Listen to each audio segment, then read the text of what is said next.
In the guidebooks it figured as Stanyan Castle. On the tongues of the villagers it was the castle. The polite world spoke of it as Stanyan, as it spoke of Woburn and of Cheveley. It was situated in Lincolnshire, not very many miles from Grantham, rather nearer to Stamford, a locality considered by those who are more interested in the chase than in any particular grandeur of scenery to be admirable. It had more claim to be called a castle than many another nobleman's seat, a medieval fortress of which various not very interesting records were to be found in the muniment room, now used by Mr. Theodore Frant as an office, had previously stood upon the site, and such portions of the ancient building as had survived the passage of time had been incorporated into the Tudor manor which had succeeded the fortress. Later generations had enlarged and beautified the structure, much as their fancies dictated, any difficulty of adding to the mansion being overcome by the designing of another court. The Frant who survived friendship with bluff King Hal scandalized his generation by the lavish use of oak for wainscoting. His grandson, having enjoyed the advantages of travel, built a new wing and embellished the old with gildings and painted ceilings. A later Frant, succumbing to the prevailing fashion, ran riot in the Rococo style, created the Fountain Court, and was prevented only by death from attempting something of a still more grandiose conception. His heir, one of Mr. Walpole's more fervid adherents, reverted to the Gothic, and by the time an unlucky fall at a regular stitcher when out with the old club put a period to his career, nowhere in England could have been found such massive doors of oak, such ponderous iron latches, so many pointed, narrow windows as at Stanyan. The 6th Earl of St. Erth, possibly thinking that his principal seat already sprawled over too much ground, more probably prevented from adding a wing in the Palladian style by the straitened times in which he had the ill fortune to live, contented himself with rebuilding the stables, papering a great many of the rooms, and installing a closed stove in the enormous kitchen. This was declared by an embittered valet to be the only sign of modern civilization in the entire pile, but the head cook, mistrusting modernity, allowed it to be used merely for the boiling of vegetables by one of his underlings, while he himself continued to preside over his furnace, with its antiquated ovens, its huge spits, and its iron cauldrons. Unaccustomed guests, wandering distractedly down ill-lit galleries, discovering stairs that led only to uncharted domestic regions, and arriving, flustered and exhausted where they had been for long attended, had been known to express astonishment that anyone should choose to live in such a rabbit warren when he owned 2 other and more convenient country residences. Neither of these, it was true, could boast of great halls, minstrels' galleries, armouries, towers, or moats. On the other hand, no draughts whistled down their passages, no creeping chill arose from damp walls, and their chimneys very rarely smoked. Neither the 6th Earl nor his second wife perceived anything amiss with Stanyan, the Earl because it was the home of his childhood, his lady because she had been bred in an even more inconvenient mansion in the bleak north, and would, in any event, have unhesitatingly bartered comfort for pomp, had she been offered a choice in the matter. The Earl's first wife had hated Stanyan, but the Earl's first wife, though admittedly a lady of birth and quite remarkable beauty, had proved herself to have been quite unworthy of the high position she was called upon to fill. Before her son was out of leading strings, she ran away with a notorious rake. Her lord, cuckolded, betrayed, and turned into a laughing-stock, expunged her name from the family records, permitted no mention of her to be made within his walls, and scarcely thought himself avenged when he learned that she had died, 3 years after her flight, in conditions of distress and hardship. His steward and his housekeeper, both persons of sentiment, hoped that upon his deathbed he would remember her and speak of her with a forgiving tongue, for it seemed to them incredible that so gentle and lovely a lady should hold no place in his heart or memory. They even indulged their fancies by supposing that his overt dislike of his elder son was caused by the secret pangs the sight of the fair boy, who was indeed the image of his mother, caused him to feel. But if the Reverend Felix Clown, my lord's chaplain, was to be believed, the Earl's last coherent speech, forcibly phrased if feebly uttered, was a complaint that the wine he had commanded his valet to bring to his room was corked. He had earlier bestowed his blessing upon Martin, his younger son. He had had a kind word for Theodore, his nephew. He had taken punctilious leave of his lady. He had sent proper messages to his married daughter, but the names of his first wife and of his heir had not passed his lips. Nor had his heir arrived at Stanion to attend his deathbed, although it was certain that Mr. Theodore Frant had sent a letter expressed to him in Flanders, warning him that his father's demise was imminent. Captain Viscount Desborough, as he then was styled, was at Mons with his regiment, and it was conceivable that a high sense of his military duties had prevented him from applying for furlough at a moment when Napoleon was almost hourly expected to cross the frontier. But the 7th Earl, surviving a minor but rather bloody engagement at the village of Genappe, and a major engagement at Waterloo, still showed no disposition to return to the home of his ancestors. He sold out, but he remained on the continent, reposing the fullest confidence in his cousin's ability to administer his estates.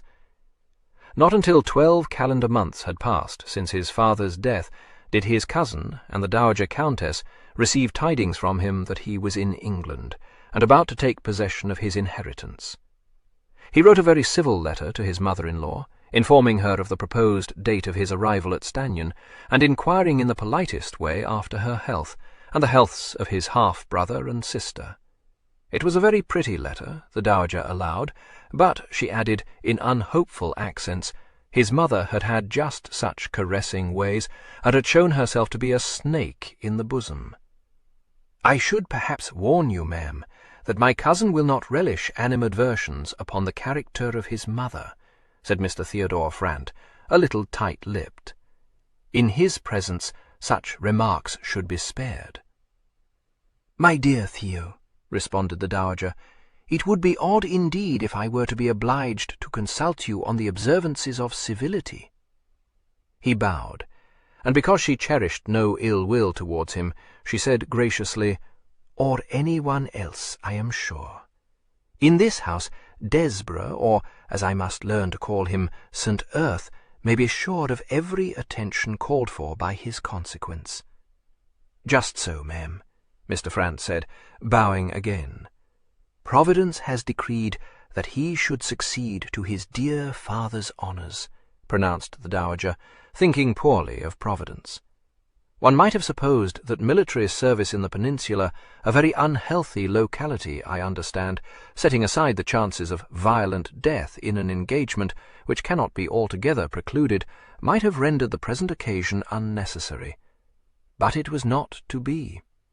Had my advice been sought, I should have considered myself bound to state that a military career, for one whom I should have had no hesitation in declaring to be far from robust, could be little short of fatal. That, my dear Theo, I must have said, for whatever must be my maternal feelings, if there be one thing upon which I pride myself, it is my observance of my duty as a Christian. Happily, as it then seemed, though according to the workings of an inscrutable fate it now appears to be a circumstance of little moment, my advice was not sought. Since Lady Penistone chose to interest herself so particularly in her grandson, and my dear husband saw nothing objectionable in the connection, it was not for me to raise my voice. On her head, I said at the time, be the outcome. No doubt her ladyship is a good enough sort of a woman in her way. I do her the justice to acknowledge that she did not, as one might have feared she would, from the incurable levity of her behaviour, condone her unhappy daughter's misconduct. But if she petted and indulged Desborough from any other motive than a malicious desire to tease my poor husband, I shall own myself astonished. A spiritless boy, I always thought him, with too much reserve to be pleasing. His career at Eton, you know, was quite undistinguished. A very odd sort of a soldier he must have been. It is some years since you have seen my cousin, ma'am, Mr. Frant interposed, in a measured tone. I hope, said the Dowager, I am not to be blamed for that. If Lady Peniston chose to invite the boy to stay with her during his school vacations, and my lord to acquiesce in the arrangement, I take heaven to witness that it was by no expressed wish of mine that Desborough ceased to regard Stanion as his natural home. On every head my conscience is easy. While he was a child, I did my duty towards him, and I am determined now that as no word of censure for his conduct in absenting himself from a beloved parent's obsequies shall be permitted to pass my lips, so also no mark of the respect due to the head of the family shall be unobserved. I shall receive him in the hall. This momentous decision being faithfully adhered to, a chilly afternoon in spring saw 5 persons assembled in what had once been the great hall of the castle. The artistic energies of several generations had largely obliterated most of its original features, but the hammer beams in its lofty roof remained, and a vast fireplace made to accommodate the better part of several tree trunks. The carved screens, having been discovered to have become worm-eaten, had been removed in a previous age, the apartment being thrown open to the vestibule or entrance hall, situated at right angles to it. From this smaller apartment, the grand staircase, erected in the latter half of the 17th century, on a scale designed to allow some dozen persons to walk up it abreast, rose in one imposing flight to a broad half-landing, whence it branched to right and left, thus attaining the main gallery of the castle. Several massive doors, strengthened by applied iron straps, besides the great front door opposite to the staircase, opened onto the vestibule, a circumstance which added nothing to the comfort of the hall, in itself a passage to a series of saloons beyond it. The heat thrown out by the logs burning in the fireplace was considerable, but was unavailing to prevent the draught sweeping through the room. These seemed to come from all quarters, even the heavy curtains, which had been drawn across the windows, composing almost the entire long wall opposite the fireplace, being continually stirred by them. It was dusk, and candles had been lit in the sconces, as well as in the several candelabra which stood on the various tables. The little tongues of flame flickered continually, causing the wax to melt unevenly, and making it impossible for one of the persons assembled in the hall to set the stitches in her embroidery with any degree of accuracy. Having twice changed her seat to no purpose, she folded the work and replaced it in a tapestry bag, drawing forth in its stead a prosaic piece of knitting, with which she proceeded to occupy herself, in the manner of one prepared to make the best, without comment, of adverse conditions. The furnishing of the hall might have been taken as an example of the heterogeneous nature of the whole castle, few of the pieces which it contained having been chosen with any nicety of judgment. A fine refectory table, pushed under the windows, and several carved oak chairs with wooden seats, were the only objects which bore any particular relation to their surroundings, the rest of the furniture consisting of pieces representative of every age and style, and including a modern and very ugly side table with a marble top, supported by brazen griffins' heads. 2 suits of armour of the surcoatless period guarded the entrance, and several shields, pikes, halberds, and guisarmes were arranged upon the wall above the high plaster mantelpiece. These were flanked by a full-length portrait of the late Earl, leaning negligently, with one leg crossed over the other, against the shoulder of his horse, and a fine battle-piece, of which the most noticeable features were the arresting figure of the commanding officer in the foreground, and the smoke issuing in woolly balls from the mouths of innumerable cannons. Only one of the 5 persons gathered round the fireplace in expectation of the Earl's arrival seemed to be conscious of the discomfort of her situation, and she made no complaint, merely shifting her chair so that the leaping flames should not scorch her face, and pinning her shawl securely across her shoulders to protect them from the cold blast from the vestibule. The Dowager Countess, regally enthroned in a wing chair, with her feet upon a stool, was indifferent to draughts. Neither her son, Martin, moodily standing before the fire, and kicking at a smouldering log, nor Mr. Theodore Frant, engaged in snuffing a candle in the branch set in the centre of the refectory table, was aware of any unusual chilliness, and the chaplain, seated at her ladyship's left hand, had long since become inured to the Spartan conditions prevailing at Stanion, and had pronounced the gathering to be very snugly placed. This tribute earned him a gracious smile from the dowager, who said that it had frequently been remarked that few fires gave out so fierce a heat as this one. She then desired Miss Morville, in a voice of mingled civility and condescension, to be so good as to run up to the Crimson Saloon, and to fetch from it a little hand-screen. Miss Morville at once laid aside her knitting and departed on her errand. And as though her absence released him from constraint, Martin looked up from his scowling scrutiny of the fire and exclaimed, "This is a cursed business. I wish it were well over. Why must we kick our heels here, waiting on his pleasure? The Lord knows we don't want him. I have a very good mind to ride over to eat my mutton with Barney." His cousin looked frowningly at him for a moment, but said nothing. Another candle needed attention, and he dealt with it methodically. He was a powerfully built man, nearing his 30th birthday, with a resolute, rather square countenance, and a good deal of reserve in his manner. The cast of his features bore a certain resemblance to that of his young cousin's, but the likeness existed merely in the aquiline trend of the nose, the slightly heavy line of the jaw, and the set of the eyes under brows which overhung them enough to give a forbidding look to the face. The colour of his eyes was a clear, light grey, as cool and as inexpressive as lake water. His mouth, with its firmly closed lips, betrayed no secrets, but seemed to show that its owner, besides possessing resolution of character, knew how to keep his own counsel. His address was good, and his manner had all the quiet assurance of his breeding. With Martin it was otherwise. Every change of mood was reflected in his eyes, so dark a brown as to appear almost black, and in the sensitive curves of his full mouth.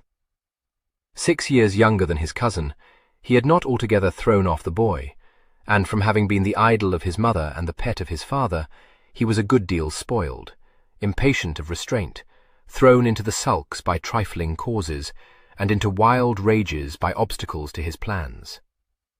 Treated from his earliest youth as though he, and not his half-brother, had been his father's heir, it was not to be expected that he could face with equanimity the succession of the 7th Earl. A vague belief that his brother would not survive the rigours of the campaign in Spain had fostered in him the unexplored thought that he would one day step into his father's shoes. The emergence of the 7th Earl, unscathed, from the war, found him unprepared, and filled him, when his first shocked incredulity had passed, with a sense of burning resentment.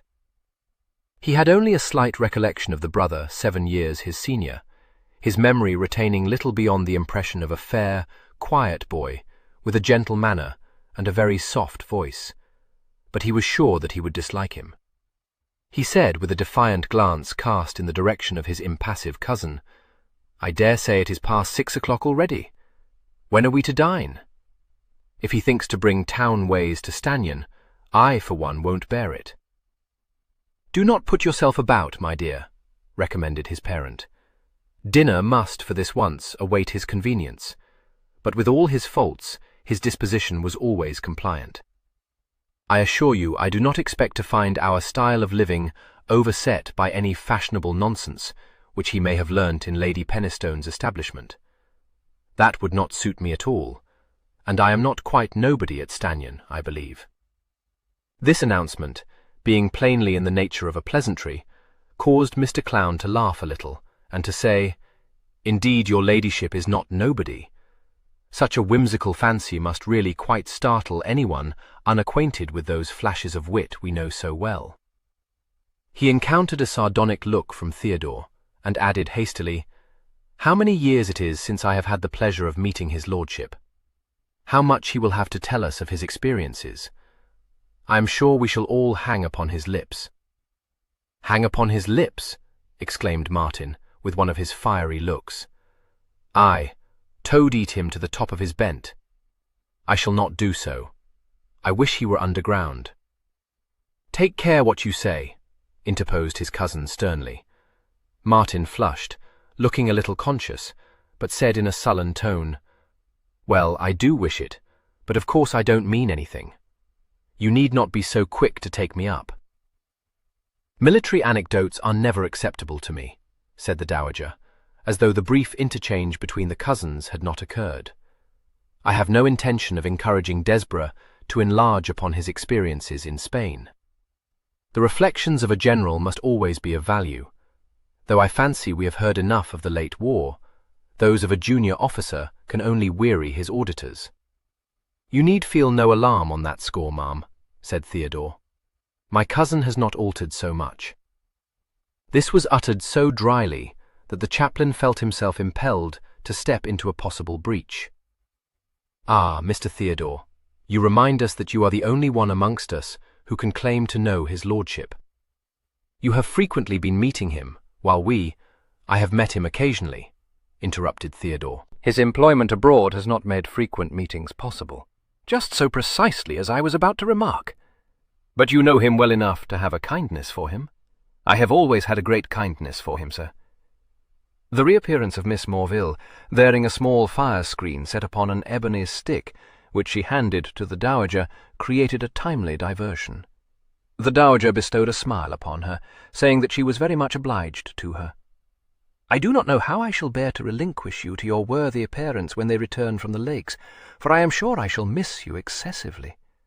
My daughter, Lady Grampound, you know, is forever advising me to employ some genteel person to bear me company, and to run my little errands for me. If ever I should decide to do so, I shall offer the post to you, I promise you." Miss Morville, not so swift as Mr. Clown to recognize her ladyship's wit, replied to this pleasantry in a practical spirit. "Well, it is very kind in you to think you would like to have me to live with you, ma'am," she said, "but I do not think it would suit me, for I should not have nearly enough to do." "You like to be very busy, don't you?" Theodore said, smiling at her in some amusement. "Yes," she replied, seating herself again in her chair and resuming her knitting. She added thoughtfully, "It is to be hoped that I shall never be obliged to seek such a post, for my disposition is not meek, and would render me ineligible for any post but that, perhaps, of housekeeper." This prosaic observation appeared to daunt the company. A silence fell, which was broken by the ubiquitous Mr. Clown, who said archly, "What do you think of, Miss Morville, while your hands are so busy? Or must we not seek to know?"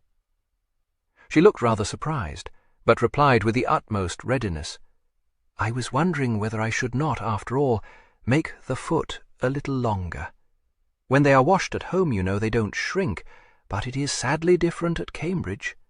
I should think the washerwomen there ought to be ashamed of themselves."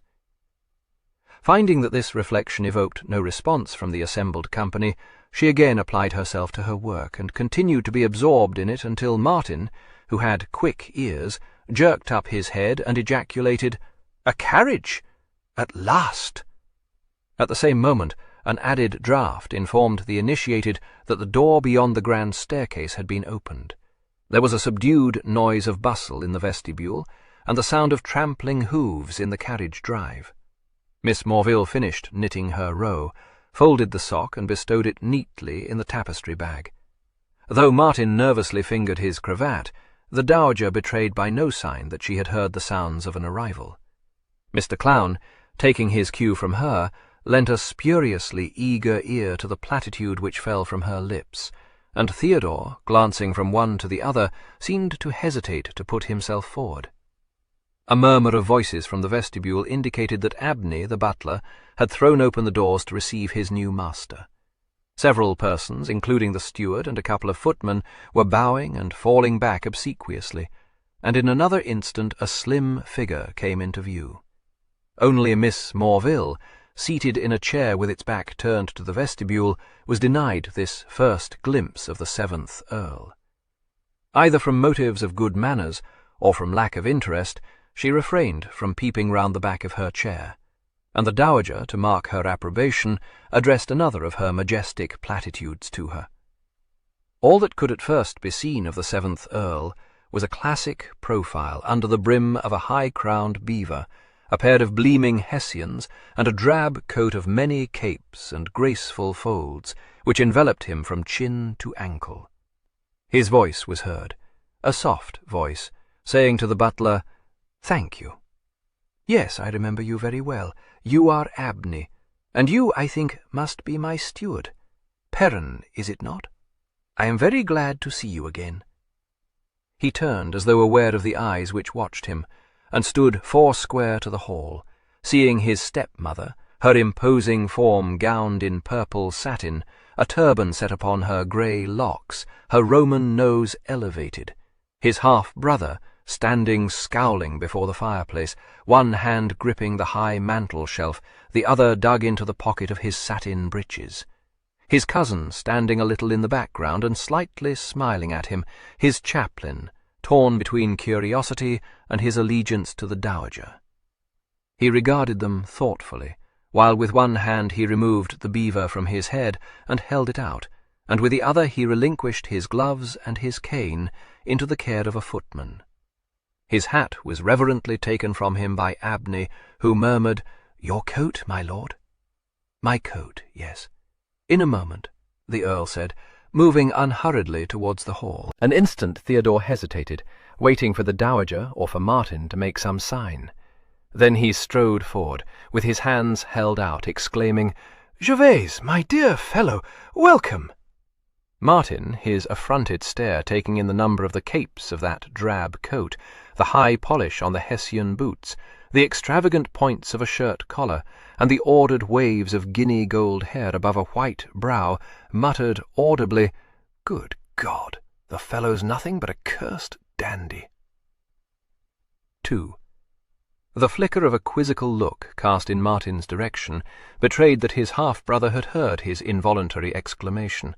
Before the ready flush had surged up to the roots of his hair, Gervase was no longer looking at him, but was shaking his cousin's hand, smiling at him and saying, "How do you do, Theo? You see, I do keep my promises. I have come." Theo held his slender hand an instant longer, pressing it slightly. "1 year past. You are a villain." "Ah, yes, but you see I must have gone into black gloves, and really I could not bring myself to do so." He drew his hand away, and advanced into the hall, towards his stepmother's chair. She did not rise, but she extended her hand to him. "Well, and so you have come at last, St. Earth. I am happy to see you here, though, to be sure, I scarcely expected ever to do so. I do not know why you could not have come before, but you were always a strange, whimsical creature, and I dare say I shall not find that you have changed." "Dear ma'am, believe me, it is the greatest satisfaction to me to be able to perceive at a glance that you have not changed, not by so much as a hair's breadth." Gervase responded, bowing over her hand. So sweetly were the words uttered that everyone, except the dowager, was left in doubt of their exact significance. The dowager, who would have found it hard to believe that she could be the object of satire, was unmoved. "No, I fancy I do not alter," she said complacently. "No doubt, however, you see a great change in your brother." "A great change," agreed Gervase, holding out his hand to Martin, and scanning him out of his smiling blue eyes. "Can you be my little brother? It seems so unlikely. I should not have recognized you." He turned, offering hand and smile to the chaplain. "But Mr. Clown I must certainly have known anywhere. How do you do?" The chaplain, who, from the moment of the Earl's handing his hat to Abney, had stood staring at him as though he could not drag his eyes from his face, seemed to be a trifle shaken, and answered with much less than his usual urbanity, "And I you, my lord." For one moment it was as though, "Your lordship must forgive me, memory serves one some strange tricks." "You mean, I think, that I am very like my mother," said Gervase. "I am glad, though it is a resemblance which has brought upon me in the past much that I wish to forget." "It has frequently been remarked," stated the dowager, "that Martin is the very likeness of all the Frants." "You are too severe, ma'am," said Gervase gently. "Let me tell you, St. Earth, that if I favour the Frants, I am devilish glad to hear it," said Martin. "Tell me anything you wish, my dear Martin," said Gervase encouragingly. His young relative was not unnaturally smitten to silence, and stood glaring at him. The dowager said in a voice of displeasure, "I have the greatest dislike of such trifling talk as this. I shall make you known to Miss Morville, St. Earth." Bows were exchanged. The Earl murmured that he was happy to make Miss Morville's acquaintance, and Miss Morville, accepting the civility with equanimity, pointed out to him in a helpful spirit that Abney was still waiting to relieve him of his driving coat. "Of course, yes," said Gervase, allowing the butler to help him out of his coat, and standing revealed in all the fashionable elegance of dove-coloured pantaloons and a silver-buttoned coat of blue superfine. A quizzing glass hung on a black riband round his neck, and he raised this to one eye, seeming to observe, for the first time, the knee-breeches worn by his brother and his cousin, and the glory of his stepmother's low-cut gown of purple satin. "Oh, I'm afraid I have kept you waiting for me," he said apologetically. "Now what is to be done? Will you permit me, ma'am, to sit down to dinner in all my dirt, or shall I change my clothes while your dinner spoils?" "It would take you an hour, I dare say," Martin remarked, with a curling lip. "Oh, more than that," replied Gervase gravely. "I am not, in general, an advocate for a man's sitting down to dine in his walking dress," announced the dowager. "I consider such a practice slovenly, and slovenliness I abhor. In certain cases it may be thought, however, to be allowable. We will dine immediately, Abney." The Earl, taking up a position before the fire, beside his brother, drew a Sèvres snuff-box from his pocket, and, opening it with a dexterous flick of his thumb, took a pinch of the mixture it contained, and raised it to one nostril. An unusual signet ring which he wore, and which seemed, at one moment, dull and dark, and at another, when he moved his hand so that the ring caught the light, to glow with green fire, attracted his stepmother's attention. "What is that ring you have upon your finger, St. Earth?" she demanded. "It appears to me to be a signet." "Why, so it is, ma'am," he replied, raising his brows in mild surprise. "How comes this about? Your father's ring was delivered to you by your cousin's hand, I do not know how many months ago. All the Earls of St. Earth have worn it, for 5 generations, I dare say more." "Yes, I prefer my own," said the Earl tranquilly. "Upon my word," the dowager ejaculated, her bosom swelling. "I have not misunderstood you, I suppose? You prefer a trumpery ring of your own to an heirloom." "I wonder," mused the Earl, pensively regarding his ring, "whether some Earl of St. Earth as yet unborn, my great-great-grandson perhaps, will be told the same, when he does not choose to wear this ring of mine." A high colour mounted to the dowager's cheeks. Before she could speak, however, the matter-of-fact voice of Miss Morville made itself heard. "Very likely," she said. "Modes change, you know, and what one generation may admire another will frequently despise. My mamma, for instance, has a set of garnets which I consider quite hideous, and shan't know what to do with when they belong to me. Filial piety will not force you to wear them, Miss Morville." "I shouldn't think it would," she responded, giving the matter some consideration. "Your mamma's garnets, my dear Drusilla, no doubt very pretty in their way, can scarcely be compared to the Frant ring," said the dowager. "I declare, when I hear St. Earth saying that he prefers some piece of trumpery—" No, I never said so," interrupted the Earl. "You really must not call it trumpery, my dear ma'am. A very fine emerald, cut to my order. I dare say you might never see just such another, for they are rare, you know. I am informed that there is considerable difficulty experienced in cutting them to form signets. I know nothing of such matters, but I am shocked, excessively shocked. Your father would have been very glad to have left his ring to Martin, let me tell you, only he thought it not right to leave it away from the heir." "Was it indeed a personal bequest?" inquired Gervase, interested. "That certainly must be held to enhance its value. It becomes, in fact, a curio, for it must be quite the only piece of unentailed property which my father did bequeath to me. I shall put it in a glass cabinet." Martin, reddening, said, "I see what you are at. In not to be blamed if my father preferred me to you." "No, you are to be felicitated," said Gervase. "My lord, Mr. Martin," said the chaplain imploringly. Neither brother, hot brown eyes meeting cool blue ones, gave any sign of having heard him, but the uncomfortable interlude was brought to a close by the entrance of the butler, announcing that dinner was served. There were 2 dining rooms at Stanyan, one of which was only used when the family dined alone. Both were situated on the first floor of the castle, at the end of the east wing, and were reached by way of the grand stairway, the Italian saloon, and a broad gallery known as the long drawing room. Access to them was also to be had through 2 single doors, hidden by screens, but these led only to the precipitous stairs which descended to the kitchens. The family dining room was rather smaller than the one used for formal occasions, but as its mahogany table was made to accommodate some 20 persons without crowding, it seemed very much too large for the small party assembled in it. The dowager established herself at the foot of the table, and directed her son and the chaplain to the places laid on her either side. Martin, who had gone unthinkingly to the head of the table, recollected the change in his circumstances, muttered something indistinguishable, and moved away from it. The dowager waved Miss Morville to the seat on the Earl's right, and Theodore took the chair opposite to her.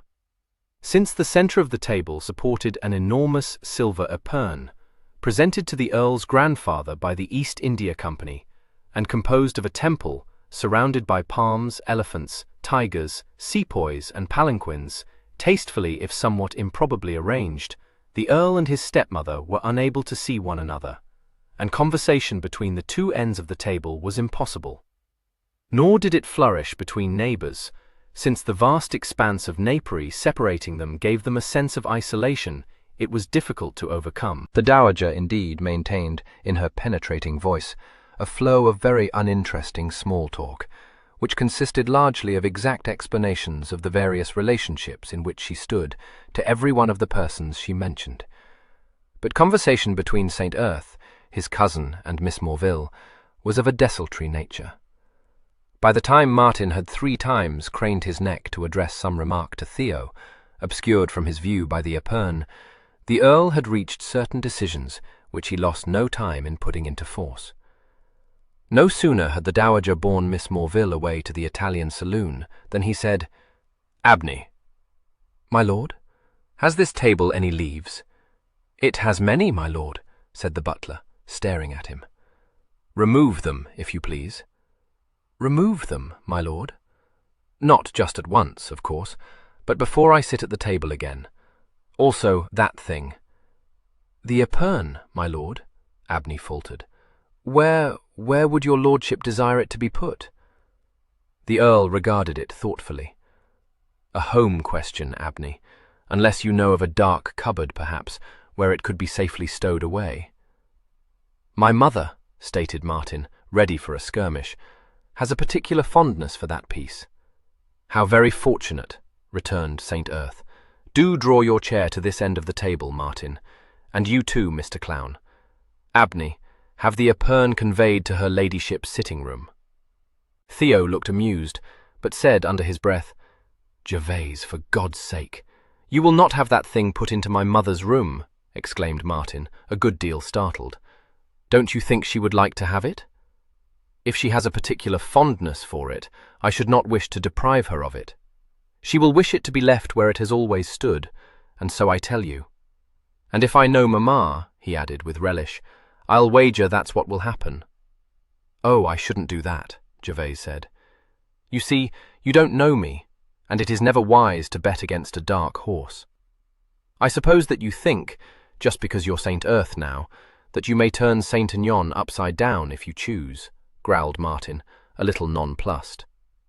"Well, yes," replied Gervase, "I do think it, but you must not let it distress you, for I really shan't quite do that." "We shall see what Mamma has to say," was all Martin could think of to retort. The dowager's comments, when the fell tidings were presently divulged to her, were at once comprehensive and discursive, and culminated in an unwise announcement that Abney would take his orders from his mistress. "Oh, I hope he will not," said Gervase. "I should be very reluctant to dismiss a servant who has been for so many years employed in the family." He smiled down into the dowager's astonished face, and added, in his gentle way, "But I have too great a dependence on your sense of propriety, ma'am, to suppose that you would issue any orders at Stanyon which ran counter to mine." Everyone but Miss Morville, who was studying the fashion notes in the latest ladies' periodical, waited with suspended breath for the climax to this engagement. They were disappointed, or relieved, according to their several dispositions, when the dowager said, after a short silence, pregnant with passion, "You will do as you please in your own house, Saint Earth. Pray do not hesitate to inform me if you desire me to remove to the dower house immediately." "Ah, no. I should be sorry to see you do so, ma'am," replied Gervase. "Such a house as Stanyon would be a sad place without a mistress." Her face showed no sign of relenting, and he added in a coaxing tone, "Do not be vexed with me. Must we quarrel? Indeed, I do not wish to stand upon bad terms with you.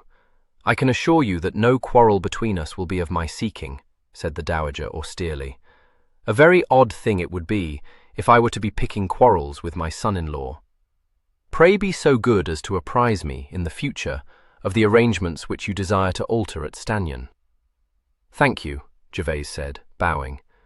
The meekness in his voice made his cousin's brows draw together a little, but Martin evidently considered that his mother had lost the first bout, for he uttered a disgusted exclamation, and flung out of the room in something very like a tantrum.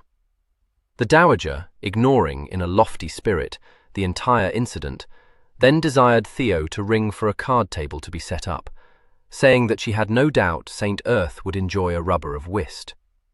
If Gervase did not look as though these plans for his entertainment were to his taste, his compliant disposition led him to acquiesce docilely in them, and, when a four was presently made up, to submit with equanimity to having his play ruthlessly criticized by his stepmother.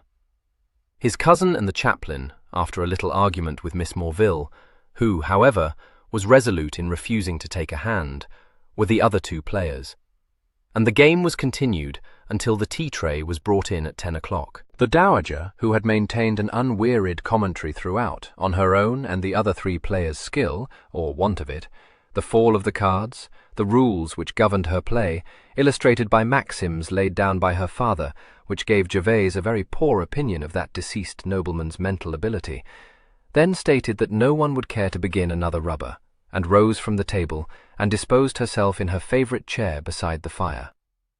Miss Morville dispensed tea and coffee, a circumstance which made the Earl wonder if she were, after all, one of his stepmother's dependents.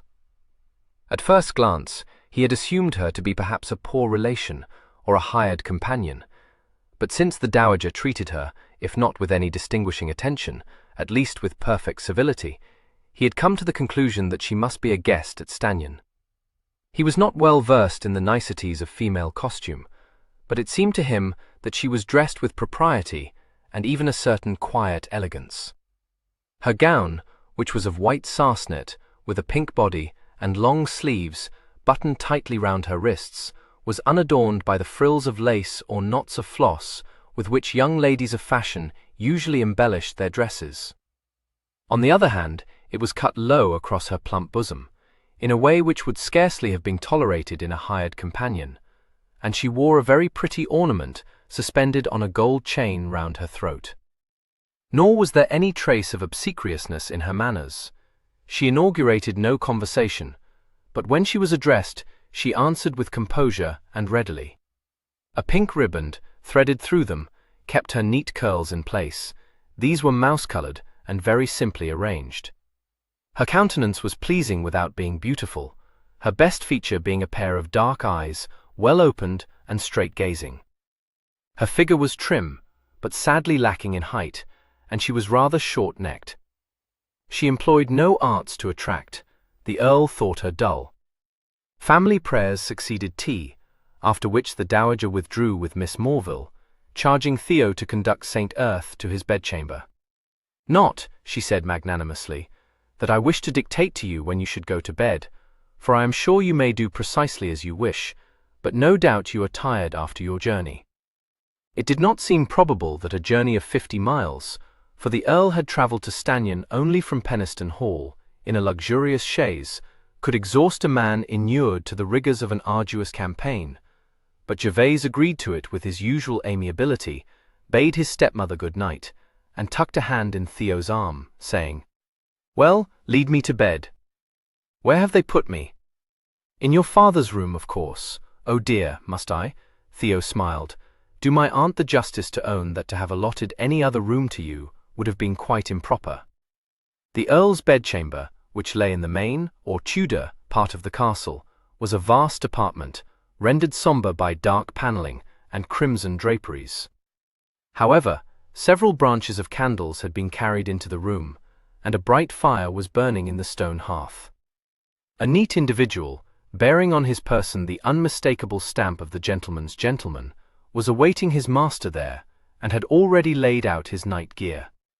"Sit down, Theo," said St. Earth.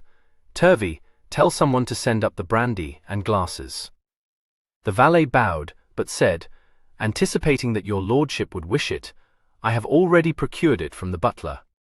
"Allow me, my lord, to pull off your boots." The Earl seated himself, and stretched out one leg. His valet, on one knee before him, drew off the Hessian, handling it with loving care, and casting an anxious eye over its shining black surface to detect a possible scratch.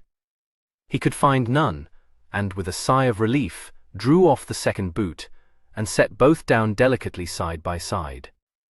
He then assisted the Earl to take off his close-fitting coat, and held up for him to put on a frogged and padded dressing gown of brocaded silk. The Earl ripped the intricately tied cravat from about his throat, tossed it aside, and nodded dismissal. "Thank you, I will ring when I am ready for you to come back to me." The valet bowed and withdrew, bearing with him the cherished boots. St. Earth poured out 2 glasses of brandy, gave one to his cousin, and sank into a deep chair on the other side of the fire. Theo, who had blinked at the magnificence of the dressing gown, openly laughed at him and said, "I think you must have joined the dandy set, Gervase." "Yes, so Martin seemed to think also," agreed Gervase, rolling the brandy round his glass. "Oh, you heard that then?" "Was I not meant to hear it? I don't know." Theo was silent for a moment, looking into the fire, but presently he raised his eyes to his cousin's face, and said abruptly, "He resents you, Gervase." "That has been made plain to me, but not why. Is the reason so hard to seek? You stand between him and the earldom.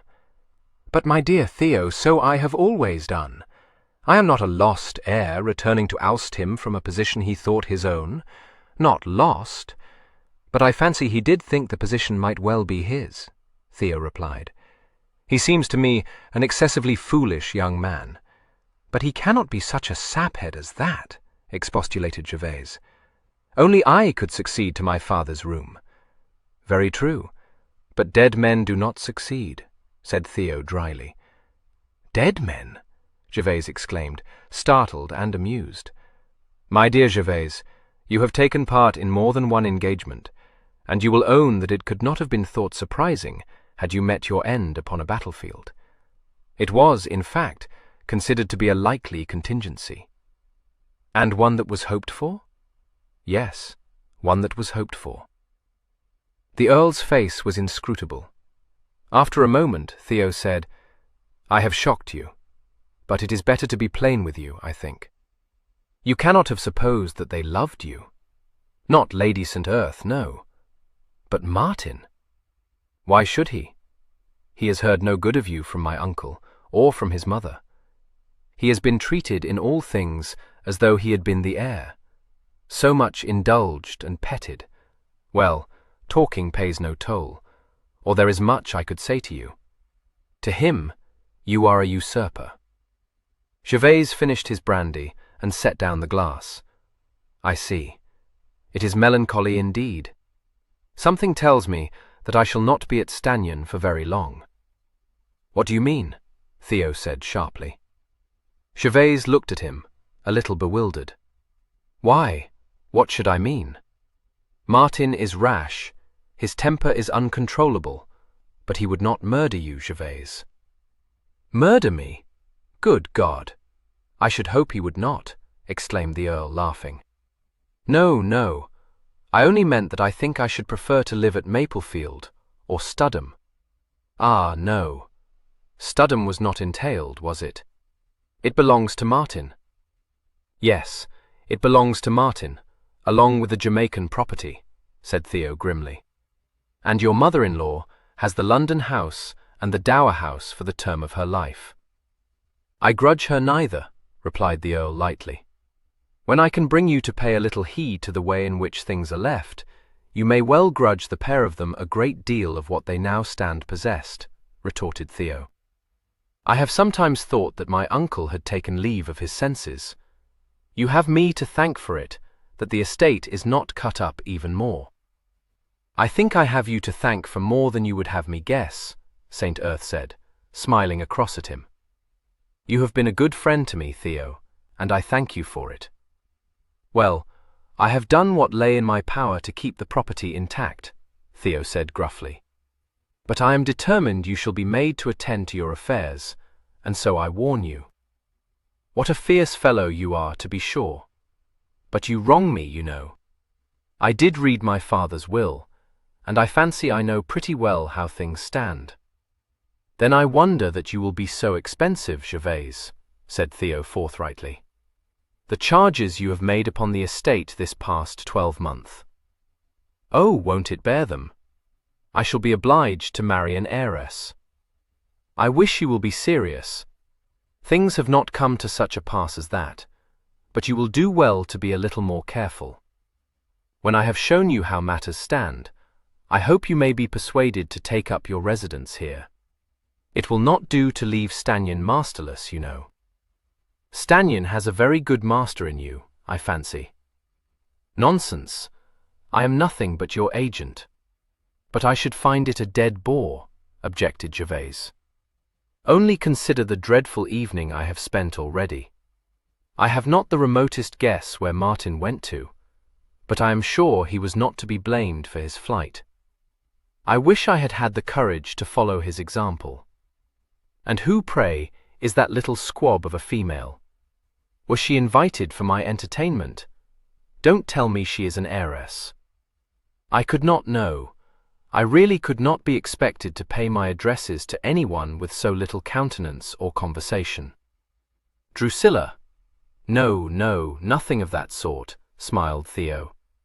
"I fancy my aunt thinks she would make a very suitable wife for me." "My poor Theo. Oh, she is a very good sort of a girl, after all. But my tastes do not run in that direction. She is a guest at Stanyan merely while her parents are visiting in the north. They live at Gilbourne. In fact, they are your tenants. Her ladyship has a kindness for Drusilla, which is not wonderful, for she is always very obliging, and her lack of countenance, as you have it, makes it in the highest degree unlikely that she will ever be a danger to Lady St. Earth's schemes for Martin." He rose from his chair and added, glancing down at the Earl, "We can offer you better entertainment, I hope.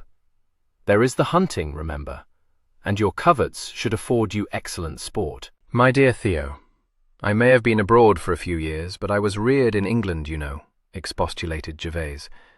"If you will tell me what I am to hunt or shoot at this moment." Theo laughed. "Wood pigeons. Yes, and rabbits. I thank you. Well, you will go to London for the season, I dare say. You may say so with the fullest confidence. I see it is useless for me to waste my eloquence upon you. Only remain at Stanyan for long enough to understand in what case you stand, and I must be satisfied. Tomorrow, I give you warning, I shall make you attend to business. I won't tease you any more tonight, however. Sleep sound. I hope I may, but I fear my surroundings may give me a nightmare." "Where are you quartered, Theo?" "Oh, in the tower. It has come to be considered my particular domain. My bedchamber is above the muniment room, you know. A day's march to reach you. It must be devilish uncomfortable." "On the contrary, it suits me very well. I am able to fancy myself in a house of my own, and can enter the tower by the door into the chapel court, if I choose, and so escape being commanded to furnish my aunt with the details of where I have been or where I am going. Good God! Will it be my fate to endure such examinations? My aunt, said Theo, with a lurking twinkle, likes to know all that one does, and why one does it. You terrify me. I shall certainly not remain at Stannion above a week. But his cousin only smiled, and shook his head, and left him to ring for his valet. When the man came, he brought with him a can of hot water and a warming pan. The Earl, staring at this, said, Now, what in thunder are you about? It appears, my lord, responded Turvey, in a voice carefully devoid of expression, that extremely early hours are kept in this house, or, as I apprehend I should say, castle. The servants have already gone to bed, and your lordship would hardly desire to get between cold sheets. Thank you. My constitution is really not so sickly as you must think it. Next you will bring me laudanum as a composer. Set the thing down in the hearth, and don't be so foolish again, if you please. Have they housed you comfortably? I make no complaint, my lord. I collect that the castle is of considerable antiquity. Yes, parts of it date back to the 14th century, said the Earl, stripping off his shirt. It was moated once, but the lake is now all that remains of the moat. That, my lord, said Turvey, relieving him of his shirt, would no doubt account for the prevailing atmosphere of damp. Very likely, retorted Gervase. I infer that Stannion does not meet with your approval. I am sure, a most interesting pile, my lord. Possibly one becomes inured to the inconvenience of being obliged to pass through 3 galleries and 7 doors on one's way to your lordship's room. Oh, said the Earl, a trifle disconcerted.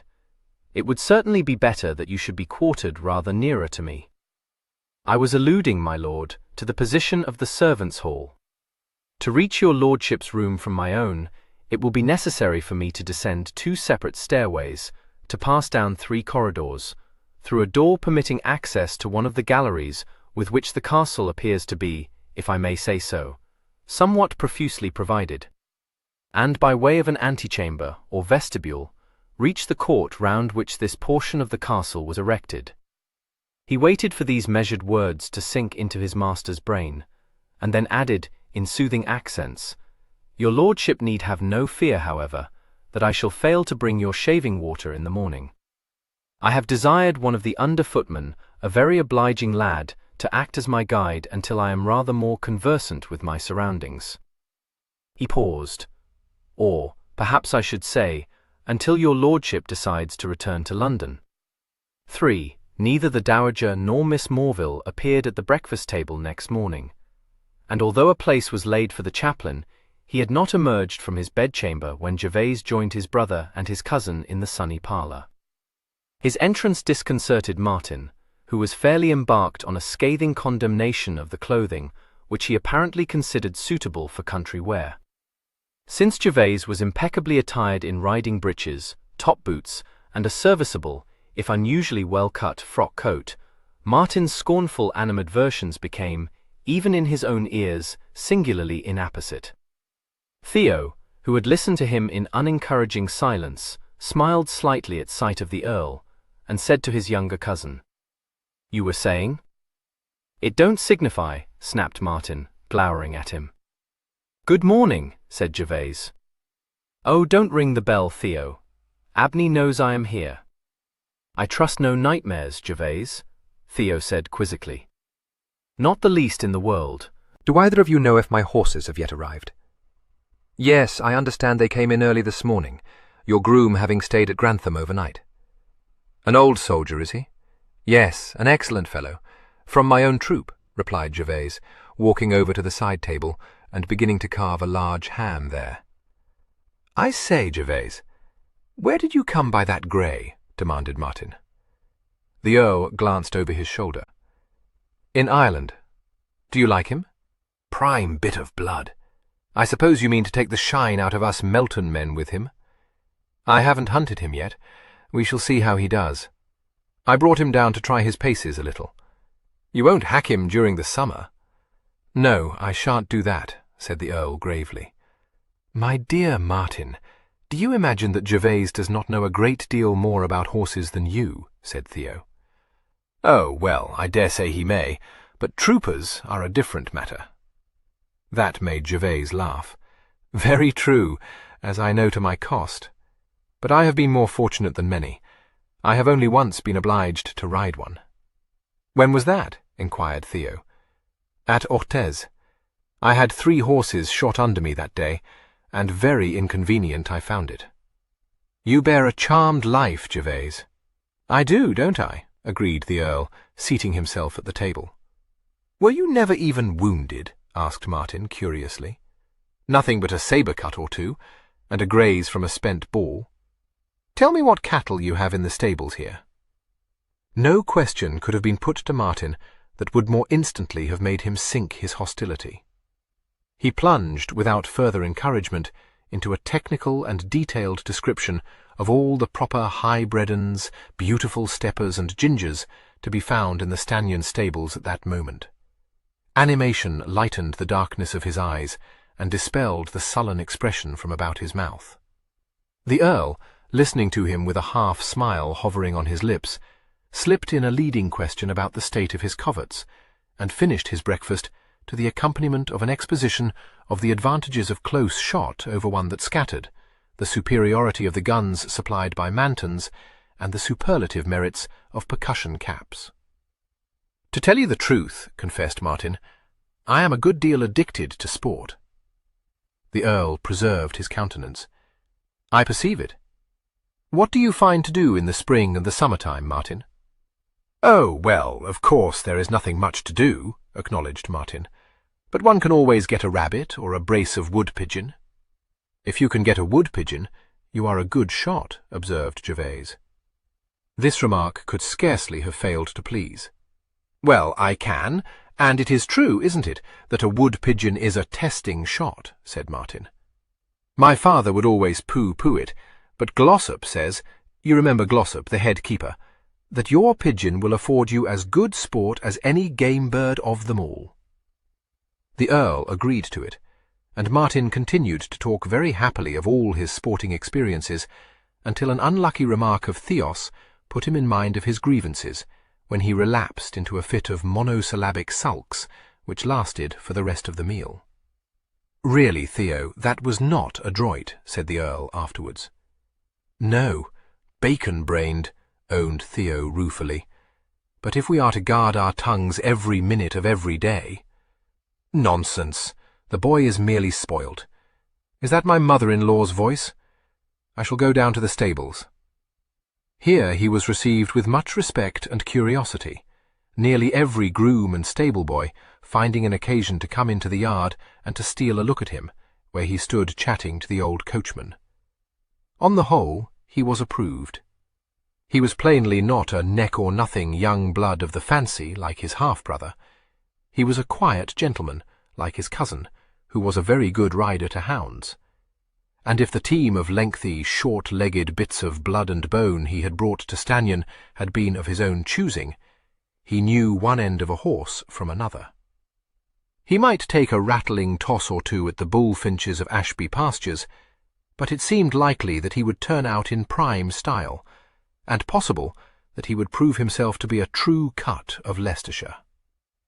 He found his head groom, Sam Chard, late of the 7th Hussars, brushing the dried mud from the legs of his horse, Cloud. Chard straightened himself and grinned at him, sketching a salute. "Morning, my lord." "You found your way here safely," commented the Earl, passing a hand down Cloud's neck. "All right and tight, my lord. Racked up for the night at Grantham, according to orders. No trouble here?" "Not to say trouble, my lord, barring a bit of an escaramuza with the Honourable Martin's man, him not seeming to understand his position, and passing a remark about redcoats, which I dare say he done by way of ignorance." "Redcoats? The saucy 7th? But no bones broken, my lord, and I will say he didn't display so bad." "Chard, I will have no fighting here." "Fighting, my lord?" said his henchman, shocked. "Law, no. Nothing but a bit of cross and jostle work, with a muzzler to finish it. Everything very nice and abrogado now, my lord. You're looking at that bay. A rum un to look at, but I dare say he's the devil to go. One of this Honourable Martin's, and by what they tell me he's a regular dash, quite the out-and-outer. Would he be a relation of your lordship's? My half-brother, and see that you are civil to him. Civil as a nun's hen, my lord, Chard responded promptly. They do think a lot of him here, seemingly. He applied himself to one of the Grey's forelegs. Call him the young master. He shot a look up at the Earl. Very natural, I'm sure, the way things have been.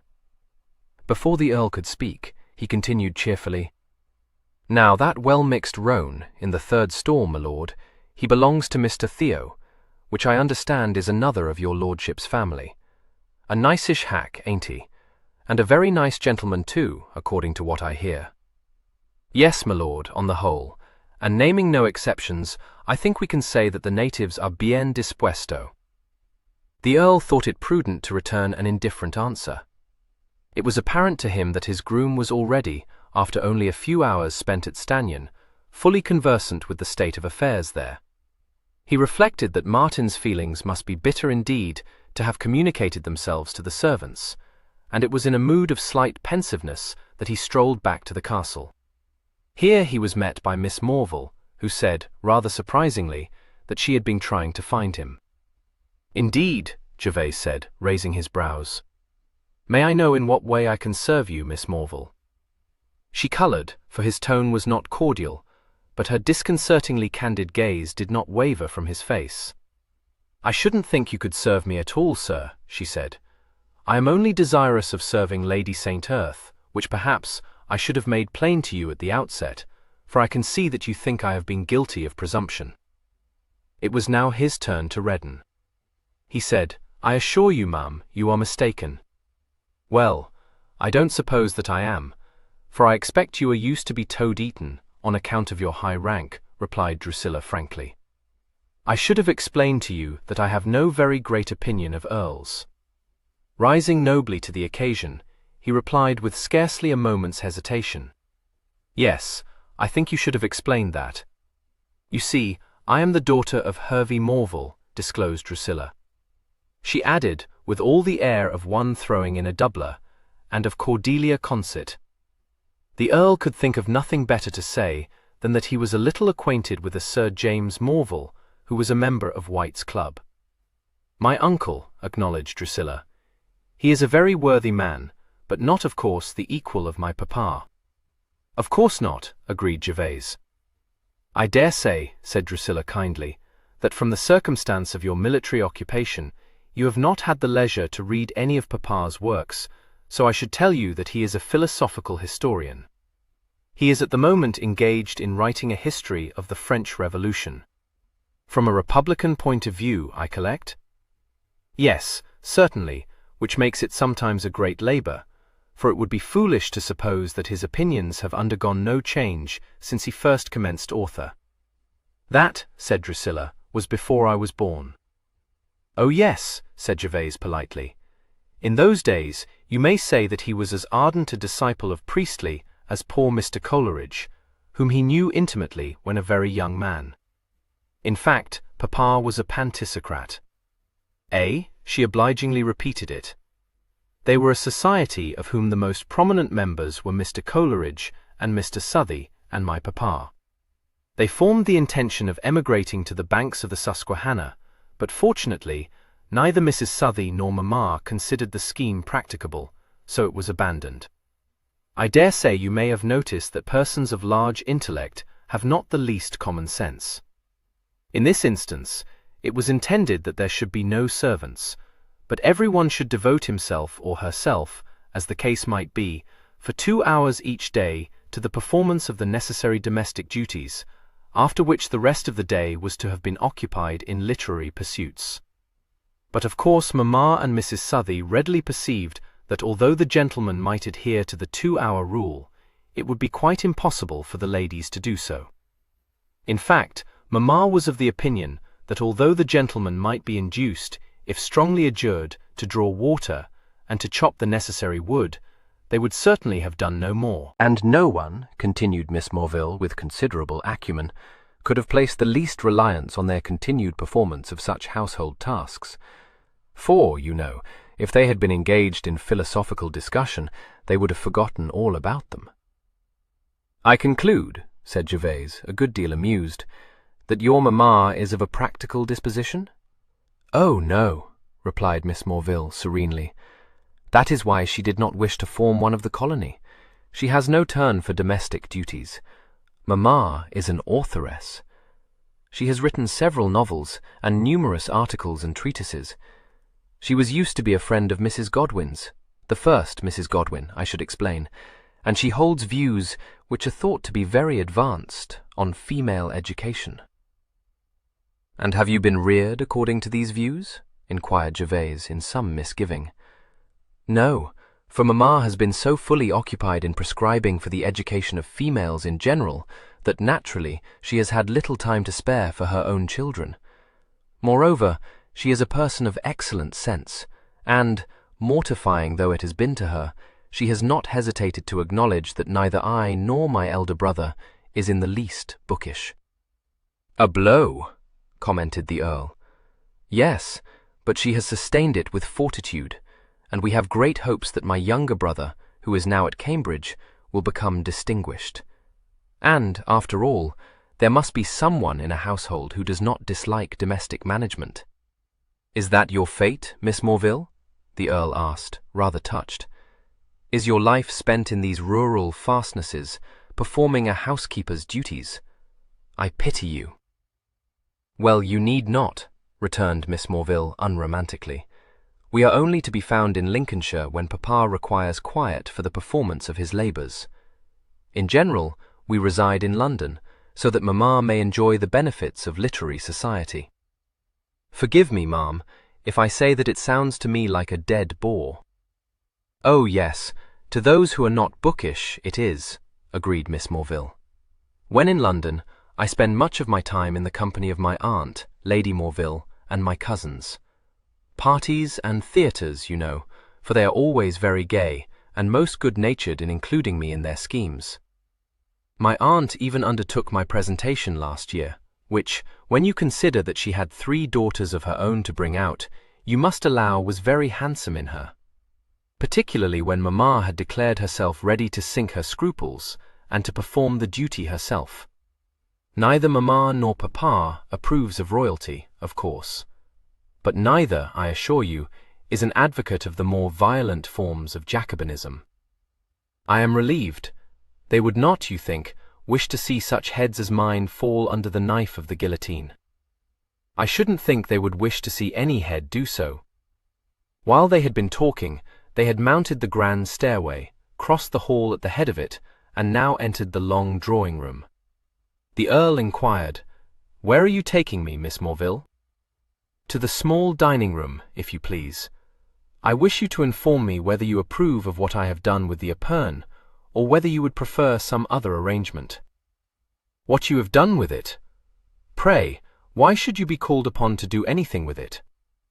"Well, I was not precisely called upon, but someone had to decide what was to be done, when all you would say was that it should be stowed away in a dark cupboard," she pointed out. "Poor Abney was quite bewildered, you know, for he could not suppose that you meant it, and as for Lady St. Earth, she says that after what has passed, nothing will prevail upon her to raise her voice in the matter." "I am delighted to hear it. A dark cupboard seems to be the only place for such a hideous object. Do not tell me that you admire it." "No, not at all, but I don't consider myself a judge, and what I might think ugly other people, perhaps, would consider a very handsome piece. Let me make it plain to you, Miss Morville, that I will not sit down to dinner with that thing in the middle of the table. You could not, for now that the table has been reduced, which, I must say, was a very good notion, there is no room on it for the epergne. But now and again, I dare say, you will wish the table enlarged to accommodate more persons, and the epergne can be set upon it for the occasion. It is certainly very disagreeable to be obliged to crane one's neck to see round it, when one dines informally, and it may be thought allowable to converse with persons seated on the opposite side of the table, but on more state occasions That would be a sadly ill-bred thing to do, and the Epergne need be an annoyance to no one. I hesitate to contradict you, ma'am, but it must always be an annoyance to me, said Gervase.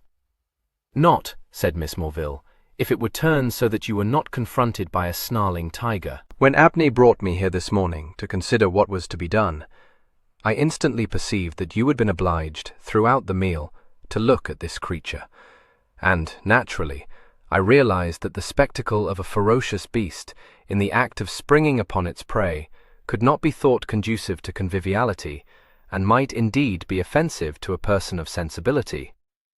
But on the reverse side, pursued Miss Morville, preceding the Earl into the small dining-room, there are a group of natives gathered beneath a palm tree, 2 peacocks and an elephant, with trunk upraised. Quite unexceptionable, I think. She halted inside the dining-room and indicated a buhl table placed in the window embrasure. You see, I desired Abney to have that table from the Crimson Saloon carried into the room, and have caused the Epergne to be set upon it, but if you do not like it, it can be moved. A dark cupboard, said the Earl obstinately. Recollect that you will be seated with your back turned to it, begged Miss Morville. I should suppose the tiger to be leaping upon me. Oh no, indeed you could not, for it is facing the window, unanswerable.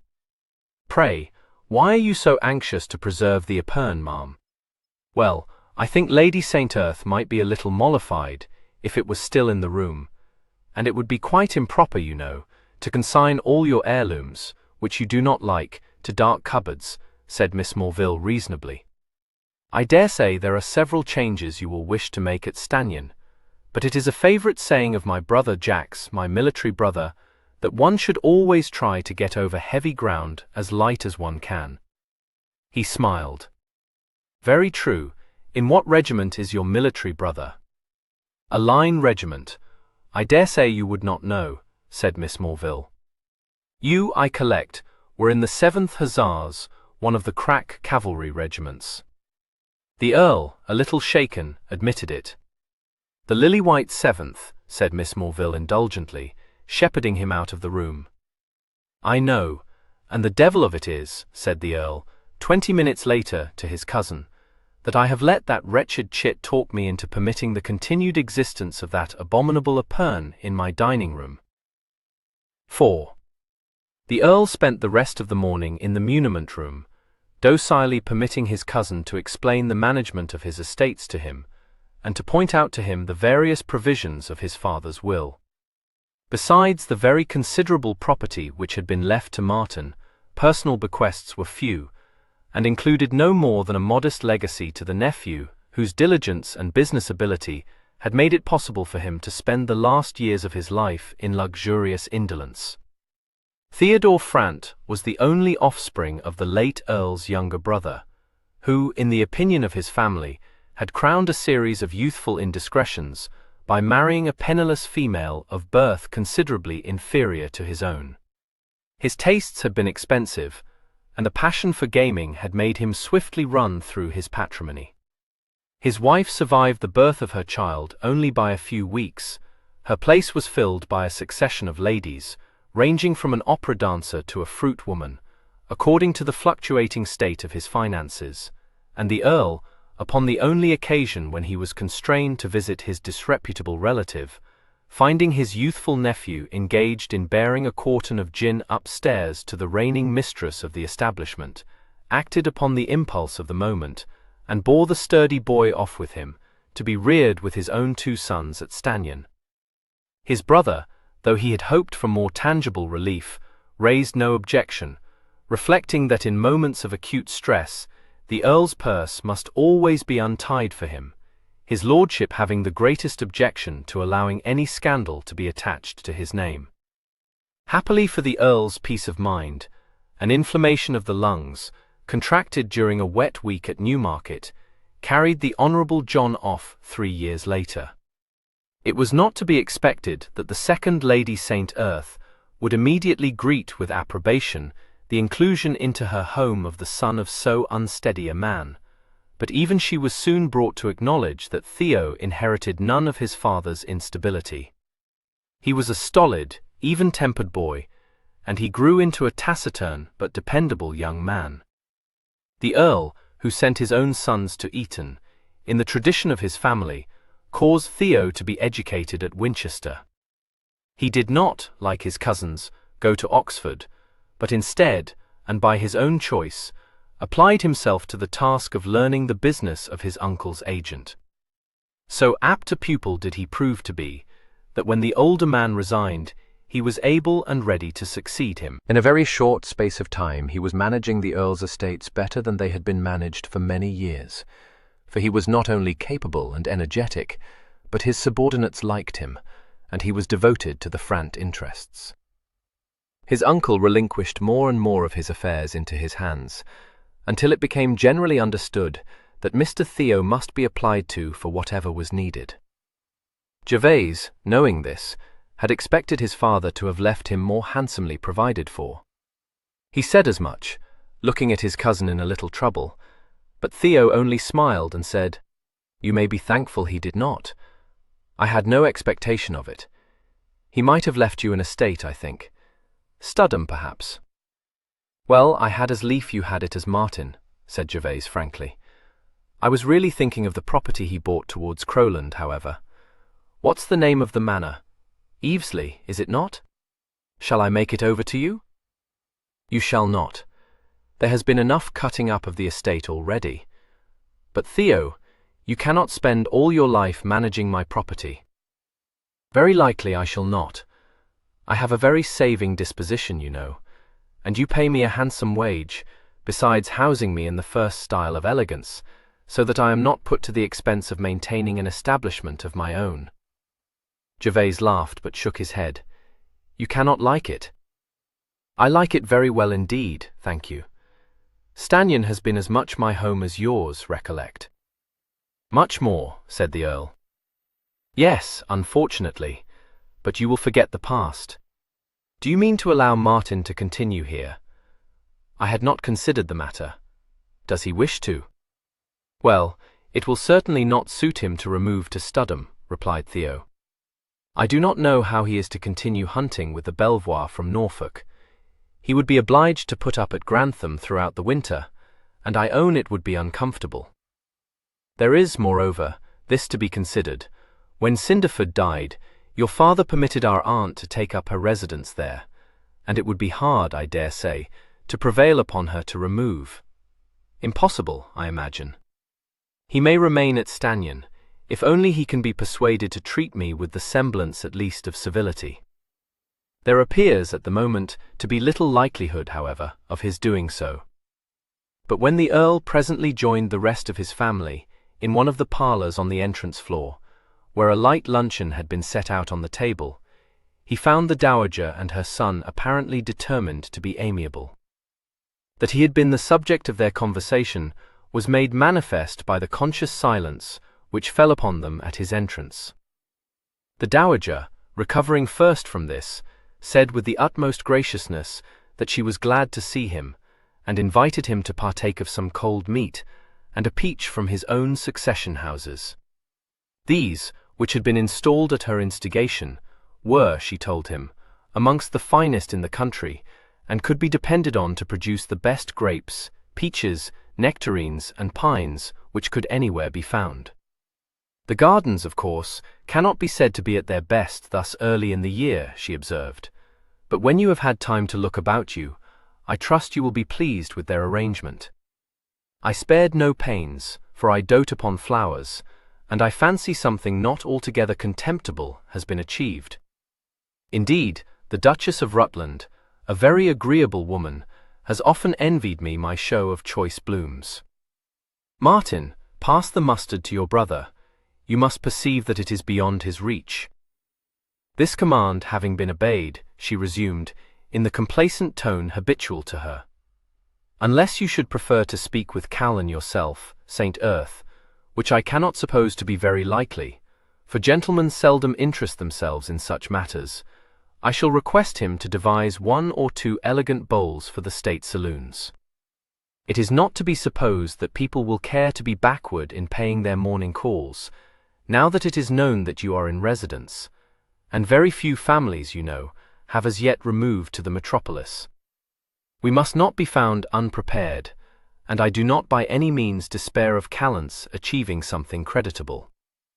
Am I to understand, ma'am, that I must expect to receive visits from all my neighbours? Asked Gervase in some dismay. Certainly, said the dowager, ignoring a muffled crack of laughter from her son. It would be very odd in them not to render you the observances of civility. It will be proper for you to hold a few dinner parties, and now that I have put off black gloves, I shall not object to performing my duties as hostess. Stannion has ever held a reputation for hospitality, and I fancy that my little parties have not been, in the past, wholly despised. I am sure nothing is further from my thoughts than a disposition to meddle, but I would advise you, my dear Saint Earth, to allow yourself to be guided in these matters by me. You cannot be expected to know who should be honoured by an invitation to dine with you, and who may be safely fobbed off with a rout party, or even a public day. A public day, repeated Gervase. You terrify me, ma'am. What must I do upon such an occasion? Oh, you have merely to move about amongst the company your tenants, you know, saying something amiable to everyone, said Martin. The most tedious affair. I have always contrived to be a couple of miles distant. What admirable good sense! Pray, into which class may Miss Morville and her peculiar parents fall, ma'am? That, responded the dowager, is a question that has frequently exercised my mind. There can be no denying that the Morvilles, they are able, you know, to trace their lineage back to the time of the Norman conquest, must be thought to rank amongst those of the best blood in the country. But there can be no denying that the opinions held by Mr. Hervey Morville, and, I feel compelled to say, by his lady, though she too is of excellent birth, so that one is quite in a puzzle to determine what circumstances can have prevailed upon her to turn to the pen, that these opinions, as I have observed, must cause the most liberally minded person to hesitate before including him in any select invitation. A shocking thing for his family, you know. He was actually acquainted with Horne Tooke.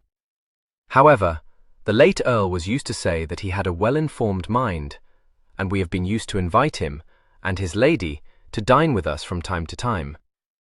His daughter is quite a favourite with me, a delightful girl. At this point, the eyes of the half-brothers met. The Earl was able to command his features, but Martin choked over a mouthful of cold beef. The dowager said indulgently, I do not assert that she is beautiful, but she is a very pretty behaved young female, and one that will do very well for poor Theo. I have a great regard for Theo, and I should be happy to see him comfortably established. Where, asked Gervase, with only the slightest tremor in his voice, is Miss Morville now? She does not care for a nuncheon. The dear child has walked through the park to Gilbourne House, answered the dowager. A letter from her mamma desired her to forward some small matters to Greta Hall, for she and Mr. Morville, you must know, are spending a few days as the guests of Mr. and Mrs. Southey the laureate, I need scarcely remind you.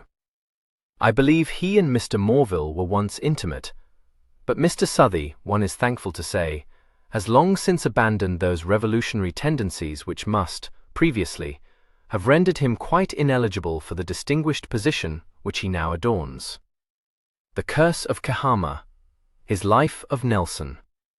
I am no great reader myself, but I am sure I must have heard the late Lord speak favourably of these works, I dare say a dozen times. We must certainly invite him to dinner, murmured Gervase. I believe it will be proper for us to do so, acknowledged the dowager. His brother, Sir James Morville, is a distinguished man, and they are related, one must remember, to the Minchinhamptons. We must wait, however, to see whether a suitable party may be arranged, though, to be sure, I have no doubt that we might, if we chose, arrange a dozen such. I should not think it marvellous if we were to receive as many as 50 visits from our neighbours this se'nnight. I sincerely trust you may be wrong, ma'am, said Gervase. The next few days, however, showed that the dowager had not misjudged the civility or the curiosity of the neighbouring gentry. Chaises, barouches, curricles, and even, when old Lady Wintringham decided that it behoved her to leave cards upon the new Earl, an antiquated coach bowled up the avenue to the imposing front doors of Stanyon, and set down passengers dressed in all the finery of silk and velvet, or the natty elegance of yellow pantaloons and best Bath suiting. The Earl found most of his visitors as tedious as they were well disposed, and, after enduring 3 consecutive days of almost continuous civilities, the sight of a carriage drawing up under his window was enough to send him stealthily down one of the secondary staircases to a vestibule whence it was possible for him to escape from the castle into the Fountain Court. From here it was an easy matter for him to reach the stables without being intercepted by an overzealous servant. And while the Dowager entertained the morning guests with one of her powerful monologues, her undutiful stepson was enjoying a gallop on the back of his grey horse, Cloud, having speedily put several miles between himself and the castle. He had already once or twice ridden out with his cousin and the bailiff, but his way led him on this occasion in a direction hitherto unvisited by him. It was a fine day towards the close of March, the ground rather heavy from recent rains, but fast drying under a strong wind blowing from the east. The hedgerows were bursting into new leaf, and the banks were starred with primroses. The Earl, having, as he would have said, galloped the fidgets out of Cloud, was hacking gently down a narrow lane when he came, round a bend, upon an unexpected sight. A lady was seated on the bank, engaged in gathering primroses from a clump within her reach. This, in itself, however imprudent in such damp and blustery weather, would not have attracted more than the Earl's fleeting attention, had he not perceived that the lady was attired in a riding habit. Here, plainly, was an equestrienne in distress. He brought Cloud trotting up, and caused him to halt alongside her. The lady had lifted her head at the first sound of Cloud's hoofs, and Gervase, raising his beaver, found himself looking down into a charming, wilful countenance, framed by the sweep of a hat brim and a cascade of pale, wind-tossed ringlets. A pair of large blue eyes, lighter and merrier than his own, met his with a rueful twinkle. A roguish dimple hovered at the corner of a kissable mouth, striving unavailingly to preserve its gravity. "I beg pardon," Gervase said, his gaze riveted on the fair face upturned to his. "Can I be of assistance, ma'am? Some accident, I apprehend. Your horse?" He dismounted as he spoke, and pulled the bridle over Cloud's head. The fair Diana broke into a ripple of laughter. "Depend upon it, the horrid creature is by now standing snugly in her stall. Was ever anything so vexatious? Papa will so roast me for parting company at such a paltry fence. Only the mare pecked, you know, and over her head I went, and perhaps I was foolish, or perhaps I was stunned. Shall I declare that I was stunned? And I released the bridle. You would have thought, after all the carrots and the sugar I have bestowed on her, that Fairy would have come to me when I coaxed her. But no. Off she set, thinking of nothing but her comfortable stable, I dare say." "Ungrateful, indeed," Gervase said, laughing. "But you must not sit upon that bank, ma'am, perhaps catching your death of cold. Is your home far distant?" "No, oh no. But to be walking through the village in my muddied habit, advertising my folly to the countryside. You will allow it to be unthinkable, my lord. You know me then, ma'am? But we have not previously met, I think I am sure. I could not have forgotten. Oh no. But a stranger in this desert, one dressed, moreover, in the first style of elegance, I could be in no doubt. You are. You must be Lord St. Earth." "I am St. Earth. And you, ma'am? How comes it about that this is our first encounter?" She replied with the most enchanting primming of her face, wholly belied by the mischievous look in her eyes. "Why, you must understand that one would not wish to appear pushing by too early a visit, nor uncivil by too late a one. Mamma has formed the intention that Papa shall pay a morning call at Stanyon next week." He was very much amused and said, "I could not receive that morning call too early, I assure you. It will be quite unnecessary, however, for Papa to be put to the trouble of a formal visit, for I shall forestall him. If I were to lift you onto Cloud's back, ma'am, will you permit me to lead him to your home?" She jumped down from the bank, catching up the skirt of her voluminous habit and casting it over her arm. "Oh, yes. Will you do that? I shall be so very much obliged to you." On her feet, she was seen to be a slim creature, not above the average height, but exquisitely proportioned. Her movements, though impetuous, were graceful, and the Earl was permitted a glimpse of a neatly turned ankle. She tucked her primroses into the buttonhole of her coat, where, mingling with her curls, they seemed almost exactly to blend with them. The Earl lifted her onto the saddle. She contrived to arrange one leg over the pommel, and declared herself to be perfectly safely established. "Now, where am I to take you?" asked Gervase, smiling up at her. "To Wissenhurst Grange, if you please. It is only a mile from where we stand, so you will not be obliged to trudge so very far. I should be glad if it were twice as far.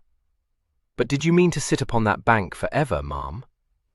"Oh, they would have found me in a little while," she said airily. "When Fairy reached the stables, you know, they would be thrown into such a pucker. I dare say everyone may already be searching the countryside for me." She spoke with all the unconcern of a spoiled child, and it was easy for him to guess that she must be the pet of her father's establishment. With some shrewdness he asked her if her parents were aware of her riding out without a groom, and glanced quizzically up in time to see her pouting prettily. "Oh, well, there can be no objection after all, in the country. In town, of course, I could not do so. If only I had not jumped that wretched little hedge. Nothing was ever so mortifying. Indeed, I am not in the habit of tumbling off my horse, Lord St. Earth. Why, the best of riders must take a toss or two," he reassured her. "It was used to be said of the Master of the Quorn, when I was living at Stanyon previously, that he would have as many as 50 falls in a season." "Ah, you are talking of Mr. Asherton Smith, I collect. His name, you must know, is forever on the tongues of the Melton men. You must have heard your brother deplore his leaving Quarndon Hall, I dare say. This has been his last season with the Quorn. He is coming into Lincolnshire to hunt the Burton, and that will put him many miles beyond poor Martin's reach." "I have indeed heard of it from Martin," said Gervase with a droll look. "Not all his calculations and his measurements will bring Reepham closer to Stanyon than 50 miles. He sees nothing for it but to put up at Market Raisin, if he should wish for a day with the Burton. Martin is one of Mr. Smith's upholders. A great many of the sporting gentlemen, however, complain that he draws his coverts too quickly, and will not lift as often as he should in Leicestershire." "You hunt yourself, ma'am?" She threw him one of her roguish looks. "Yes, when hounds meet in the vicinity, and I will faithfully promise to do just as Papa bids me." "I hope you keep your promises." Yes, in general I am very good. You will think me abominably stupid, I fear, but I think I can never have met your Papa, and thus do not know what I shall call him when we meet. "Papa is Sir Thomas Boulderwood," she replied at once. "Very likely you might not have encountered him, for we came to live at Wissenhurst only a few years ago, and you have all the time been abroad." "I must be grateful to whatever lucky chance it was that brought Sir Thomas into Lincolnshire," said Gervase. She received this with a laugh and a little shake of her head. She was young enough to feel embarrassment at broad compliments, but she betrayed none. Plainly, she was accustomed to being very much admired, although the coming London season, as she presently confided to the Earl, was to be her first. For one does not count private parties, and although I was almost 17 last spring, Mamma could not be prevailed upon to present me, though even my Aunt Caroline, who is so strict and stuffy, counselled her most strongly to do so.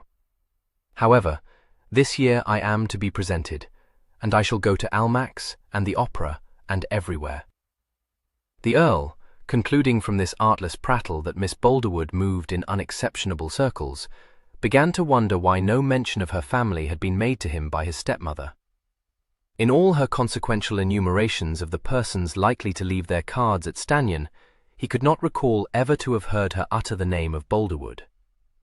But as he led Cloud into the village through which they were obliged to pass on their way to Wissenhurst Grange, An inkling of the cause of this omission was conveyed to him by an unexpected encounter with his half-brother.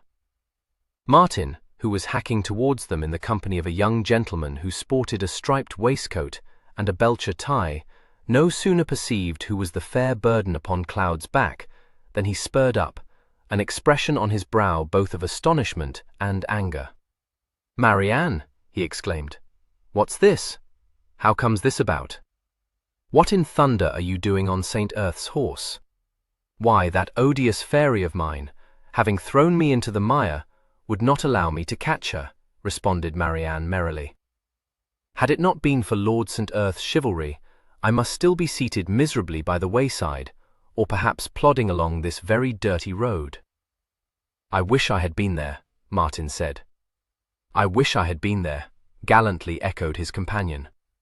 "I am very glad you were not, for to be seen tumbling off my horse could not at all add to my consequence." "Oh, Lord St. Earth, are you acquainted with Mr. Warboys?" Martin, interrupting the exchange of civilities between his friend and his brother, said, "You might have been killed. I do not know what Lady Boulderwood will say. You must let me escort you home."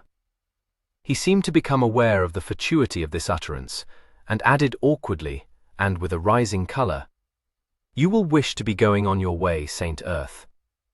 "I am going on my way," replied the Earl, who was looking amused. "I must tell you, Martin, that I find you very much de trop." "By Jove, yes," agreed Mr. Warboys, with even more gallant intention. "Anyone would myself." He encountered a fiery glance from Martin which flustered him, and added hastily, "That is to say, what I meant was, that's a devilish good-looking hunter you have there, St. Earth. Great rump and hocks, splendid shoulders, not an inch above 15.3, I'll swear, the very thing for this country. Oh, he is the loveliest creature," Marianne said, patting Cloud's neck. "He makes no objection to carrying me in this absurd fashion. I am sure he must be the best mannered horse in the world." "My troubadour would carry you as well," Martin muttered. Mr. Warboys was moved to contradict this statement. "No, he wouldn't. Wouldn't carry her as well as my old soldier. Got a tricky temper, that tit of yours." "He is better paced than that screw of yours," retorted Martin, firing up in defence of his horse. "Old soldier," said Mr. Warboys obstinately, "would give her a comfortable ride." "You must be besotted to think so." "No, I ain't. Old soldier has often carried my sister. Your troubadour has never had a female on his back." "That can soon be mended." "I wonder," said the Earl diffidently, "if you would think it rude in us to be proceeding on our way while you thrash the matter out between you. Miss Boulderwood will be in danger of contracting a chill, I fear." Martin cast him a smouldering look, but Mr. Warboys at once responded, "By Jupiter, so she will! Nasty wind blowing. No sense in standing about, silly thing to do. I'll accompany you," Martin said, wheeling his horse about. "Yes, pray do," said Marianne, thoroughly enjoying this rivalry for her favours. "Papa and Mamma will be so glad to see you. And you too, Mr. Warboys." "If I and not St. Earth had found you," said Martin, "we would soon have seen whether Troubadour would have carried you or not." "Well, since the matter appears to trouble you, why should you not at once put it to the test?" suggested Gervase. "You will not object to changing horses, Miss Boulderwood?" "I very much fear that nothing less will satisfy poor Martin." Martin looked to be at once surprised and scornful. He had no great opinion of his brother's mettle, but he had not expected him to relinquish his advantage so very tamely. He smiled triumphantly and dismounted, but not in time to forestall Gervase in lifting Marianne down from Cloud's back. She was installed on Troubadour's saddle. The Earl swung himself on to Cloud again, and Martin, preparing to lead his horse along the street, realized too late that between the horseman and the pedestrian the advantage lay with the former. The Earl, riding easily beside the lady, was able to engage her in conversation, while his brother, plodding along at Troubadour's head, was obliged, whenever he wished to claim her attention, to turn his head to look up at her, and to repeat his remark several times. The playful nature of her exchanges with Gervase considerably exacerbated his temper, nor was he mollified to observe that the Earl's gallantry seemed to be very much to Marianne's taste. After one or two unsuccessful attempts to draw her into conversation with himself, he relapsed into sulky silence, and was very nearly provoked, at journey's end, into giving his friend, Mr. Warboys, a leveller. Mr. Warboys, a mournful witness of his discomfiture, was ill-advised enough to say to him, as Marianne led the Earl up the steps to the door of Wissenhurst Grange, "Rolled up, dear boy. Very shabby stratagem. Fellow must have been on the staff, I should think." Marianne's safe arrival was greeted by her mother, her father, the butler, the housekeeper, and her old nurse with a most profound thanksgiving. The news of Fairy's riderless return to the stables had only just been brought up to the house, so that there was time yet to send one of the footmen running to stop the grooms and the stable boys setting forth to scour the countryside in search of her. Sir Thomas, who had been shouting for his horse, pulling on his boots, and issuing instructions all in one breath, was only induced to cease shaking and hugging his daughter by the necessity of thanking her preserver. His wife, though very much more restrained in her expressions, was equally obliged to the Earl, and it was hard to imagine how either of them could have been more grateful to him had he rescued Marianne from some deadly peril. As for Marianne, she laughed and coaxed and begged pardon, and was very soon forgiven her imprudence. Her mamma bore her upstairs to put off her muddied habit. Sir Thomas shouted for refreshment to be brought to the saloon, whither he led the Earl, and Martin, fairly gnashing his teeth, said stiffly that he would take his leave, now that he had seen Marianne restored to her parents. "Yes, yes, there is no occasion for you to kick your heels, my boy," said Sir Thomas genially. "To be sure, we are always glad to see you at Wissenhurst, and you too, Barney. But you will be wanting to go about your business now. This way, my lord. To think I had been meaning to wait on you next week, and here you are, making it quite unnecessary for me to do so. I am glad of it. I am no hand at doing the punctilio, you know." Thus dismissed, Martin bowed grandly and left the house, closely followed by Mr. Warboys, who said helpfully as they mounted their hacks, "No sense in getting into a miff, dear boy. Come about again presently, I dare say. Very unlucky chance your brother should have been riding in this direction, but not a bit of good staying there to outface him. Cork-brained thing to do. The devil of it is he's a dashed handsome fellow. Good address too, besides the title. If he thinks I will permit him to trifle with Marianne," said Martin between his teeth. "No reason to think he means to do so," said Mr. Warboys soothingly. "Seemed very taken with her." Martin turned his head sharply to look at him, so menacing an expression in his dark eyes that he was thrown into disorder. "What do you mean?" "Well, now you come to ask me," said Mr. Warboys, with the air of one making a discovery, "I don't know what I mean. Spoke without thinking. Often do. Runs in the family. Uncle of mine was just the same. Found himself married to a female with a squint all through speaking without thinking." "Oh, to hell with your uncle," Martin said angrily. "No use saying that, dear boy. The old gentleman took a pious turn years back. Won't go to hell, not a chance of it. Aunt might never met such a queer-tempered woman in my life." "Will you stop boring on and on about your relatives?" said Martin savagely. "Don't mind doing that. No pleasure to me to talk about them. But if you think you're going to have a turn-up with me, old fellow, you're devilish mistaken, saphead." "Why should I? There ain't any reason. But whenever you take one of your pets," said Mr. Warboys frankly, "it don't seem to signify to you whose cork you draw. All I say is, it ain't going to be mine." Meanwhile, Sir Thomas, having ushered the Earl into one of his saloons, and furnished him with a comfortable chair and a glass of Madeira, had arrived at a more precise understanding of the service which had been rendered to his daughter. He chuckled a good deal over it, rubbing his hands together and ejaculating, "Cow-handed little puss. I shall roast her finely for this, I can tell you. All's well that ends well, though. I'll wager her mamma will have something to say to her giving her groom the slip." But there, she is our only chick, my lord, and we don't care to be too strict, and that's the truth.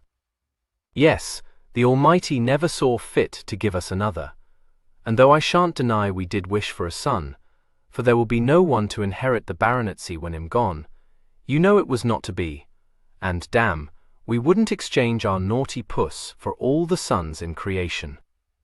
Gervase said what was proper, and sipped his wine, watching Sir Thomas as he bustled about, casting another log onto the fire, altering the position of a screen to exclude a possible draught, tugging at the bell rope to summon a servant to bring in the ratafia wine for Miss Marianne.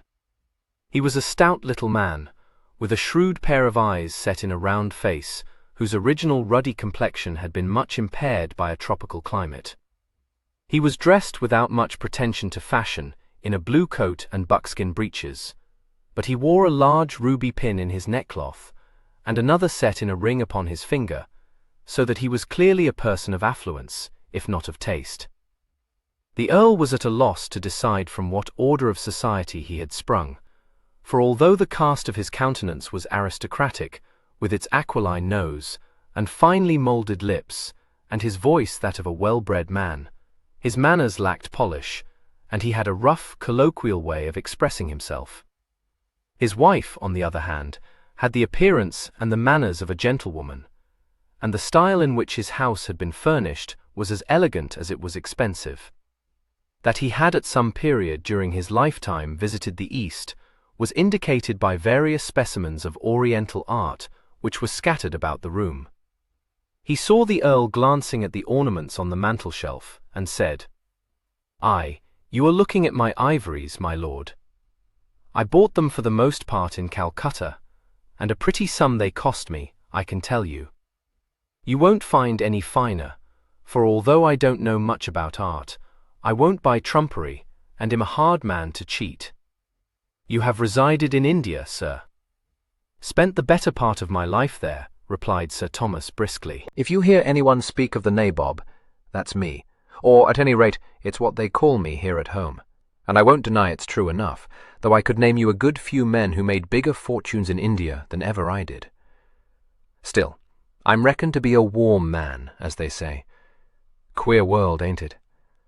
I often wonder what my poor father would think if he had lived to see the prodigal son come home, only just in time to save the family from landing in the basket. Aye, I was a wild young fellow, I can tell you, and caused my father a deal of trouble, God forgive me. The end of it was, I was shipped off to India, and I dare say they all hoped I should be heard of no more. I don't say I blame them, but it was a desperate thing to do, wasn't it?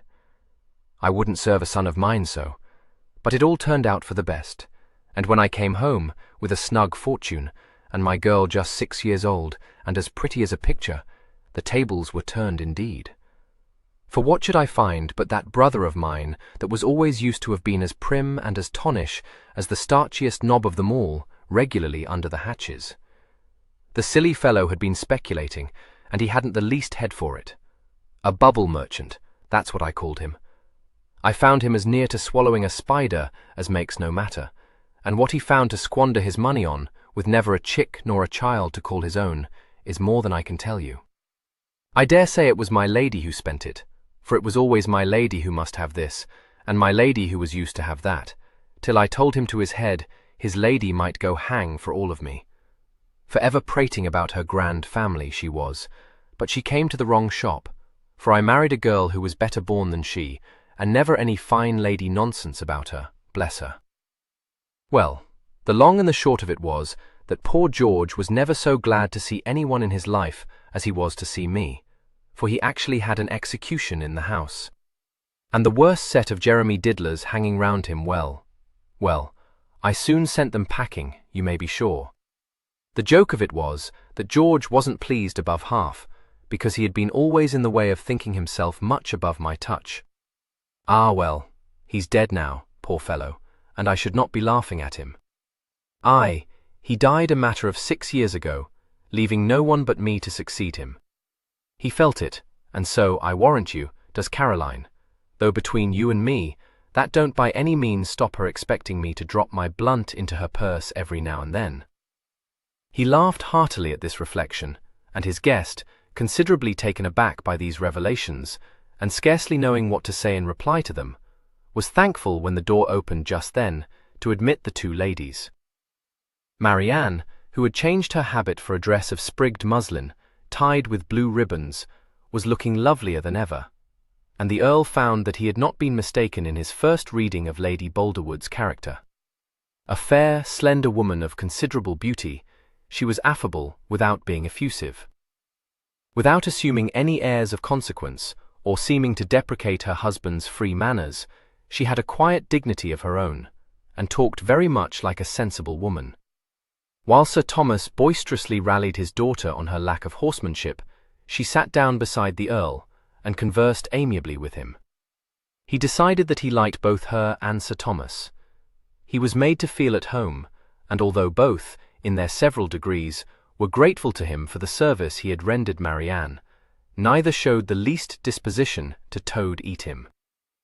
As for Marianne, he could not suppose that a lovelier or a sunnier-tempered girl existed. She bore all her father's roasting with laughter, and coaxing pleas to be forgiven for having caused him anxiety, and when she saw that he had finished his wine, she jumped up to set down his glass for him. "I hope that now we have been so unceremoniously introduced, you will visit us again, Lord St. Earth. We do not pretend to entertain in any formal style while we are in the country, for Marianne cannot be considered to be out, you know, until we remove to London next month. But if you don't disdain a game of lottery tickets, or to stand up to dance in a room with only perhaps half a dozen couples, I shall be very happy to welcome you whenever you should care to come." "That's right," said Sir Thomas, overhearing. "No state or flummery. We reserve all that for Grosvenor Square." "If I had my way, but there. This little puss of mine is determined to drag me to all manner of routs and soirees and balls, aren't you, my pretty?" She was seated on the arm of his chair, and at once bent to lay her cheek against his, and to say caressingly, "Dear papa, now confess, you would not forego any of it for the world. Aye, I know you. You are a rogue, miss, and think you may twist me round your finger. Come and eat your mutton at Wissenhurst when you feel so inclined, my lord. You know your way, and if you did not, young Martin would show it to you fast enough.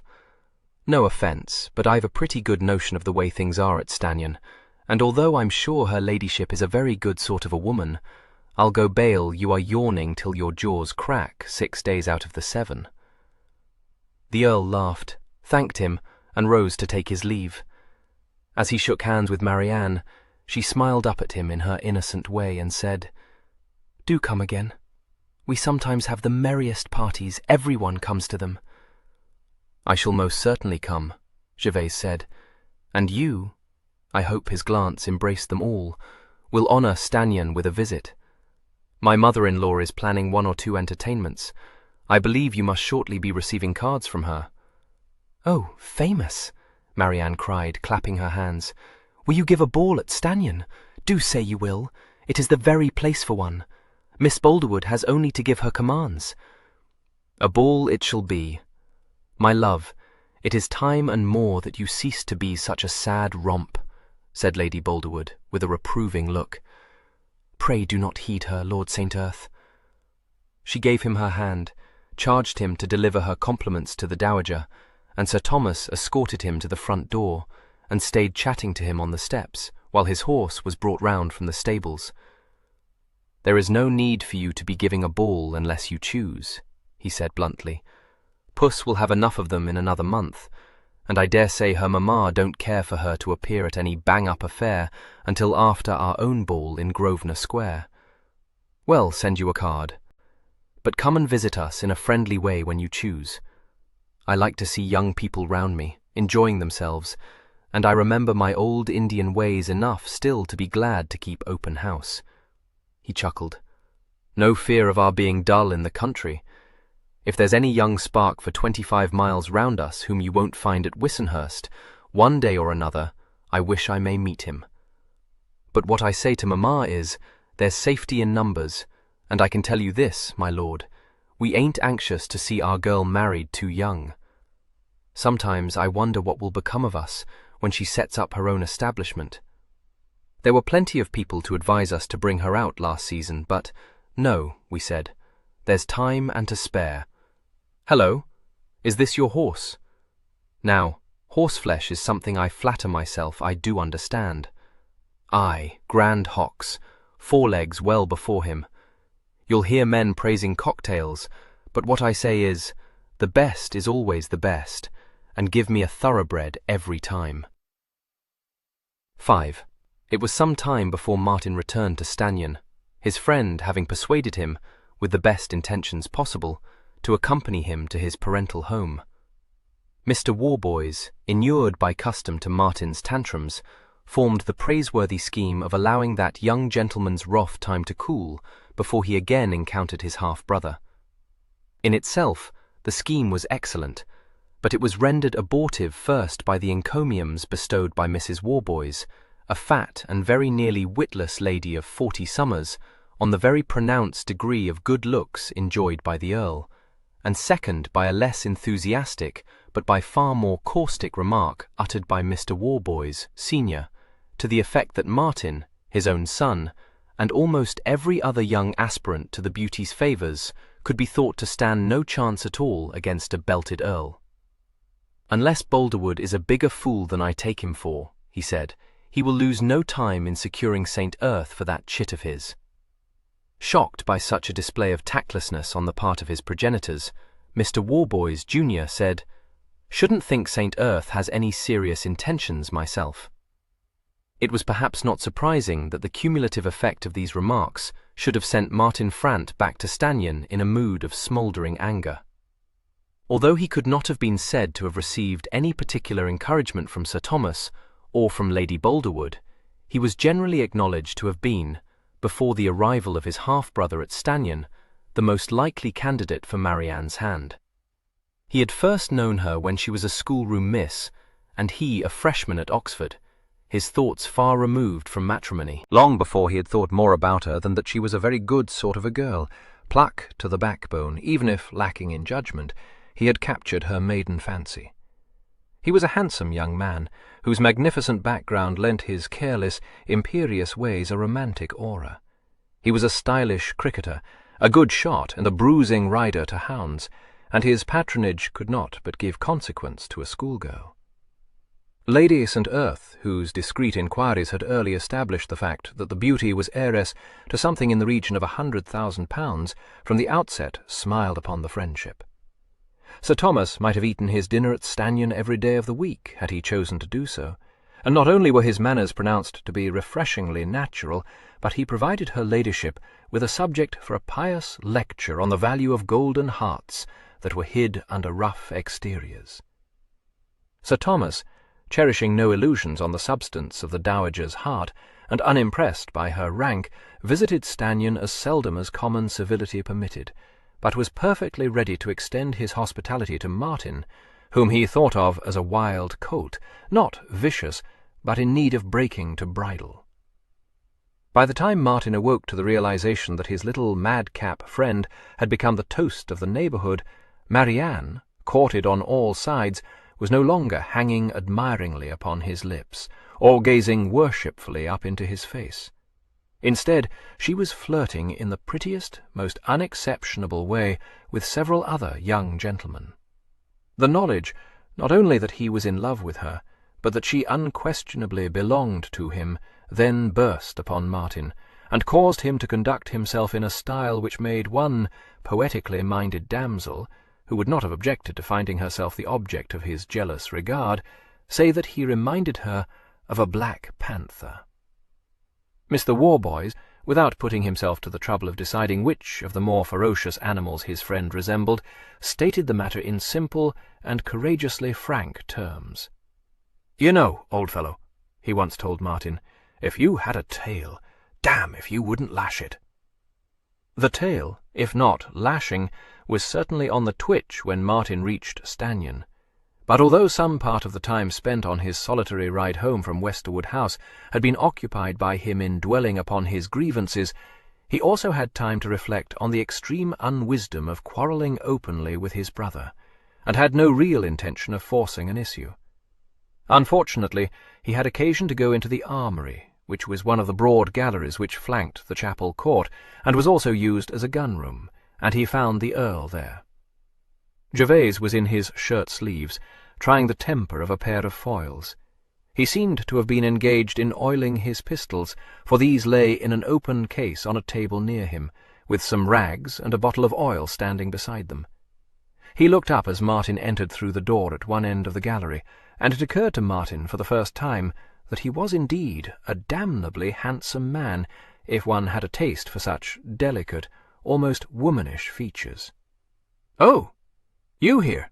Martin said, in no very agreeable voice. Gervase regarded him meditatively. "As you see. Is there any reason why I should not be here?" "None that I know of," Martin replied, shrugging and walking over to a glass-fronted case which contained several sporting guns. "I am so glad," said Gervase. "So much that I do seems to anger you, that I am quite alarmed lest I should quite unwittingly cause you offence." The gentle irony in his tone was not lost on Martin. He wheeled about and said trenchantly, "If that is so, let me advise you to leave Marianne Boulderwood alone." Gervase said nothing, but kept his eyes on Martin's face, their expression amused, yet watchful. "I hope I make myself plain, brother." "Very plain. You may think you can come into Lincolnshire, flaunting your title and your dandy airs, and amuse yourself by trifling with Miss Boulderwood, but I shall not permit it, and so I warn you." "Oh, tut, Gervase interrupted, laughing. Martin took a hasty step towards him. "Understand, I'll not have it." Gervase seemed to consider him for a moment. He still looked amused, and, instead of answering, he lifted the second foil from where he had laid it on the table, set both hilts across his forearm, and offered them to Martin. Martin stared at him. "What's this foolery? Don't you fence?" "Fence? Of course I do." "Then choose a foil, and see what you can achieve with it. All these wild and whirling words don't impress me, you know." "Perhaps your sword-play may command my respect." He paused while Martin stood irresolute, and added softly, "No? Do you think you can't creditably engage with such a dandified fellow as I am?" Martin's eyes flashed. He grasped one of the hilts, exclaiming furiously, "Well, see that!" "Gently, don't draw the blade through my hand," Gervase said, allowing him to take the foil he had chosen. "How does the length suit you? I have frequently fenced with this pair. You have the advantage of me then. I find them a trifle over-long, and not as light in hand as I could wish. However, that is a common fault." He moved away to the centre of the armoury as he spoke, and waited there while Martin flung off his coat. Martin swiftly followed him, torn between annoyance and a desire to demonstrate his skill to one whom he suspected of mocking him. He knew himself to have been well taught, and was, indeed, so much above the average at most forms of sport that he expected to give a very good account of himself. But after a few minutes, he was brought to realize that he had met his master. The Earl fought with a pace and a dexterity which flustered him a little, and never did he seem to be able to break through that unwavering guard. Every attack was baffled by a close parade, and when he attempted a feint, Gervase smiled, his wrist in no way led astray, and said as he delivered a straight thrust, "Oh, no, no. If you must feint, you should oppose your forte, moving your point nearer to my forte, or you won't very easily hit me." Martin returned no answer. He was panting, and the sweat was beginning to stain his shirt. Had his adversary been any other man, he would have been delighted to have found himself matched with a swordsman so much superior to himself, and would not in the least have resented his inability to score a hit. But it galled him unspeakably to be unable to break through the guard of so effeminate a person as Gervase, who never seemed at any moment to be hard-pressed, or even to be exerting himself very much. He was obliged to acknowledge a number of hits, his choler steadily rising. A return from the wrist, which caught him in mid-thrust, destroyed the last rags of his temper. He parried a cart thrust half-circle, his weight thrown onto his left hip, and swiftly turned his wrist in tierce, inclining the point on the left, with the intention of crossing the Earl's blade. But just as he was about to do so, Gervase disengaged, giving way with the point, so that it was Martin's blade, meeting no opposition, which leaped from his hand, and not his brother's. "So your master taught you that trick," Gervase said, a little out of breath. "Very few do so nowadays. But it's dangerous, you know, unless you have very great swiftness and precision. Try again, or have you had enough?" "No," Martin shot at him, snatching up his foil and dragging his shirt sleeve across his wet brow. "Damn you, I'm not so easily exhausted. I'll hit you yet. I'm out of practice." "You might hit me out of practice. You won't do it out of temper," said Gervase dryly. "Won't I? Won't I?" gasped Martin, stung to blind rage by this merited but decidedly provocative rebuke. He closed the Earl's blade, and on the instant saw that the button had become detached from his point. Gervase saw it too, and quickly retired his left foot, to get out of distance. "Take care," he said sharply. "You may take care," Martin panted, and delivered a rather wild thrust in prime. It was parried by the St. George Guard, and even as he became conscious of the enormity of what he had done, he found himself very hard-pressed indeed. He would have dropped his point at a word, but the word was not spoken. Gervase was no longer smiling, and his eyes had narrowed, their lazy good humor quite vanished. Martin was forced to fight. A careless, almost mechanical thrust in cart over the arm was parried by a sharp beat of the Earl's forte, traversing the line of his blade and bearing his wrist irresistibly upwards. The Earl's left foot came forward, his hand seized the shell of Martin's sword and forced it out to the right. He gripped it fast and presented the button of his foil to Martin's face. "The disarm," he said, holding Martin's eyes with his own. Martin relinquished his foil. His chest was heaving. He seemed as though he would have said something, but before he could recover his breath enough to do so, an interruption occurred. Theo, who, for the past few minutes, had been standing with Miss Morville, rooted on the threshold, strode forward, ejaculating thunderously, "Martin, are you mad?" Martin started and looked round, a sulky, defensive expression on his flushed countenance. His brother laid down the foils. Miss Morville's matter-of-fact voice broke into an uncomfortable silence. "How very careless of you not to have observed that the button is off your point," she said severely. "There might have been an accident if your brother had not been sharper-eyed than you." "Oh, no, there might not," Martin retorted. "I couldn't touch him. There was no danger." He caught up his coat as he spoke, and without looking at Gervase went hastily out of the gallery. "I expect," said Miss Morville, with unruffled placidity, "that swords are much like guns. My papa was used to say, when they were boys, that he would not trust my brothers with guns unless he were there to keep an eye on them, for let a boy become only a little excited, and he would forget the most commonplace precautions. I came to tell you, Lord St. Earth, that your mamma-in-law wishes you will join her in the amber drawing-room. General Hawkhurst has come to pay his respects to you." "Thank you. I will come directly," he replied. "Drusilla, you will not mention to anyone what you saw a moment ago?" Theo said. She paused in the doorway, looking back over her shoulder. "Oh, no. Why should I, indeed? I am sure Martin would very much dislike it, if anyone were to roast him for being so heedless." With this prosaic reply, she left the armory, closing the door behind her. "Gervase, what happened?" Theo said. "How came Martin to be fencing with a naked point?" "Oh, he tried to cross my blade, but since I am rather too old a hand to be caught by such a trick as that, it was his sword, not mine, which was lost," Gervase said lightly. "The button was loosened, I dare say, by the fall." "Are you trying to tell me that he did not perceive it?" Gervase smiled. "Why, no. But the thing was, you see, that he was so angry with me for being the better swordsman that his rage quite overthrew his judgment, and he tried to pink me. I was never in any danger, you know. He has not been so badly taught, but he lacks precision and pace. So I saw. You had him clearly at your mercy, but that cannot excuse his conduct. As to that, perhaps I was a little at fault, Gervase confessed.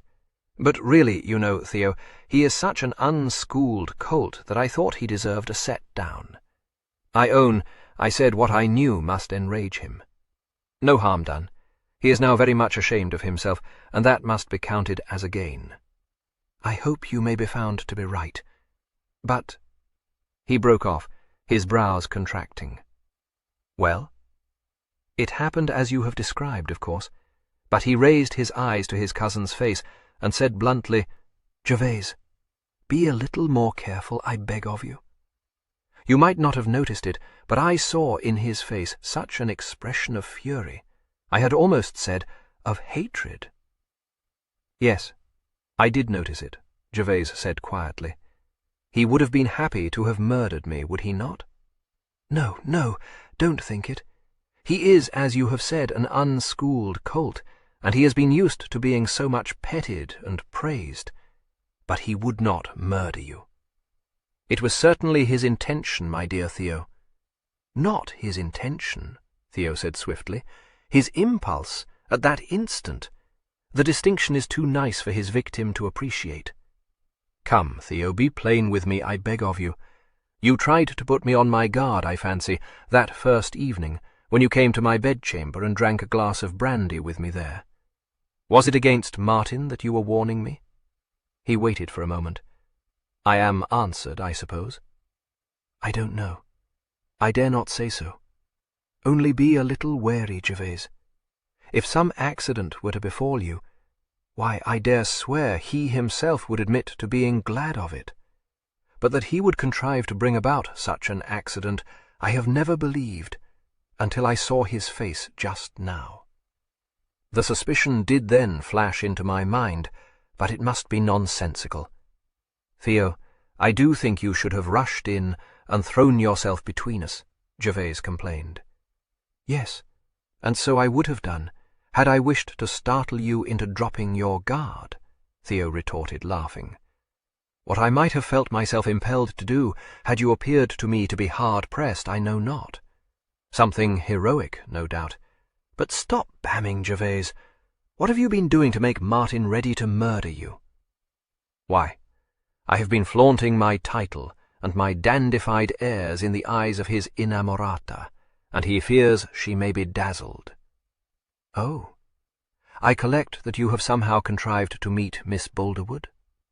Yes, and I wish you will tell me why no one has ever told me of her existence. She is the sweetest sight my eyes have alighted upon since I came into Lincolnshire. Theo smiled, but perfunctorily, and turned a little aside to lay the foils in their case. She is very beautiful, he agreed, in a colourless tone. An heiress, too, if I have understood her father. Shall I try my fortune? By all means. Gervase glanced quickly at his averted profile. Theo, you too? Theo uttered a short laugh. Don't disturb yourself. I might as well aspire to the hand of a royal princess. He shut the sword case and turned. Come, if General Hawkhurst has honoured you with a visit, you had better make yourself a little more presentable. Very true. I will do so at once. Gervase said, rather glad to be relieved of the necessity of answering his cousin's embittered words.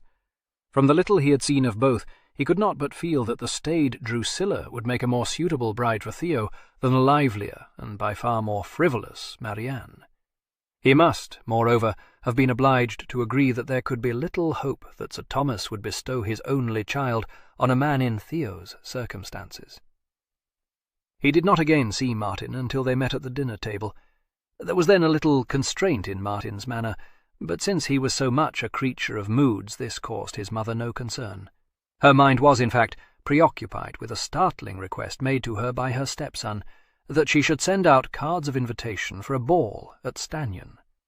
Since her disposition generally led her to dislike any scheme not of her own making, her first reaction was to announce with an air of majestic finality that it was not to be thought of.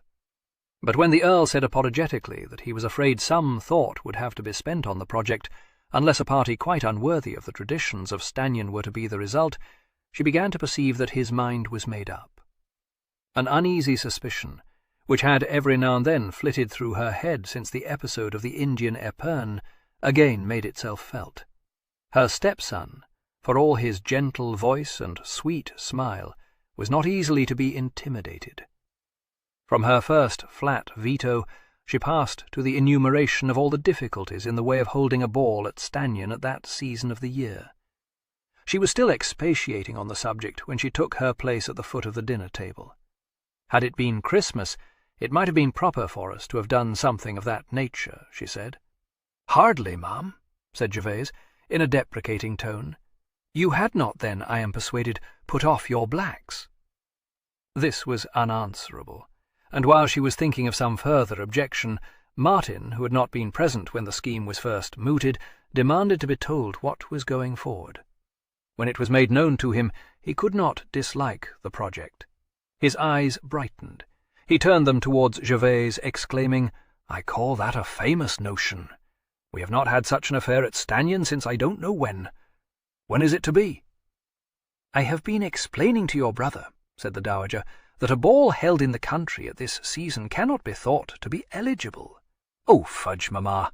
No one removes to town until April. No one we need care for, at least. I dare say we could muster as many as 50 couples. Well, 25 at all events. And that don't include all the old frights who will come only to play whist." "I fear that my state of health would be quite unequal to entertaining so many persons," said the Dowager, making a determined bid for mastery. As she had never been known to suffer even the most trifling indisposition, this announcement not unnaturally staggered her son. Before he could expostulate, however, Gervase said solicitously, "I would not for the world prejudice your health, ma'am. To be sure, to expect you to receive and to contrive for so many people would be an infamous thing for me to do. But I have been considering, you know, whether if I sent my own chaise to convey her, my Aunt Dorothea might not be prevailed upon to drive over from Studham, to relieve you of those duties which might prove too much for your strength. I dare say if we invited her to stay at Stannion for a week or so, she would not altogether object to it." There was a pregnant silence. Theo's firm lips twitched. The chaplain gazed in deep absorption at the bowl of spring flowers which had replaced the epergne in the centre of the table, and Martin directed a glance of awe, not untinged with respect, at the Earl. Only Miss Morville continued to eat her dinner in complete unconcern. "Lady Cinderford," said the Dowager, referring to her widowed sister-in-law in accents of loathing, "will act as hostess at Stannion over my dead body." "That would be something quite out of the ordinary way," murmured the Earl. Miss Morville raised her eyes from the portion of fricandeau of beef on her plate and directed a quelling look at him. She then turned her attention to her hostess, saying, "Should you find it too much for you, ma'am, if I were to write all the invitations for you, and in general undertake the arrangements?" The Dowager, snatching at this straw, bestowed one of her most gracious smiles upon her, and gave the assembled company to understand that under these conditions she might be induced to sink her personal inclinations in a benevolent desire to oblige her stepson. After that she entered in a very exhaustive way, which lent no colour to her previous assertion that she was in failing health, into all the preparations it would be necessary to make for the ball.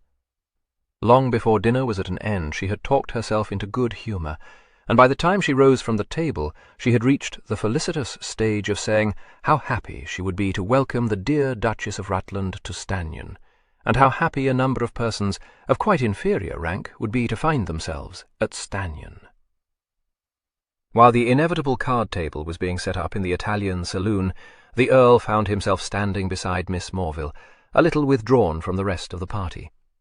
He could not resist saying to her, with an arch lift of his brows, "I have incurred your censure, ma'am?" She seemed surprised. "No, how should you? Oh, you mean that most ill-advised remark you made. Well, I must say it was the outside of enough. However, it is not my business to be censuring you, my lord, and if I seemed to do so, I have only to beg pardon. Don't, I entreat. I will own my fault. Shall you dislike my ball?" Dislike it? No, indeed. I dare say I shall enjoy it excessively. I am afraid you will be put to a great deal of trouble over it."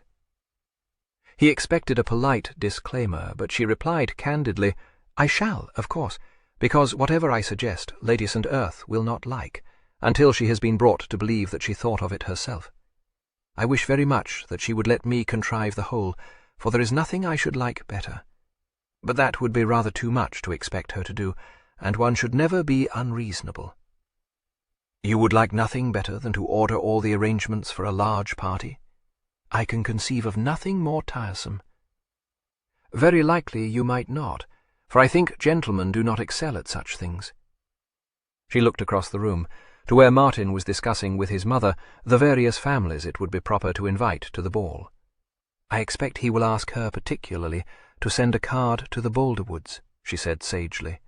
"If I were you, I would not mention to her that you wish them to be invited, for it will only put up her back if you do, and you may depend upon Martin's good offices in that cause."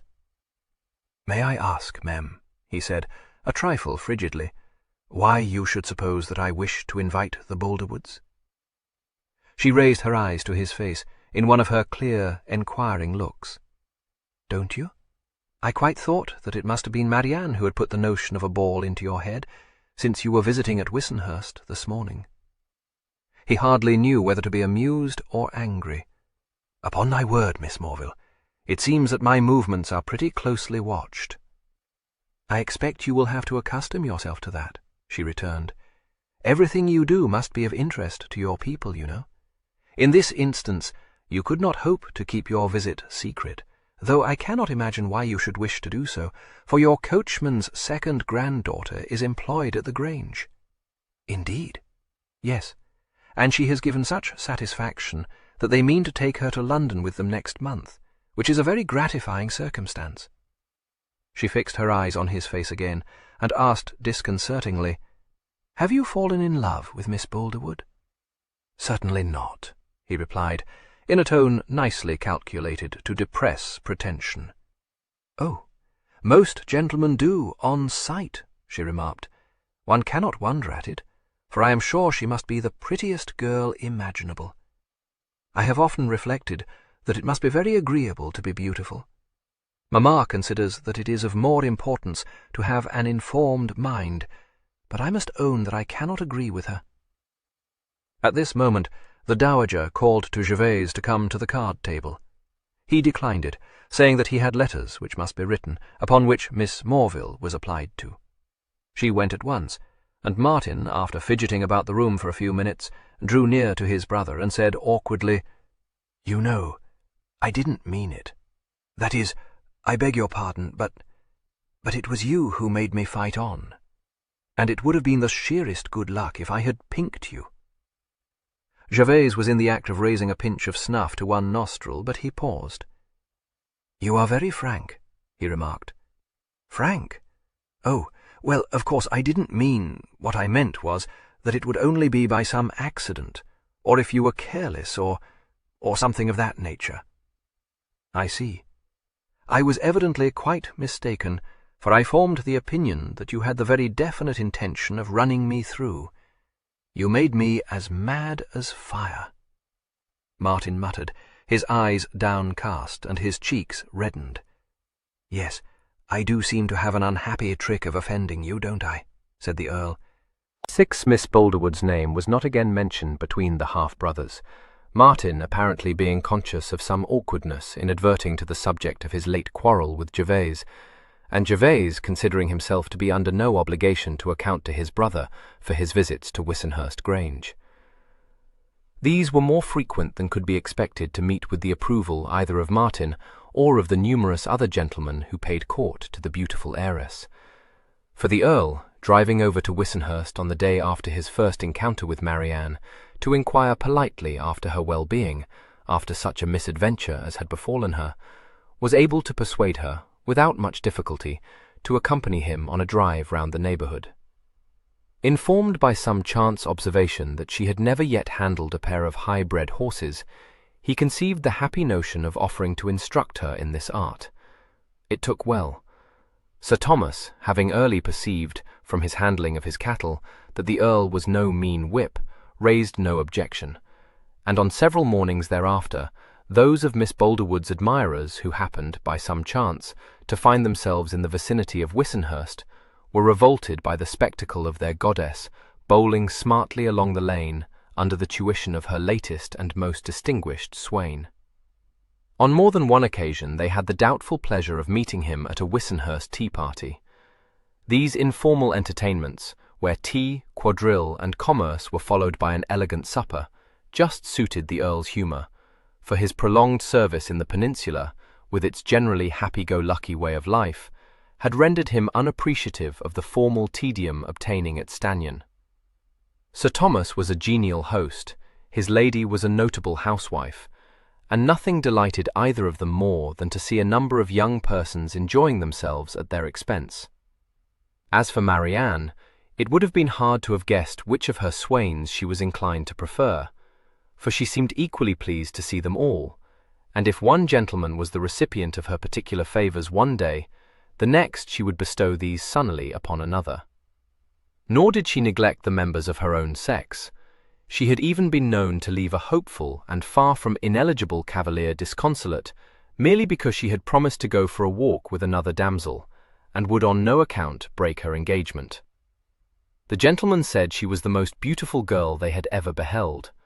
The ladies, for the most part, bestowed on her an even more striking testimonial. They were sure there could not anywhere be found a more good-natured girl. She had her detractors, of course, and it was not long after his arrival at Stanion that the Earl learned from several mothers of pretty daughters that Miss Boulderwood, though well enough, had too short an upper lip to be considered a beauty, and was sadly deficient in accomplishments. Her performance upon the pianoforte was no more than moderate, and she had never learnt to play the harp. Nor had Lady Boulderwood ever called upon morning visitors to admire her daughter's latest watercolour sketch, from which it was to be apprehended that Miss Boulderwood's talent did not lie in this direction either. Martin was nearly always to be found at the Wissenhurst tea-parties, and once, having received a particular invitation from Lady Boulderwood, Theo drove over with the Earl to bear his part in an informal dance. Gervase, watching how Theo's eyes followed Marianne, could only be sorry. It did not appear to him that she held him in greater regard than himself, or Martin, or the inarticulate Mr. Warboys. Cards of invitation were sent out from Stanion. Marianne was in transports, and if it did not quite suit Lady Boulderwood's sense of propriety to permit her to appear at a regular ball before she had been brought out in London at a ball of her own parents' contriving, Sir Thomas could not be brought to see that such niceties mattered a jot. Lady Boulderwood's scruples were overborne, and Marianne could be happy, and had only to decide between the rival merits of her white satin dress with the Russian bodice, fastened in front with little pearls, and one of white crepe, trimmed with blonde lace, and worn over a satin slip. Her happiness, with that of every other lady who had been honoured with an invitation to the ball, very soon became alloyed by anxiety.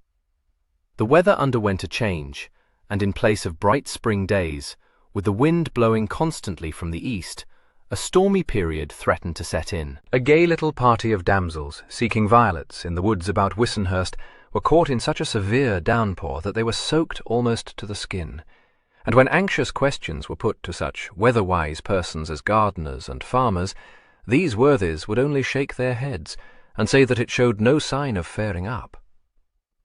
The date of the ball had been carefully chosen to coincide with a full moon, but not even so indulgent a parent as Sir Thomas would for a moment consider the possibility of driving some 6 miles to a party of pleasure if the moon were to be obscured by clouds, and the coachman's vision still further impaired by driving rain.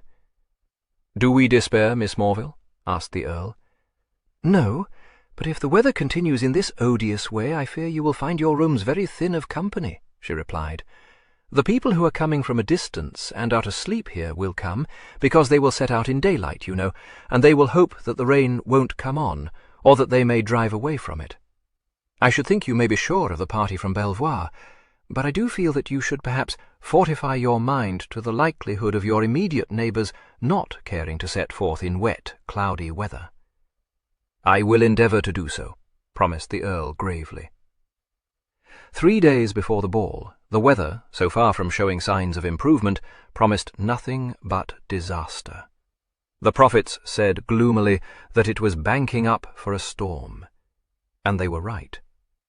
The day was tempestuous, and when the Stannion party assembled for dinner, even Martin, who had hitherto refused to envisage the possibility of the inclement weather's persisting, took his place at the table with a very discontented expression on his face, and announced that he thought the devil had got into the skies. "Well, if it continues in this way, we must postpone the ball," Gervase said cheerfully. "Yes, and find everyone gone off to London," retorted Martin.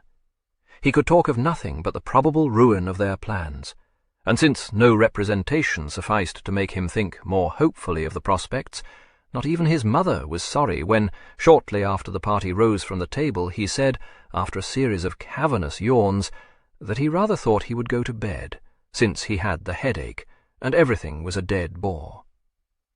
The usual whist set had been formed, and so fierce were the battles fought over the table that none of the 4 players noticed that the wind was no longer rattling the shutters and moaning round the corners of the castle, until Miss Morville, who sat quietly stitching by the fire, lifted her head and said, "Listen, the wind has dropped." "I rather thought it would," observed the Dowager, gathering up her trick. "Indeed, I said as much this morning. Depend upon it, I said to Abney, the wind will drop, and we shall have it fine for our party. I flatter myself I am seldom at fault in my calculations."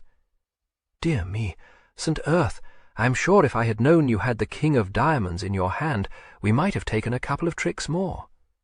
"I am very much afraid, ma'am, that this is the lull before a storm," said Theo. So indeed it proved. After a brief period of quiet, a distant but menacing rumble of thunder was heard, and the Dowager instantly said that she had suspected as much, since nothing so surely gave Martin the headache as a thunderstorm. After half an hour, during which time thunder grumbled intermittently, Miss Morville announced that she too would go to bed. She said that she could wish that, if a storm there must be, it would lose no time in bursting into full force, and thus be the more quickly finished. "Poor Drusilla," Theo said, smiling. "Do you dislike it so very much?" "I do dislike it," she replied with dignity, "but I am well aware that to be afraid of the thunder is unworthy of any person of the least intelligence. The noise is certainly disagreeable, but it cannot, after all, harm one." With these stout words, she folded up her needlework, bade good night to the company, and went away to her bedchamber. "I fear we must expect to spend a disturbed night," said Mr. Clown, shaking his head. "There has been a feeling of oppression in the atmosphere throughout the day, which presages a very considerable storm. I trust your ladyship's rest will not be impaired." "I have no apprehension of it," she responded. "I do not fear the elements, I assure you. Indeed, I should think it a very remarkable circumstance if I were to lose my sleep on account of them. We have very severe storms at Stannion. I have often observed as much. Ah, here is the tea-table being brought in at last. What a pity Drusilla should not have waited, for she might have dispensed the tea, you know, and now I shall be obliged to do so myself." As the evening wore on, the storm increased in violence, the reverberations of one crash of thunder hardly dying away before another, an even more severe clatter, seeming to roll round the sky above the castle, succeeded it. Powerful gusts of wind buffeted the windows and drove the smoke downwards in the chimneys. The howl of the gusts, sweeping round the many angles of the castle, rose sometimes to a shriek which could be heard through the loudest peals of the thunder. The chaplain having meekly retired to bed when his patroness sought her own couch, the Earl and his cousin were left to amuse themselves as best they might. The Earl lit one of his cigarillos, but Theo declined joining him. "And I wish you may not repent your temerity, when my aunt detects, as I promise you she will, the aroma of tobacco in this room tomorrow," he added. Gervase laughed. "Will she give me one of her tremendous scolds, do you think? I shall shake in my shoes. She is the most terrifying woman." His cousin smiled. "What a complete hand you are, St. Earth. Much you care for her scolds. All this mild compliance is nothing but a take-in. You engage her at every turn. Military training, Theo. A show of strength to deceive the enemy, said Gervase firmly.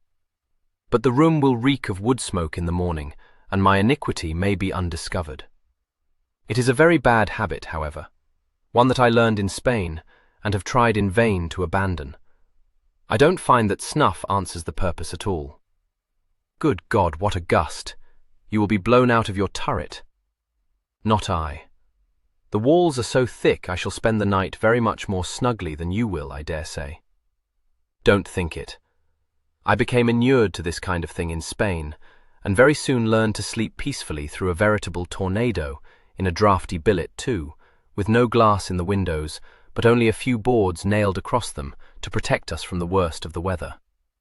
I have taken the precaution, too, of telling Turvey to let the fire die down in my room, and thus need not fear to be smothered by smoke. Like her ladyship, I guessed how it would be.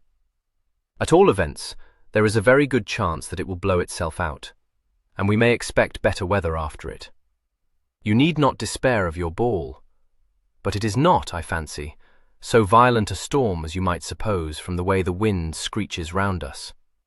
I am accustomed to it, but after so long an absence, you, I imagine, might well believe yourself to be listening to the screams of souls in torment.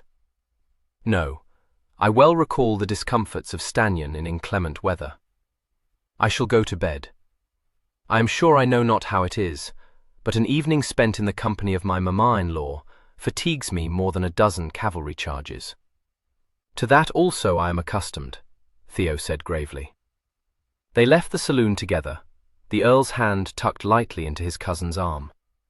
The candles and the lamps were still burning in the galleries and on the grand staircase, the Earl having, in the gentlest manner possible, informed his household that, since it was not his habit to retire at 10 o'clock, he did not wish to find the castle plunged in darkness at this hour.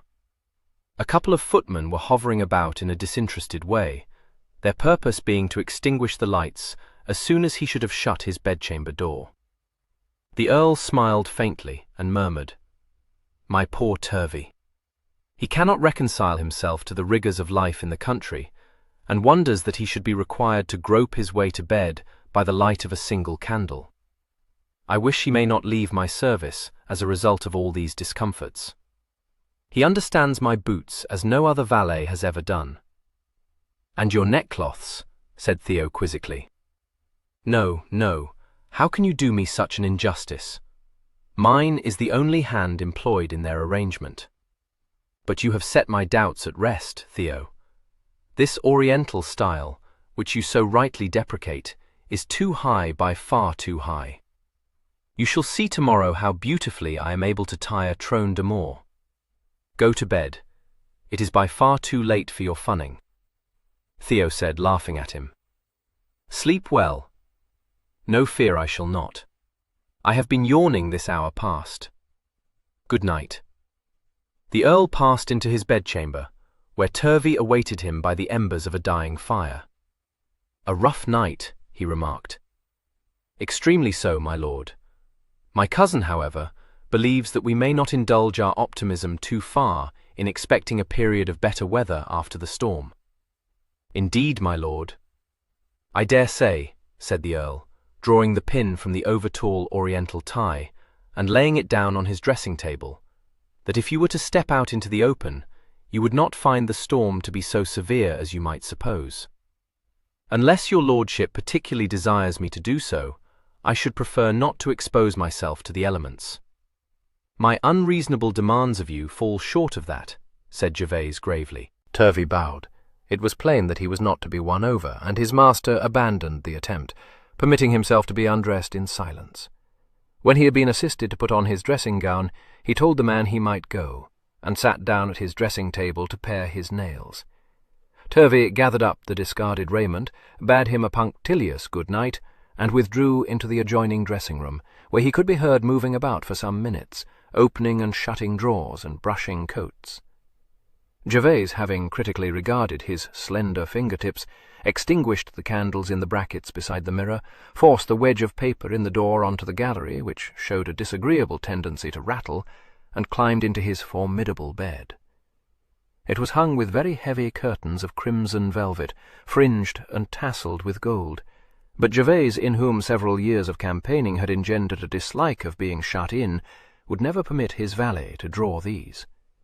He disposed himself on his pillows, shifted the position of his bedside candle, and, with some misgiving, opened the book which had been pressed on him by the dowager, after he had very unwisely owned that it had never come in his way. It was entitled Self-Control, and since the dowager had described it to him as a very pretty and improving book, and one which would do him a great deal of good to read, he had not much expectation of being amused. The thunder went on rumbling and crackling overhead, and the wind was now driving rain against the windows, but this continuous noise had as little power as Mrs. Brunton's moral tale to keep him awake. He very soon found that the printed words were running into one another, tossed the book aside, blew out his candle, and within 10 minutes was soundly asleep. He awoke very suddenly, he knew not how many hours later, as though some unusual sound penetrating his dreams had jerked him back to consciousness. The room was in dense darkness, the fire in the hearth having died quite away, and he could hear nothing but the rain beating against the windows and the howl of the wind, more subdued now, round the corner of the building. Yet even as he wondered whether perhaps he had been awakened by the fall of a tile from the roof, or the slamming of a door left carelessly open, he received so decided an impression that he was not alone in the room, that he raised himself quickly onto one elbow, straining his eyes to see through the smothering darkness. He could hear nothing but the wind and the rain, but the impression that someone was in the room rather grew on him than abated, and he said sharply, "Who is there?" There was no answer, nor was there any sound within the room to betray the presence of another, but he could not be satisfied. Grasping the bedclothes, he flung them aside in one swift movement and leaped up. As his feet touched the floor, something creaked, and his quickened ears caught a sound which might have been made by a softly closing door. He reached the windows, grazing his shin against the leg of the dressing-table, and dragged one of the curtains back. A faint grey light was admitted into the room. He could perceive no one, and strode back to the bedside, groping on the table for his tinder-box. His candle lit, he held it up, keenly looking about him. He noticed that his wedge was still firm in the door leading to the gallery. He glanced towards the door to his dressing-room, and saw that that, too, was shut. He set the candle down, thrust his feet into a pair of gay Morocco slippers, and shrugged himself into his dressing-gown, aware as he did so of the unlikelihood of anyone's entering his room at such an advanced hour of the night, but still convinced that he had not imagined the whole. A board cracked outside the room. He picked up the candlestick and wrenched open his door, stepping out onto the gallery. He found himself staring at Martin, who, fully dressed except for his shoes and carrying a lantern, had halted in his tracks just beyond his door and was looking in a startled, defensive way over his shoulder.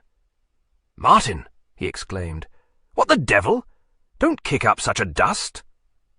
Martin begged him, in a savage but a lowered voice, "Do you want to wake my mother?" "What are you doing?" Gervase demanded, more softly, but with a good deal of sternness in his tone. "Where have you been?" "What's that to you?" Martin retorted. "I suppose I need not render you an account of my movements. I have been out." "Out?" Gervase repeated incredulously. "In this hurricane? Why shouldn't I go out? I'm not afraid of a paltry thunderstorm.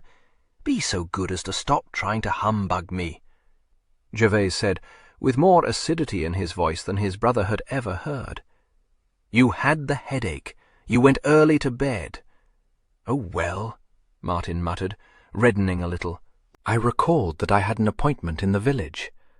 "An appointment in the village? Pray, in which village?" "Cheringham, but it's no concern of yours," said Martin sulkily. "It appears to me to be raining, but I observe that you are not at all wet," said Gervase sardonically. Of course I am not. I had my driving coat on, and I left it with my boots downstairs. There is no need for you to blab to my mother that I was out tonight, though I dare say that is just what you mean to do." He cast his brother a look of dislike and said, "I suppose that cursed door woke you. The wind blew it out of my hand." "Which door?" "Oh, the one into the court, of course."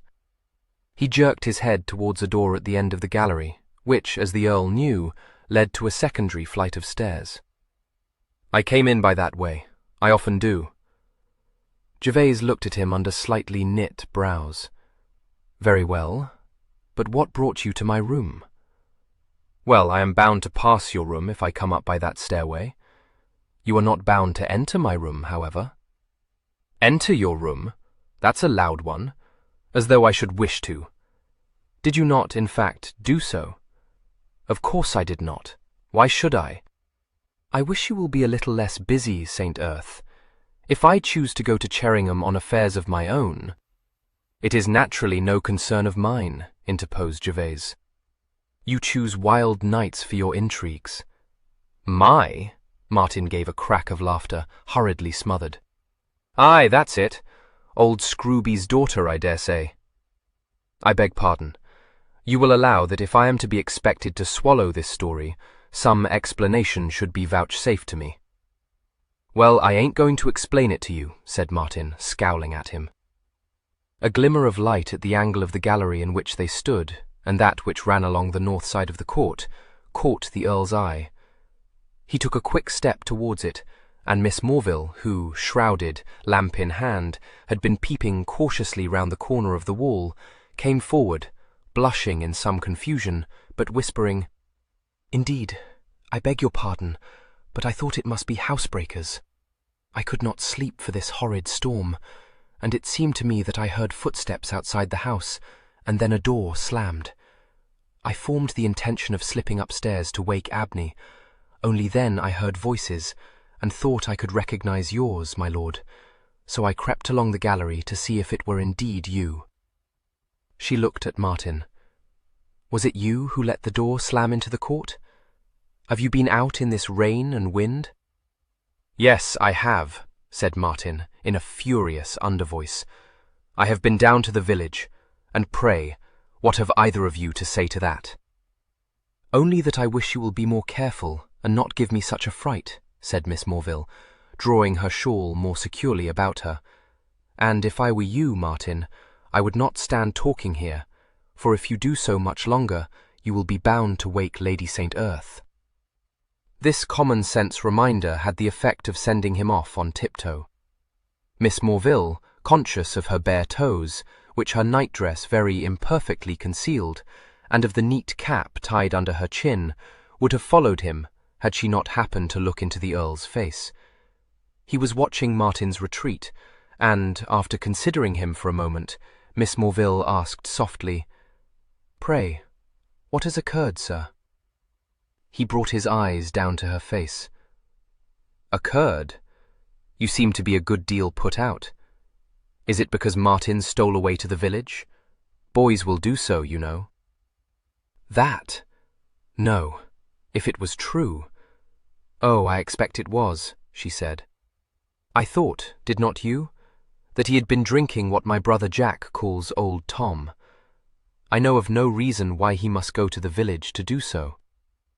"Oh, no, I conjecture," said Miss Morville, with the air of one versed in these matters, "that it was to see some cocking that he went." "Cocking? At the Red Lion? To own the truth, that was what I thought he meant to do when he said he had the headache and would go to bed. But, in God's name, why could he not have told me so?" "They never do," she replied simply. "My brothers were just the same. In general, you know, one's parents frown upon cocking on account of the low company it takes a boy into. Depend upon it, that was why he would not tell you." "My dear ma'am, Martin can hardly regard me in the light of a parent. No, at least, only in a disagreeable way," she said. "You are so much older than he, and have so much more experience besides, that I dare say the poor boy feels you are a great distance removed from him." Moreover, he resents you very much at present. If I were you, I would not mention his having gone out tonight. I shall certainly not do so. How deep is his resentment, Miss Morville? You seem to know so much that perhaps you know that too. Dear me, no. I dare say he will recover from it when he is better acquainted with you. I never heeded him very much, and I expect it will be better if you do not either. You are full of excellent advice, man. Well, I am not clever, but I am thought to have a great deal of common sense, though I can see that you mean to be satirical, she replied calmly. Good night. I think the wind is less, and we may perhaps be able to sleep at last. She flitted away down the gallery, and the Earl returned to his bedchamber. Sleep was far from him, however, and after drawing the curtain across the window again, he began to pace slowly about the room, thinking over all that had passed. The creak he had heard might, he supposed, have been caused merely by the settling of a chair, but he could not charge his nerves with having led him to imagine the closing of a door. He could have sworn that a latch had clicked very softly, and this sound was too distinctive to be confused with the many noises of the storm. He glanced towards the door into his dressing-room, and took a step towards it. Then he checked himself, reflecting that his silent visitor would scarcely return to his room that night.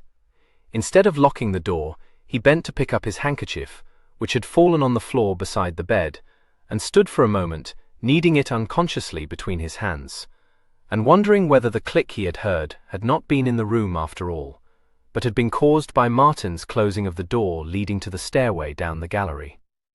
He could not think it, but it was useless to cudgel his brain any further at that hour. He tossed the handkerchief onto his pillow and took off his dressing-gown. Suddenly, his abstracted gaze became intent. He picked the handkerchief up again and held it near the candle to perceive more clearly the monogram which had caught his eye. Delicately embroidered on the fine lawn were the interlinked initials M and F. 7. A bright day succeeded the storm, with a fresh wind blowing, but the sun shining, and great cumulus clouds riding high in a blue sky. Some of the havoc wrought from the night's tornado could be observed from the windows of the breakfast parlour, and when Martin strode in presently, he reported that at least one tree had been struck in the home wood, and that shattered tiles from the roof of the castle littered the courts. "I trust your lordship's rest was not too much disturbed," Mr. Clown said solicitously. "It was indeed a tempestuous night." "His lordship will tell you, sir," said Theo, "that having bivouacked in Spain, an English thunderstorm has no power to disturb his rest. He was boasting of it to me last night. I dare say you never enjoyed a quieter sleep, Gervase?" "Did I boast? Then I am deservedly set down, for I must own that my rest was not quite undisturbed." He met his brother's wary, kindling glance across the table, and added, meeting those dark eyes smilingly, but with irony in his own lazy gaze, "By the by, Martin, I fancy this must be yours." Martin caught the handkerchief, tossed to him, and inspected it casually. "Yes, it is." "Did you find it amongst your own?"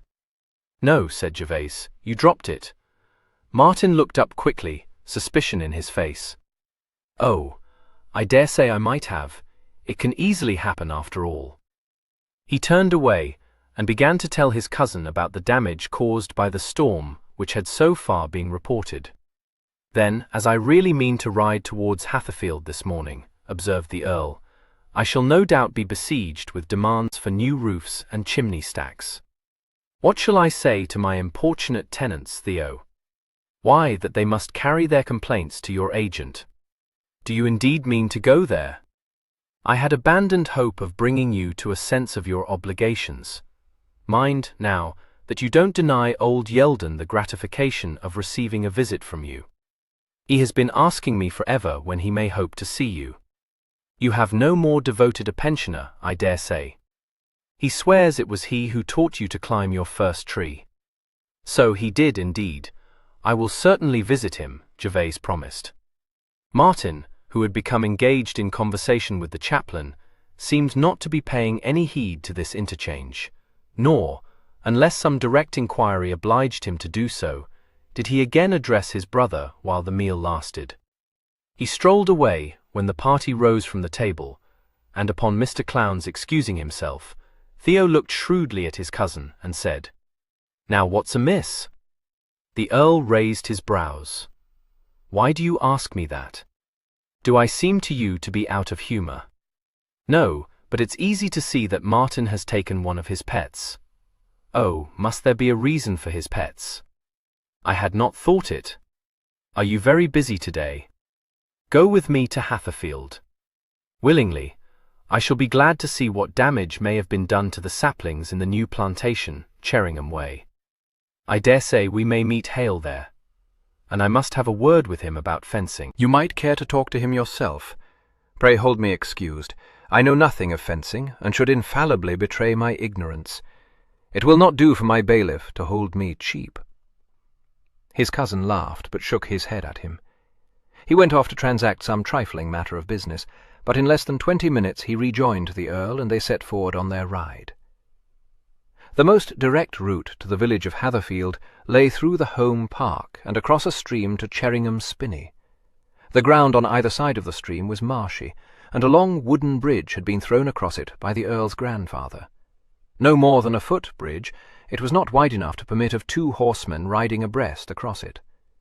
After the storm, the stream was a miniature torrent, with evidences of the night's havoc swirling on its churned-up flood. The nervous chestnut Gervase was riding jibbed at the bridge, but, after a little tussle with his rider, stepped delicately onto the wooden planks.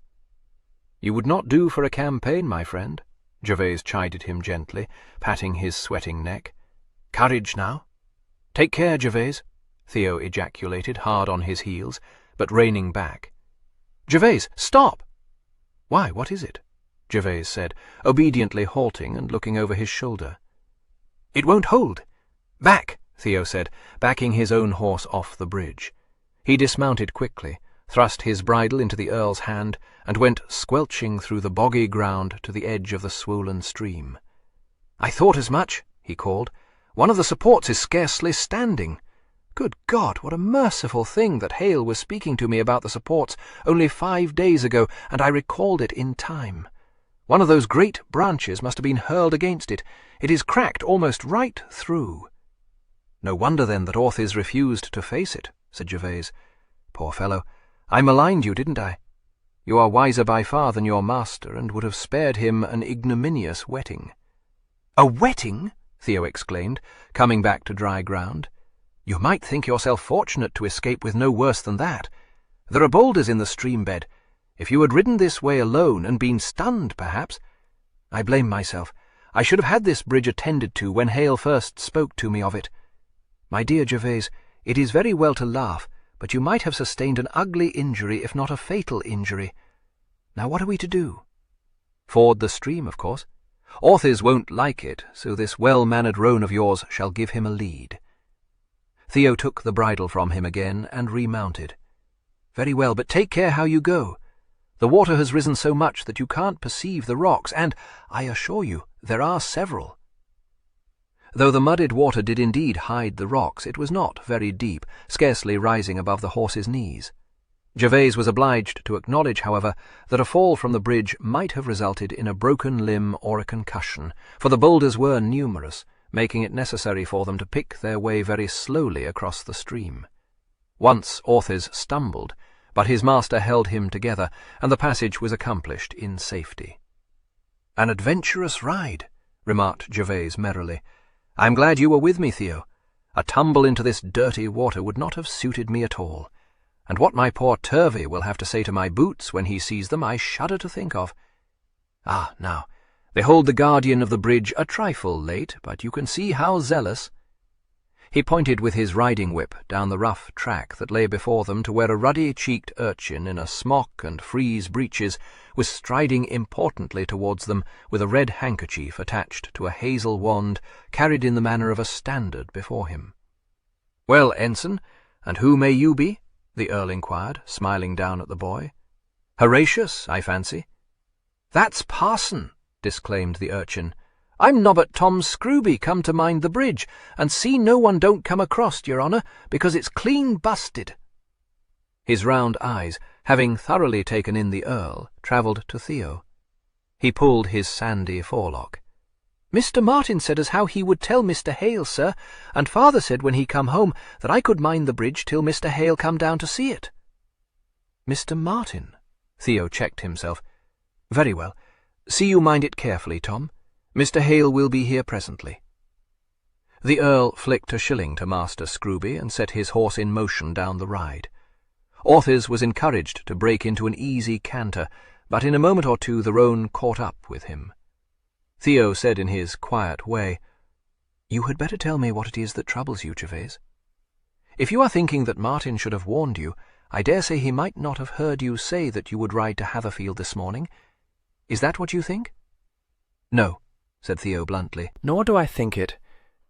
Do you know, I am becoming a little tired of Martin. Perhaps he would be happier at Studham after Rook, or at any rate I should be." His cousin rode on beside him in silence, frowning slightly. After a port said, the Earl said, "You don't agree? That he would be happier there?" "No. That doesn't signify, however.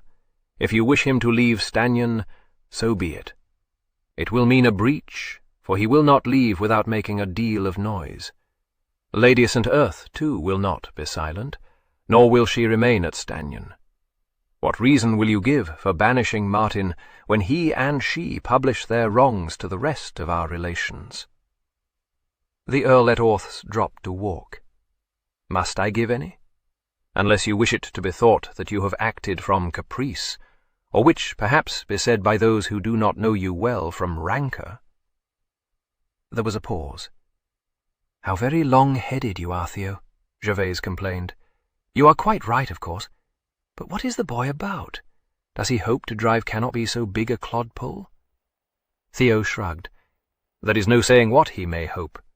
But you cannot, I believe, shut your doors to him merely because he fenced once with a button off his foil, and did not warn you that a bridge was unsafe."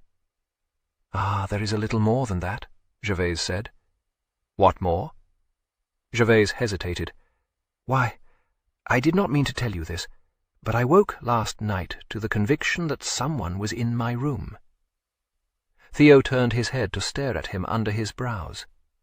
"In your room? Martin?" "I can't tell that. I have certain reasons for suspecting it may have been he, but by the time I was up and could pull back my curtain, there was no one there." "Good God! Gervase, are you sure of this?" "No, I am not sure. But I think that someone entered my room through the dressing-room. I heard sounded to me like the click of a lock." "I cannot think it. Why, if— But what reason have you to think it was Martin? I found him on the gallery. He had been out to Cheringham, a statement which I was disinclined to believe. Miss Morville, however, who was roused by the slamming of a door, considers that he may well have been speaking the truth. She seems to think he went there to see a cockfight." "Very likely. But I had no idea of this. I had had the headache." "And you believe—" No, I believe nothing.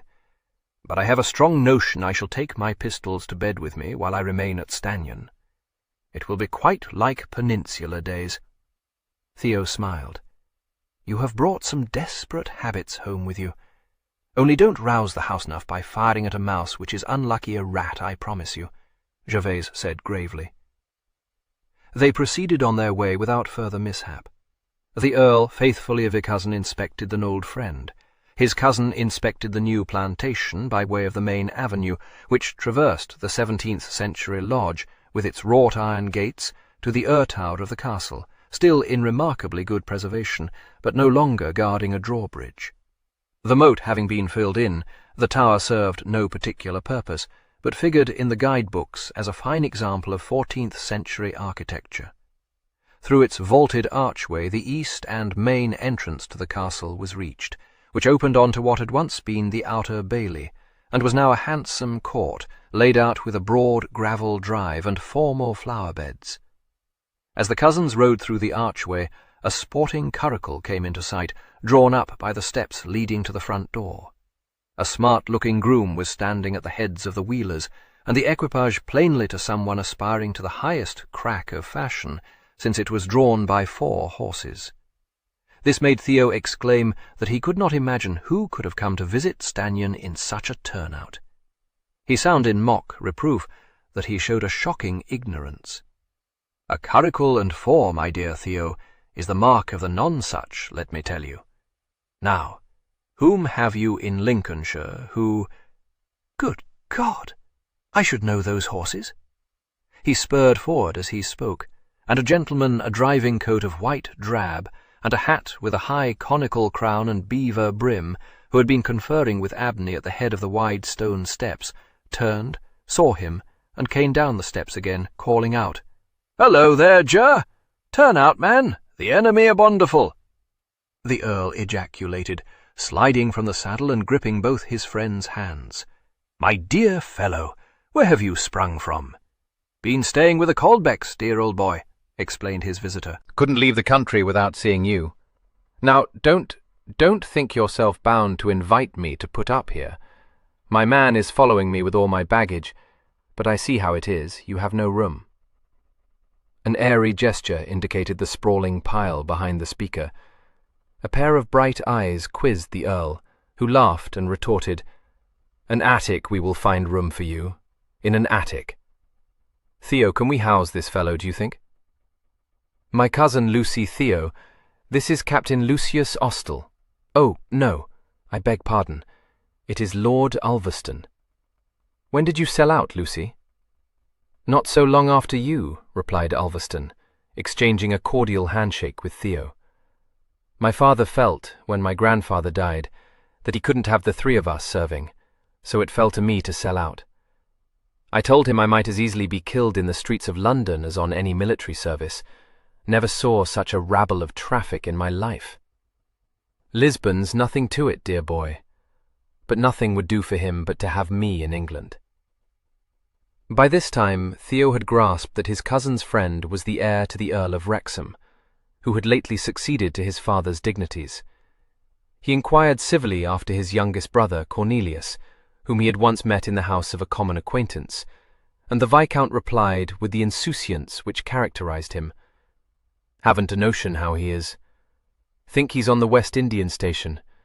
But these naval fellows, you know, jaunter about the world so that there's no keeping up with them at all.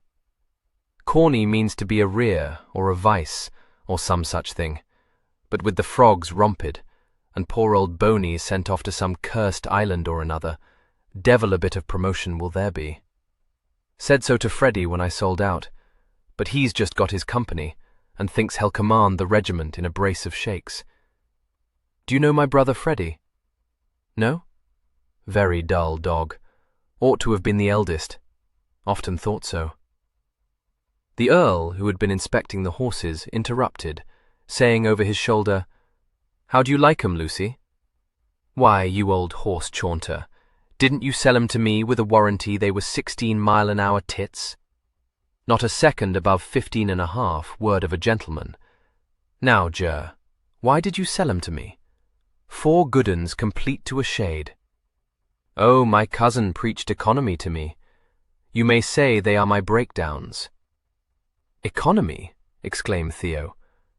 "Pray, what did you give for your greys?" "Greys?" said the Viscount. "Ger, not Bingham's greys. Well, by God, if I had known he had a mind to sell them." His cloak bag having been unstrapped from the back of the curricle and borne into the house, the Viscount waved dismissal to his henchman, saying, "Take him away, Clarence, take him away," and tucked a hand in the Earl's arm. "Well, old fellow, how does it suit you after all? You look pretty stout." Theo took his bridle from Gervase, saying that he must go to the stables and would lead Orth's. Gervase smiled his thanks and led the Viscount into the castle. "I hope you mean to stay at Stanion for several weeks, Lucy," he said. "I warn you, however, that it is a dreadful place. I dare say my mother-in-law will dislike it excessively that you have come to visit me, and in such a rig." "Ger, the 4-horse club," protested the Viscount, shocked. "I am aware. She will think you a coxcomb, and you will leave Stanion tomorrow, routed by her Roman nose." "Parrot-faced, is she?" said the Viscount, interested. Lay you a monkey she don't peck me. Dear boy, did you ever see my aunts? 3 of 'em, all parrot-faced, and all hot at hand. Father's frightened of 'em, mother's frightened of 'em, Freddie won't face 'em. Only person who can handle 'em's me. No bamming true as I stand here. Ask anyone. Whatever his success might have been in captivating his aunts, it seemed for the first few minutes after his presentation to the dowager as though she must be reckoned amongst his failures. He had shed his driving coat, a preposterous garment of inordinate length and a superfluity of shoulder capes.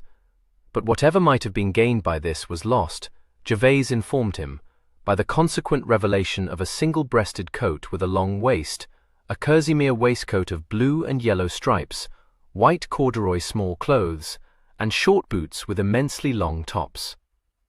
A black spotted muslin cravat and a Stanhope crop to his brown locks added the final touches to his appearance, and did nothing to recommend him to his hostess. Her instinct led her to eye with revulsion any friend of her son-in-law, and her consequence was offended by his having awaited no invitation to visit Stannion.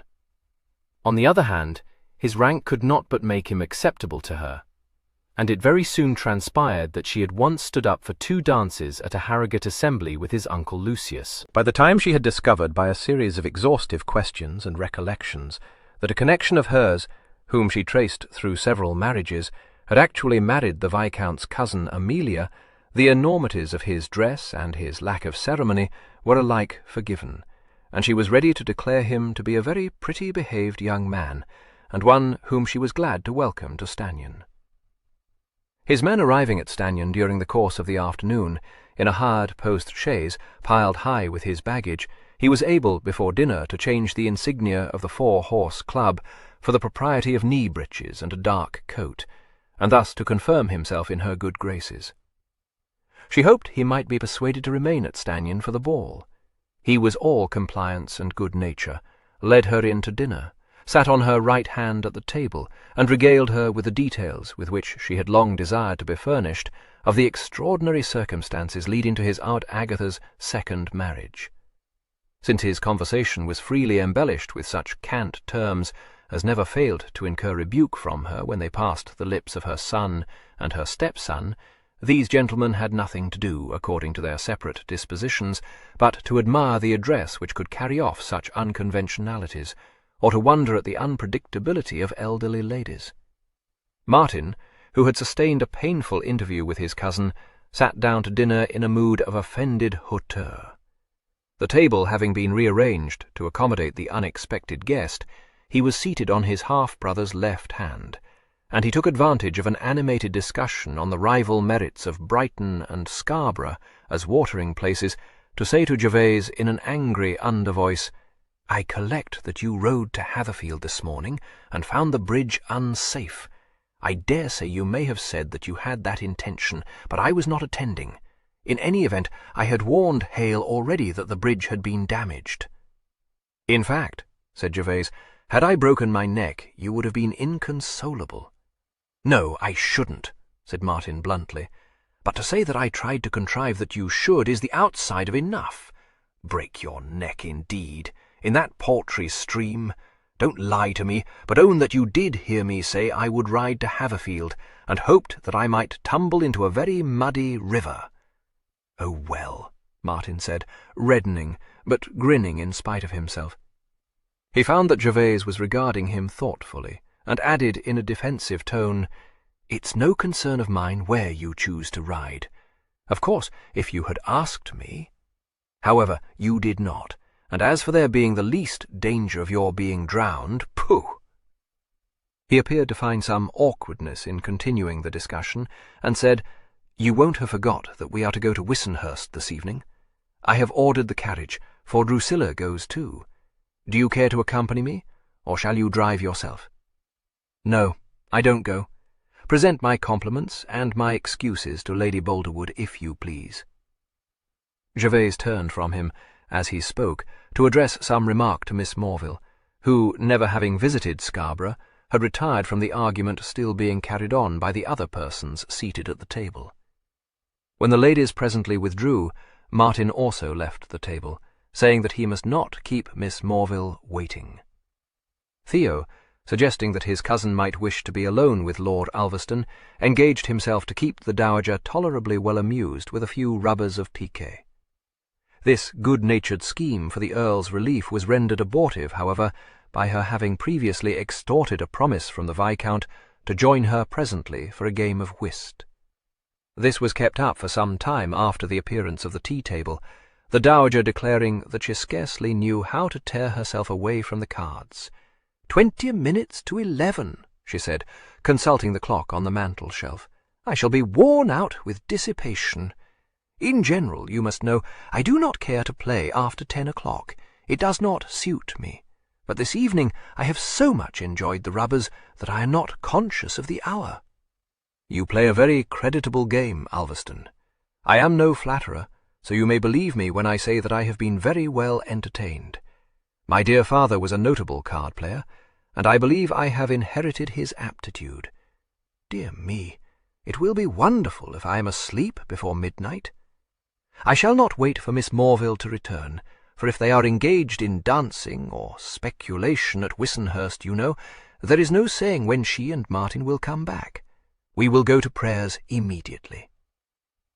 Before this programme could be enforced on the company, the door opened to admit the two absentees. Their early return was explained composedly by Miss Morville, and with great discontent by Martin. They had arrived at Wissenhurst to find Sir Thomas indisposed, and although his lady apprehended no cause for serious anxiety, he had gone to bed with a sore throat and a feverish pulse, and she had sent a message to Dr. Malpas, desiring him to call at the Grange in the morning. Her fear was that Sir Thomas had contracted influenza, and in these circumstances Miss Morville had not thought it proper to remain after tea had been drunk.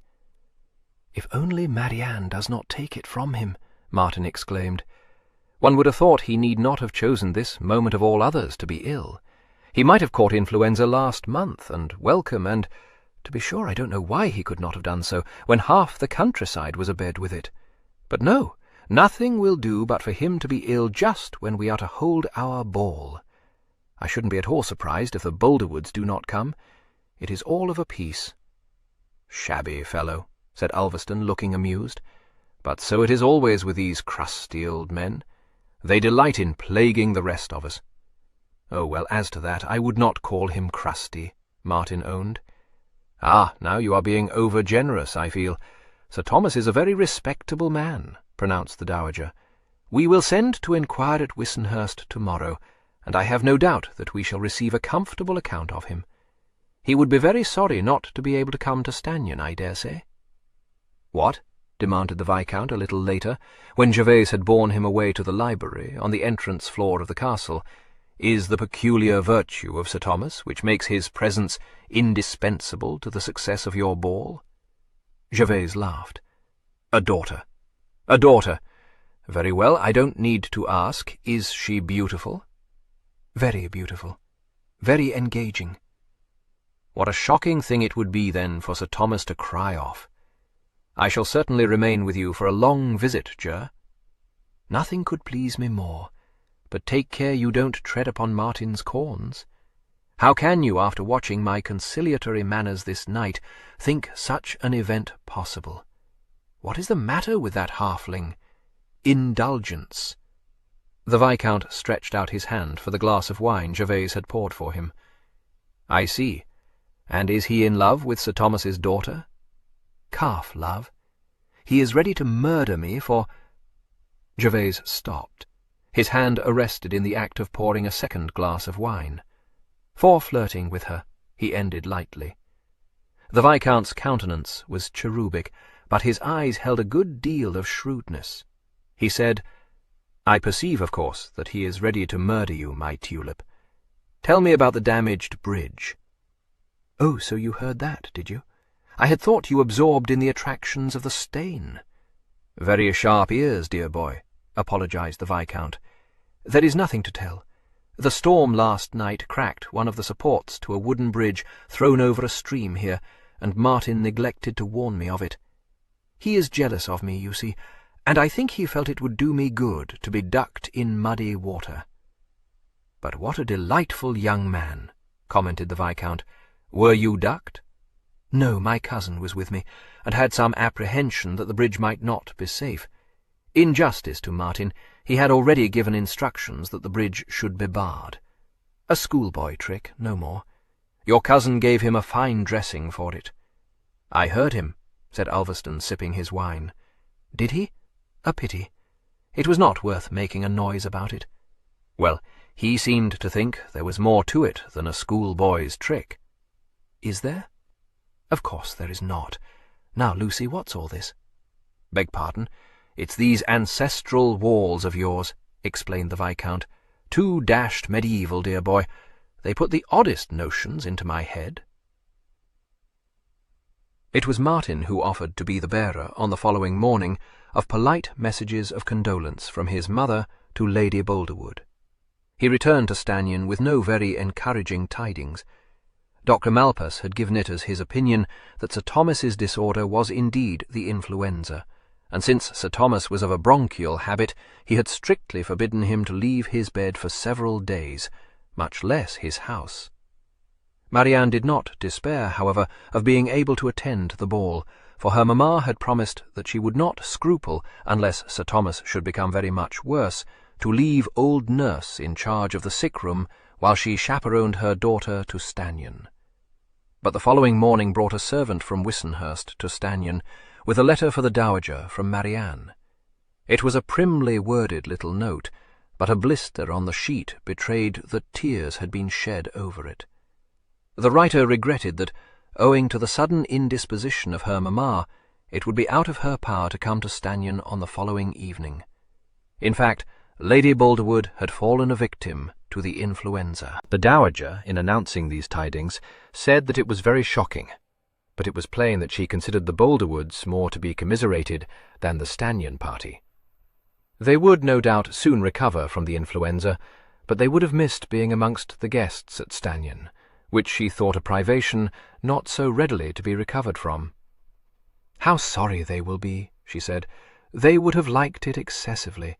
"It is the most cursed thing," Martin cried. "It ruins everything." "Yes, indeed, my dear, I am extremely vexed," agreed the Dowager. "We shall now have 2 more gentlemen than ladies, and I dare say it will be quite uncomfortable. I warned your brother how it would be." It was not to be expected that this point of view would be much appreciated by either of her sons. Each felt that if Marianne were not to grace it, the ball might as well be cancelled. Nothing but languor and insipidity could now lie before them. "I wonder," said Miss Morville, after glancing from Martin's face to St. Earth's, "if the difficulty might not, perhaps, be overcome?" "I am sure, my dear Drusilla, I do not know whom we could prevail upon to come to the ball at such short notice," replied the Dowager. "No doubt the Derhams would accept an invitation with alacrity, and bless themselves for their good fortune, but I consider them pushing and vulgar, and if St. Earth expects me to entertain them, I must say at once that it is out of the question that I should do so. I have not the slightest desire to invite the Derhams, whoever they may be," said the Earl, rather impatiently. "I should think not, indeed," Martin said. "The Derhams in place of Miss Boulderwood? That would be coming it a little too strong, ma'am. Nobody cares if there are too many men. The thing is that if Marianne doesn't come, I, for one, would rather we postponed the ball." Miss Morville made herself heard again, speaking with a little diffidence, but with all her usual good sense. "I was going to suggest, ma'am, that, if you should not dislike it, Marianne might be invited to stay at Stannion for a day or 2, while her parents are confined to their beds. It must be sad work for her at Wissenhurst, with no one to bear her company all day.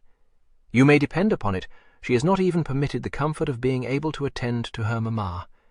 They take such care of her, you know, that I am very sure she is not allowed to enter the sick-room." "By Jupiter, the very thing!" Martin exclaimed, his face lighting up. "Miss Morville, you are an excellent creature," Gervase said, smiling gratefully at her. "I don't know where we should be without your sage counsel." The Dowager naturally saw a great many objections to a scheme not of her own devising, But after she had stated these several times, and had been talked to soothingly by Miss Morville, and vehemently by her son, she began to think that it might not be so very bad after all.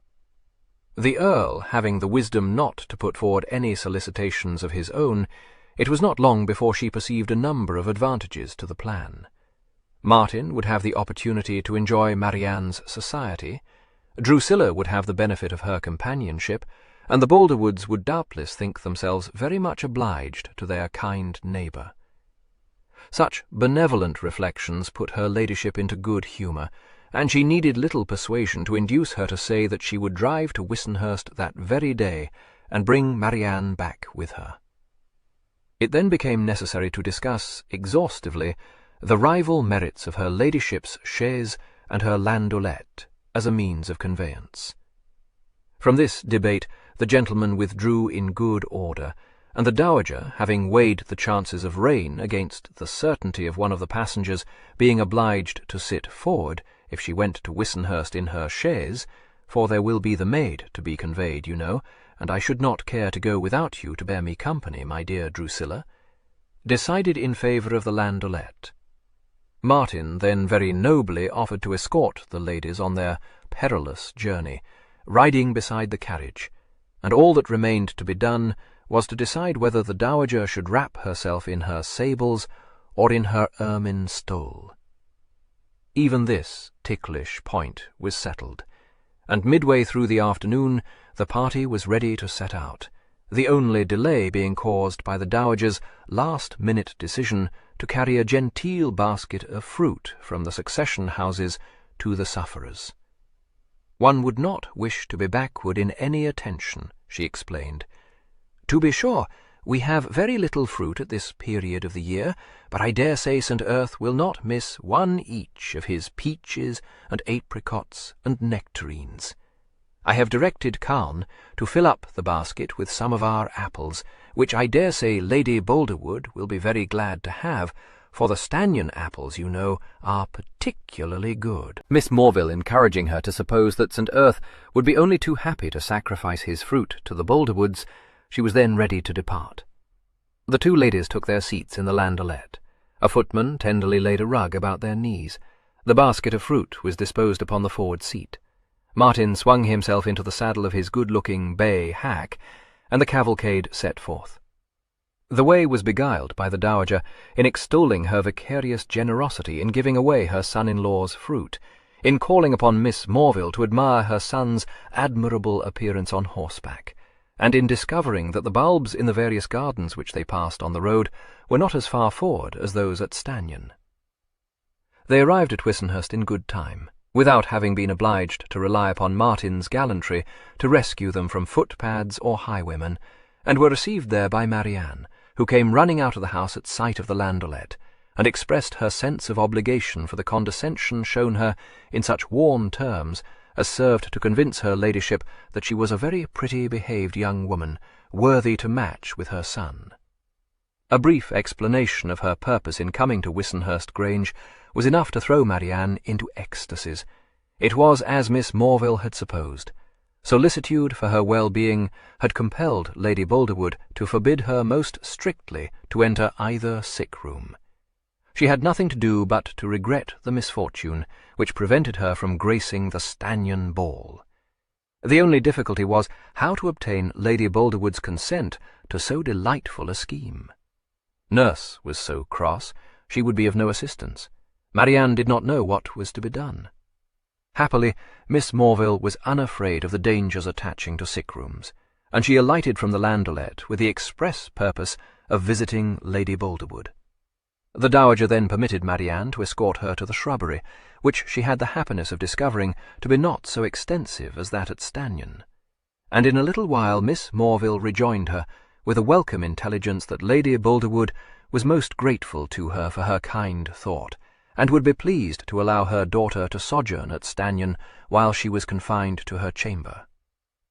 This was not strictly accurate. It did not quite suit Lady Boulderwood's nice sense of propriety that Marianne should make her first appearance at a formal ball unattended by herself, but against the decree of her husband she was powerless to resist. He could perceive nothing in the invitation that was not agreeable. They might entrust their treasure to Lady St. Earth's care with quiet minds, and how shocking a thing it would be to deny her this pleasure from some nonsensical scruple. He did not like to think of her moping about the house in solitude. He would be happy to know that she was being so well entertained, and in such unexceptionable hands. To find herself amongst a company of exalted persons would put her into excellent training for her coming London season. He could not imagine what his Maria could find amiss in such a scheme. Lady Boulderwood acquiesced, therefore, her maternal agitation finding its only expression in the urgent messages which she charged nurse to deliver to Marianne. These ranged from reminders of the conduct to be expected of débutantes, to the sum of money it would be proper to bestow upon the maidservant who waited on her, and the ornaments which she should wear with her ball dress. Marianne's maid, overjoyed at such an enlargement to her horizon, began to pack a number of trunks and band-boxes, the only alloy to her delight being the gloomily expressed conviction of Sir Thomas, second footman, that her pleasure had its root in the expectation of receiving the addresses of all the libertines employed at the castle. Marianne's own happiness knew no other bounds than regret that her mamma could not make one of the party. Had she been permitted to do so, she would have rendered her parents' malady still more hideous by smoothing their pillows, coaxing them to swallow bowls of gruel, and begging them to tell her, just as they were dropping into sleep, if there was anything she could do for them to make them more comfortable. But this solace had been denied her, so that she could not believe herself to be necessary to them. Her papa bade her go to Stanion and enjoy herself. Her mamma, endorsing this command, only added a warning that she should conduct herself modestly. And as she had not the smallest inclination to go beyond the bounds of propriety, she had nothing to do but to thank Lady St. Earth again and again for her exceeding kindness, and to prepare for several days of unsullied amusement. Her transports led her to embrace the dowager, an impulsive action which, though it startled that lady, by no means displeased her. "A very good-hearted girl," she told Miss Morville, when Marianne had run away to put on her hat and her pelisse. "I am glad that I had the happy notion of inviting her to stay at Stanion." Miss Morville assented to it with great calmness. She did not feel it incumbent upon her to disclose to the dowager the anxious qualms with which Lady Boulderwood parted from her daughter. But the truth was that the invitation was by no means welcome to Lady Boulderwood. While agreeing with Sir Thomas that her indisposition condemned Marianne to several days of solitary boredom, she still could not like her going alone to such a party as was contemplated at Stanion. Sir Thomas said that their little puss could be trusted to keep the line. She could place no such dependence on the discretion of an 18-year-old girl, nor had she much faith in the dowager's capabilities as a chaperone. "Lady St. Earth," she said, "is not the woman I should choose to entrust Marianne to." Miss Morville said that she would be at Stanion, and would take care of Marianne. "My dear," said Lady Boulderwood, pressing her hand, "if it were not for that circumstance, I could not bring myself to consent to such an arrangement. I should not say it, but I have no great liking for Lady St. Earth. Then, too, it has to be remembered that Marianne is an heiress, and if there is one thing above all others which I do not wish, it is to see her exposed to every gazetted fortune-hunter in England. She is too innocent to detect mere flattery, and even were Lady St. Earth the best-natured woman alive, which I do not scruple to assert she is not, it would be unreasonable to expect her to guard a young girl as her own mother would." Miss Morville, who had written all the invitations for the dowager, said that she did not think that Marianne would encounter any fortune-hunters at Stanion. She added that the ball would be quite a small one, and that the guests, for the most part, were already known to Lady Boulderwood. With this assurance, the anxious mother had to be content. She sent a loving message of farewell to Marianne, and Marianne, who anticipated no attacks either upon her expectations or upon her virtue, danced out to the landaulet, with her eyes and her cheeks aglow with happiness. She looked so pretty, in a swansdown-trimmed bonnet and pelisse, that Martin caught his breath at sight of her. So, too, a little later, did Lord Ulverston. After his first rapture at the thought of having Marianne to stay at Stannion had abated a little, it had occurred to Martin that the visit would afford his half-brother many undesirable opportunities for flirtation. It had not occurred to him that he might find a rival in Lord Ulverston, for although his lordship certainly drove a magnificent team of horses, wore the coveted insignia of the Whip Club, and showed himself in all respects a man of fashion, he was not handsome, and his figure, seen beside any one of the three Frants, was not imposing. Martin, who stood over 6 foot in his bare feet, thought of him as a little on the squat. He was, in fact, of medium height and compact build, and if his features were not classical, his smile was engaging, and his address considerable. It almost deserted him at the dazzling sight which met his eyes, but he made a quick recover, and sprang forward to hand Marianne out of the carriage before Martin had dismounted, and long before the Dowager had performed the proper introductions. Since the dinner hour at Stannion was at 6:30, Miss Morville lost no time in escorting Marianne to her bedchamber, a pleasant room next to her own, with a modern barred grate and a comfortable tent bed. Marianne, looking about her at the flowered wallpaper and all the evidences of up-to-date taste, seemed a little disappointed, and confided that she had expected to find herself in a panelled room with a 4-poster bed and a powder closet.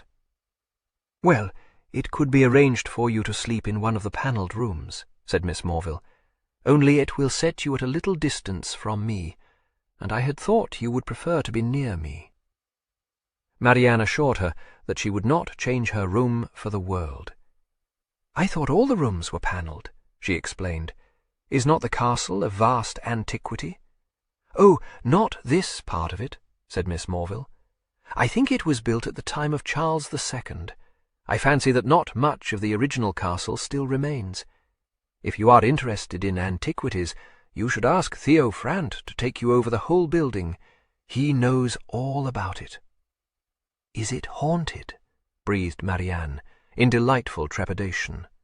"Oh, no, nothing of that sort," Miss Morville said reassuringly. She then perceived that she had given the wrong answer, and added, "At least, it may be, but I am not at all fanciful, you know, and I dare say I might not be conscious of the supernatural." "Oh, but Drusilla, if a spectre without a head were to walk the corridors, or a female form in grey draperies, surely you would be conscious of it," cried Marianne, much shocked. "If I saw a female form in grey draperies, I should take it for Lady St. Earth," said Miss Morville apologetically. "She has a grey dressing-gown, you see. However, a headless spectre would certainly surprise me very much. Indeed, it would very likely give me a distaste for the castle, so I hope I never shall see such an apparition." "Give you a distaste for the castle? Oh, no. How can you be so unromantic?" protested her youthful friend. "To own the truth," replied Miss Morville candidly, "I can perceive nothing romantic in a headless spectre. I should think it a very disagreeable sight, and if I did fancy I saw such a thing, I should take one of Dr. James's powders immediately." Marianne was obliged to laugh, but she shook her head as well, and was persuaded that her friend could not be serious. Miss Morville then went to her own room to change her dress, promising to discover from Theo if they might reasonably expect to see a horrid apparition in any part of the castle.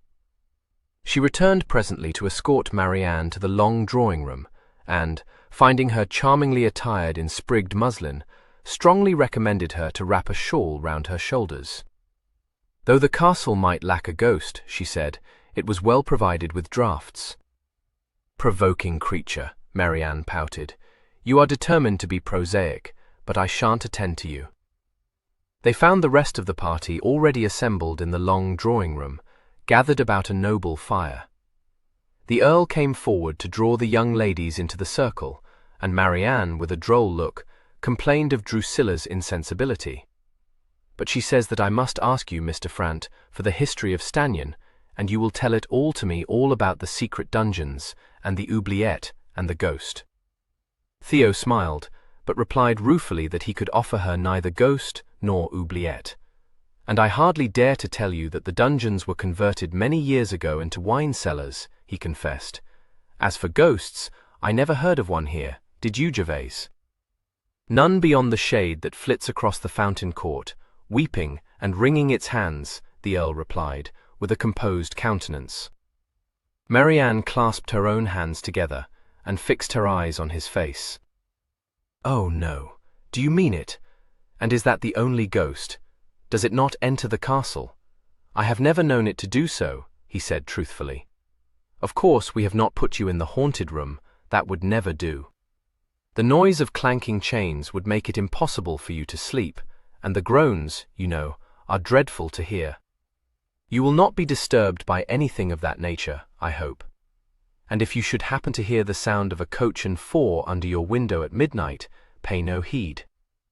"For shame, Gervase," exclaimed Theo, laughing, as Marianne gave an involuntary shudder. "What is that you are saying, St. Earth?" called the dowager, breaking off her conversation with Ulverston.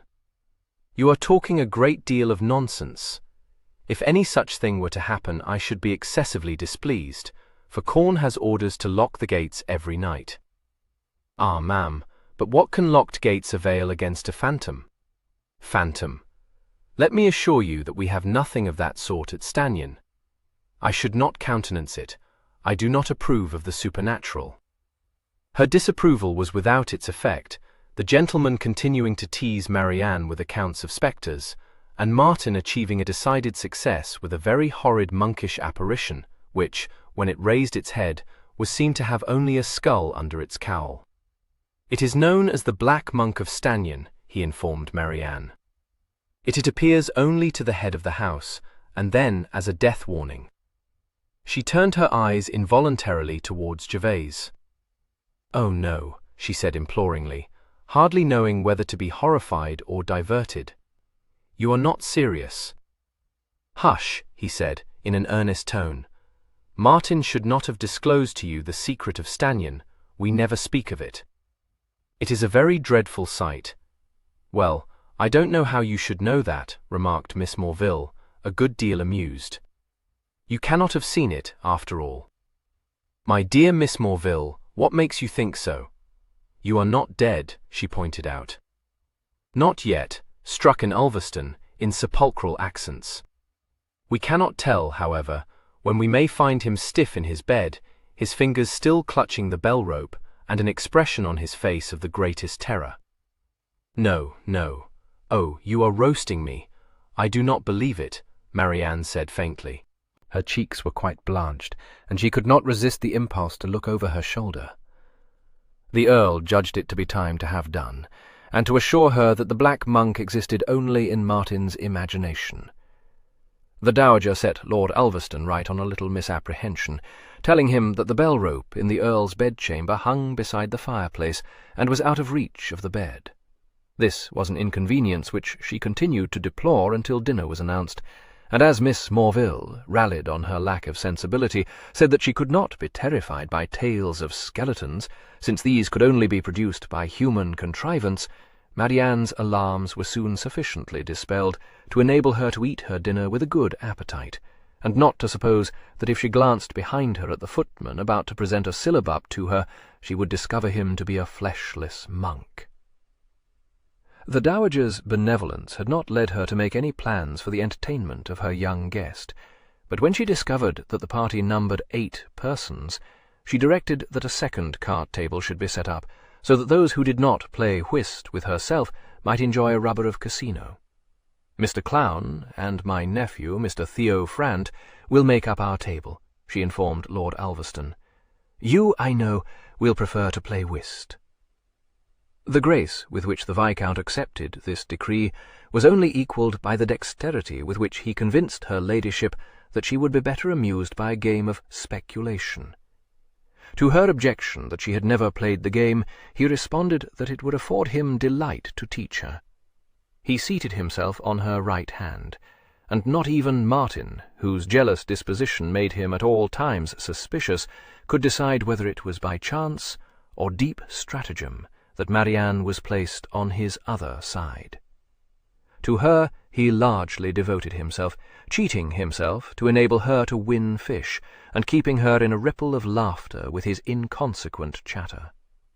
Fortunately for the dowager, Mr. Clown, who sat on her left, considered that it behooved him to direct her bids, and since she was acquisitive by nature, it was not long before she grasped the principles of the game, and was making some pretty shrewd bids on her own account.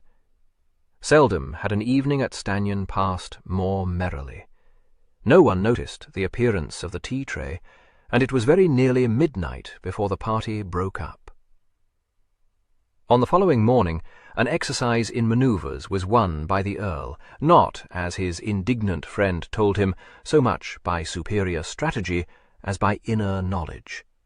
The Viscount, suggesting that a riding party should be formed, was countered by the Earl, who said that there was no horse in the stables accustomed to carrying a lady, and followed up this advantage by offering to let Miss Boulderwood drive his famous greys. Martin, only deterred from pressing the claims of his troubadour as a safe lady's hack by the recollection that the only lady's saddle at Stanion was of an antiquated design, quite unsuitable for Marianne's use, owned himself to be very much obliged to Miss Morville, who ventured to suggest that her own riding horse could easily be brought to Stanion from Gilbourne House for Miss Boulderwood's use. It was of no avail. "Your horse shall of course be fetched, ma'am," said the Earl, "but it is you who must ride him. I know Miss Boulderwood too well to indulge myself with the thought that she will set forth on any expedition while you remain at home." It was enough. Marianne declared that nothing would induce her to do so at the expense of her friend, and Miss Morville, who would have been happier to have attended to all the last-minute preparations for the evening's ball, was obliged to form one of the party bound for Wissenhurst, to inquire after the progress of the invalids there. The expedition, after a vain attempt to persuade Theo into joining it, consisted of Marianne and the Earl in the curricle, accompanied by Miss Morville, Lord Ulverston, and Martin upon horseback. Martin's infatuation led him to stay as close to the curricle as the narrowness of the lanes permitted, but Lord Ulverston's manners were too well bred to allow of his following this example.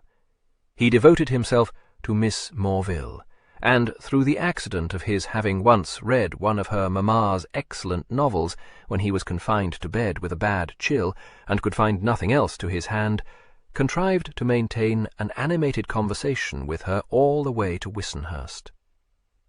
Comfortable tidings having been received from old nurse, every qualm was assuaged in Marianne's breast. She need not think herself a renegade. She could be happy in the knowledge that her parents were much amended and wished her well. "You show great aptitude as a whip, Miss Boulderwood," the Viscount told her, upon their leaving Wissenhurst Grange. "I have been observing you closely, and have derived no inconsiderable pleasure from the sight. But St. Earth is not the man to teach you those niceties which you should know. Ger, dear boy, take my horse, and relinquish your place beside Miss Boulderwood to me. I will show her how to feather-edge a corner." "Yes, pray do," Marianne said eagerly. "I collect that you are a member of the 4-Horse Club, and only think how I shall astonish Papa when I tell him that I have had a lesson from one of the first whips in the country." "My trick, I fancy, Ger," murmured the Viscount, giving his bridle into St. Earth's hand. "The treachery of one's friends affords food for much melancholy reflection," retorted St. Earth. "I warn you, I shall come about, and my revenge may well terrify you." "I would not have yielded so tamely," muttered Martin, as the Viscount mounted lightly into the curricle. "I can believe it, but I think myself very well placed," replied his brother, swinging himself into the saddle. "That is a nice hack of yours, Miss Morville, and I fancy you have light hands. Do you hunt at all?" She could not but be pleased with the good breeding, which not only kept him at her side, but prevented his emulating Martin's example in trying to ride as close to the curricle as possible.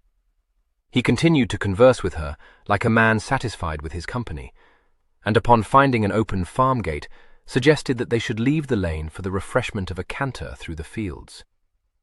The crops, which were so far forward that year as to have put an early end to the hunting season, made it necessary for them to skirt the fields rather than to cross them, but they enjoyed an agreeable ride, and reached Stanion some time before the rest of their party.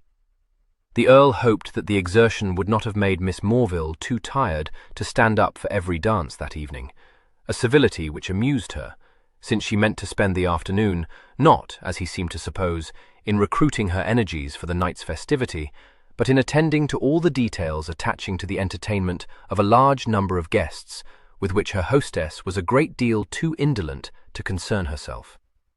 Neither she nor the late Earl had been fond of entertaining, and since the marriage of their daughter, no ball had been held at Stanion.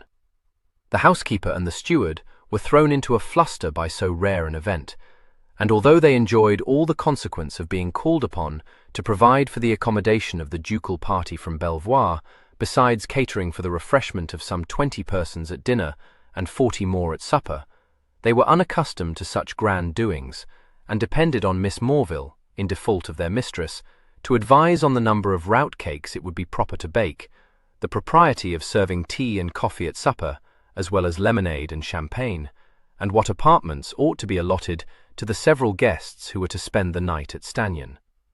Then there were the musicians to be thought of, where they should be lodged, and whose duty it was to wait upon them, the arrangement of the flowers to superintend, the number of card tables to be set up in the Italian saloon to be decided on, and sufficient chairs to be disposed about the ballroom for those either desirous of watching the dancing or unfortunate enough to have no partners. The Earl, finding Miss Morville in conference with Abney, was a little conscience-stricken. "My dear ma'am, had I dreamed that all the labour of the ball was to fall upon you, I would not have suggested we should give a ball at all. I should think you must bear me a considerable grudge. No, indeed, I am happy to be of service, and this sort of contriving, you know, is exactly what I like." "You do it very well," he said, looking about him at the flowers, and at the clean packs of cards laid ready on the several tables. "You remember all the details which I am very sure I must have forgotten." "Very likely you might," she agreed. "Now, if you will excuse me, I must leave you. Lady St. Earth received an express from your sister this morning, informing her that she and Lord Grampound would be pleased to come to the party, and I find she has not told Mrs. Marple of it. I dare say her ladyship would wish to be given her former apartments, and we had arranged, you know, to put the Ashbournes in them." "Louisa coming?" he exclaimed. "Good God, what folly! Who can have invited her to undertake a journey of 80 miles for a ball of no particular consequence?" "I don't think anyone invited her," replied Miss Morville, "but I expect Lady St. Earth may have mentioned that a ball was to be held here. That, if you will not mind my saying so, would be enough to bring her." "More than enough. She is the most tiresome, inquisitive woman of my acquaintance, I believe. Her understanding is not powerful," said Miss Morville, "nor are her manners such as must universally please. But she is not, I think, ill-natured, and although she may regret your existence, I fancy she does not dislike you, or even hold you to blame for being older than her brother." "I am very much obliged to her. This is something indeed," he said sardonically. She smiled, but would say no more, and upon the housekeeper's looking into the room, went away to confer with her on the necessary alteration in the bedchambers. 9. None of the guests was expected to arrive at the castle before 5 o'clock, at which hour it was thought that those who had been invited to stay the night at Stanion might be looked for. But at a little after 3, Miss Morville, who happened to be in one of the saloons which overlooked the main entrance drive, saw to her dismay that 2 large travelling coaches were drawing up below the terrace. A stockily built gentleman, just dismounted from his horse, chanced to look round, and Miss Morville recognized, with a sinking heart, the commonplace features of Lord Grampound. The servants were letting down the steps of the 2 coaches, and in another instant Miss Morville's worst fears were realized. Lord and Lady Grampound had brought their interesting offspring with them to Stanion. The reason was soon explained. As soon as all the bustle of greeting the visitors had abated, Lady Grampound, a young woman in her 26th year, who already showed promise of closely resembling her mother, disclosed that the entire party was on its way to visit old Lady Grampound in Derbyshire. "She has been wanting for ever to see the children, you know, mamma, and since I was determined to come to your ball, It seemed an excellent scheme to bring them, for it is all on our way, or very little out of it, I am sure. The dowager was perfectly ready to accept her daughter's geography, nor could she conceive that 2 dear little boys of 4 and 3 years old could be the smallest trouble to her. In this, she spoke nothing but the truth, for she made no attempt to arrange for their accommodation, and when they became too noisy for her comfort, their nurses removed them from her vicinity. Their mother said complacently that she did not know when she had seen them in such high spirits. It is coming to Stannion which has occasioned it. I am sure if Harry has asked me once, when we are to set forward on the journey, he has asked me 100 times. I knew St. Earth would be happy to see them. I told Grandpound we need not scruple to bring them with us. The Earl, admirably concealing his transports, asked his half-sister how long they were to have the pleasure of entertaining her at Stannion. She replied regretfully that she would be obliged to continue her journey upon the following day. Everyone but the dowager began to look more cheerful, but a damper was cast on the spirits of one of the company when her ladyship added, "It is a vast pity, to be sure, and poor little Harry screamed for half an hour at least when I told him we should not remain at Stannion above a night. Dear little fellow, he has never forgot his Uncle Martin's kindness in taking him up before him on his horse, and riding with him round the park, and now Johnny is wild for the treat too. However, I assured them they should have the indulgence of a ride with their uncle tomorrow morning, and, indeed, I do not know how I should contrive to tear them away unless this was granted them." Their fond Uncle Martin looked anything but gratified, but managed to control his feelings until he found himself out of earshot of his sister. He then declared that if Louisa imagined that he meant to waste his time in amusing her children, she would find herself very much mistaken. "Good God, Martin, are you mad?" demanded Gervase. "You will take those brats for rides as soon as they have swallowed their breakfasts, if Theo and I have to tie you to the saddle.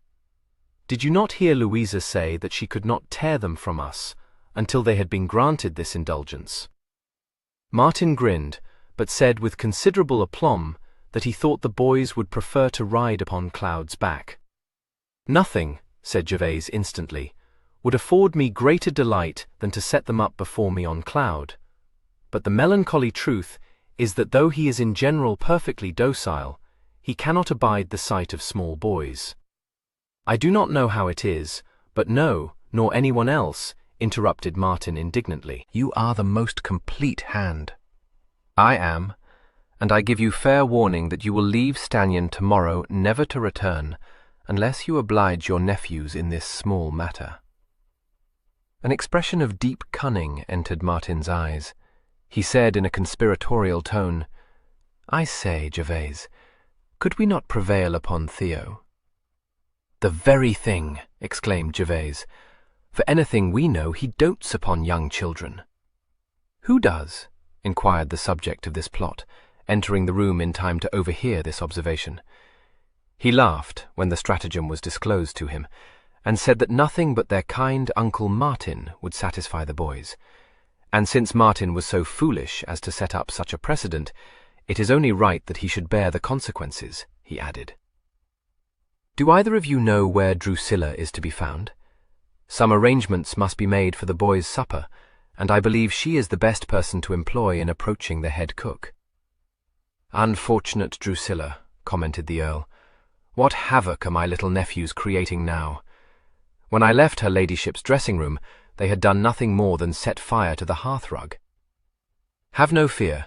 Miss Boulderwood has taken them to the Crimson Saloon to play at Spillikins," said Theo. This intelligence had the instant effect of sending the Earl and his brother off to participate in a sport for which each discovered in himself a forgotten but strong predilection. Lady Grandpound, meanwhile, was enjoying a tête-à-tête with her mamma, while her husband, himself a landowner, was wandering about the stables and the home farm, observing every improvement there since his last visit, and contrasting them all unfavourably with those on his own estate. Lady Grandpound's object in coming to Stannion was to meet Marianne rather than to dance at the ball, and since Marianne's good manners led her to say that she had never seen stouter or more intelligent children than Harry and John, and her sunny good nature made it no hardship to her to play with them, her ladyship had no hesitation in declaring her to be a delightful girl, and one to whom she would be happy to see her brother married. "It is such a shocking thing that poor Martin should be cut out of the succession," she said.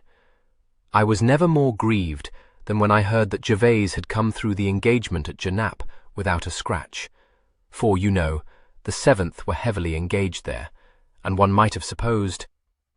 But it was not to be, and to be sure, I wish him no harm, if only he were not older than Martin. Indeed, I am excessively attached to him, and I shall never forget that he sent dear little Johnny a most handsome christening gift. But if poor Martin is to be cut out, he must marry well, and I do believe Miss Boulderwood is the very girl for him. She seems quite unexceptionable, and they say, mamma, that Sir Thomas must be worth every penny of £100,000, and very likely more. The only thing I do not quite like is to find Ulverston visiting at Stanyon. To be sure, I never heard that he was hanging out for a wife, but now that his papa has succeeded to the earldom, he must be desirous of seeing his son established, and there is no denying that Ulverston has considerable address.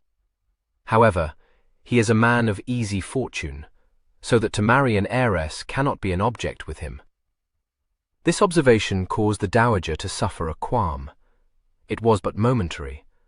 Her mind was not receptive of new ideas, nor could she suppose that there existed a young man more capable of engaging a maiden's fancy than her own son. He was tall, handsome, and well-born, and such faults of temper as he showed, she regarded in much the same light as her daughter looked on the disobedience of her 2 little boys. Every defect was due to high spirits.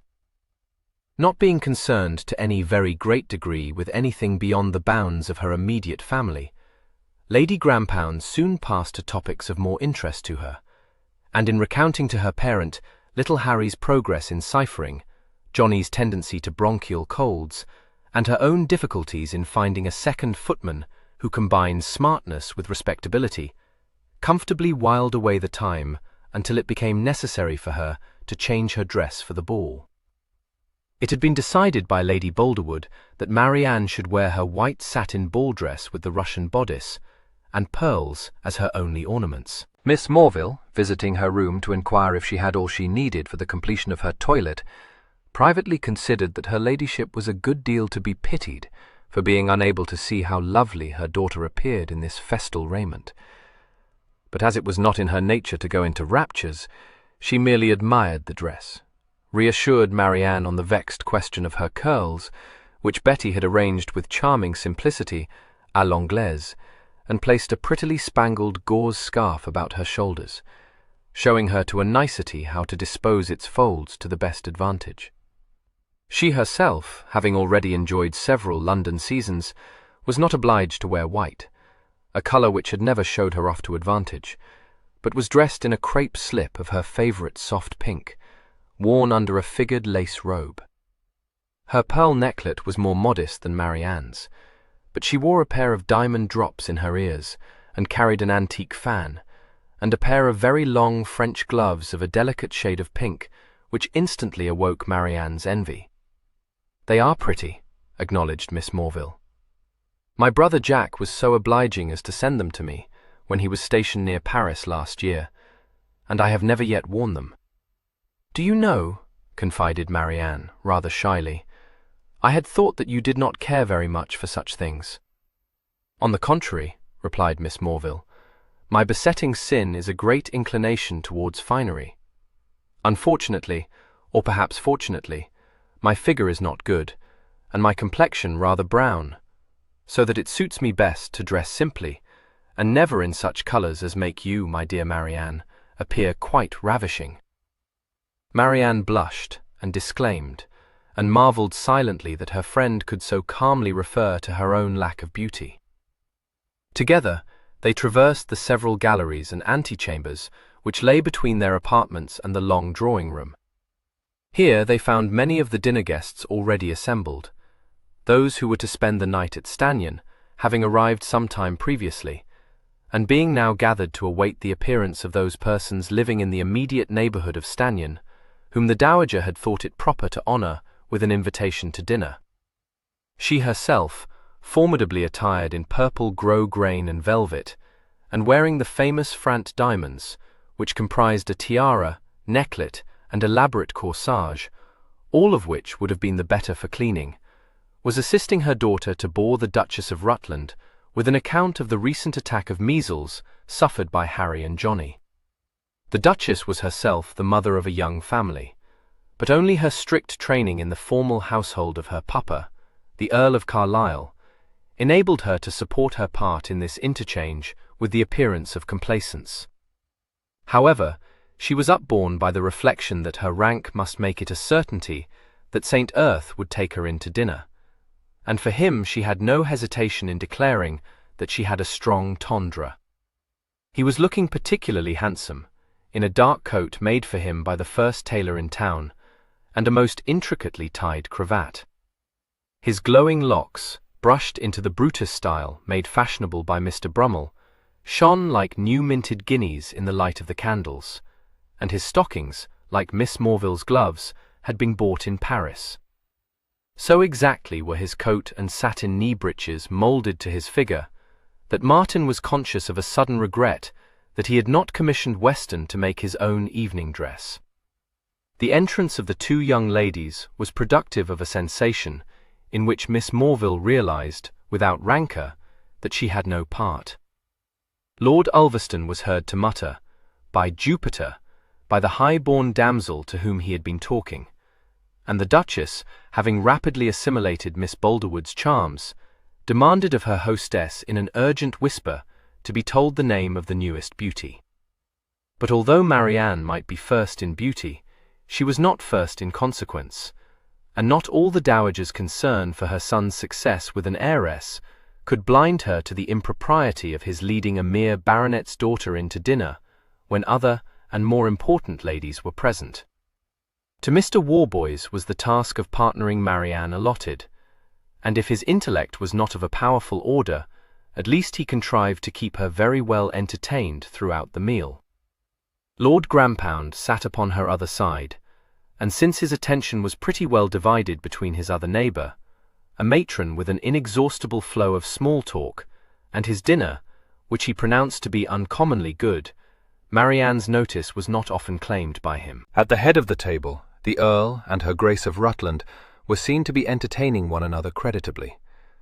Rather lower down, Martin did his duty by a chatty countess, and in the centre of the table, Miss Morville and Theo Frant conversed together with all the ease and comfort of old friends. Hardly had the gentlemen joined the ladies after dinner than the rest of the guests began to arrive, and in a very short space of time the musicians had struck up for the first country dance. Here again, propriety forbade either the Earl or his brother to lead Miss Boulderwood to the head of the set that was forming.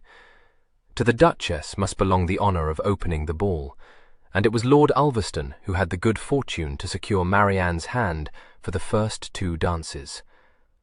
Not all Martin's manoeuvring served even to place him beside Marianne in the set, a circumstance which Miss Morville, who had that happiness, considered to be a merciful dispensation of Providence. The most dispassionate observer must have been obliged to own that between the lively Viscount and Marianne there already flourished an excellent understanding, and no one at all acquainted with Martin could have placed the least dependence on his comporting himself with composure under the trial of seeing her responding so artlessly to Lord Ulverston's advances.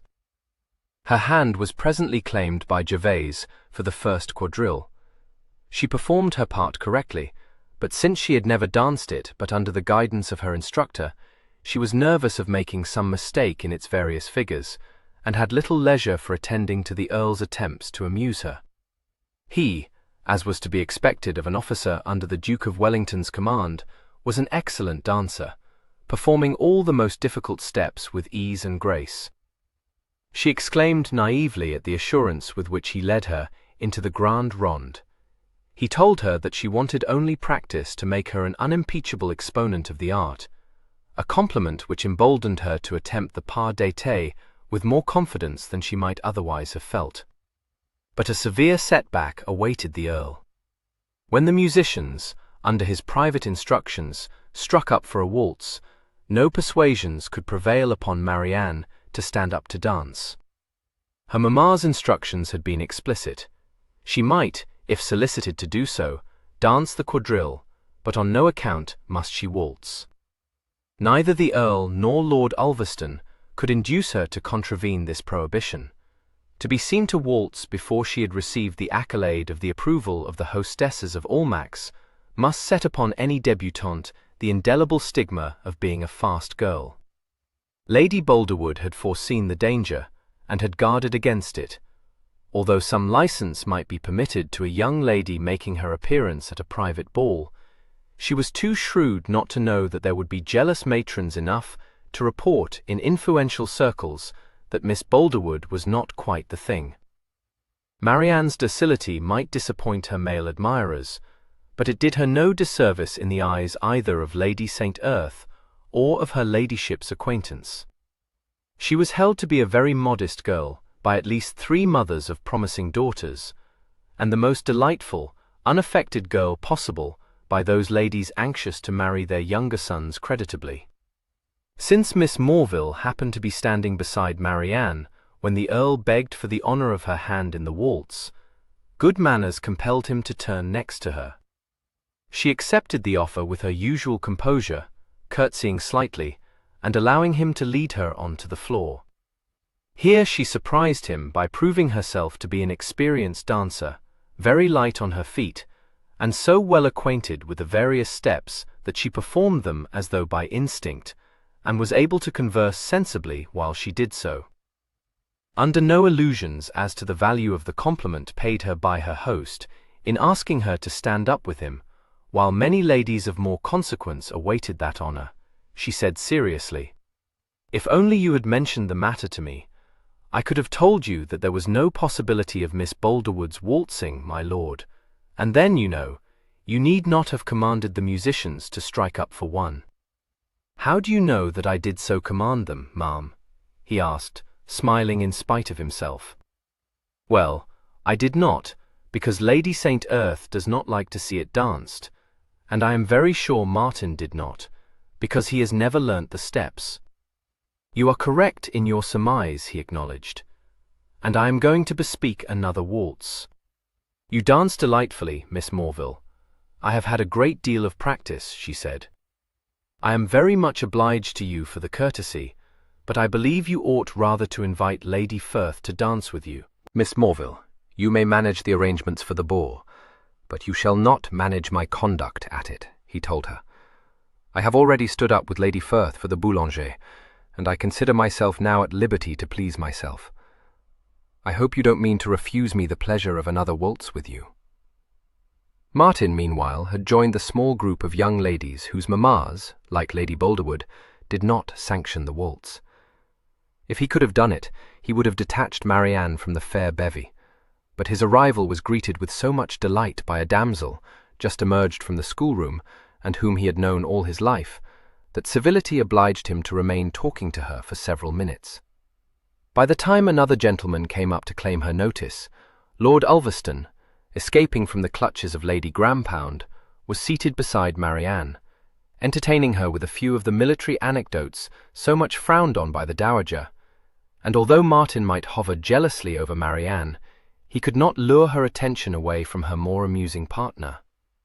He had had the forethought to engage her for supper, but whatever solace this might have afforded him was banished by the chance which set Ulverston upon her other hand at the table. Besides the long table in the centre of the saloon, several smaller tables had been set up, and it was at one of these that the 2 couples were seated. Martin, who had adjured Abney to keep the table free for him, was very soon regretting what had seemed at the time to be a piece of good strategy. The 2 parties naturally merged into one, and it would have been idle to deny that Lord Ulverston was the life and soul of it. This was bad, and still worse was it to perceive, a little later, that his lordship had won Marianne's hand for the 2nd time that evening. Martin felt quite indignant with her for yielding to the solicitations of one whom he was fast beginning to think a confirmed rake, and had the opportunity offered, he would have been much inclined to have told her that her mamma would by no means approve of her standing up twice with the same gentleman. The ball had become an insipid affair. He wondered that his partner in the set could have so little to say for herself, and decided that dancing was a stupid business after all. When the next set was formed, he had the happiness of leading Marianne into it, but no sooner had they gone down the dance than she had the misfortune to let her train slip a little from her hand. Lord Grampound, an energetic if not an inspired performer, lost no time in setting his foot upon one of its delicate lace flounces, so that Marianne was obliged to leave the set to effect a makeshift repair. She assured Martin, who was ready to knock his brother-in-law down for his clumsiness, that a couple of pins would set all to rights, and he at once escorted her to one of the saloons leading from the ballroom. This happened to be empty, and Marianne, well knowing that to go to her bedchamber and to summon Betty to attend her there would be the work not of a minute but of half an hour, was content to let Martin pin up her lace for her. This he did with the pins her mamma had warned her to provide herself with for just such an accident. Only a few inches of the lace had been ripped away from the satin, and the task was soon accomplished. Martin rose to his feet, and Marianne thanked him, complimenting him on his deftness and laughing at the incident. The exercise of dancing had heightened the color in her cheeks, her eyes sparkled with innocent enjoyment, and she looked so lovely that Martin lost his head, and so far forgot himself as to blurt out a declaration of his passion for her, and to try to take her in his arms. She was quite unprepared for such a sudden turn, and not a little frightened. Demure flirtations she could enjoy, but the watchful care of Lady Boulderwood had warded off any offers for her hand, and she knew not how to quench the desperate ardor which confronted her. She could only retreat before Martin, saying in a fluttered voice, "No, no. Oh, pray do not." It was perhaps not surprising that he should have followed her, and grasped the hands she put out to hold him off, and he would certainly have kissed her, in despite of her faint shriek, had not his sister entered the saloon at that moment, accompanied by their half-brother. He was recalled to a sense of his surroundings by hearing Gervase sharply utter his name, and he swung round, a tide of color flooding his face, and in his eyes an expression of oddly mingled shame and fury.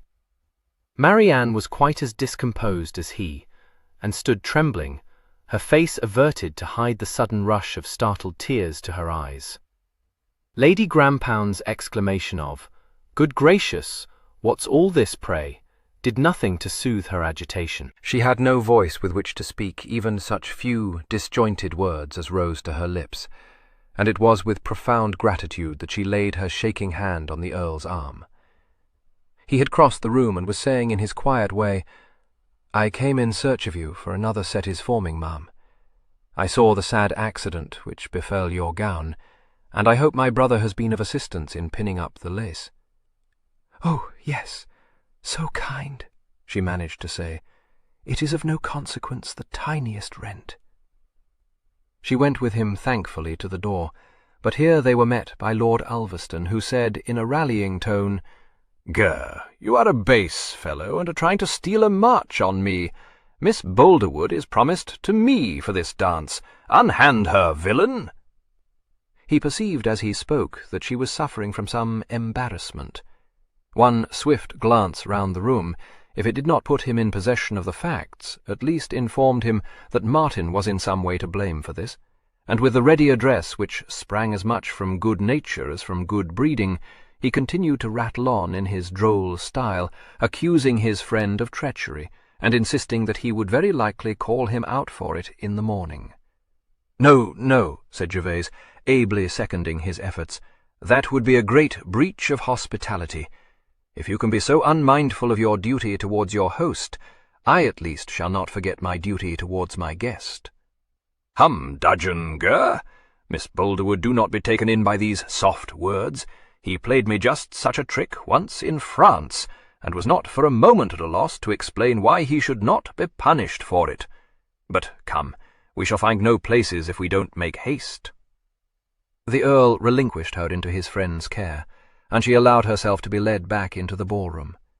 Gervase turned to look his brother up and down and to say icily, "Have the goodness to preserve the appearance at least of a gentleman, Martin.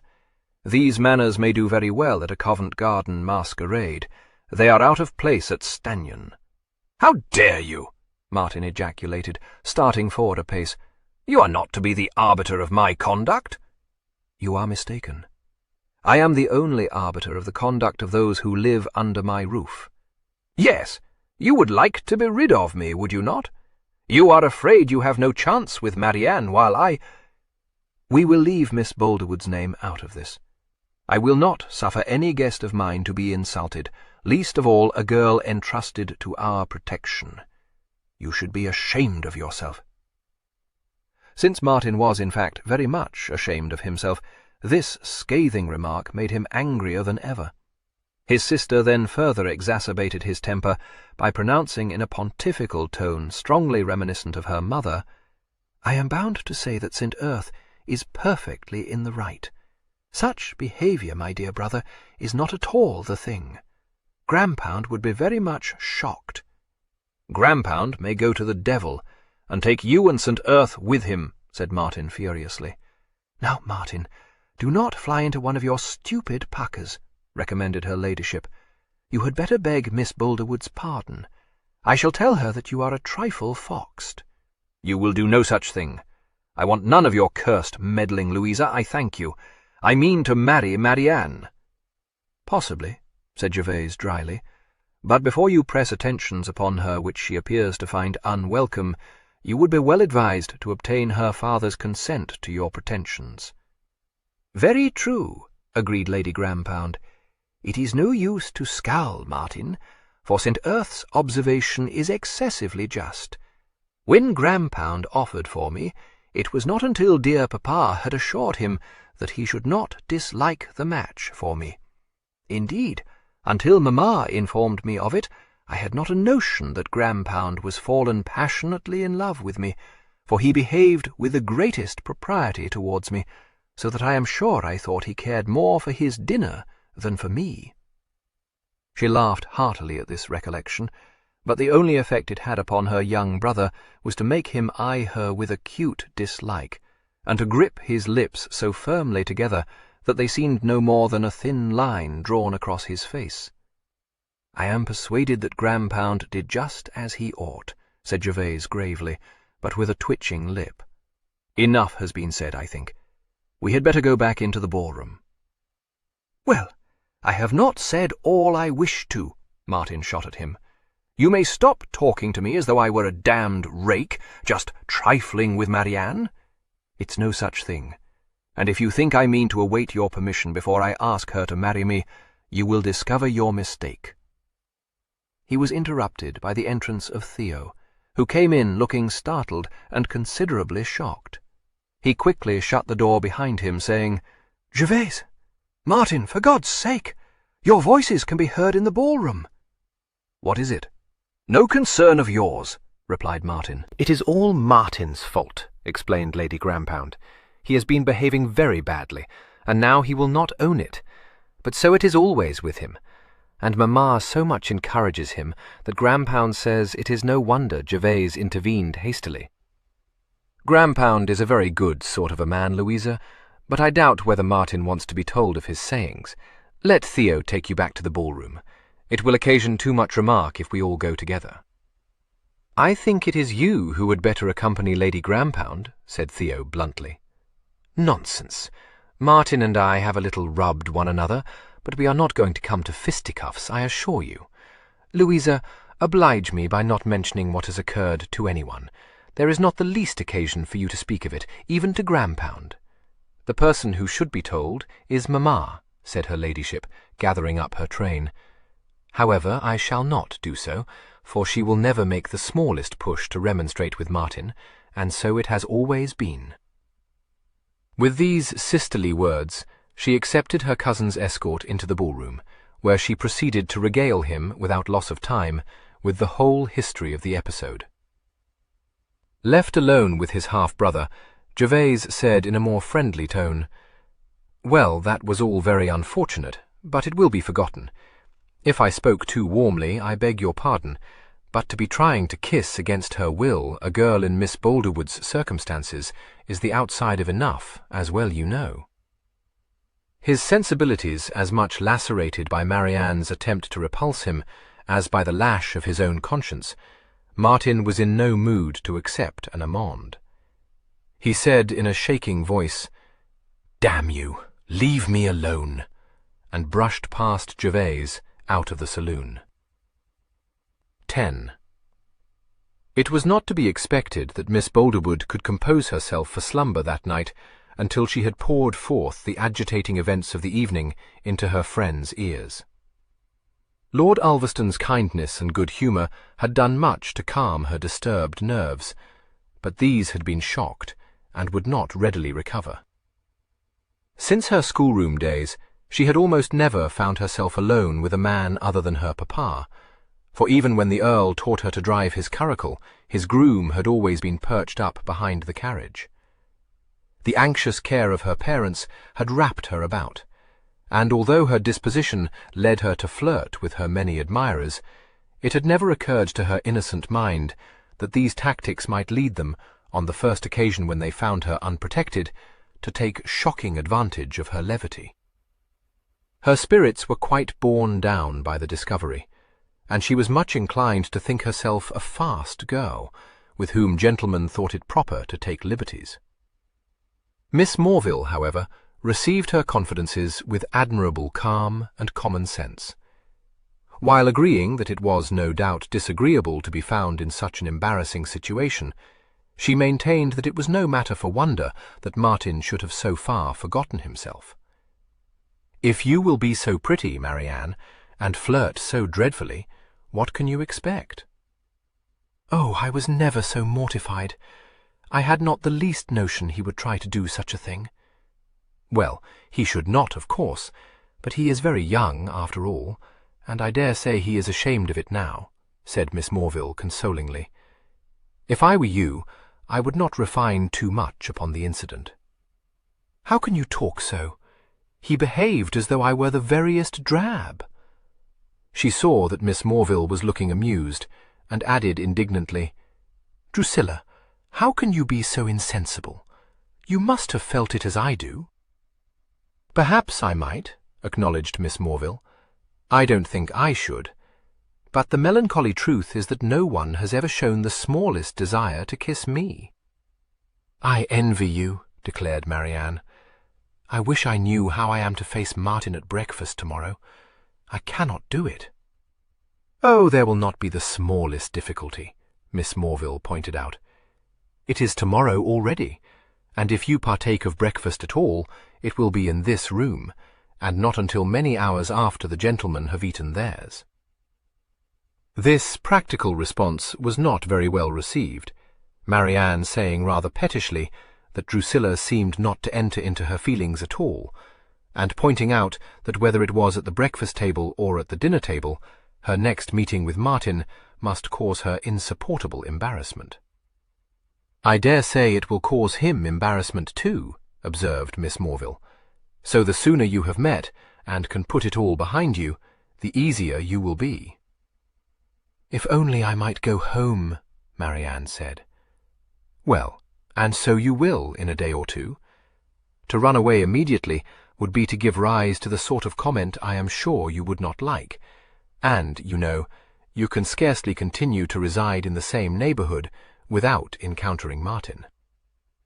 There could be no denying the good sense of this remark. Marianne shed a few tears, and after animadverting indignantly on Martin's folly, effrontery, and ill-breeding, turned from the contemplation of his depraved character to dwell with gratitude on the exquisite tact and kindness of Lord Ulverston. "I can never be sufficiently obliged to him," she declared. "I am persuaded he cannot have remained in ignorance of my distress, for I was so much mortified I could scarcely speak, and as for meeting his gaze, it was wholly beyond my power. I was ready to sink for fear he should ask me what was the matter, but he never did, There was something so very kind in the way he offered me his arm, and took me to drink a glass of lemonade, saying it was insufferably hot in the ballroom, and should I not like to go where it was cooler? And then, you know, we talked of all manner of things, until I was comfortable again, and I do think there was never anyone more good-natured." Miss Morville was very ready to encourage her in these happier reflections, and by dint of pointing out how sad it would be for Marianne to leave Stannion before she had become better acquainted with his lordship, soon prevailed upon her to abandon this scheme. If her young friend's artless panegyric left her with a suspicion that an embrace from the Viscount would have awakened no outraged feelings in her breast, this was a thought which she was wise enough to keep to herself. Marianne was sure that she would be unable to close her eyes for what remained of the night. However that might have been, they were very peacefully closed for long after Miss Morville had left her bedchamber later in the morning. Miss Morville peeped into her room, but Marianne did not stir, and she left her to have her sleep out.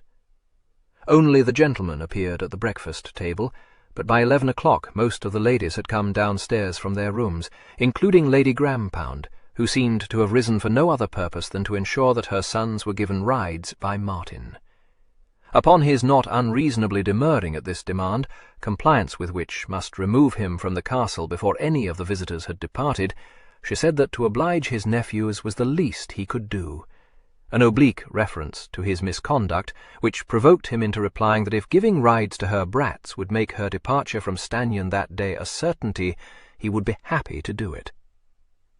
By noon, all the ball guests except the Grampounds had left the castle, and the Dowager was free to discuss the evening's festivity with anyone so unwise as to approach her chair, to congratulate herself upon the excellence of the supper, and to enumerate all the guests who had been particularly gratified to have received invitations. In this innocuous amusement she was joined by her daughter, who could not conceive of greater bliss for her fellow creatures than to find themselves at Stannion, and who had further cause for complacence in having had her gown admired by the Duchess. The tempestuous entrance into the room of Harry and John, bursting to tell their mamma about the rides they had enjoyed, caused an interruption. Conversation became impossible, for when they had stopped shouting their news in unison to Lady Grampound, they fell out over the rights of primogeniture, Harry contending that to ransack the contents of Grandmamma's netting-box was his privilege, and Johnny very hotly combating such a suggestion. "Dear little fellows," said the Dowager, "they would like to play a game, I dare say. How much they enjoyed playing at Spillikins with dear Marianne yesterday." "Yes, indeed, mamma, but pray do not put it into their heads to do so again, for I told them they must not tease Miss Boulderwood to repeat her kindness." Marianne, who was engaged in restoring its contents to the netting-box, took the hint. She insisted that she would be very happy to play with the children, and went away to find the Spillikins, while Lady Grampound informed her offspring of the treat in store for them. By the time Marianne returned, peace had been restored, even Johnny's yells at being shrewdly kicked by his brother having ceased at the sight of a box of sugar-plums. When Martin presently came into the room with Lord Ulverston, Marianne was too much engrossed with the game to accord him more than a brief, shy greeting. He said awkwardly that it was a particularly fine day, so that he thought she might care to walk in the shrubbery before luncheon was served.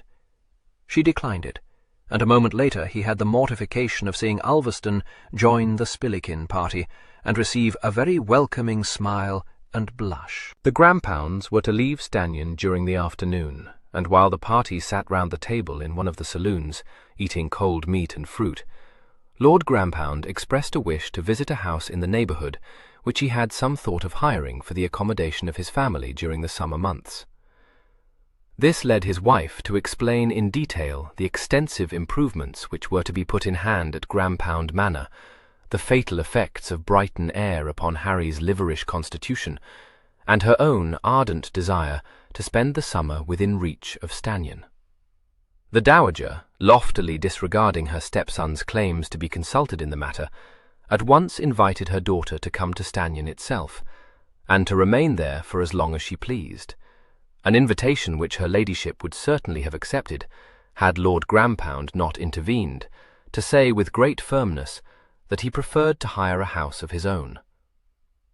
"I dare say it may be best, my love," agreed his wife.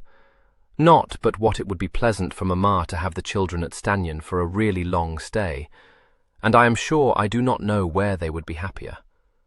However, I do not mean to be setting myself up in opposition, and it shall be as you wish. The only thing is that I do not perfectly recollect the way to Kentham. Martin, you shall ride with Grandpound as far as the house, for I am persuaded you must know how best to reach it, and then we can see it together, and you will be back at Stanyon in time for dinner." This cool disposal of his time exasperated Martin into saying, "A delightful scheme, Louisa, but I have something else to do this afternoon." "Nonsense! What can you possibly have to do?" she replied. "You only wish to be disobliging, and may very well go with us if you choose." He was silent. Lord Grandpound cleared his throat.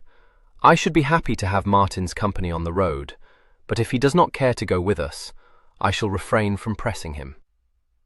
Martin was still silent, and Gervase, feeling that he had borne enough, interposed, saying, "If you will accept my escort, Grandpound, I shall be glad to go with you. I don't promise to lead you aright, but I fancy I have a general notion of where Kentham lies." His lordship accepted this offer. Martin was conscious of a feeling of gratitude, which, however, was speedily dispelled by his sister, who read him a homily on conduct, and ended by drawing an unflattering comparison between his manners and those of his brother. "You may as well stop prosing to me," he said hastily, thrusting back his chair from the table. "Saint Earth is perfection itself, of course. If you toad-eat him enough, I dare say he will second my mother's invitation to you to spend the summer at Stanyon." "Be quiet, you young fool," said Theo under his breath. "Don't disturb yourself. I'm going." Martin snapped, and flung himself out of the room. Marianne could not doubt that his refusal to accompany the Grandpounds arose from his determination to engage her in private conversation.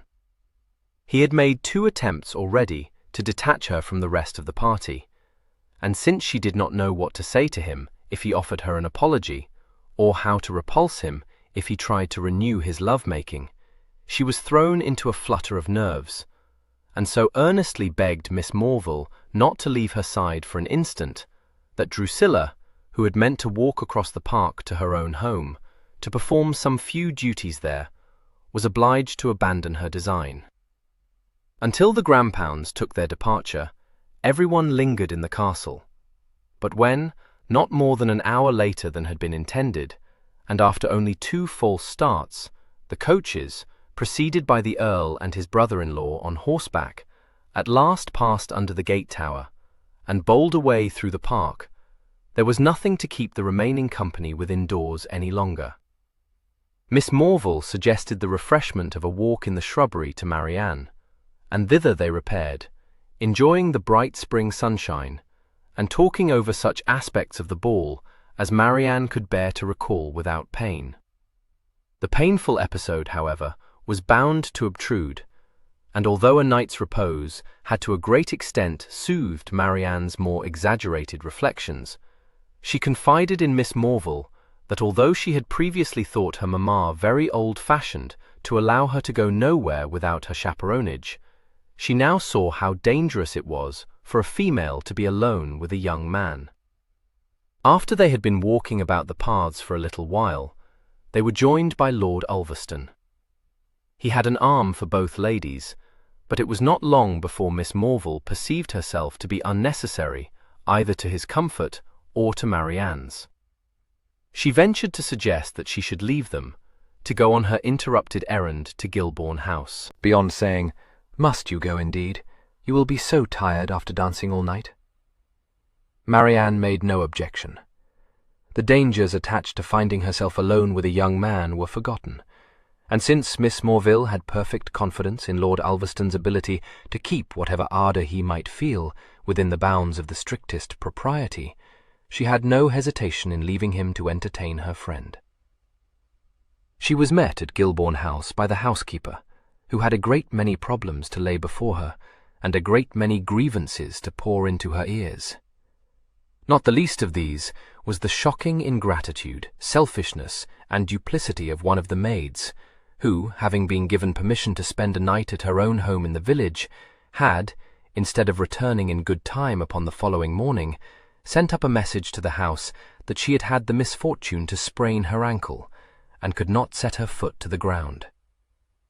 As the village lay a mile beyond Gilbourne House, it was not to be expected that stout Mrs. Buxton could go there to verify the truth of this message, but she informed Miss Morville darkly that she had always suspected the errant damsel of flightiness.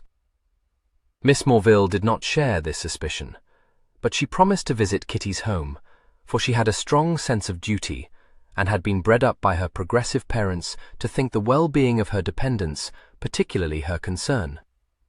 So after a slight argument with Mrs. Buxton, who, by no means as progressive as her master and mistress, desired her not to go to the village without taking a manservant with her to act as escort, and to carry her basket, Miss Morville set out to visit the sufferer. She found the case to be exactly as had been stated, poor Kitty's ankle being very much swollen.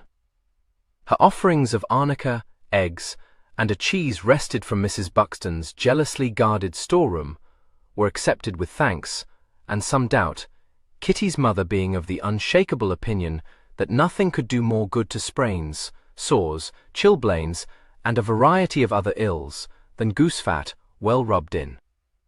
But a visit from Miss Morville was at once an honour and a pleasure. She must be taken into the tiny parlour, regaled with juniper wine, and the whole history of Kitty's accident, and thanked again and again for her condescension. The hour was consequently rather far advanced when Drusilla at last left the cottage, and it was beginning to be dusk. She had only a little way to walk, however, before she was able to enter the park by one of its subsidiary gates. An avenue led from the gate to the stables and the kitchen court, but it was circuitous, and the quickest way was through the home wood, by one of the pleasant rides which led to the main avenue. The wood was full of shadows, and already a little chilly after the setting of the sun, but Miss Morville, neither so fashionable as to disdain wearing a warm pelisse, nor so delicate as to be unable to walk at a brisk pace, suffered no discomfort. She did not even imagine, when some small animal stirred in the undergrowth, that she was being followed, and was so insensible as to remain impervious to the alarm which might have been caused by the sudden scutter of a rabbit across the path. A quarter of an hour's quick walking brought her to within sight of the main avenue. The thud of a horse's hoofs came to her ears, which led her to suppose, not that a desperate and probably masked brigand approached, but that the Earl, having parted from the Grampounds, was on his way back to the castle. She was right. In another instant, she had a brief vision of Cloud, cantering along the grass verge beside the avenue. Since she was walking almost at right angles to the avenue, Cloud and his rider were swiftly hidden from her sight, as they passed the opening of the ride, and became obscured by the trees and the bushes which bordered the avenue. But although she could no longer see the horse and his rider, she could still hear the thud of the hoofs, and when these ceased abruptly, to be succeeded by the unmistakable sound of a fall, followed by the scrabble of hoofs on loose stones and the clatter of a bolting horse, she was not so prosaically minded as to suppose that these sounds could have been caused by anything other than an accident. It seemed odd that the Earl should have taken a toss on a smooth stretch of turf, but without pausing to consider the improbability of such an occurrence, Miss Morville picked up her skirts and ran forward as quickly as she could. Within a very few seconds she had reached the avenue, to be confronted by a startling sight. Of Cloud there was no sign, but his rider lay motionless across the narrow grass verge, his head and shoulders resting on the avenue. This circumstance, as Miss Morville realized, was enough to account for his having been stunned. She dropped to her knees beside his inanimate form, and without the smallest hesitation, ripped open his coat to feel the beat of his heart. The Earl regained consciousness to find himself lying with his head in Miss Morville's lap, his elaborate mail-coach cravat untied, and the scent of aromatic vinegar in his nostrils. Gazing bemusedly up into the concerned face bent over him, he uttered, a trifle thickly, "Good God! I fell." "Yes," agreed Miss Morville, removing her vinaigrette from under his nose. "I cannot discover, my lord, that any limb is broken, but I might be mistaken. Can you move your arms and your legs?" "Lord, yes." "There are no bones broken," he replied, struggling up to a sitting posture and clasping his head between his hands. "But I don't understand. How in the devil's name came I— Where's my horse?" "I expect," said Miss Morville, "that he has bolted for his stable, for there was no sign of him when I reached your side. Do not disturb yourself on his account. He could scarcely have done so had he sustained any injury. It is, in fact, a fortunate circumstance that he bolted, for he will give the alarm, you know, and since your groom knows in which direction you rode out, we may shortly expect to receive succour." He uttered a shaken laugh. "You think of everything, ma'am." "I may think of everything," said Miss Morville, "but I am not always able to accomplish all I should wish to.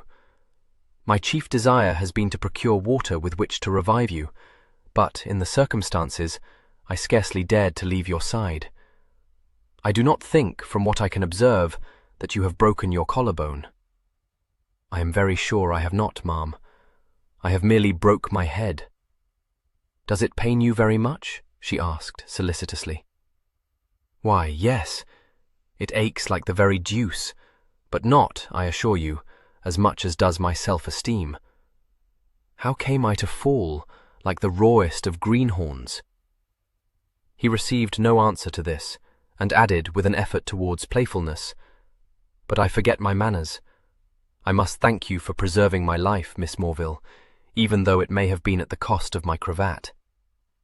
"I am not, in general," said Miss Morville carefully, "an advocate for the employment of hyperbole in describing trifling services, but I believe, my lord, that in this instance I may be justly said to have done so." He was engaged, with only slightly unsteady fingers, in loosely knotting the ruined cravat about his throat, but at these words he paused in his task to frown at her in some bewilderment. "I collect that in this uncertain light I must have been so careless as to let Cloud set his foot in a rabbit burrow.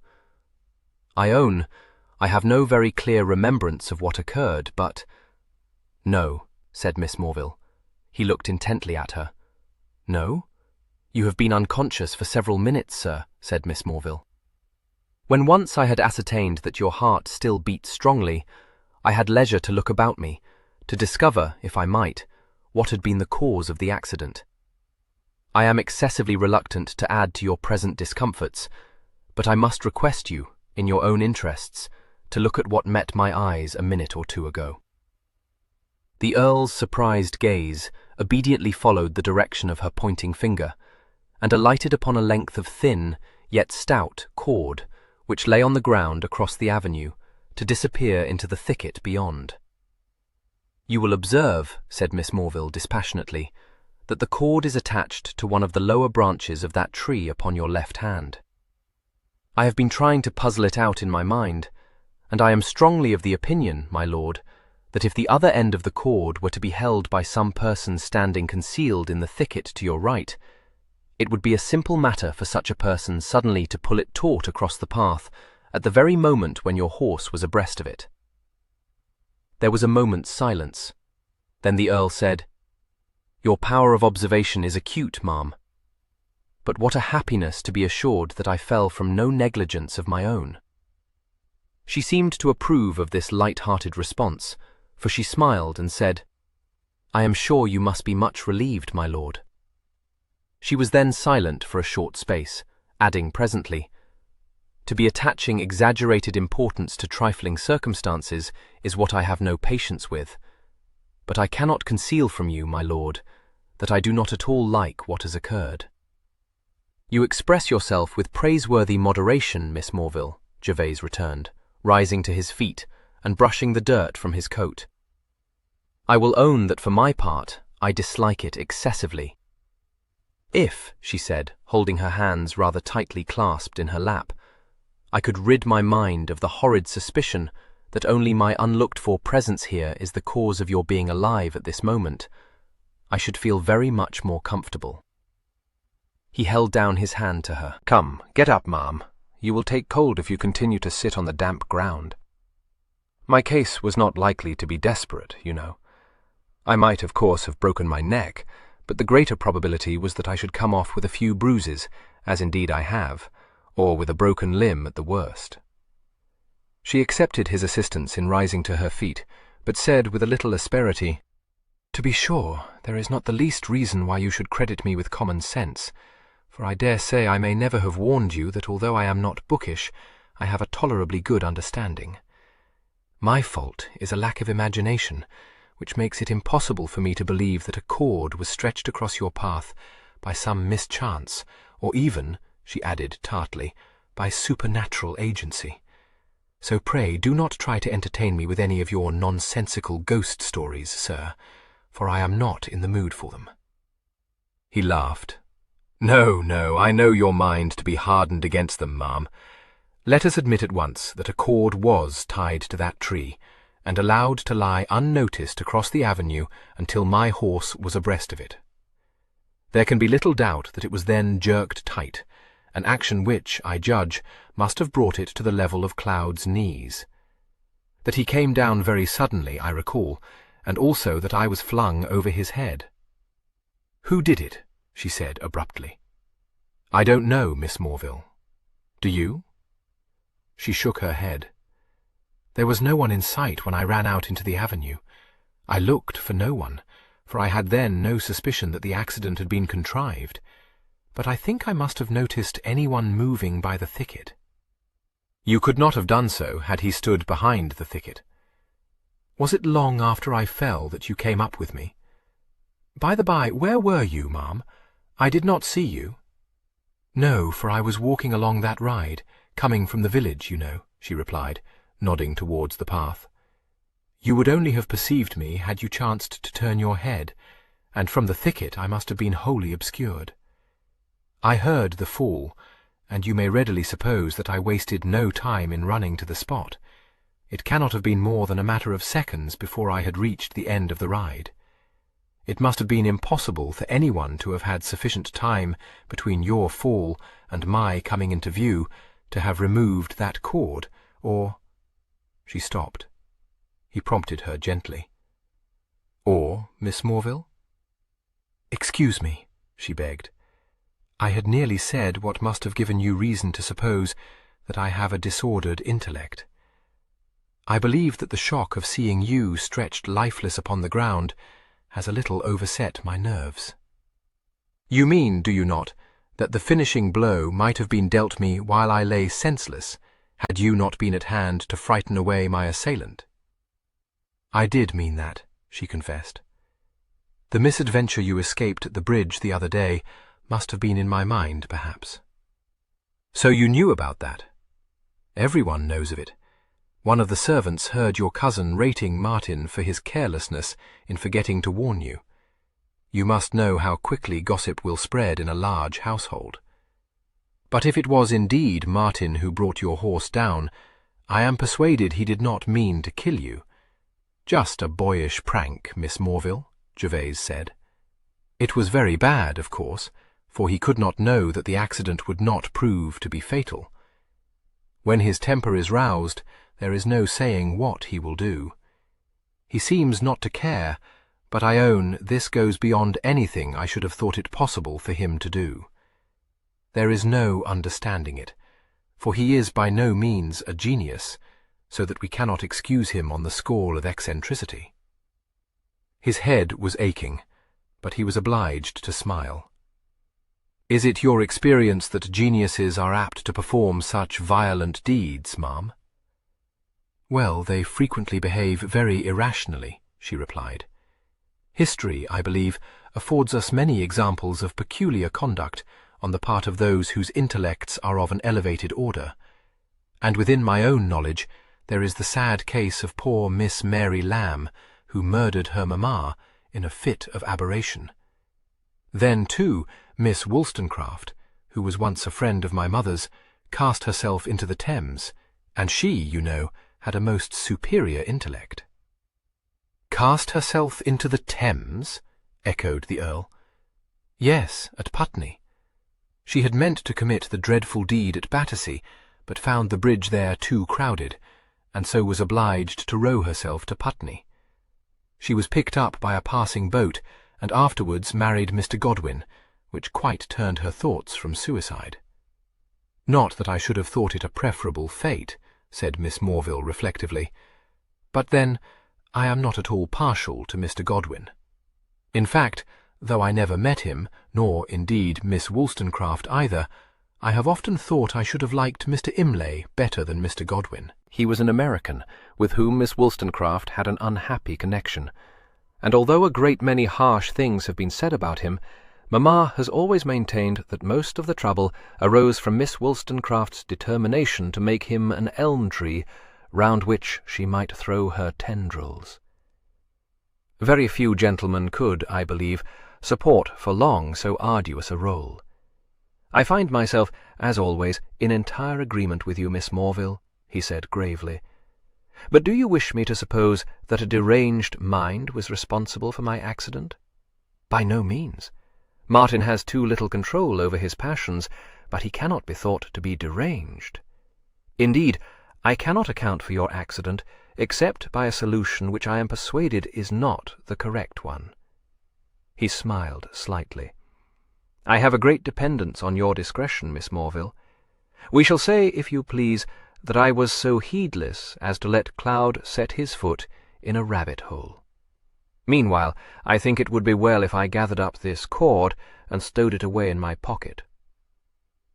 She watched him do so in silence, but when he had untied the cord from about the tree and had returned to her, she said, "I think you perfectly able to manage your own affairs, my lord, and I shall certainly not interfere in them. But, absurd though it may seem to you, this incident has made me feel apprehensive, and I do trust that you will take care how you expose yourself while you remain at Stanyon." "Why, yes, to the best of my power I will do so," he answered. "But nothing will be gained through my noising this trick abroad. Whoever was responsible for it knows that his design was frustrated, and he is not very likely to betray himself. I must suppose that everyone at Stanyon knew that I should return to the castle by this road. Who, by the way, knew of your visit to the village?" "No one, and only Marianne and Lord Ulverston can have known that I went to Gilbourne House." "That is no help at all.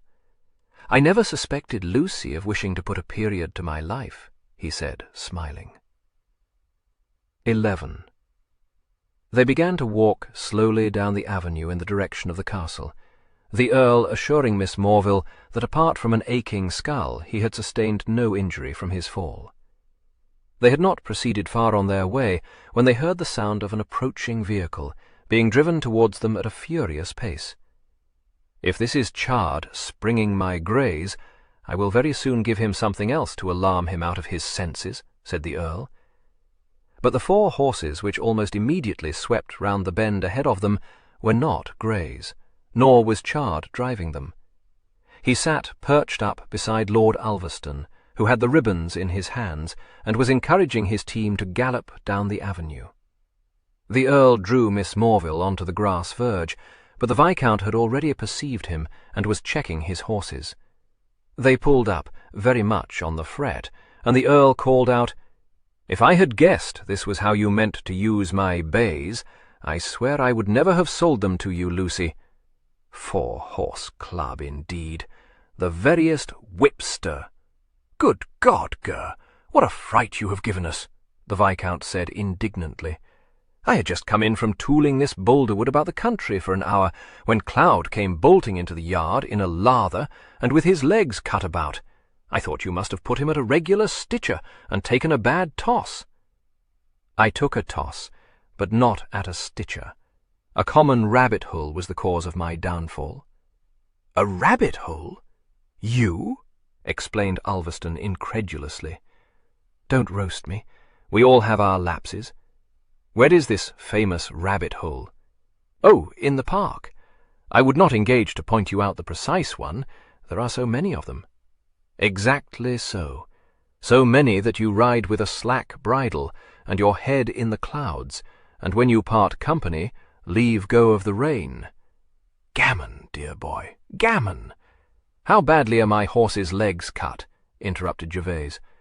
That is the worst feature of the business. Chard, who had jumped down from the curricle and had been listening to him with a puzzled frown on his face, said that he thought the injuries were hardly more than grazes. I handed him over to Jem, my lord, not knowing what kind of an embarazzo you was got into, and thinking you might need me more than the horse. Nonsense. Is it likely I could be in serious trouble? As to that, my lord, there's no saying what trouble you could be in, replied his henchman bluntly. All I know is I never knew your horse to come home without you before.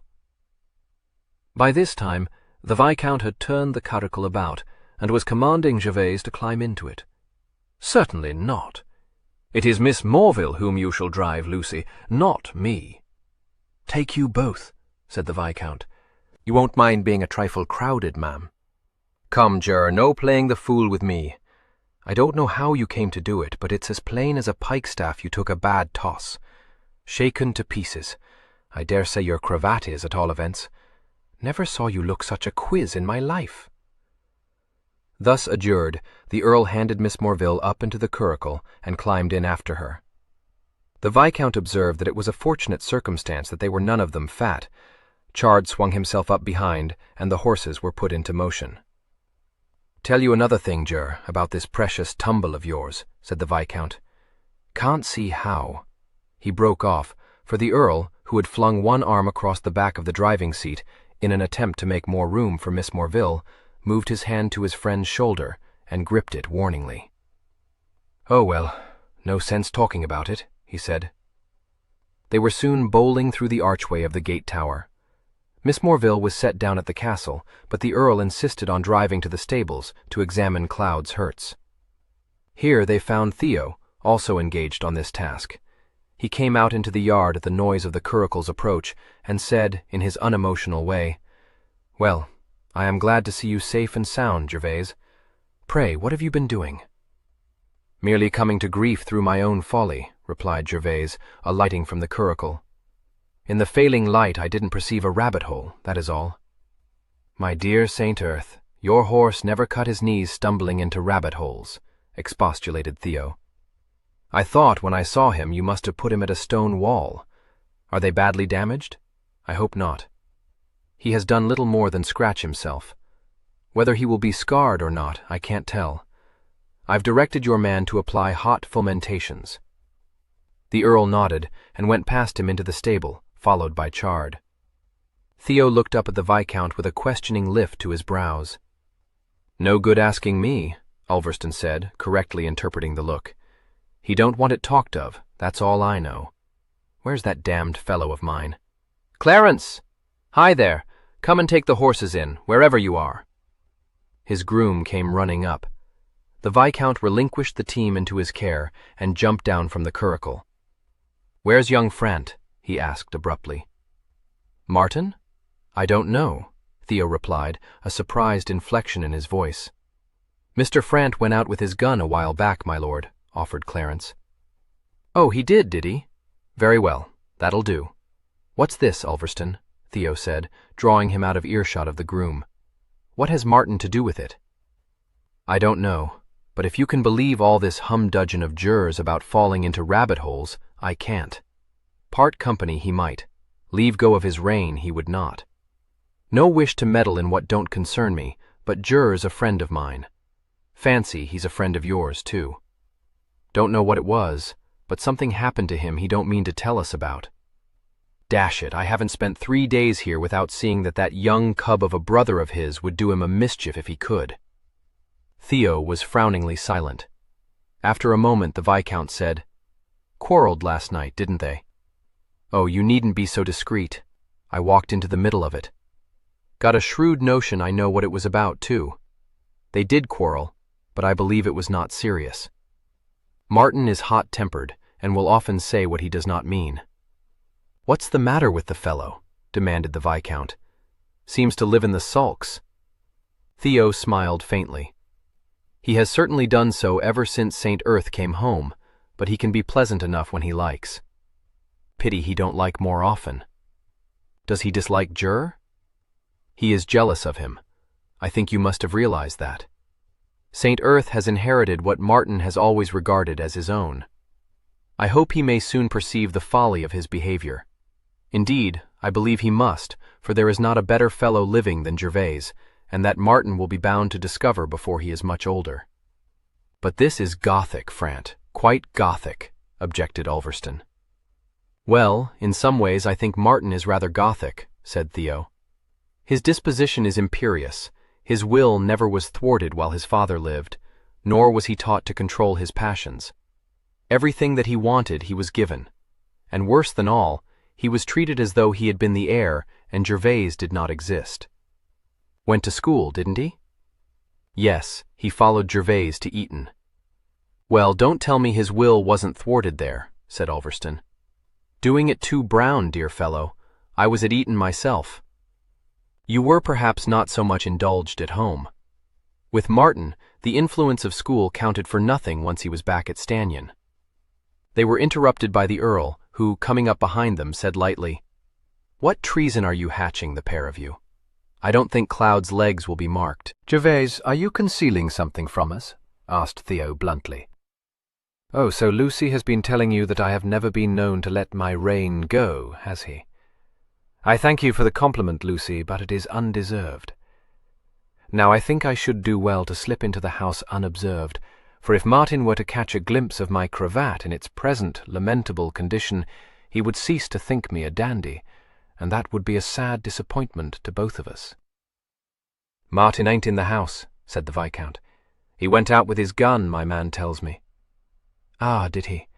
He is the most indefatigable sportsman. I have not yet seen him riding to hounds, neck or nothing, I feel tolerably certain, but he is an excellent shot. Lucy, I never thanked you for coming so heroically to my rescue.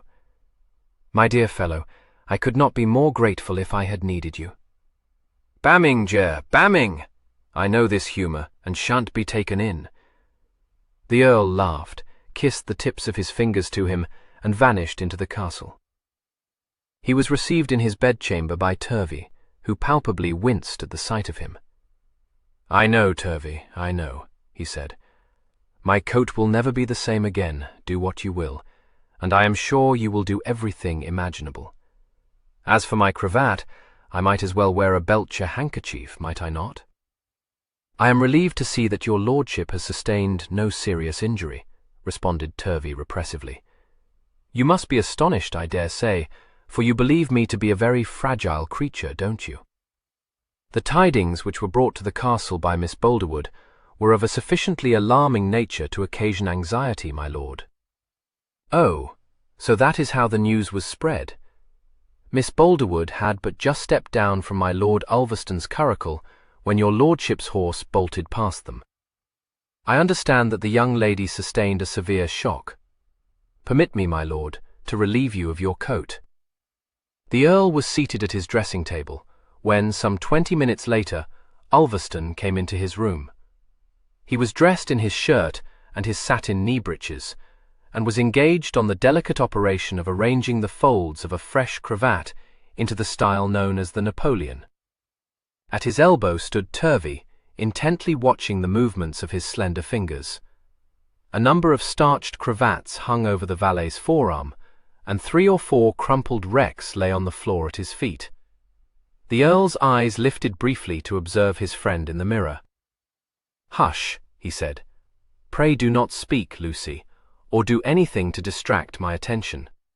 "Fop," said the Viscount. Turvey glanced at him reproachfully, but Gervase paid no heed.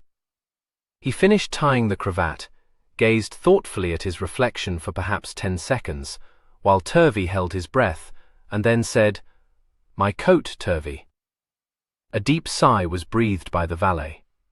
He carefully disposed the unwanted cravats across the back of a chair, and picked up a coat of dark blue cloth. "And what do you call that pretty confection?" inquired Ulverston. "The Napoleon. How can you be so ignorant?" Do you think I ought not to wear it? No, but I wonder you don't start a fashion of your own.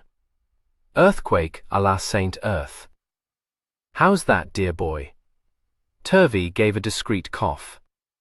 If I may be permitted to say so, my lord, the Desbretye already enjoys a considerable degree of popularity in the highest circles. We are at present perfecting the design of the Stannion Fall, which, when disclosed, will, I fancy, take the ton by storm. You should not betray our secrets, Turvey, Gervase said, standing up to allow the valet to help him to put on his coat. Thank you, nothing more. Turvey bowed, and turned away to gather up the discarded riding coat and breeches. The Earl had picked up a knife from his dressing table, and was trimming his nails, and did not immediately look up. The valet paused, laid the breeches down again, and thrust a hand into the tail pocket of the coat. He drew forth the coil of thin cord which was spoiling the set of the coat, and in the same instant the Earl raised his head, and perceived what he was doing. A shadow of annoyance crossed his face.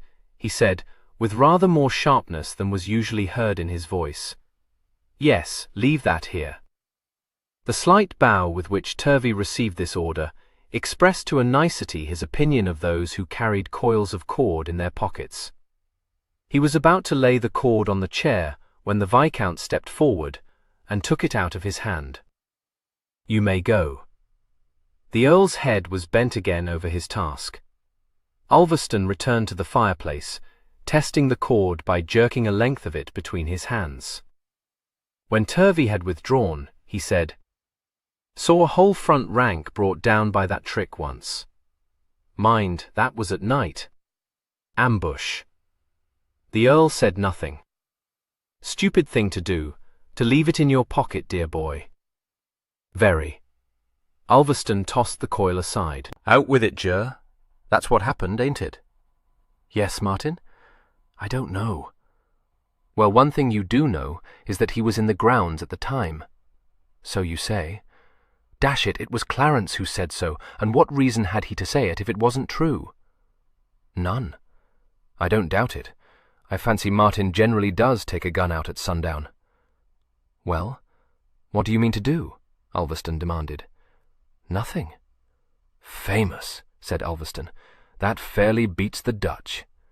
I collect that a little thing like that, he jerked his chin towards the cord, don't even give you to think. On the contrary, it gives me furiously to think.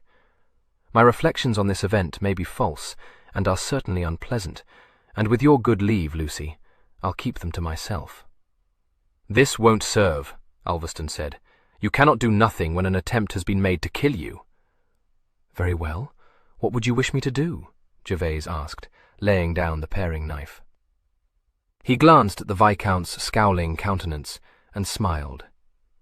You don't know, do you? Shall I announce to the household that I was thrown by such a trick? Or shall I accuse my brother of wishing to make away with me? Send him packing. On what grounds? Good God, ain't these grounds enough? Yes, if I could prove them. There's your proof, the Viscount said, pointing to the cord. My dear Lucy, proof that someone tried to play a malicious trick on me, but not proof that my death was intended. Stuff, the Viscount said explosively. How can you stand there talking such crack-brained nonsense to me, Ger? Well, I am not dead, am I? Said Gervase. I am not even hurt, and that I was stunned for a moment or two might be thought a mischance. If I had not fallen with my head upon the carriage drive, that would not have occurred. What the devil are you trying to make me believe now? Demanded Ulverston, staring at him. Do you take this to have been a schoolboy prank? There is no schoolboy in the case. Oh, don't you think so? I find Martin not a step removed from that state. I own I do not perfectly understand him, but it is sufficiently plain to me that he thinks I should be the better for a sharp set-down. You heard what passed at the table this morning. Saint Earth is perfection itself, was what he said before he flung himself out of the room. Well, it would certainly have afforded him satisfaction had I, the day you came here, suffered a ducking in a muddy stream. I did not do so, so perhaps I had instead to be made to tumble off my horse, such a nonpareil among horsemen am I said to be. By the way, I wonder who did say so." "It don't matter who said it, or if no one said it," replied the Viscount, quite exasperated. "This is all a damned hum. Your precious brother ain't such a boy that he didn't know the thing might have had fatal consequences." "If he had paused to consider the matter at all," agreed St. Earth. "It is quite a question, you know, whether he does pause to consider what may be the outcome of his more headlong actions." "Come in." A knock had sounded on the door, and this opened to admit Theo. Gervase instantly said, "Oh, the devil! No, go away, Theo. Lucy has said it all for you." Theo shut the door and advanced into the room.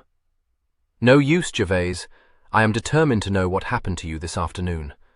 Ulverston has already said enough to make me uneasy, and I beg that you won't insult my intelligence with any more tales of stumbling into rabbit holes, for they won't fadge." "All you'll get from Ger is a bag of moonshine," said the Viscount roundly.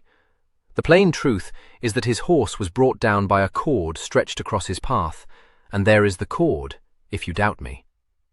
"Oh my God," Theo said. "Martin?" His cousin shrugged. He walked over to the fire and stood staring down into it, his face hard to read. "What I'm saying is that it's time Ger was rid of that lad," announced the Viscount. "Theo will not agree with you," interposed Gervase. "We have spoken of this before today." "This had not happened then," Theo said, slightly raising his head. "Are you of another mind now?" Gervase asked, watching him. Theo stood frowning. "No," he said at last. "No, I am not of another mind. If Martin did indeed do this, but do you know that? I am of the opinion that it was done in one of his fits of blind, unreasoning rage. His quarrel with you last night, his sister's teasing today. Oh, I know Martin. He was as mad as a baited bear today, and in that mood he would not pause to consider the consequences of whatever foolish revenge he chose to take on you." "This," said the Viscount, not mincing matters, "is all fudge. You don't know Martin as I do.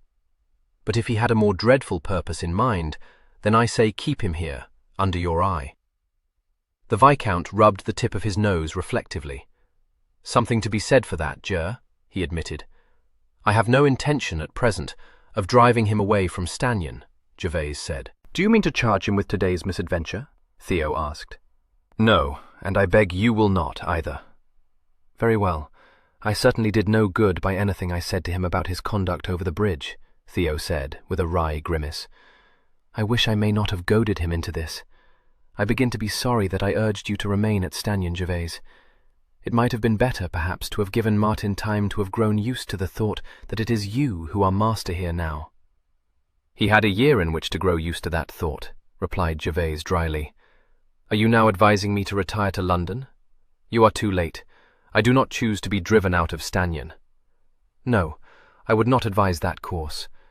Matters must come to a head between you and Martin, but what that head will be, and whether you will be able to settle it without injury and without scandal, I know not." "Nor I, but I shall do my possible. Both injury and scandal I should dislike quite as much as you, Theo, I assure you. Meanwhile, there is no more to be said. It must be time for dinner. Let us go and join her ladyship." They found the rest of the party already assembled in the long drawing-room. Martin was standing a little apart from the group near the fire, fidgeting with a pair of snuffers. He looked round when he heard the door open, and coloured a little. He had not encountered his brother since his outbreak of temper at the luncheon table, which might have accounted for the slight constraint with which he said, "Hello, St. Earth. They tell me you have taken a toss. How came that about?" "Mere carelessness. Cloud set his near fore in a rabbit hole." "He wasn't hurt, was he?" "A trifle scratched. I hope no lasting scars." "Lord, that's bad," Martin said. "I dare say you don't want my advice, but if I were you I would apply hot fomentations. They may bring up his legs like bladders, but that won't last, and 10 to 1 you'll never see a mark once the cuts have healed." "I agree with you, and it is being done." The dowager broke in at this point to favour the company with a recital of all the tosses which the Earl's father had taken, coupled with an account of her own sentiments upon these occasions, and some recollections of rattling falls suffered by her dear papa, a very bruising rider. Not that my dear father was not an excellent horseman, for I am sure there can never have been a better one, she said. I am not fond of the exercise myself, but I dare say I should have ridden very well, had I taken to it, for I should have had the benefit of my father's teaching. Indeed, I recall to this day many of the maxims which he laid down for my brother's guidance. Hold him steady by the head was one of them, and if he had been alive when Martin broke his collarbone at one of the bullfinches in Ashby pastures, he would have said, "You should have held him steady by the head." "Throw your heart over" was another of his sayings, and "take your own line as well," and "get over the ground if you break your neck." The Earl was standing beside Martin, and said in a soft undervoice, "Were you acquainted with your grandfather, Martin?" "No, I thank God," returned Martin, grinning. "I'd be willing to lay you odds he was the kind of fellow who would head a fox." "Oh, I wouldn't take you," Gervase said. "There cannot be the least doubt of it." It was fortunate that Abney entered the drawing-room at that moment to announce dinner, for the sudden crack of laughter which escaped Martin attracted his mother's attention, and she demanded to be told what it was that had amused him. She did not forget that she desired to be admitted into his confidence, for her mind was of a tenacious order, but by the time she was seated at the foot of the dinner table and could repeat her demand, he had had leisure to think of a suitable and an unexceptionable answer. 12. A certain languor, which was felt by everyone except the dowager, hung over the company. After the bustle and the excitement of the ball, the smaller party seemed flat. Between two of the persons seated at the table there was constraint. Others had been provided with food for grave reflection. And only between the dowager and the chaplain could conversation have been said to have flourished. From the combined circumstances of being largely impervious to fatigue and not having exerted herself beyond what was strictly necessary during the past 24 hours, the dowager was not conscious of weariness, but enlivened the dinner table with several more anecdotes about her father, and a recapitulation of the excellence of the arrangements for the ball, and the pleasure evinced at their entertainment by the guests. In this exercise she was assisted by Mr. Clown, who indefatigably corroborated her statements, laughed heartily at her anecdotes, and generally enacted the role of antistrophe. Her care for his interests had placed Martin beside Marianne at the table, but her absorption in her own conversation prevented her from perceiving that for the first half of dinner, at least, this disposition was not a happy one. Such laboured attempts at engaging Marianne's attention, as were embarked upon by Martin, were met by shy, monosyllabic responses, and it was not until Gervase, abandoning Miss Morville to his cousin, began to talk to Marianne, interpolating such leading questions as must draw Martin into the conversation, that the ice between these old acquaintances melted. It was with relief that those who knew him best realized that Martin's mood was chastened. He seemed to have laid aside his sulks, and to be determined to conduct himself, even towards his brother, with a civility that bordered on affability. His manner to Marianne could hardly have been bettered, for he behaved as though he had forgotten the events of the previous evening. A lucky remark of the Earl's enabled him to say to Marianne, "Do you remember?" She did remember, and in unexceptionable reminiscence was able to see in him again her favourite playfellow. Her constraint became noticeably less, and by the time the dessert was set upon the table, she was chatting freely to Martin, and the Earl was able to turn back to Miss Morville. Since the dowager had applied to Theo for the details of a very dull story with which she was boring the Viscount, she had been neglected for several minutes, but she met the Earl's look with a warm smile of approval. "I do beg your pardon," Gervase said in an undervoice. "Indeed, you need not," she returned in the same tone. "It was very well done of you." When the ladies left the room, Martin did not abate his good humour. The cloth was removed from the table, the port and the Madeira set upon it, while he conversed with the Viscount, and when the Viscount was drawn into a three-cornered discussion with Theo and Mr. Clown, He only hesitated for a moment before changing his seat for the vacant one beside his brother. The Earl regarded him pensively over the top of his wine-glass, but he said nothing. Martin raised his eyes, as though forcing himself to look him boldly in the face, and said, "Saint Earth, I will." "What I mean is, yes," said Gervase encouragingly. "It's only Saint Earth. I shouldn't have done it, of course. I didn't mean to, only—" "Shouldn't have done what?" "Last night, Marianne. Oh. The thing was, you see—" "You need not tell me," Gervase interrupted, smiling. "I know very well what the thing was." He saw the flicker of fire in the eyes so swiftly meeting his own at these words. He held them in a steady regard, and after a moment they fell, and Martin uttered a self-conscious laugh and said, "Yes, I suppose. The thing is, ought I, do you think, to say anything to her? On that subject, by no means. Let it go." Martin looked relieved. He drained his glass, found the decanter at his elbow, and refilled the glass, saying, "Then you don't think I should beg her pardon? You would only cause her embarrassment. I dare say you may be right." Martin sipped his wine reflectively and set his glass down again. "I wish that grey of yours had not cut his legs," he said suddenly. "The most cursed mischance. Can't think how he came to do so. Or how I came to be thrown so ignominiously," suggested the Earl, watching him. "Oh, there's nothing in that. Everyone takes a stupid toss or so in his life. But your Grey is a capital hunter. I would not have had him scar himself for a fortune." At this moment, the Viscount demanded that the decanter should be set in motion, and the conversation became general. When the gentlemen presently joined the ladies, there was some talk of getting up a game of speculation, but the Dowager, who did not wish to play cards, said that everyone would prefer the indulgence of a little music, and begged Marianne to go to the pianoforte. Marianne looked very much alarmed, and assured her ladyship that her performance was not at all superior. When the Dowager showed no sign of accepting this excuse, she looked imploringly at Miss Morville, who at once responded to the silent appeal, rising from her chair and saying, "I am sure Lady Saint Earth would like to hear you sing, Marianne, and if you will allow me, I shall be pleased to play for you." It was not quite what Marianne desired, but since she had a pretty voice, and knew herself to have been well taught, it was infinitely preferable to being obliged to struggle through a Haydn sonata. She accompanied her friend to the instrument, and delighted the company with 2 or 3 ballads.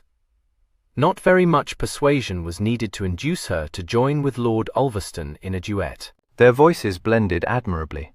They discovered a similarity of musical taste in one another, and if their combined performance gave little pleasure to one member of their audience, everyone else enjoyed it very much, the Dowager going so far as to beat time with one foot, and to hum several of the refrains. The party broke up early that evening, the ladies going to bed immediately after prayers. The Earl took his friend off to play billiards, and Martin, to his surprise, went with him. He was so obliging as to mark for them, a kindness which made Ulverston glance rather keenly at him, and say later to the Earl, "Your engaging young brother remorseful, eh?" Gervase smiled. "I told you he was not far removed from a schoolboy. We may go on more comfortably now. Shouldn't be surprised if it was all a take-in," replied the sceptical Viscount. On the following day, both Miss Morville and Miss Boulderwood received missives from their mammas, Miss Boulderwood's having been brought over by a groom from Wissenhurst. Lady Boulderwood was able to leave her room again, and was anxious to have her daughter restored to her, and it seemed from the contents of 2 closely written sheets from Mrs. Morville that Drusilla too would soon be leaving Stanyon. The Lacan scenery was very fine, but Greta Hall was rather too full of Coleridges, Mrs. Coleridge and her interesting offspring having apparently taken up permanent residence with the Southies. Mrs. Morville wrote that a scheme was afoot to place poor Mr. Coleridge in the care of a gentleman living in Highgate. Mr. Southey had disclosed that his unfortunate brother-in-law had been consuming as much as 2 quarts of laudanum a week over the past couple of years. He gloomily believed that the charge of the children must fall upon his shoulders. He was already paying for Hartley's university career, and had sent Derwent to a private school at Ambleside. Sarah, the youngest of the trio, was precocious, Mrs. Morville considered, and there was too much reason to fear that Hartley had inherited his father's instability of character. Mr. Morville, wrote his wife, was grieved to discover how far Mr. Southey had receded from his earlier and nobler ideals. For her part, Mrs. Morville could not wonder at it. She could only marvel at his being able to continue in the profession of author in the midst of such a household. The Dowager expressed a gracious regret that they must bid farewell to Marianne that very day. At the prospect of soon losing Miss Morville's companionship, she evinced a flattering concern, reiterating with unwearied frequency a conviction that Mrs. Morville could not possibly wish for her daughter's return to Gilbourne House. To all her representations of the superior attractions of Stanyon over Gilbourne House, Miss Morville returned civil but firm answers. Lord Ulverston begged to be granted the honour of escorting Miss Boulderwood to her own home, and upon Martin's saying hastily that he had the intention of performing this office, became afflicted with a deafness much more distressing to Martin than himself. Marianne blushed, thanked, and looked uncertain, after allowing the Dowager time to announce that she would herself drive to Wissenhurst with her young guest. Miss Morville said that she would like the drive. The Dowager had no objection to put forward to this, and the end of it was that the two ladies occupied the barouche, while Ulverston and St. Erth rode behind. Arrived at Wissenhurst Grange, Marianne begged her three companions to enter the house, and to partake of refreshment there. The Earl demurred at this, thinking that the invalids might not wish for such an invasion, but while Marianne was assuring him that Mamma would be disappointed if he did not come in to pay his respects to her, Sir Thomas was seen standing at the window of one of the front parlours, waving and beckoning. They all went into the house, therefore, and Lord Ulverston was made known to the nabob and his lady. Wine and cakes were sent for, and while the Earl inquired after the state of Sir Thomas' health, Marianne, standing a little apart, beside the Viscount, said shyly that she supposed he would be leaving Stanyon very soon too. But it seemed that the Viscount had no immediate intention of leaving Stanyon. Marianne was surprised, and said, looking innocently up into his face, "I quite thought that you stayed only for the ball." "No, oh no," Ulverston responded. "Don't quite know how long I shall be fixed at Stanyon." "Shall you be in town when we give our ball?" asked Marianne. "Yes," replied his lordship promptly. "Will Lady Boulderwood send me a card?" "Oh, yes. I hope you will be able to come to it." "Not a doubt of it, Miss Boulderwood. I shall most certainly come to it." "When do you remove to London?" "I believe in a fortnight's time, if Papa's illness has not overset our plans." "A fortnight? Just when I shall be going to London myself," he said. "But you said you did not know when you should be going," she pointed out, laughing a little. "Quite true, I didn't. You had not told me then how long you would be remaining in Lincolnshire." She looked charmingly confused, her art of coquetry deserting her, and could only blush more than ever, and pretend to be busy with the retying of one of the knots of ribbon which adorned her dress. Sir Thomas, meanwhile, who had been persuaded to resume both his seat by the fire and the plaid shawl which had been draped round his shoulders, said to the Earl, "Who is this young fellow, my lord? What did you say his name was?" "Ulverston. He is Wrexham's eldest son, and, like myself, has lately sold out of the army." Sir Thomas' shrewd gaze dwelled for a minute on the Viscount and Marianne. "I like the cut of his jib," he decided. "He is the best of good fellows." Lady Boulderwood seemed also to like the Viscount, which was not surprising, since he seized the first opportunity that offered of seating himself on the sofa beside her and making himself agreeable. Upon hearing that he was staying for the present at Stanyon, she very cordially invited him to come to Wissenhurst with the Earl to an informal party she had the intention of giving before leaving for London. He accepted, but he did not feel it to be incumbent upon him to tell her that she might expect to have the pleasure of seeing him at Wissenhurst considerably before this date. The Stanyan party soon took leave, and Lady Boulderwood went with Marianne upstairs to her dressing-room, in the expectation of hearing every detail of her visit. She did indeed hear that Marianne had enjoyed herself very much, that Lady St. Earth had been kind, and dear Drusilla very kind, that the ball had been delightful, and she had had so many partners she could not remember the half of them. But it seemed to her that her daughter was rather abstracted. She supposed that she was tired from so much excitement, and expected her to profit by a long night's rest. But on the following morning, Marianne was more abstracted than ever, paid very little heed to Mr. Warboys, who called at Wissenhurst on the plausible excuse of wishing to know how Sir Thomas was going on, and was 3 times discovered by her mamma to be lost in some daydream. Once when she should have been practising her music, once when she had been desired to wash the Sèvres ornaments in the drawing-room, and once when she should have been setting stitches in the sampler destined for her Aunt Caroline. Lady Boulderwood felt herself to be obliged to speak reprovingly to her, pointing out to her that if she allowed herself to be so much affected by one country ball, a season in London would transform her into a good-for-nothing miss, never happy except when at a party. Much discomposed, Marianne bent over the sampler, murmuring that it was not that, and indeed she did not care so very much for parties.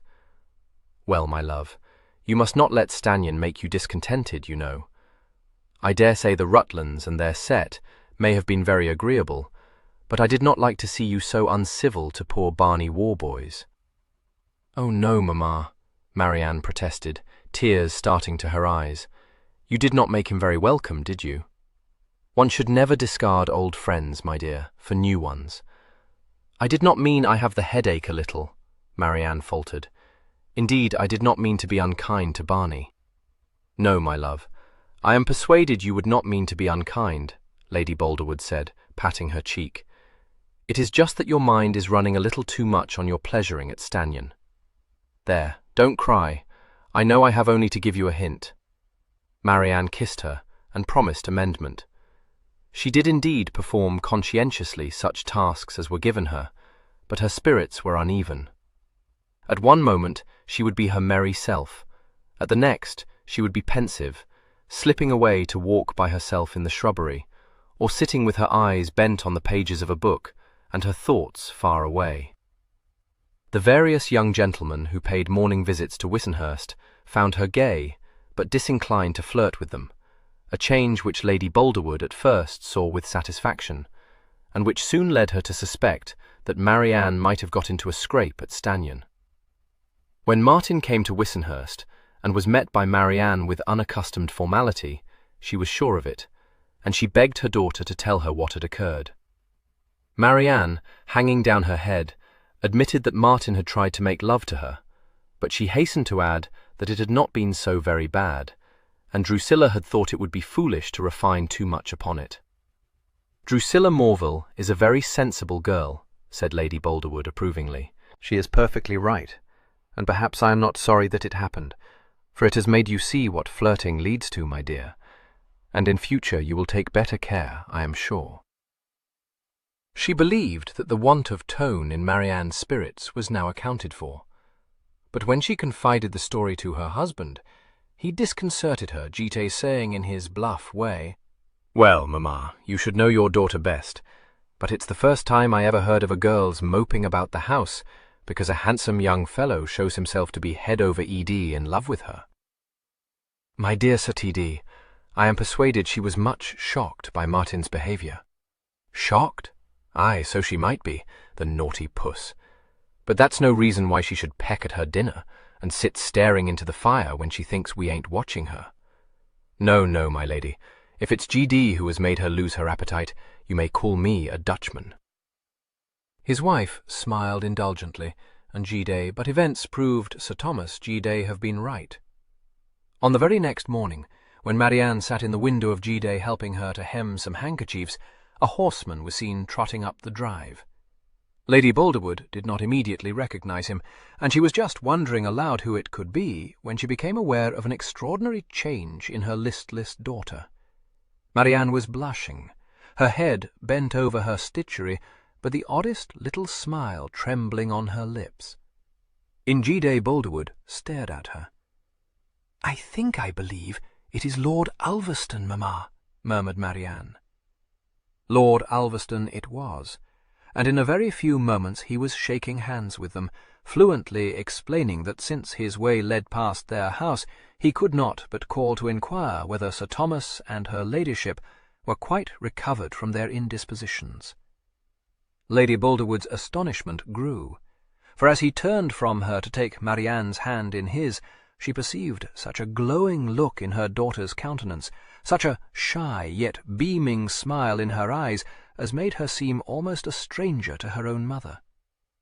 Sir Thomas, informed by a servant of his lordship's arrival, then entered the room, and made the Viscount heartily welcome. To his lady's considerable indignation, he bestowed on her a quizzing look, which informed her how far more exactly he had read their daughter's mind than she had.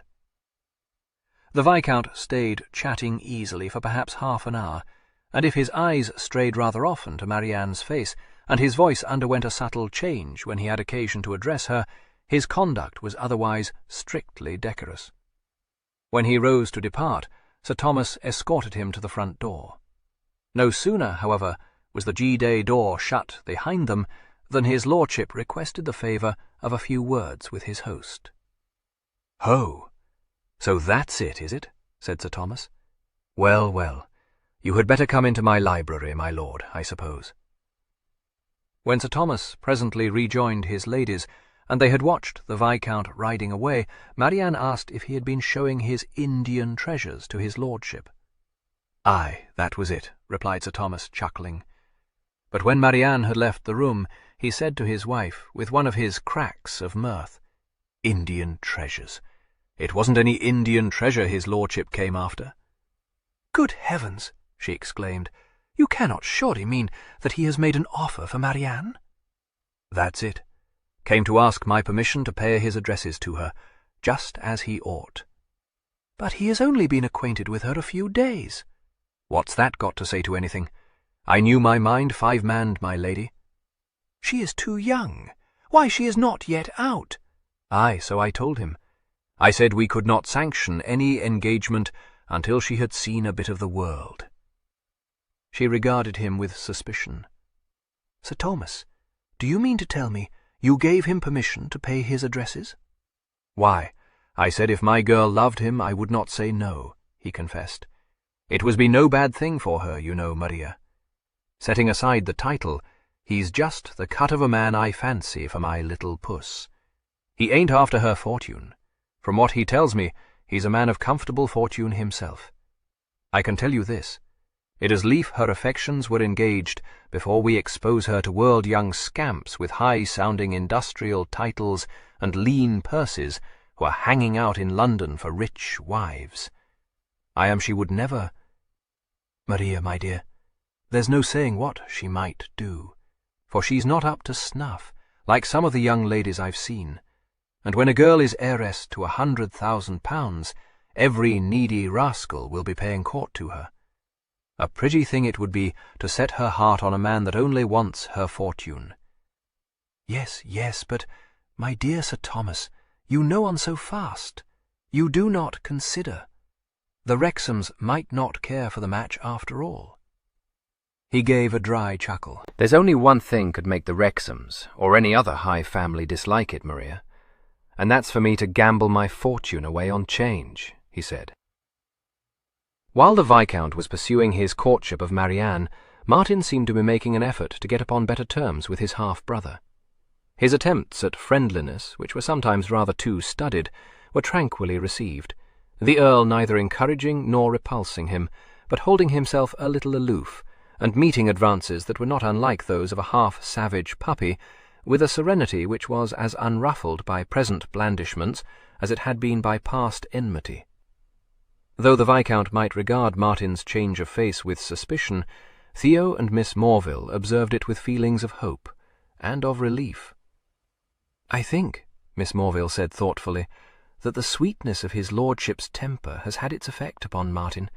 He was at first inclined to see in it a lack of manly spirit, and now that he has discovered how far this is from the truth, he begins to respect him. And with Martin, you know, respect must be the foundation of liking."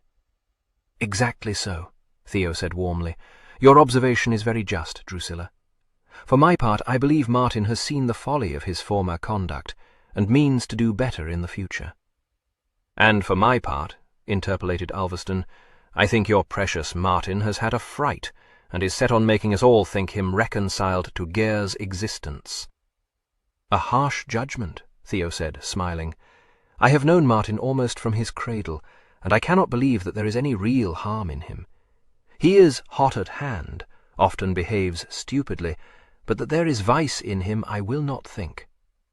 "Aye, there you have the matter in a nutshell," said Ulverston. "You will not think it. I know what is in your mind, but I believe him to have repented most sincerely. Lord Frant, do you take me for a flat? If he repents, it is because he caused Ger's horse to cut his knees." He encountered a warning look cast at him from under Theo's brows, and added impatiently, "Nonsense! Miss Morville was with him, and must know the truth." "Drusilla, is this so indeed? And you said nothing?" "I do know the cause of the accident," she replied calmly.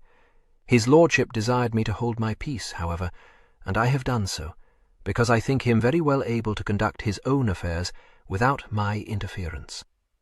"None better," said the Viscount. "Never knew anyone with a better understanding.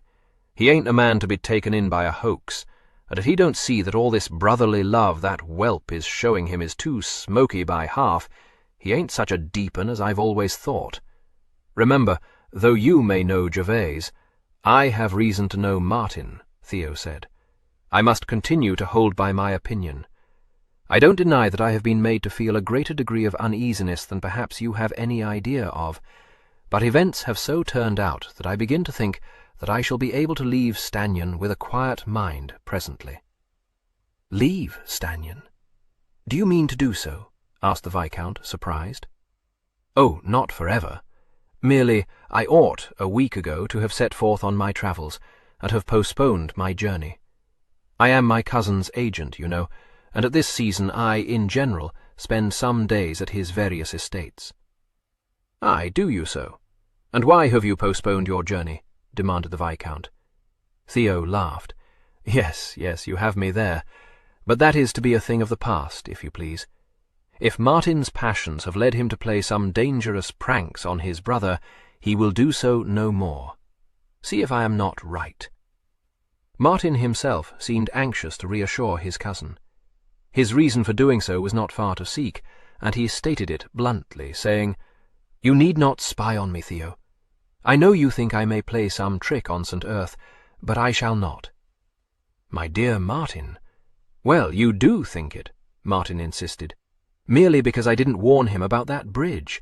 Such a kick-up as you made." "Are you surprised?" "Oh, well, I own I shouldn't have cared if he had fallen into the river then, but I have come to think he is not such a bad fellow if only one knew how to take him." "Is it so difficult?" "It may not be for you, because he likes you. He has given you little cause to suppose that he does not like you," Theo said in a dry tone. "You may as well say that I gave him cause not to like me, for that's what you mean, I collect," said Martin rather angrily. "I don't know what you think I may do to tease him, but I wish you will stop hovering about me, as though you were my jailer or some such thing. This is fancy, Martin." "No, it ain't.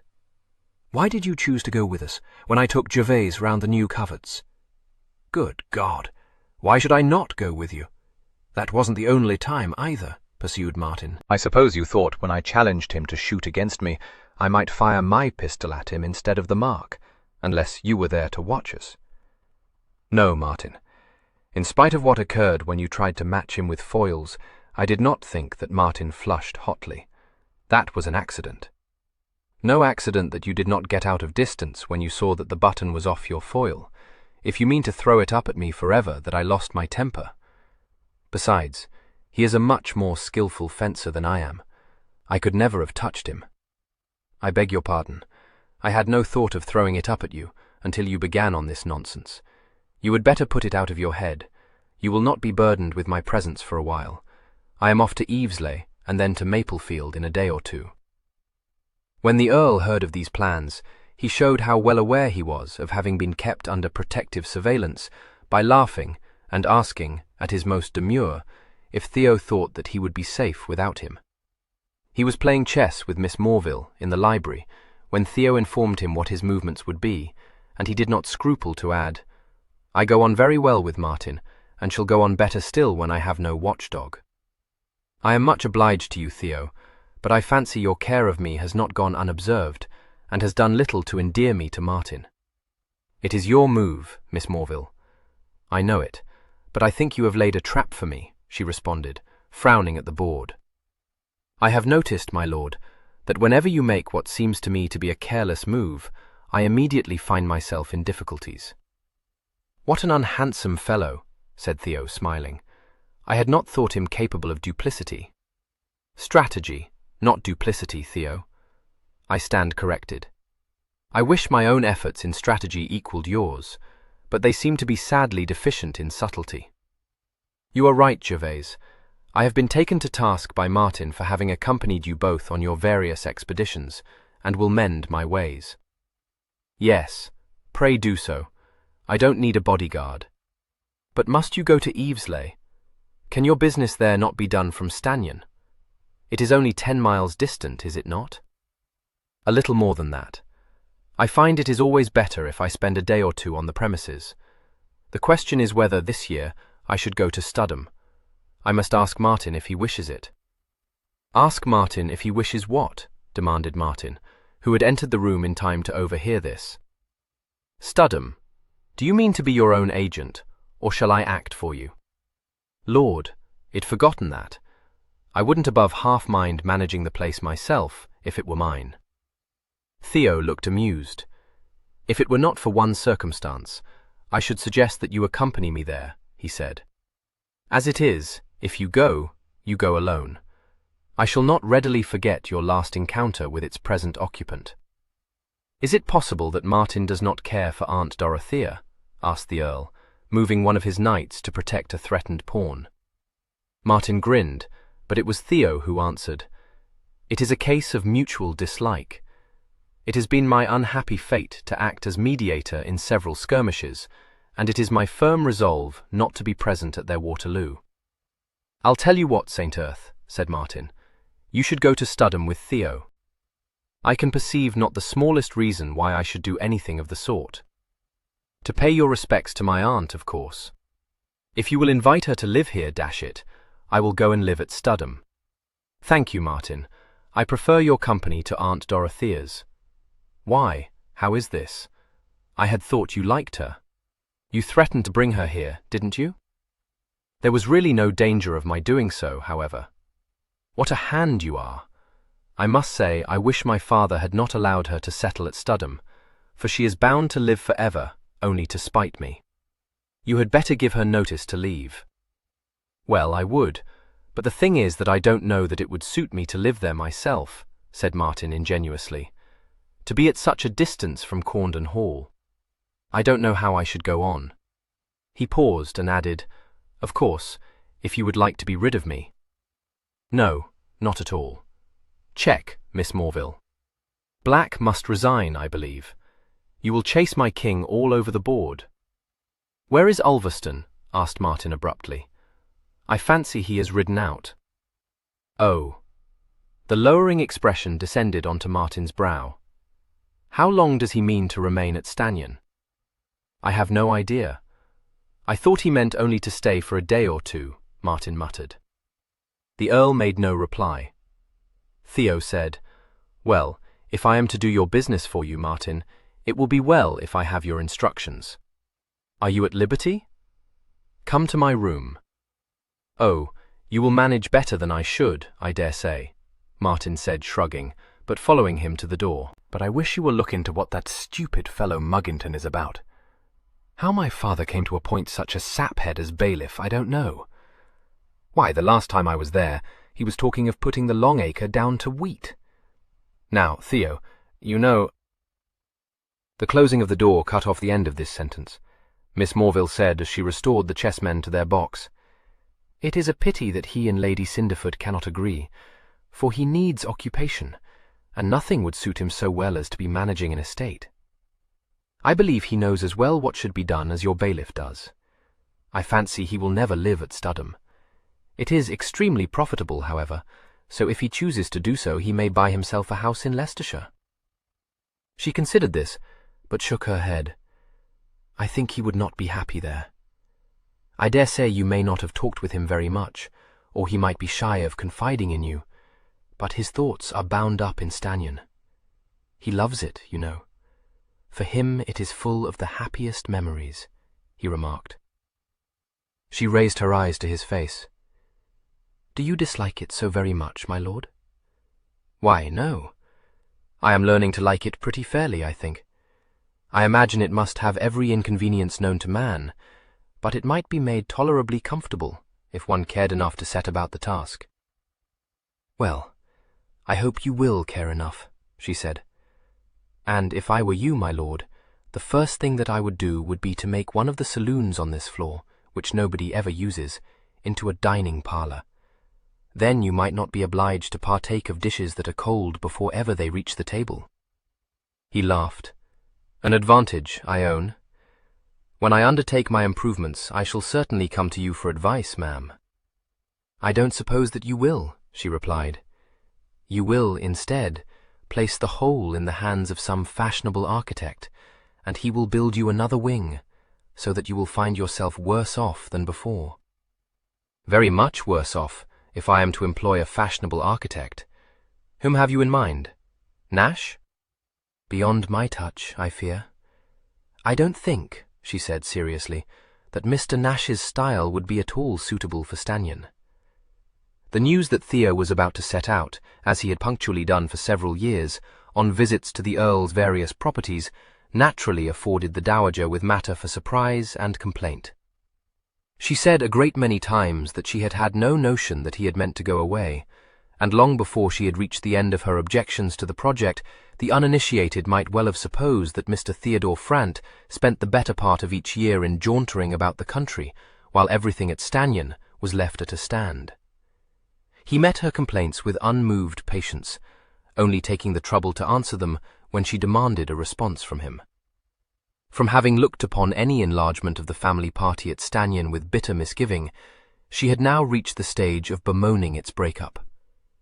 It occurred to her that with Theo absent, her whist table must depend upon Miss Morville for its fourth, and this circumstance brought to her mind the imminent return of Mr. and Mrs. Morville to the neighbourhood, and their daughter's consequent departure from Stannion. "And then, I dare say, you will be going to London, St. Earth," she said. "I am sure I do not know what I shall do, for I have no intention of removing to town until May. London does not agree with my constitution. When Martin goes, he may stay with his sister.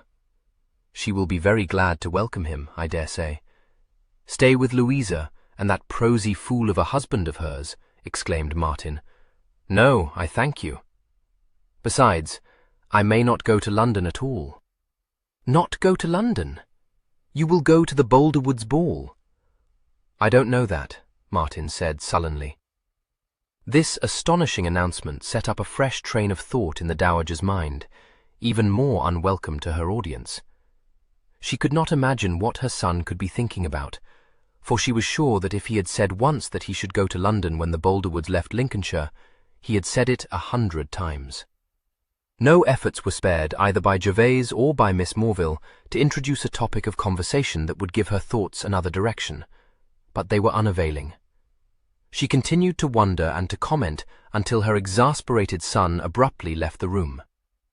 Her egotism did not permit her often to trouble herself with the concerns of others, but Martin was her darling, and if she did not go to the length of putting his interests before her own convenience, at least she grudged no time spent in discussing his welfare. She feared that a lover's quarrel must have estranged Martin from Miss Boulderwood, and when Miss Morville, to whom she confided this solution, ventured to suggest that whatever Martin's feelings might be, Marianne had given no one reason to suppose that she favoured him more than any of her other suitors. She was incredulous. She must think it an absurdity that any young woman should not fall in love with Martin. She had signified her approval of the match, so what could be the hindrance, excepting only some nonsensical tiff? Could it be that the Boulderwoods had not presumed to think her kindness to their daughter a hint that she would not object to receiving her as a member of the family? She believed Sir Thomas to be a very respectable man, who would be anxious not to encroach. She had a very good mind to drive over to Wissenhurst to set his mind at rest on this score. Miss Morville was not easily daunted, and although this suggestion might make her blench, she contrived to conceal her dismay, and to argue her ladyship out of a decision which could only lead, she believed, to a painful scene with Sir Thomas. "Can it be," demanded the dowager, suddenly struck by a new idea, "that the Boulderwoods are hopeful of drawing St. Erth in? Upon my word, that would be a high flight indeed. I had not believed Sir Thomas to be capable of such presumption, for the Earl of St. Erth, you know, may look as high as he may choose for a bride, and had there been the least chance of Martin's succeeding to the title, I should not have countenanced the Boulderwood connection for a moment. I do not think, ma'am, that such a thought has entered Sir Thomas' head. He and Lady Boulderwood consider Marianne to be too young to be thinking of marriage. Depend upon it, my dear, a girl is never too young for her parents to be scheming to make a good match for her," said the dowager. "I shall drive over to Wissenhurst, and just drop a hint that an alliance with St. Erth would be most unacceptable to me. I assure you, I should oppose it with my dying breath." Miss Morville found no difficulty in believing her. Her dependence on the likelihood of this opposition's being attended to, either by the Earl or by Sir Thomas, was less secure, and she renewed her efforts to dissuade her ladyship from a mission which could only end in her discomfiture. By dint of discovering in herself a great desire to see Marianne again, and stressing the propriety of discovering exactly how the case might be before her ladyship moved in it, she succeeded in persuading her to postpone her visit to Wissenhurst until she had been put in possession of all the facts. These she engaged herself to discover. It did not seem to her to be incumbent on her to suggest to the dowager that it was an Austell and not a Frant who had succeeded in capturing the heiress' affections. The shock would be severe, she knew, and she suspected that nothing less than a public announcement of betrothal would suffice to convince her ladyship that any other than a Frant had been accepted by the Boulderwoods. Since Theo had formed the intention of riding to Wissenhurst on the following morning, to take formal leave of the Boulderwoods, Miss Morville applied to him for escort. He expressed his willingness to go with her, and they rode there together, in happy ignorance that Martin had set out earlier in the same direction. It was inevitable that Theo should learn from her the reason for her visit, for he was so much in everyone's confidence that it seemed the most natural thing to tell him what had passed between herself and the dowager. He was not so much diverted as she had expected him to be, but said, with a forced smile only, "I have lived too long with her ladyship to be surprised by her absurdities." It must have been plain to everyone but herself, from the first moment of his clapping eyes on her, that Ulverston was much struck by Miss Boulderwood. The fact is that she would not readily be brought to believe that even a Howard or a Percy could be preferred to a Frant. He was silent for a moment, and then said, "I must suppose that the Boulderwoods, discovering that St. Erth had no serious intentions, are anxious to secure Ulverston for their daughter. It is not to be wondered at." He spoke in his usual quiet way, but she thought that she could detect an undercurrent of bitterness in his tone, and said, "You do them less than justice, I think. Their ambition is merely to see Marianne happy." "Certainly, but they may be pardoned for believing that the happiness of a future countess is more likely than that of a mere commoner's wife.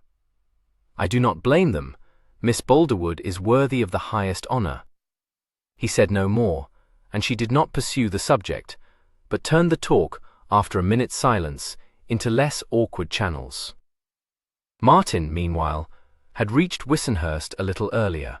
As he rode in at the gate, he obtained a glimpse of Marianne through a division Georgette hedge which screened the drive from the gardens. He guessed that she was busy Georgette bulbs, which had become one of her chief hobbies, and at once turned his horse towards the stable-yard. Leaving the hack in the care of the head-groom, he made his way to the succession houses, which Sir Thomas had erected at such enormous expense. She was not there, but just as Martin was standing irresolute, wondering if, by ill luck, she had gone into the house again, he heard the sound of her voice uplifted in a gay ballad. It came from the potting shed, and he strode up to it and looked in, to find that she was alone there, engaged in transferring several white hyacinths from their separate earthenware pots to a large Worcestershire bowl. She made a charming picture, with her pale Georgette curls uncovered and confined only by a blue riband, a shawl pinned round her shoulders, and a small trowel in one hand. She did not immediately perceive Martin, but went on singing to herself, and carefully pressing down the earth round her bulbs, while he watched her. Some slight movement he made which caught her attention. She looked round, and with a startled exclamation, dropped the trowel. He came into the shed and picked up the trowel. "You need not jump and squeak," he said. "It's only I." She took the trowel from him and laid it down. "Oh, no, I did not mean... That is, I was not expecting. You gave me such a fright. Thank you. See, are they not perfect blooms? I am so proud of them, and mean Georgette them in Papa's book-room, for he would only laugh, when I began my gardening, and said my bulbs would come Georgette, because I should forget all about them in a week. He will be regularly set down." "Marianne," he said, disregarding this speech, "I came because I must and will speak to you." "Oh, pray. Of course I am always pleased to see Martin, but I can't think what you should want to speak to me about. Don't look so grave. It is such a lovely day, and when the sun shines, I can't be solemn. You must know I cannot." He was not to be diverted. He said, "You have not allowed me to come near you since the night of the ball. I frightened you. I should not have spoken to you then, but you cannot have doubted my sentiments towards you. I hope we have Georgette been good friends," she said nervously. "Pray do not pain me by speaking of what happened that night. You did not mean it. I am persuaded you did not mean it." "Nonsense," he interrupted, almost angrily. "Of course I meant it. You know that." She hung down her head, faltering. "I am afraid I have not Georgette behaved as I should. I didn't guess, but it was wrong of me, if my conduct led you to suppose that I was in the expectation of receiving a declaration from you." He looked at her with a kindling pair of eyes. "It was not so with you a week ago. I was foolish. Mamma said I ought not. It is all since this frippery fellow Ulverston came to Stanyon," he interrupted. "You have Georgette flirting with him, encouraging his advances." "It is not true. I won't listen to you. You ought not to say these things, Myrte. You know you ought not. Pray do not. You think you may keep me on your string with all the rest, but you are mistaken. I love you, Marianne." She made a protesting gesture, and he caught her hand and held it in a hard grasp. Words tumbled off his tongue, but she was too much distressed to listen to his vows to make her happy, if only she would marry him. Trying unavailing to free her hand, she gasped, "No, no, you must not. Papa would not permit me. Indeed, this is very wrong in you, Myrte." He now had possession of her other hand as well. Looking up at him, she was alarmed to see so stormy an expression in his face. She could as readily have believed that he hated her as that he loved her, and the knowledge that her own light-hearted coquetry had roused so much passion filled her with as much penitence as terror. With tears trembling on the end of her lashes, she could only utter, "I didn't mean it. I didn't understand. You thought differently once." "Until St. Earth came home. Is that what it is? First St. Earth, now Ulverston. You would sing another tune if I were St. Earth, wouldn't you? By God, I think I begin to value you as I should." She was provoked into crying out against this accusation, her tears now falling fast. "It is untrue. Let me go. You are hurting me. Let me go. Oh, please, please let me go."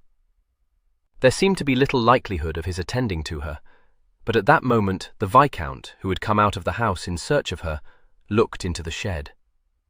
2 swift strides brought him up to them. His hand gripped Martin's shoulder.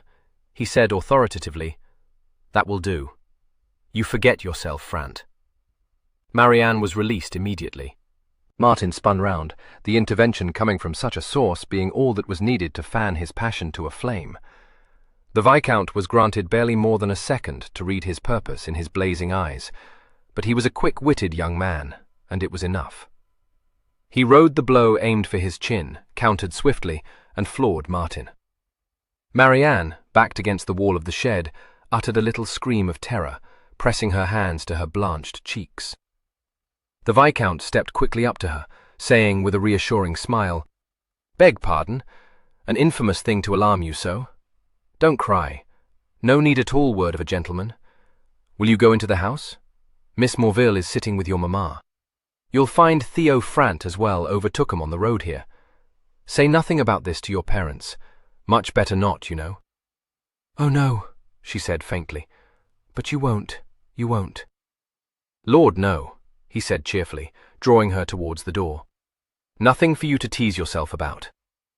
She whispered his name beseechingly, but he said in a low tone, "Hush, not now," and gave her a little push over the threshold. Martin had picked himself up from among the shattered pots and was furiously brushing the dirt from his person. The Viscount surveyed him sardonically. "Habit of yours forcing your attentions on females who don't want 'em." Martin's fists clenched, but he kept them at his sides. "You'll meet me for this, my lord." "Tomfoolery," Ulverston said shortly. "You may name your friends. They will hear from mine." "Good God, how can I meet you?" demanded Ulverston. "I'm a guest in your brother's house, you young fool. It is not my house. You've knocked me down. Do you mean to deny me satisfaction?" "You know I've no taste for rhodomontade," said Ulverston. "You should be thanking me for having given you the leveller you were standing in crying need of." He would have left the shed on the words, but Martin stood in his way. "Will you, my lord, name your friends, or don't you care to pit your marksmanship against mine?" "Oh, go to the devil," snapped Ulverston. "Whom would you have me name? Your brother? Your cousin?" Martin was for the moment nonplussed, but he recovered quickly and said, "Mr. Warboys will be happy to serve you." "Thank you. I shan't call upon him to act for me." Martin's right hand came up like a flash and struck him an open-handed blow across the cheek. "Does that make you change your mind, my lord?" The Viscount, curbing his instincts, kept his own hands lowered, but he was by this time very angry indeed. He said, "Yes, that makes me change my mind.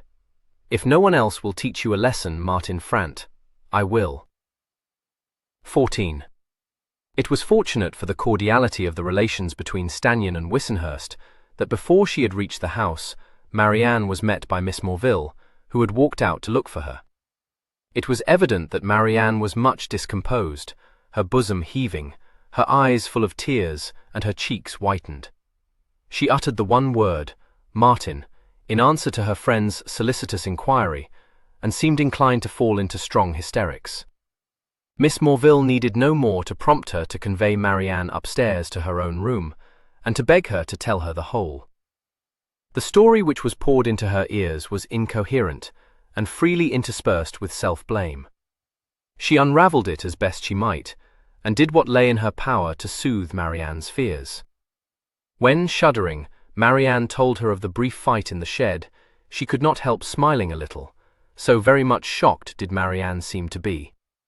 She apologized for this insensibility by explaining that she had so often seen her brothers at fisticuffs, and had so often applied raw stakes to their blackened eyes, that she no longer felt on this subject as perhaps she ought. She could even hope that the exchange of blows might have gone some way to relieve exacerbated tempers, but Marianne's description of the scene, and of Martin's mien when he picked himself up from the floor, soon put such comfortable ideas to flight. She knew his temper. She could imagine what his chagrin must be. Her only dependence must be on Ulverston's good sense. If they were to meet, and I the cause, Marianne said, wringing her hands. "Well, they shan't meet," replied Miss Morville. "It would be most improper." "Improper? It might be fatal." "I cannot suppose that either would be so stupid. Not Ulverston, no. But Martin, in such anger, how can you tell what he might do?" "You are right, I can't tell," owned Miss Morville, dispassionately considering it. "Well, there is nothing for it but to put a stop to a duel, if that is indeed what they intend. And I dare say it may be, for gentlemen have such nonsensical notions that one may believe them to be capable of any folly." Oh, if one could but prevent it! But they will tell us nothing, for females should never know anything about such things.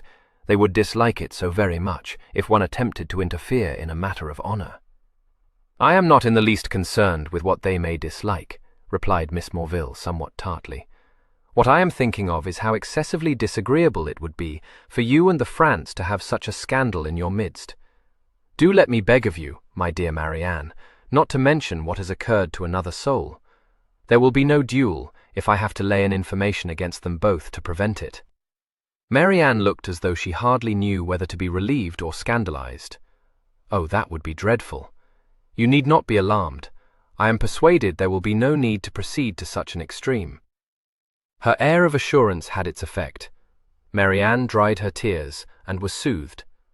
By the time she had tidied her ruffled ringlets and folded up her shawl, she was calm enough to descend the stairs to the saloon, where Ulverston and Theo were chatting to Sir Thomas and his lady. There was nothing to be learned from the Viscount's manner, but Miss Morville thought that Theo was looking grave.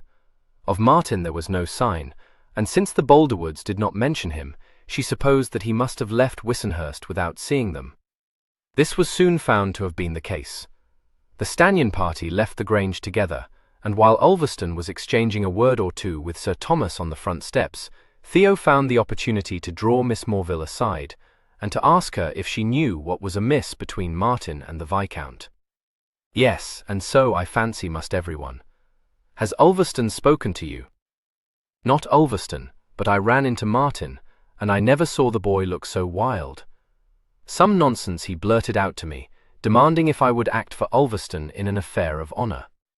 He cannot, surely, have been serious." "I fear it.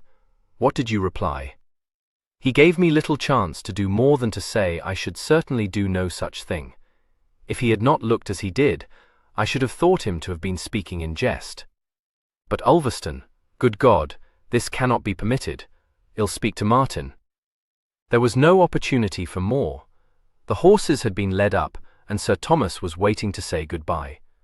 Miss Morville was handed into the saddle, and the party set off, the Viscount enlivening the way with a great deal of droll conversation, in a manner that would not have led anyone to suppose that he had been engaged in a violent quarrel not an hour earlier. Upon their arrival at Stanyan, the gentleman chose to ride on to the stables. Miss Morville dismounted at the foot of the terrace steps, and went quickly up them. She learned from Abney that his lordship was in the library, and went there immediately. He was engaged in filling a 2-color gold snuff-box, ornamented with grisaille enamel paintings, with some of his special sort, but when he saw who had entered the room he rose at once, and set the jar aside. One glance at Miss Morville's face made him say, "Is anything amiss, ma'am?" She let the long skirt of her riding dress fall, and began to strip off her gloves, saying with a slight smile, "You perceive so much more than one might imagine, my lord, that it is almost disconcerting." "Do I? But what has happened to cause you concern? Sit down." She obeyed, but said, "Well, I don't know that I am greatly concerned, but there is something amiss, and I believe you are the proper person to be told of it." She then, in the baldest of terms, recounted to him the story Marianne had poured out to her. I should perhaps not have set much store by it, had it not been for what Theo told me later. Marianne was greatly agitated, but that, I think, was largely because she has no brothers, and is consequently unaccustomed to scenes of violence. Unlike Miss Morville? Dear me, yes. In fact, I think it a pity that Marianne did not run away at once, for then, you know, they might have had what Jack calls a regular set to, and I have little doubt they would have enjoyed it excessively, and parted the better friends. At least, she added thoughtfully, it is what I should expect of most men, but I own Martin is a little different. That he tried to force a quarrel onto Lucy, I can believe, but that Lucy should let him do it certainly surprises me. I do not know, of course, what gentlemen consider to be insupportable provocation, but I imagine Martin might offer such provocation. With enthusiasm, he agreed. The devil fly away with that boy. He is very troublesome. But although you may not like me to say this, I feel that he is not being quite properly treated. He did receive, and Mary Ann is fully conscious of it, a degree of encouragement which makes him not altogether to be blamed for his intemperate behavior. Oh, I know it. If she were not so innocent, one might call her an arrant flirt. I am sure she had never the least intention of causing unhappiness. No, the mischief lay in his being too young to rate her pretty smiles at their true worth, and in her being too young to recognize that Martin was no man for her playful arts. What a stupid business it is! Are you expecting me to settle it? Certainly I am. If you do not, I shall be obliged to lay an information. Should it be to a magistrate? He laughed. I hope we may not have to go to quite such a length as that. Will you leave it in my hands, and trust me to do what I can? Yes, willingly, she replied, rising and picking up the train of her dress. Theo said that he should speak to Martin, but I should not be surprised if you were found to have more influence than he has ever had. At all events, your word must carry weight with Lord Ulverston. She then left him, and he returned to his task of filling his snuff-box. It was very soon accomplished, and he had just restored the jar to a cupboard when Ulverston strolled in. The Viscount instantly picked up the gold snuff-box from the table and inspected it. "That's pretty," he remarked. "Where did you find it, Ger?" "Rue Saint-Honoré, Louis XV. Not really suitable for day wear, of course." "Oh, at old Ducroix's? I bought one from him, genuine barrière, with lapis panels." "I know you did. He showed it to me, but I thought the marble enamel displeasing." "How did you find them all at Wissenhurst?" "Oh, in high gig. Lady Boulderwood is full of schemes for their party next week. The devil of it is that I find I can't stay to attend it." "No, so I apprehend," replied the Earl. "You have received a letter which summons you to town, haven't you?" Ulverston laid the snuff-box down, and raised a rueful pair of eyes to the Earl's face. "So you know all about it, do you? Has Martin been with you?" "No, Miss Morville. I should warn you that she is ready to inform against you to the nearest magistrate, Lucy." "Meddlesome female?" "Not at all. She is a woman of remarkable good sense." "What nonsense is this, Lucy?" "No nonsense of my seeking." "But you cannot mean to meet Martin, surely?" Ulverston shrugged. "I told him I could not, but when he chose to slap my face, what would you have expected me to do?" "I can think of several things you might do. They would all of them do Martin a world of good, but they don't include calling him out." "Boots on the other leg. He called me out. Of course I told him not to be making such a cake of himself, but when it came to his suggesting I didn't care to face his marksmanship, it was the outside of enough." "Oh, here's a high flight," said Gervase, laughing. "My poor Lucy, you have great need to prove your mettle." "I beg your pardon, but you can't prove it against my foolish young brother, you know." "Don't be alarmed. You don't suppose I mean to hit him, do you?" "No, I fear he means to hit you." "I'll take my chance of that."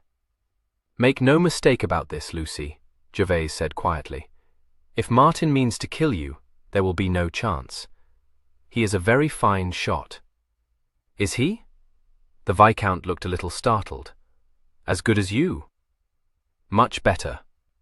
"The devil he is! The more reason, then, for not drawing back." "Lucy, if you really wish to be reassured, let me tell you that you will earn nothing but praise for withdrawing a challenge to a boy with not 1/10 your experience. You're quite out. Not my challenge at all. I had nothing to do but accept a quarrel he was determined to force onto me."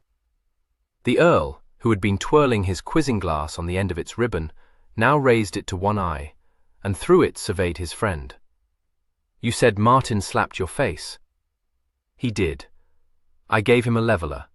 He asked me for satisfaction, which I refused to give him. He then slapped my cheek and asked if I would now meet him. I call that his challenge, not mine. How very irregular, remarked the Earl, slightly amused. Irregular. The whole affair is quite abominable. God knows I don't want to quarrel with your brother, not but what it's time someone taught him not to persecute defenseless girls with his damned attentions. Forgive me, Lucy, but what is your interest in Miss Boulderwood? I have myself called Martin to book for unmannerly conduct towards her, but it ought, I think, to be remembered that they are old playfellows, and have not been used to stand upon ceremony with each other. Oh, yes, boy and girl stuff. I know that, Ulverston said impatiently. He took a turn about the room. Well, I imagine you have guessed. Nothing is to be announced until after her presentation, but you may wish me happy, Ger. With all my heart. She will make you a delightful wife, and you will have the felicity of knowing yourself to be the object of a general envy. The Viscount grinned as he grasped his hand. Is she not beautiful, Ger? Those speaking eyes, so much countenance. Indeed she is. Gervase responded warmly. I can tell you, I think myself fortunate to have secured her affections before you had done so. I cannot flatter myself that she ever thought more of me than of Martin. Oh, Martin, the Viscount said, his grin vanishing. If I thought I had cut you out, I should be sorry for it. No, you have cut Martin out. I care nothing for that. It ain't true, either. I fancy he has been the most prominent of her suitors, Gervase said, correcting himself hastily. Very likely. They are, as you have said, old playfellows. If he chose to think she cared for him, he must be a bigger coxcomb than I knew. Gervase let this pass. He picked up his snuff-box and opened it, and took a meditative pinch. Will you go halfway to meet Martin, Lucy? To save you annoyance, yes. Gervase smiled at him. Really, you know, Lucy, we cannot have such a scandal. These little affairs always leak out. By the by, was I to act for you? Exactly what I asked the young fool. He told me war boys would be happy to act for me. Man I've only met 3 times in my life. Gervase burst out laughing. War boys! I wish he may come to offer his services to you. But at that very moment, Mr. Warboys was most strenuously resisting all efforts put forward to make him do this very thing. No, dash it, Martin, he said. Don't mind acting for you, not but what I think you're making a cake of yourself, mind. But I'm damned if I'll act for a fellow I don't know. You do know him. He was at our ball. What's that to say to anything? Seen him at Wissenhurst a couple of times too, but that don't mean I know him. What does it signify? The circumstances are peculiar, and— Yes, and that's another thing, said Mr. Warboys. No wish to offend you, dear old boy, and it ain't a bit of use trying to call me out if you are offended, but the circumstances are too dashed peculiar. Mind now, I'm not sure, because I haven't been out myself, but I don't think this is at all the thing. I'll ask my father. Knows everything, my father. You will not. Do you think I want the whole world to know of this? Precious soon will know of it, commented the sapient Mr. Warboys. All over the countryside within 24 hours. A nice cry-out there will be. You take a damper, dear boy. Much the best thing to do. I tell you the fellow knocked me down, and has accepted my challenge. You told me it wasn't till you gave him a facer that he did accept your challenge. Good sort of a man, Ulverston, said Mr. Warboys thoughtfully. Withdraw the challenge. Nothing else to be done. No, said Martin through his shut teeth. I'll show you what else is to be done. Won't show me, said Mr. Warboys, in a tone of strong resolution. The more I think about it, the more I think it ain't the kind of affair I want to be mixed up with. Can't call a fellow out when he's staying in your house. St. Earth's house, not mine. Comes to the same thing. Very important to be nice in all points of honor. Another thing, no business to have challenged him at all. Quite the thing when he knocked you over, nothing to say against that. When you hit him, his business to ask for satisfaction, not yours. Damn, you've made a ramshackle business of it, Martin. I have I? Do you think I'll withdraw because you tell me to? Demanded Martin furiously. No, said Mr. Warboys mournfully. Just thought of that. Ought to have told you to go on with it. Never knew such a fellow for going against everyone.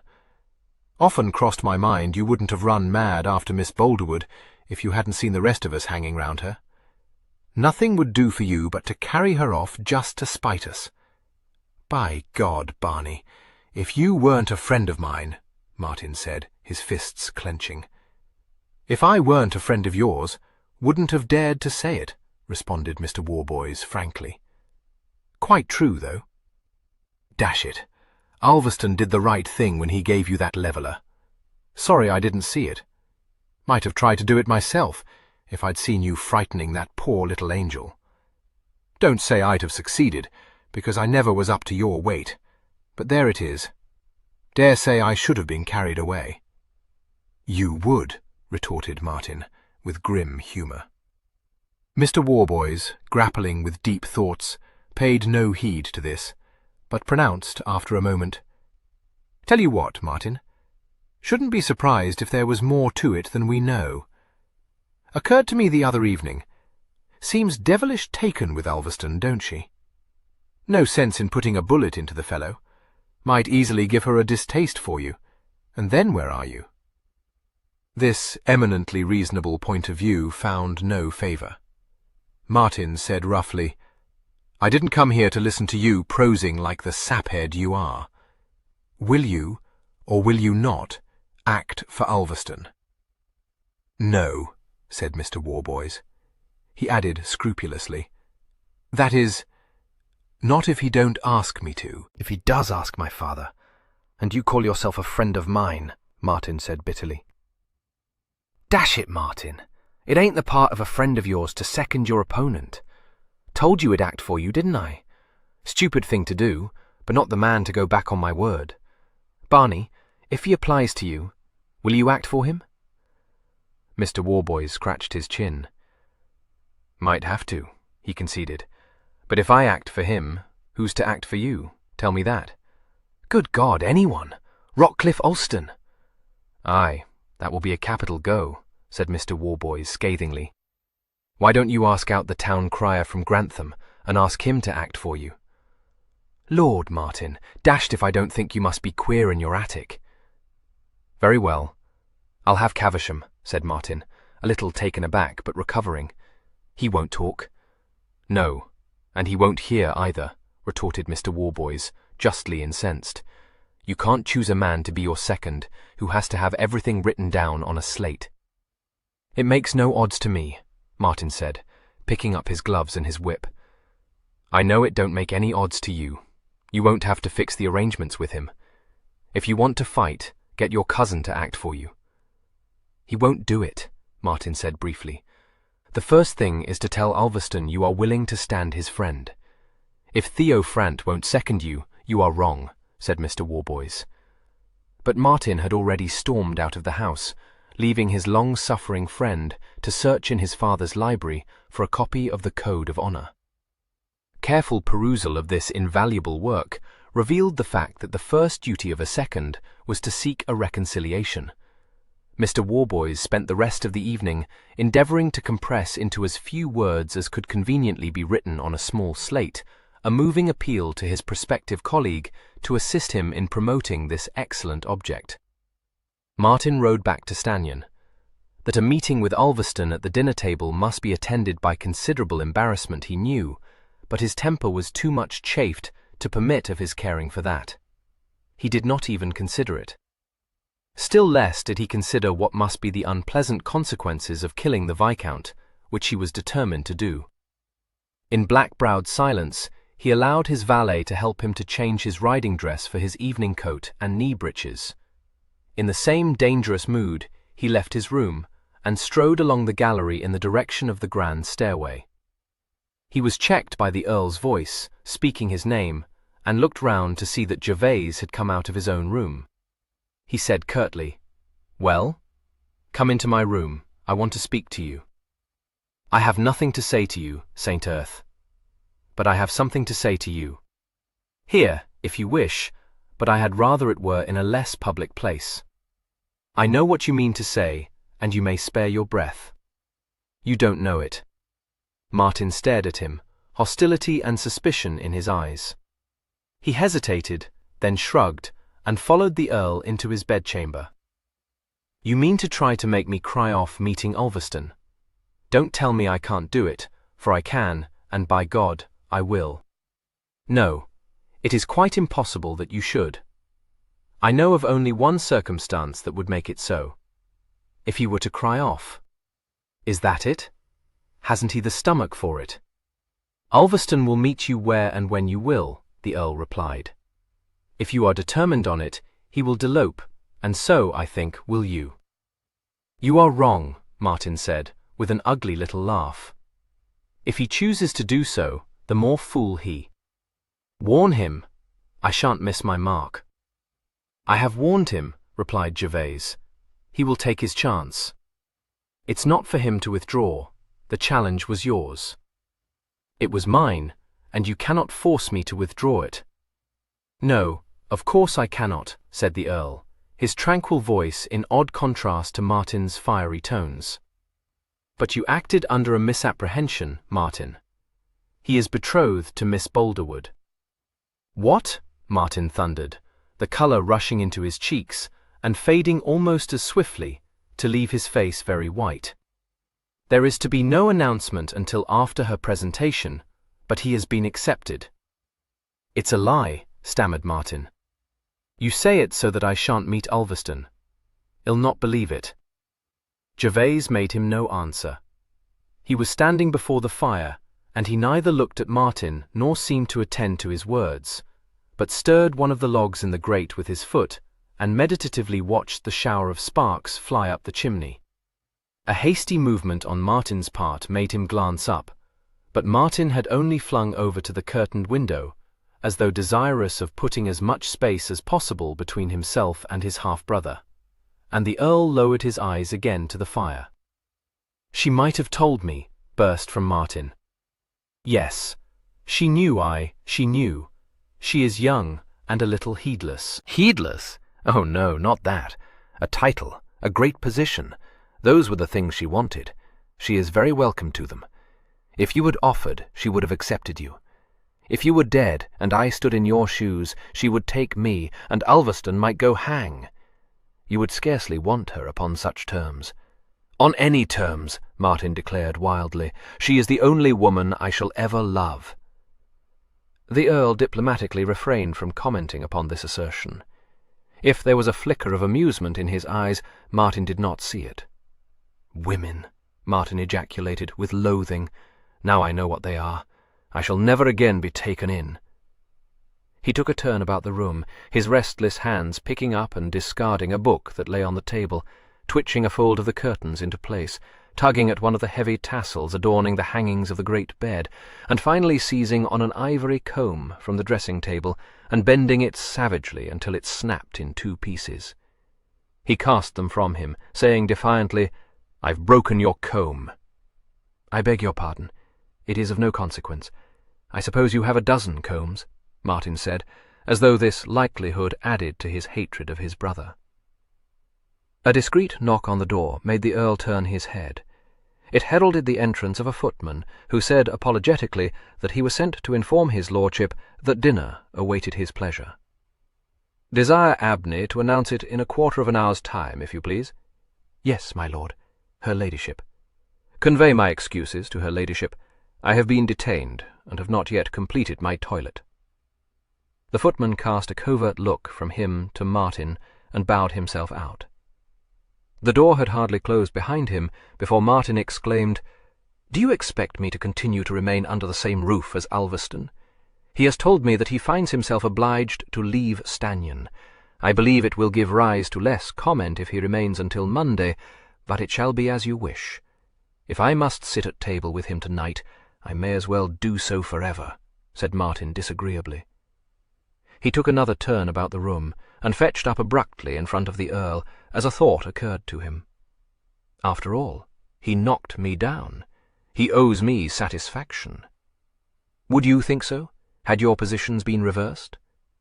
Martin resumed his pacing, reminding his brother irresistibly of a caged wild creature. After a turn or two, he flung over his shoulder, "What should I do? You may meet him, if you choose, and acknowledge the justice of his action by deloping." "Folly, so I think. You'll not beg his pardon. No, by God, that's too much. How could I guess? I believe him to be sensible of the misapprehension under which you acted. He is not the man to demand an apology from you. If you wish it, I can settle it for you, so that it will be unnecessary for any mention of the matter to be made between you.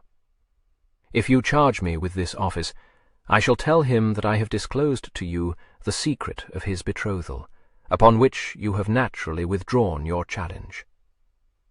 After a moment's inward struggle, Martin said in a choked voice, "Very well." He cast one of his smouldering looks at Gervase, and said, "Obliging of you. You think I should be grateful, no doubt. I'm not grateful. If it had not been for you, that fellow would never have come here." "Why, no. But if she had returned your affection, Martin, his coming would not have injured you," the Earl said gently. Martin seemed to brush aside these words. "All was right until you came here.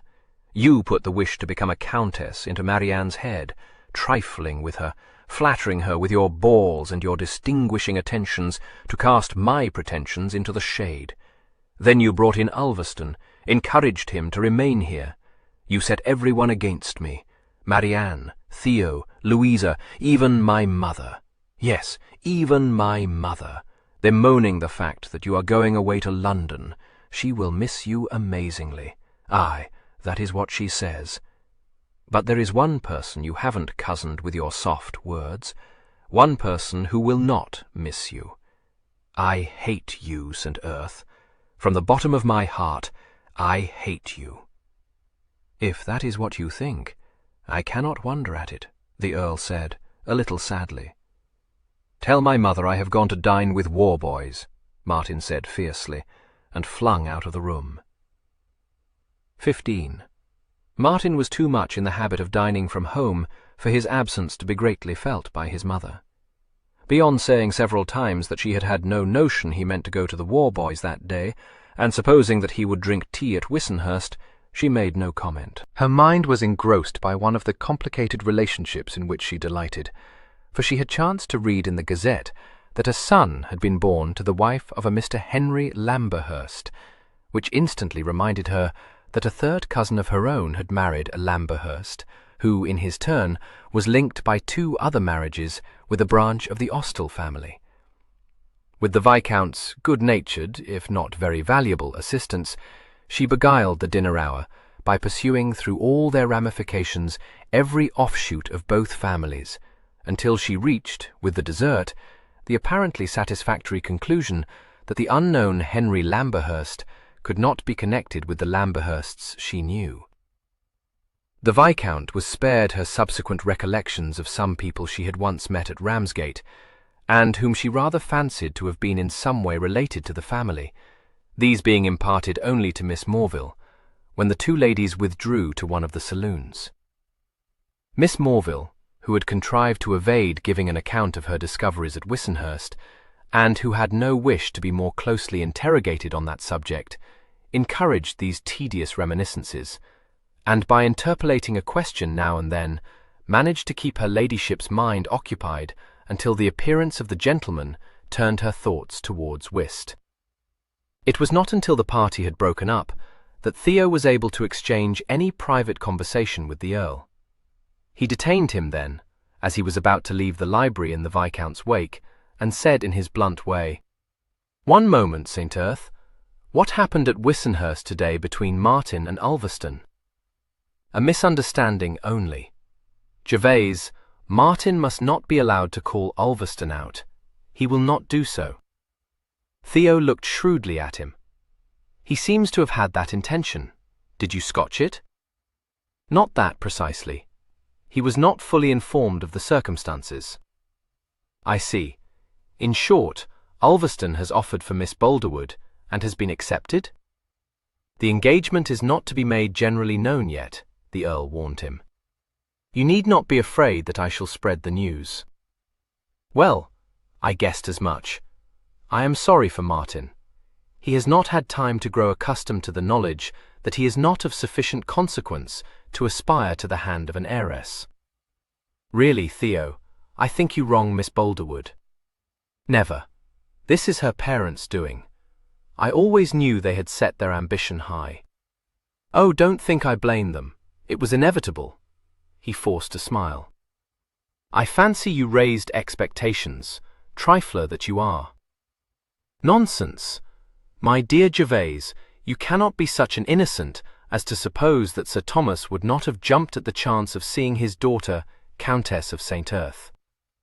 You sound very like my mother-in-law, remarked the Earl. He gave me no encouragement, nor do I think that his wishing not to announce this engagement immediately shows him to be jumping at the chance of seeing Miss Boulderwood, the future Countess of Wrexham. I dare say not. He had hoped for better. The Frants were Earls of St. Erth before ever the Austels rose to the dignity of a barony. Very like my mother-in-law, murmured Gervase. Theo was obliged to laugh, but he said, however you may disregard the difference, you may be sure the Boulderwoods do not. Offer for Marianne before her betrothal to Ulverston is announced, and see what Sir Thomas will say to you.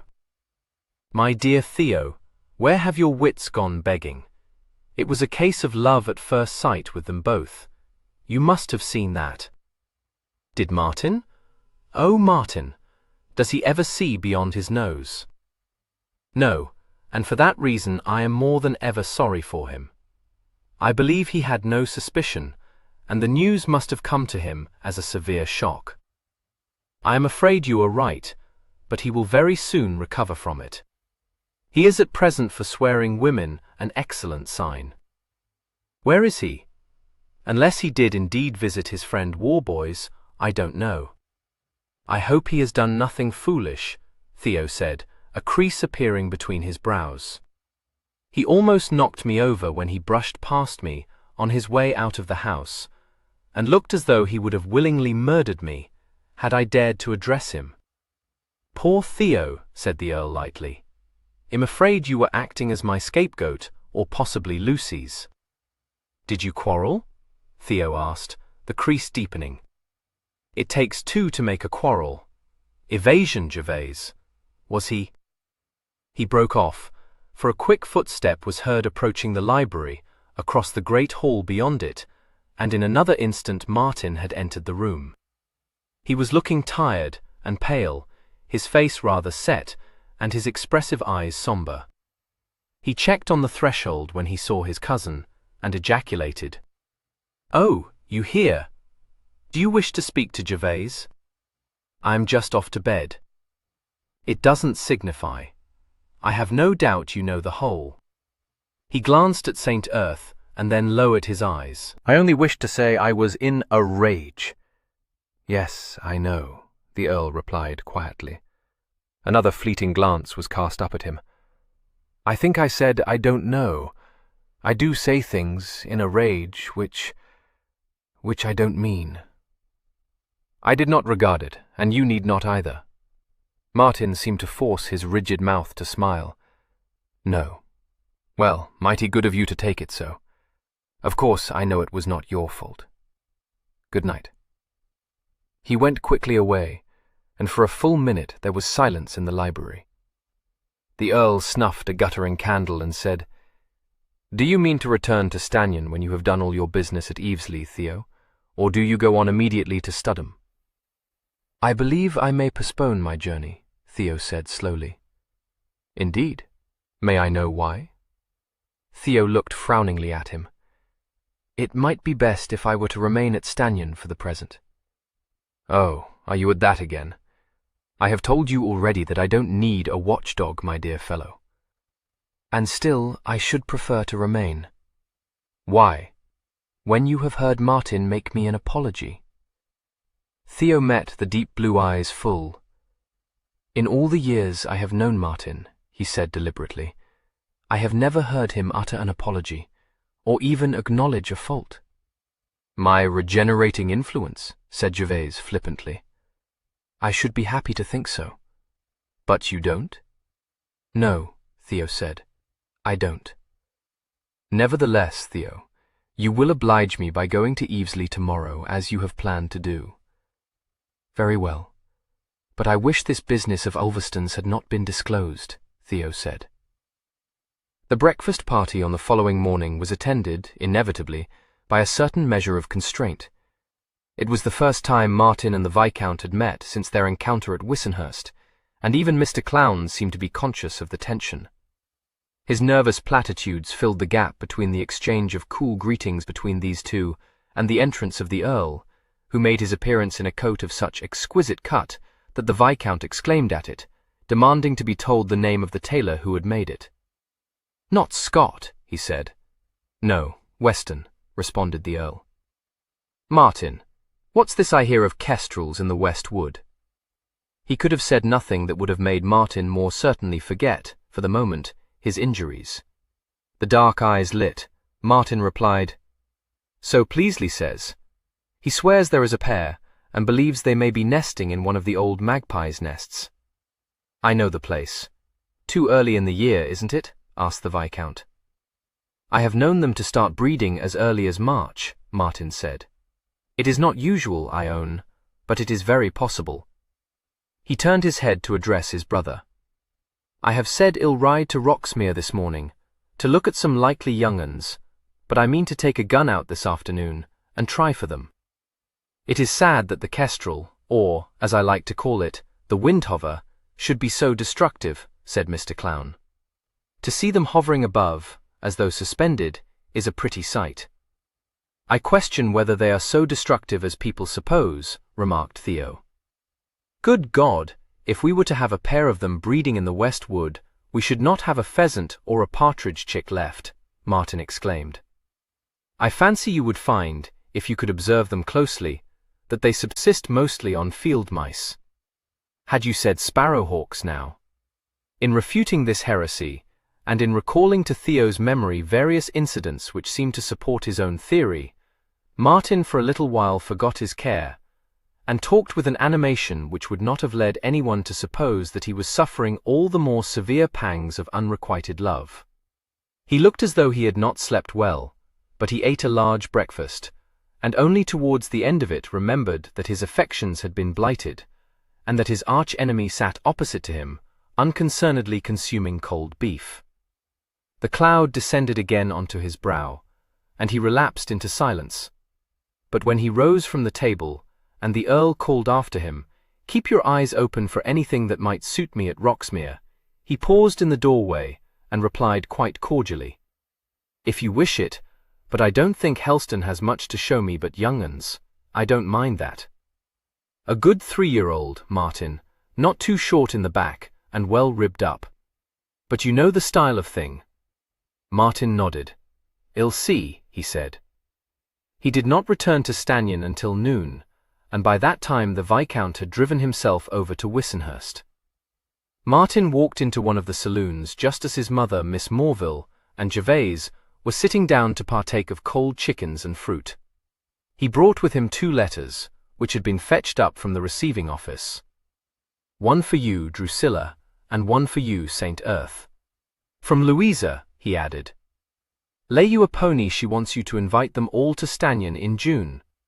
"From Louisa?" said the Dowager. Why should Louisa be writing to St. Earth? Depend upon it, you are mistaken. It cannot be from her. Well, it's Louisa's writing, and Grampound franked it, said Martin, displaying the letter, which was directed in large, sloping characters and stamped "Free." The sight of Lord Grampound's signature, scrawled across one corner, convinced the Dowager that the letter was indeed from her daughter, and after satisfying herself that Martin had not misread "the Right Honourable the Countess" for "the Right Honourable the Earl," she reluctantly allowed her stepson to assume possession of his property. While he broke the wafer that sealed it and read its 2 crossed sheets, she maintained an unbroken flow of comment, surmise, and astonishment. "I do not understand what Louisa can mean by sending a letter to St. Earth," she said. "What can she possibly have to say to him? Why has she not written to me? Are you sure there is not a letter for me, Martin?" "Of course I am, ma'am," he said impatiently. "The rest are for Theo, but he has gone off somewhere with Hale." "It is most extraordinary," she said, in a displeased tone. "I should have been very glad to have had a letter from Louisa." "My dear ma'am, you might have this one with my good will," said Gervase, perusing the crossed lines through his quizzing glass. "In fact, you shall have it, for I find Louisa's writing quite baffling." The Dowager had no hesitation in taking the sheets from him. "Louisa's writing is particularly elegant," she said. "I do not find it at all difficult to read. She would have done better to have directed her letter to me."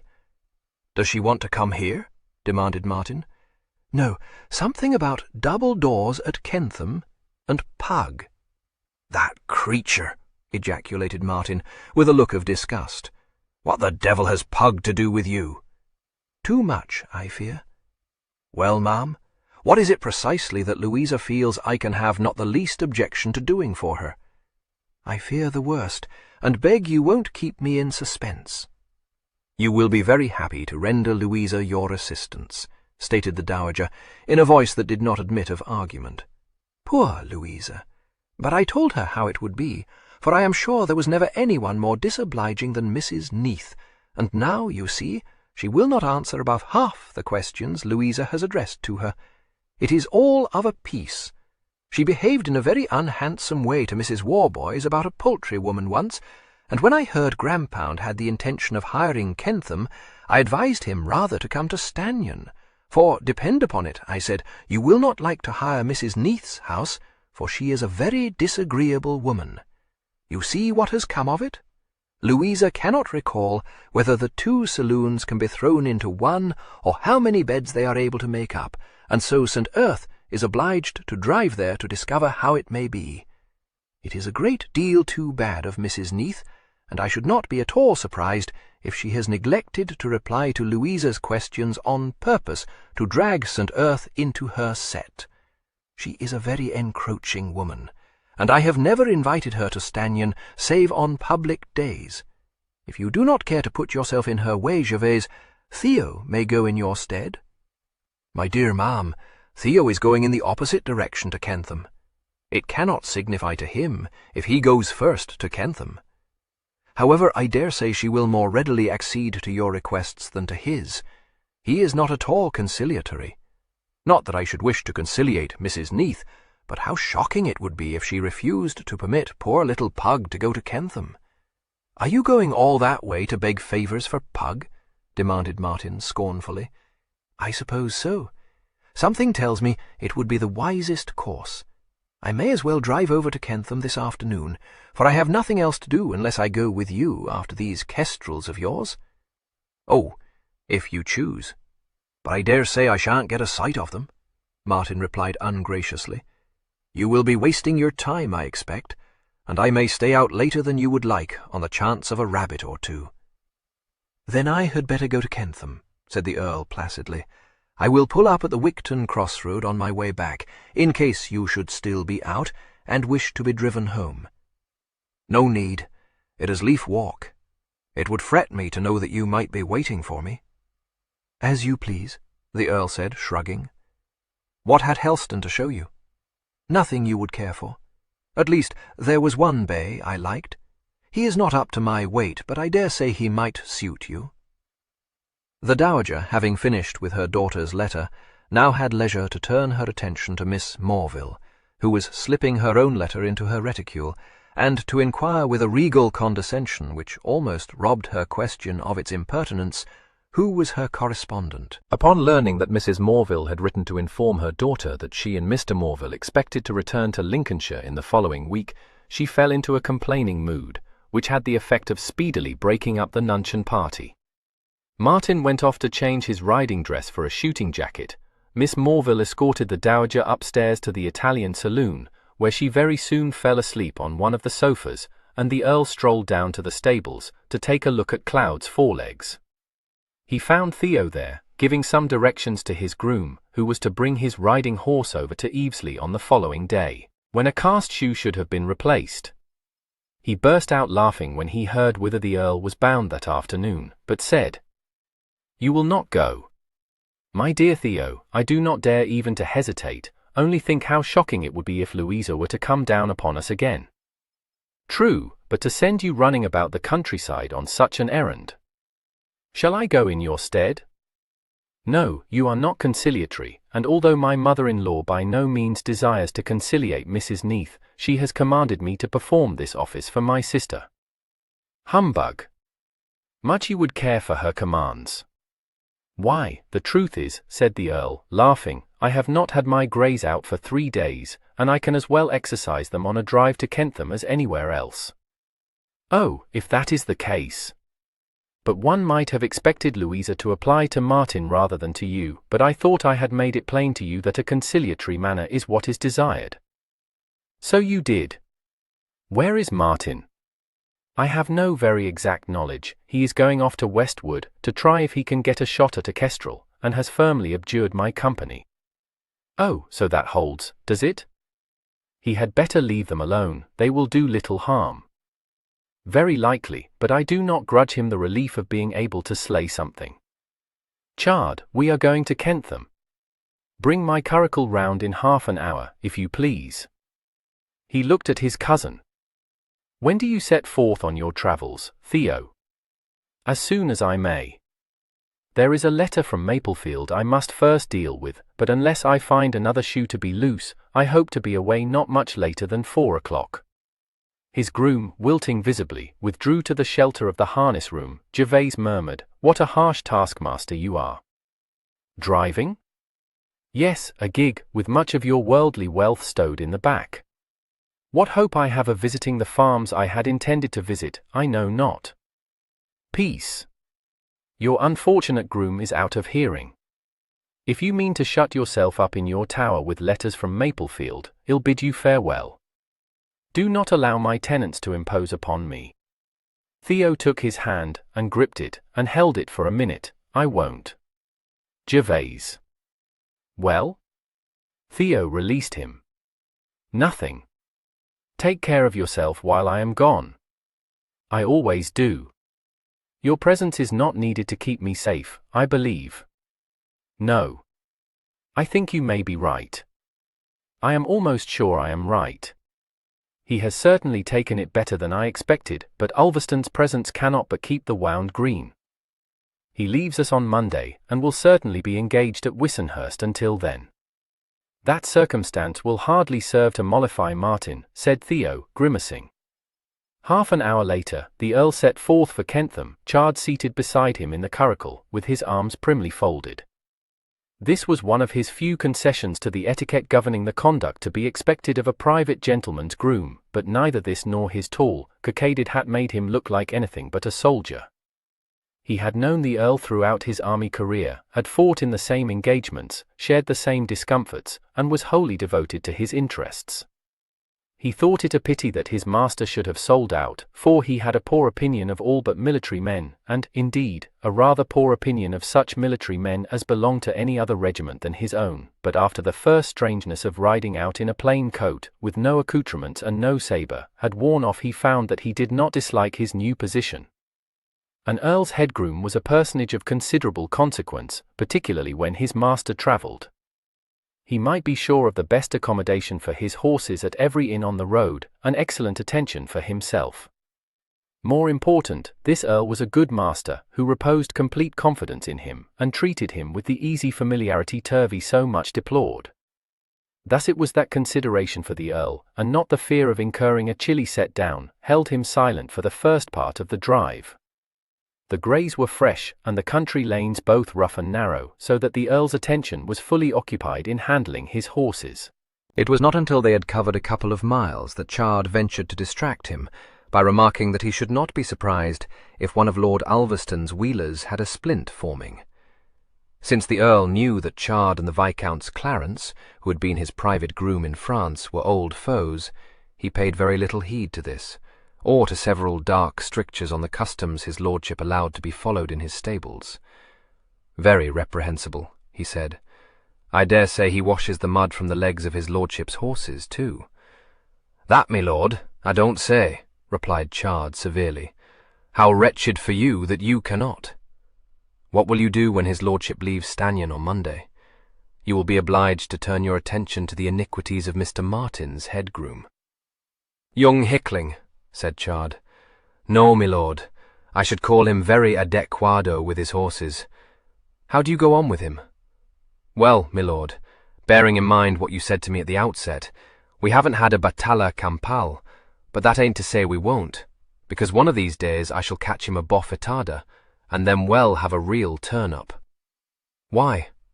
"Because," said Chard frankly, "it's his idea that everything has got to be the way Mr. Martin wants it, and that ain't by any means my idea. I dare say if I was as meek as what he'd like me to be, we should have to stable our horses in a cow byre no one don't happen to be using." Without moving his eyes from the road ahead, he added, "No se moleste usted," as they used to say to us in Spain, whenever anything went wrong. "I can handle young hickling, me lord. The trouble with him is he's kind of growed up alongside of Mr. Martin, and, like every Johnny Raw you ever saw, he hasn't got many notions in his silly head that came there natural, as you might say. Put there they were, though it ain't for me to say who put them there." The Earl did not reply for a minute. When he did speak, it was in his usual soft, untroubled voice. Chard, straining his ears to catch a note in it of comprehension, or even of anger, could detect none. "Continue to handle him, Chard, without a pitched battle, if you please." "No objection to me keeping my eyes open, me lord?" "None. But don't mistake shadows for the enemy. I have been posted as vedette in my time, me lord," said Chard. "They didn't, so to say, encourage us to give the alarm when a hare hopped across the path." The Earl only smiled, so his slightly offended henchman relapsed into correct silence. The errand on which he had been sent to Kentham might, in St. Earth's judgment, have been dispatched in 20 minutes, but in fact occupied him for over an hour. So far from receiving him in a disagreeable spirit, Mrs. Neath almost overwhelmed him with protestations and attentions. She could not conceive how it had come about that she had overlooked any of dear Lady Grampound's questions, and she was excessively shocked to think that his lordship had been obliged to drive over from Stanyon only because she had been so stupid. But none of those vital questions could be dealt with until Mr. Neath had been hurriedly summoned from the home farm to receive his distinguished guest, and even when this rather morose gentleman had been hustled into a more suitable coat, and almost thrust into the drawing-room by a servant, primed in a hissing whisper by his mistress, cakes and wine had to be pressed on the Earl before any heed could be paid to the problems which had brought him to Kentham. At last, however, he managed to bring his business to a close, after which he had only to listen to Mrs. Neath's plans for spending the summer months in Brighton before he contrived to make good his escape. Chard, who had found the entertainment offered him of a shabby nature, remarked, as the Earl gave his horses the office to start, "Have to spring 'em, me lord, if you ain't wishful to be late for your dinner." "Thank you, I had rather have no dinner at all than lame my horses," retorted his master. His greys were a fast pair, and he drove them well up to their bits, but when he reached the crossroad where he had offered to pick Martin up, it was a little after 6 o'clock. Beyond the lane which led to Wigton stretched the West Woods, the Stanyon Road cutting through them for rather more than a mile. The Earl checked his horses when the crossroad came into view, but there was no sign of Martin on the road, and he drove on. The scutter of rabbits, fleeing from the road into the undergrowth on either side of it before the approach of the curricle, seemed to indicate that no human presence had disturbed them for some time. The Earl quickened the pace again, saying as he did so, "I wonder if Mr. Martin got his kestrels. He seems to have gone home, so perhaps he was successful." "Well, me lord," said Chard grudgingly, "if he got a sight of them, I reckon it would be enough for him." "A very pretty shot is Mr. Martin, that I will say." The words had hardly left his lips when he was startled by the sound of a shot, fired, as it seemed to him, over the horses' heads. An oath was surprised out of him as the greys bounded wildly forward, and before he had had time to realize what had happened, he saw the reins slack and grabbed at them as the Earl lurched against his shoulder. The greys were bolting, and although Chard caught the reins, he could do no more than hold them, while with his other hand he gripped his master, fearing every instant to see him flung from the bumping, swaying vehicle. For several dreadful seconds he thought him dead, but it was only seconds before the Earl lifted a hand and rather uncertainly tried to push away the grip on his arm. "Get them under control," he said faintly, "and get me home, for I think I have it." He thrust his hand into his coat, over his breast, and withdrew it, and tried to focus his eyes upon it. His glove was wet with blood. "Yes, I have it," he said. 16. The Earl became aware that someone, from a very long way away, was insistently calling to him. A voice repeated over and over again, "Ger, old fellow, Ger." Its urgency began to tease him, and a faint crease appeared between his brows. The voice, a little nearer now, exclaimed, "He's alive," which seemed to him so foolish a remark that he opened his eyes to see who could have uttered it. There was so dense a fog enveloping him that he was unable to see anything at all, but he felt his head being lifted and was aware of something hard and cool pressing against his lips. A different voice, not urgent but calm and authoritative, told him to open his mouth. He was disinclined to make so great an effort, for an immense lassitude possessed his every faculty, but the command was repeated, and since it was less trouble to obey it than to argue about it, he did open his mouth. He was then told that he must drink, which irritated him. He was about to expostulate when he found that his mouth was full of some pungent liquid, so he was obliged to swallow this before he could murmur, "Don't be so foolish." The urgent voice, which he now recognized as Lord Ulverstone's, exclaimed joyfully, "He took it. He's coming round. That's right, Ger. Stand to your arms, dear boy. Not dead, this engagement." The fog seemed to be clearing away. Through it, he could hazily perceive the Viscount's face, which seemed, in some peculiar fashion, to be suspended above him. "That's the dandy," Ulverstone said. "Come now, old fellow." Ulverstone appeared to have some need of his instant services, which made it imperative for him to try feebly to respond to the appeal. He found himself to be without the strength to thrust away the hand that was preventing him from struggling to raise himself, and he was, on the whole, relieved to hear the other voice say, "Pray do not talk to him any more, my lord. He will do very well if you let him alone." He thought this the most sensible remark he had ever heard, and tried to say so. Raising his leaden eyelids again, he found that Ulverstone's face had disappeared, and that it was Miss Morville's which now hung over him. She seemed to be wiping his brow with a wet cloth. He could smell lavender water. It was pleasant, but he felt it to be quite wrong for her to be sponging his face. He muttered, "You must not. I cannot think." "There is no need for you to think, my lord. You have only to lie still," replied Miss Morville, in a voice which reminded him so forcibly of his old nurse that he attempted no further argument, but closed his eyes again. He desired nothing more than to slide back into the comfortable darkness from which Ulverstone's voice had dragged him, but it had receded. He was aware of being in bed, and soon realized that it must be his own bed at Stagnon, and not, as he had mistily supposed, in some billet in southern France. He heard Miss Morville desire Turvey to tighten a bandage, felt himself gently moved, and was conscious of pain somewhere in the region of his left shoulder. Ulverstone's voice asked anxiously, "Is it bleeding still?" "Very little now, my lord," replied Miss Morville. "How much longer does Chard mean to be?" Ulverstone exclaimed, in a fretting tone, "What if that damned Sawbones should be away from home?" The Earl found these questions disturbing, for they made him think that there was something he must try to remember, something that flickered worryingly at the back of his clouded mind. The effort to collect his thoughts made him frown. Then he heard Miss Morville suggest that Ulverston should go downstairs to receive Dr. Malpass. She added in a low tone, "Pray remember, my lord, that we do not know how this accident occurred, but think it may have been a poacher." "Oh, don't we know?" Ulverston said in a savage undervoice. "Poacher indeed.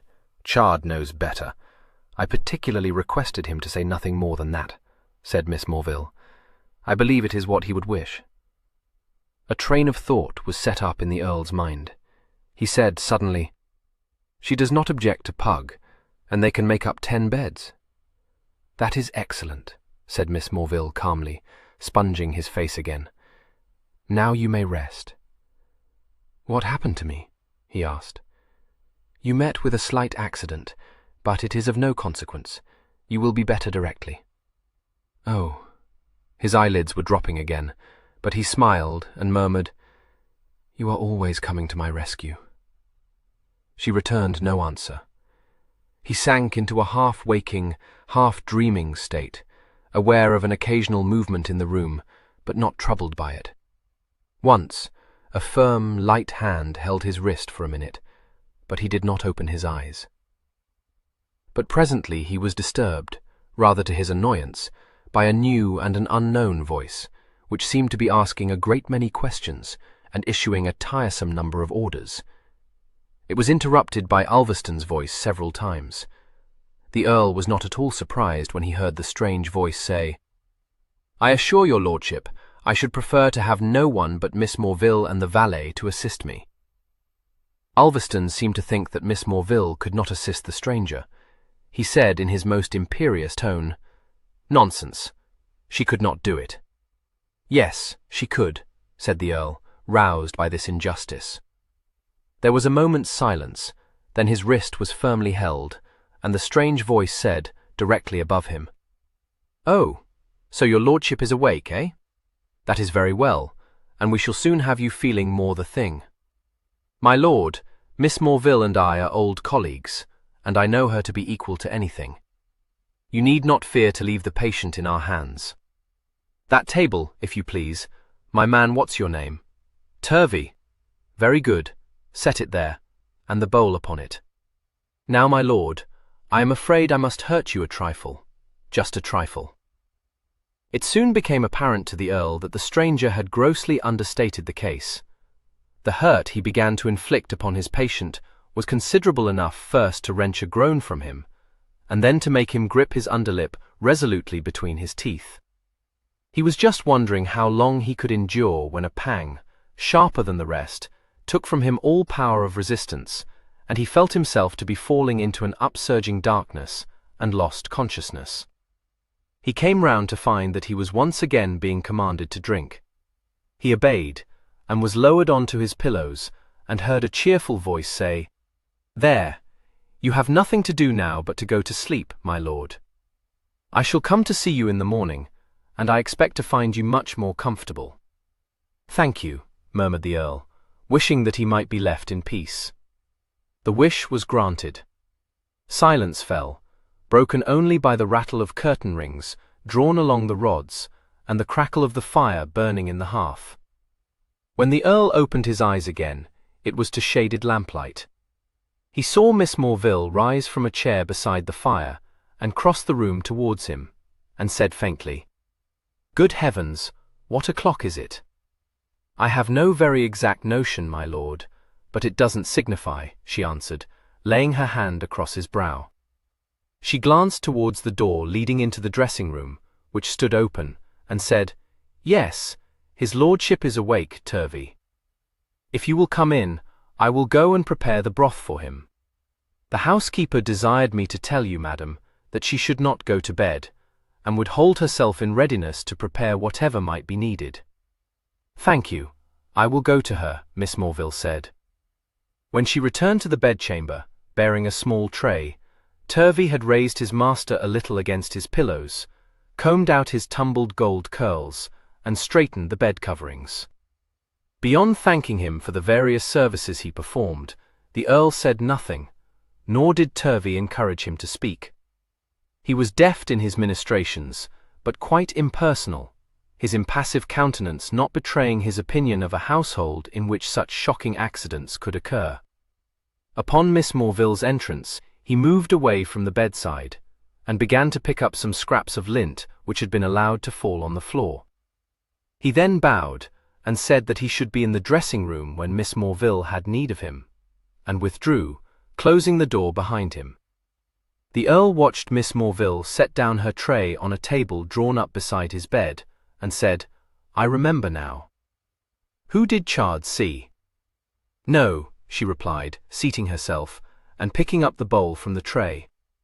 "The horses, you know, were bolting, and by the time Chard had checked them you had lost consciousness, and he knew that it was more important to bring you home than to try to discover who had wounded you." Will you see if you can swallow some broth now? Oh, no, don't disturb yourself. I am going to feed you. The Earl, who had tried to raise himself, said ruefully, "I seem to be as weak as a cat." "You lost a great deal of blood," she said matter-of-factly. "If I were you, I would not try to talk." "Yes, but I must know." He broke off, for she had presented a spoon to his lips. He swallowed the broth in it and said, "This is absurd. I am sure if you could thrust another pillow behind me, I could feed myself." "I expect you could," she agreed, presenting another spoonful. "You may do so, if you wish it very much." "I ought to do so," he said, smiling and submitting. "You should be in bed. I am persuaded it must be very late." "I shall go to bed when you have had your broth. Do not tease yourself. I settled it with Turvey that I should remain with you for the first part of the night. Indeed, I am very much obliged to you, and very much ashamed to have put you to such trouble." "You need not be. It is no hardship to me. I have frequently helped to nurse my brothers." He attempted no further expostulation, but after a minute or two said again, "I must know." "After I was hit, I am afraid," she interrupted apologetically, "that I can tell you nothing, for I have been almost continually in this room, you know. Chard saw no one, and, as I have said, he dared not stop." He moved restlessly, frowning. "Yes, but Lucy must not. I seem to remember hearing him say something. To you, was it?" "He did say something to me, but there is no need for you to fret yourself, my lord. We are agreed that it would be most improper to give utterance to suspicions for which there may be no real grounds." A slight smile touched his lips. "You mean that you have prevailed upon Lucy to hold his peace? I might depend on you for good sense." "Certainly you might, but it will be better if you think no more on this subject until you are a little stronger," she replied. "Don't let Lucy quarrel with Martin." "He will not do so. You don't know him. He must not tax Martin with this, and that is what I fear he may have done. I assure you, upon my word, he has not." "What has Martin said?" She turned away to put the bowl back on the tray, and answered without looking at him, "Nothing, my lord." "Nothing?" "I have been busy," she reminded him. "I have not seen Martin." "I dare say you might not, but I can only tell you that there has been no quarrel with him." His eyes followed her as she carried the tray across the room. When she turned towards him again, she perceived the strain in them, and she said, "I think your wound is paining you, my lord. Dr. Malper left a sedative draught for you, and if you will take it, you will feel more comfortable." "It is not that, but while I lie here, with no strength even to pull myself up, and quite shut off from the household. Tomorrow you will find yourself a good deal restored, if only you will be quiet now," she promised. "Nothing has happened at Stanyon that you would not wish, and, you know, it is past 2 o'clock now, so that even if you could rise from your bed there is nothing you could do, for everyone has been in bed these many hours." He was obliged to acknowledge the justice of this reminder, but murmured with something of his sweet, mischievous smile, "You have always a reasonable answer, Miss Morville." She returned the smile, but did not answer, merely going to the door into the dressing room to summon Turvey to relieve her watch. She stayed only until she had seen the Earl swallow his sedative draught, and then, directing Turvey to remove 2 of the pillows that were propping him up, bade her patient sleep well, and went away to her own bedchamber. She had not left it when Dr. Malpas arrived, before 9 o'clock, and it was Lord Ulverston who escorted the doctor to the Earl's room. He found the patient, as Miss Morville had prophesied, very much more comfortable, though still very weak. "Weak, my lord? Aye, no wonder," the doctor said, taking the Earl's pulse. "A trifle of fever, too, which was to be expected. I shall not cup you, however, for I think you will go on very well. But a bad business. I cannot conceive how it can have come about. There are poachers enough in the district, but they are not in general so careless as to fire across the roads. No, and I have never known them to go about their work in daylight before. I was speaking about it last night to Sir Geoffrey Acton, whom I was obliged to visit just a touch of his old enemy, the gout. And he gives it as his opinion that you might have been shot by one of these discharged soldiers we hear so much about. I dare say many of them are great rascals, and you know, once they are turned loose upon the world, there is no saying what they will be up to." Lord Ulverston uttered an impatient exclamation, but the Earl engaged his silence by a look, and himself said, "Very true." The doctor, who had by this time laid bare the wound, seemed to be delighted with it. "Excellent! It could not be better," he declared. "As clean a wound as you would wish for, and does not touch the lung. I can tell your lordship, though, that it was a near-run thing. Aye, you had bled so freely by the time your man got you home, that if it had not been for Miss Morville's presence of mind and resolution, you might well have died before I had reached your side. She is a very good girl, and one that has a head on her shoulders besides. None of your squeaks and swoons at the sight of blood for her." "By Jupiter, yes," the Viscount said. "I don't know what we should have been at without her, Ger, for a gorier sight I've seldom seen, and how to stop the bleeding was more than I knew." "Miss Morville is a very remarkable female," replied Gervase. "I am sorry, though, that she should have been confronted by such a hideous spectacle as I must have presented." "Lord, she made nothing of that. It was her ladyship who went off into a swoon, right at the head of the stairs, when she saw you carried up." The Viscount gave a chuckle. "There was I, clean distracted, and telling Miss Morville to come to her ladyship, and all she said was that I should call her maid, for she had something more important to attend to. I was ready to have murdered her, for, you know, Ger, swooning females ain't in my line, but when I saw how cleverly she set to work on you, I was bound to forgive her." At that moment, a gentle knock fell on the door. Turvey moved to open it, and ushered in Miss Morville herself. The Viscount said gaily, "Ah, here she is. Come in, ma'am. I have been telling St. Earth what a stout heart you have, and here is the doctor saying that you don't squeak and swoon at the sight of blood." "I believe," said Miss Morville prosaically, "that my sex is, in general, less squeamish than yours, my lord." She then bade the doctor good morning, observed with satisfaction that the Earl was looking better, and desired Dr. Malpas to visit the Dowager before he left Stanyon. "Tell her I beg her pardon," the Earl said, smiling, and stretching out his right hand in an unconsciously welcoming gesture. She looked at it, but she did not move from where she stood. In her most expressionless voice she said, "Certainly, my lord." Dr. Malpas, having applied a fresh dressing to the wound and bound up the Earl's shoulder, had only to issue his instructions before announcing that he was ready to go to her ladyship. He made his patient grimace by prescribing thin gruel and repose, warned him that if he should try to exert himself too soon, he would end in a high fever, and followed Miss Morville to the Dowager's apartments. The Earl, who was more exhausted by the doctor's visit than he would own, dismissed Turvey, and, when the valet had withdrawn from the room, turned his head on the pillow to look at his friend. "Now, if you please, Lucy. Dear old boy, no need to tease yourself. All's right. It teases me more to be kept in ignorance. You are hiding something from me, you and Miss Morville." "Fudge," said the Viscount unconvincingly. Lucy, whatever may be your suspicions, don't let anyone say that it was Martin who shot me. This story, which the doctor and his gouty patient have set up, will do very well.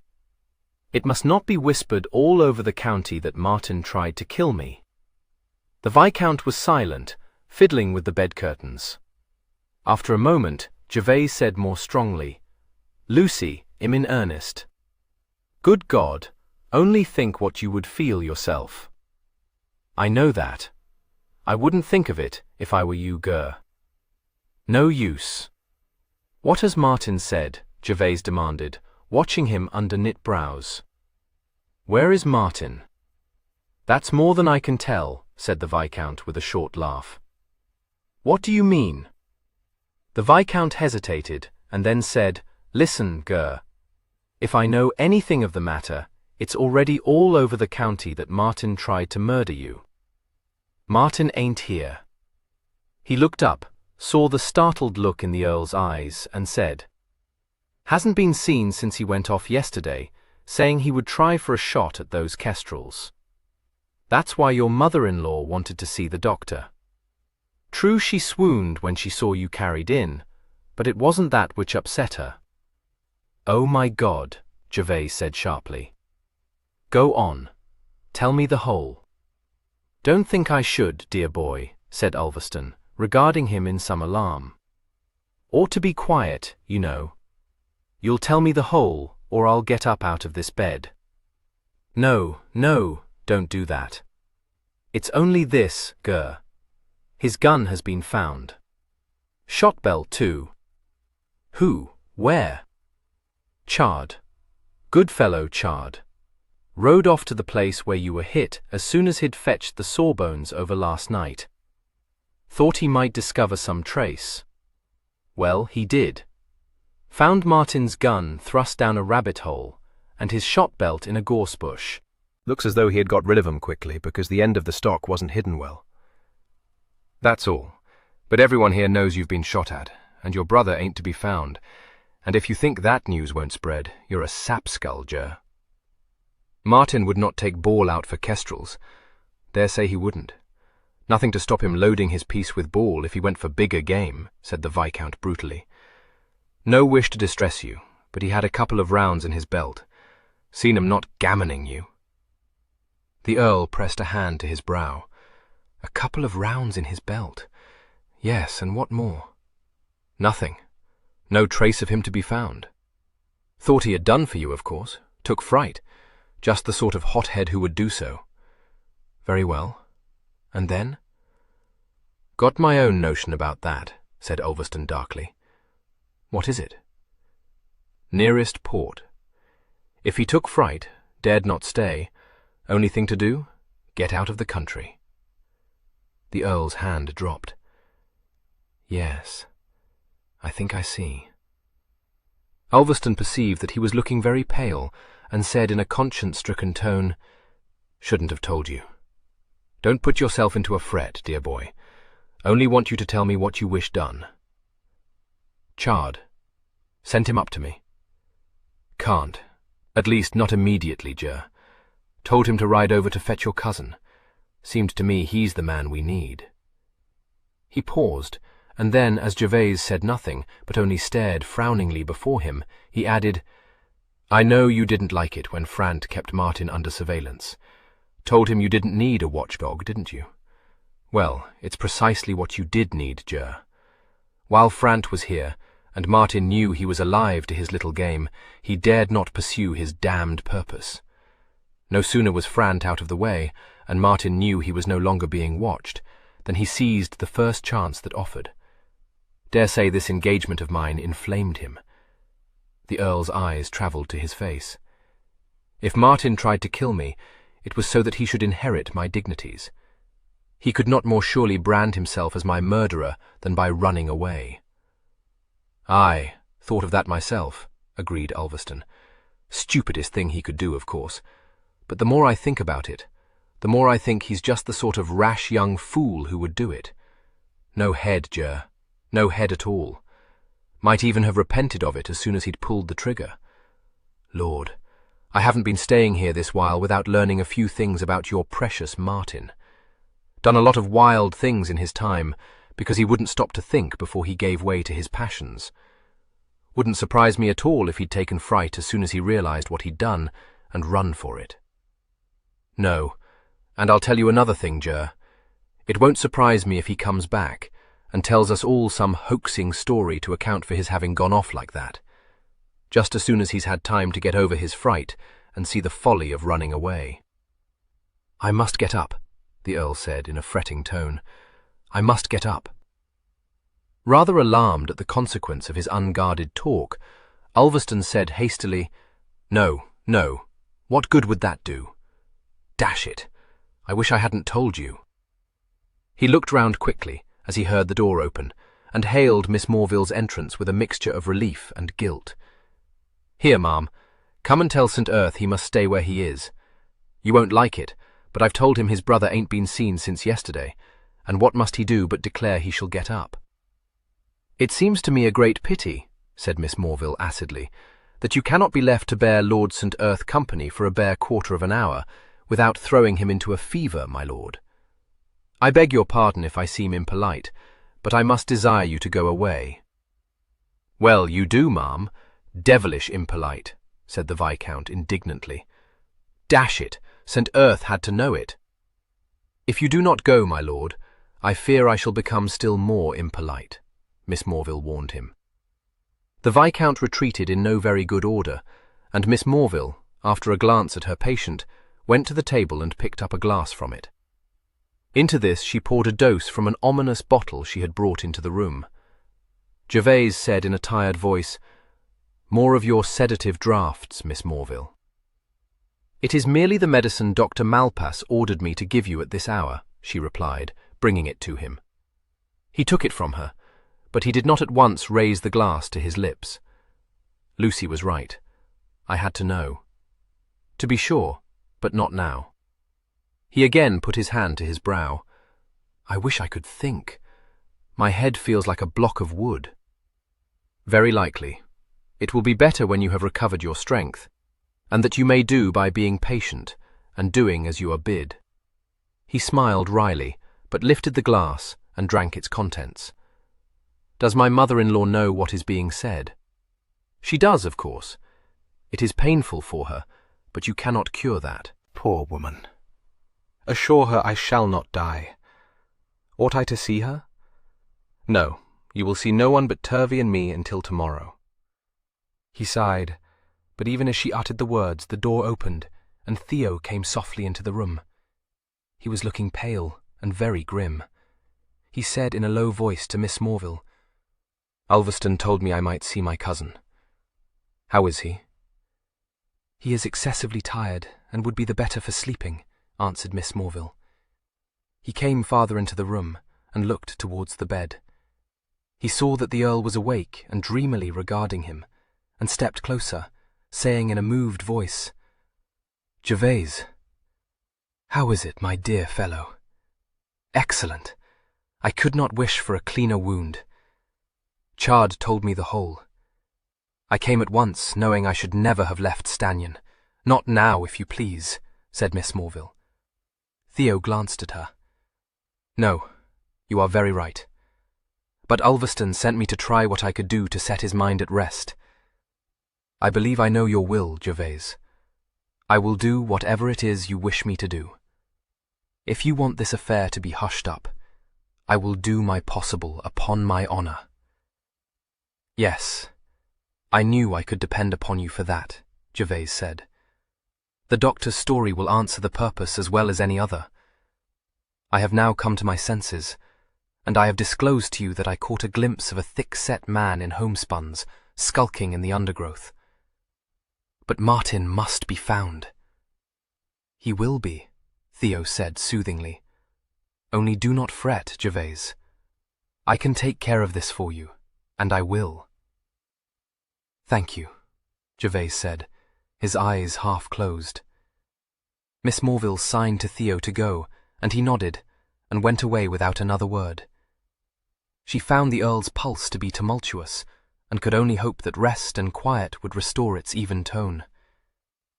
The Earl spent the remainder of the day between dozing and waking. His 2 nurses found him docile, swallowing the nourishment and the medicine they gave him, and acquiescing in Miss Morville's ban on visitors. But his pulse continued to be agitated, and his brief spells of sleep were uneasy. Towards night, he seemed to be more comfortable, and, rousing himself from his abstraction, he resolutely opposed Miss Morville's scheme to share the night watch with his valet. There was no real need for a watch to be kept, and perceiving that insistence would only tease him, Miss Morville consented to go to bed. It was arranged that Turvey should spend the night on a truckle bed set up in the dressing-room, and with a silent resolve to pay at least 1 visit to the sick-room during the night, Miss Morville withdrew to her own bedchamber. She was, in fact, extremely weary, and although her conscience told her that she ought to visit the Dowager before retiring, she felt quite unequal to the strain of a conversation with that lady. It was 10 o'clock when she laid her head on the pillow, and she almost instantly fell asleep, waking rather more than 2 hours later, within 10 minutes of the time she had set for herself. She lit her candle and got up. She had removed only her dress and her slippers on going to bed, and these were soon resumed, and her hair tidied. Picking up her candle, she stole down the gallery and round the angle of the court into the gallery onto which the Earl's bedroom opened. The house was very silent, but a lamp had been set on a table outside the Earl's door and dimly lit the gallery. Miss Morville stealthily opened the door and crept into the room. Here, too, a lamp was burning low, set at a little distance from the bed, that its light should not worry the Earl. He seemed to be sleeping, but the tumbled bedclothes indicated that he was restless. The sound of heavy and rhythmic breathing coming from the dressing-room informed Miss Morville that Turvey, at all events, was enjoying an excellent night's repose. She saw with displeasure that the fire had been allowed to die down, and went softly to lay more wood upon it. Then she returned to the bedside, and ventured, very cautiously, to draw the quilt, which was slipping off the bed, over the Earl's exposed shoulder. He stirred, but he did not open his eyes, and after standing still for a moment, she began to tiptoe towards the door. She had almost reached it, when she was checked by a sound she could have sworn was a footstep. It was muffled, but even as she decided that she had been mistaken, she heard it again. She was puzzled, for it came neither from the gallery nor from the dressing-room, but seemed rather to be located opposite the dressing-room. It was followed by a sound so like the brushing of a hand across a door that her heart jumped. She moved swiftly back to the bed and stood there, staring through the dim light at the wall to the right. One swift, uncertain glance she cast towards the dressing-room, as though she would have called to Turvey. Then she closed her lips, and again searched with her eyes the other side of the room. The wall was panelled, like the rest of the room, the sections masked by carved pilasters, and the dado and skirting mitered round in an unbroken line. The light of the flames, which were beginning to lick round the logs she had laid on the fire, flickered over the interlaced arches and the elaborately carved capitals. The brushing sound was heard again, like someone groping in darkness. Then there came the unmistakable click of a lifting latch. Miss Morville stood rigidly still. Suddenly she knew that the Earl was awake. She heard him move, and before she could turn to look at him, felt his hand grasp her wrist warningly. She looked quickly down, and saw that he too had his eyes fixed on the panelling. He said, so softly that she scarcely heard him, "Quiet." Her heart was beating uncomfortably fast, but she knew her presence to be safeguard enough, and she had not meant to raise the alarm. The woodwork creaked. One of the sections of the wainscot was sliding behind another, and the lamplight showed a hand grasping the edge of it. The aperture was widening slowly, but the lamp had been turned too low for its light to be thrown into the cavity revealed by the removal of the panel.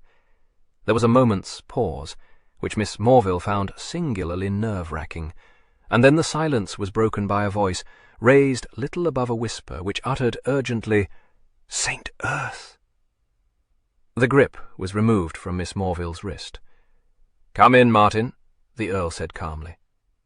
Martin bent and stepped over the skirting board into the room.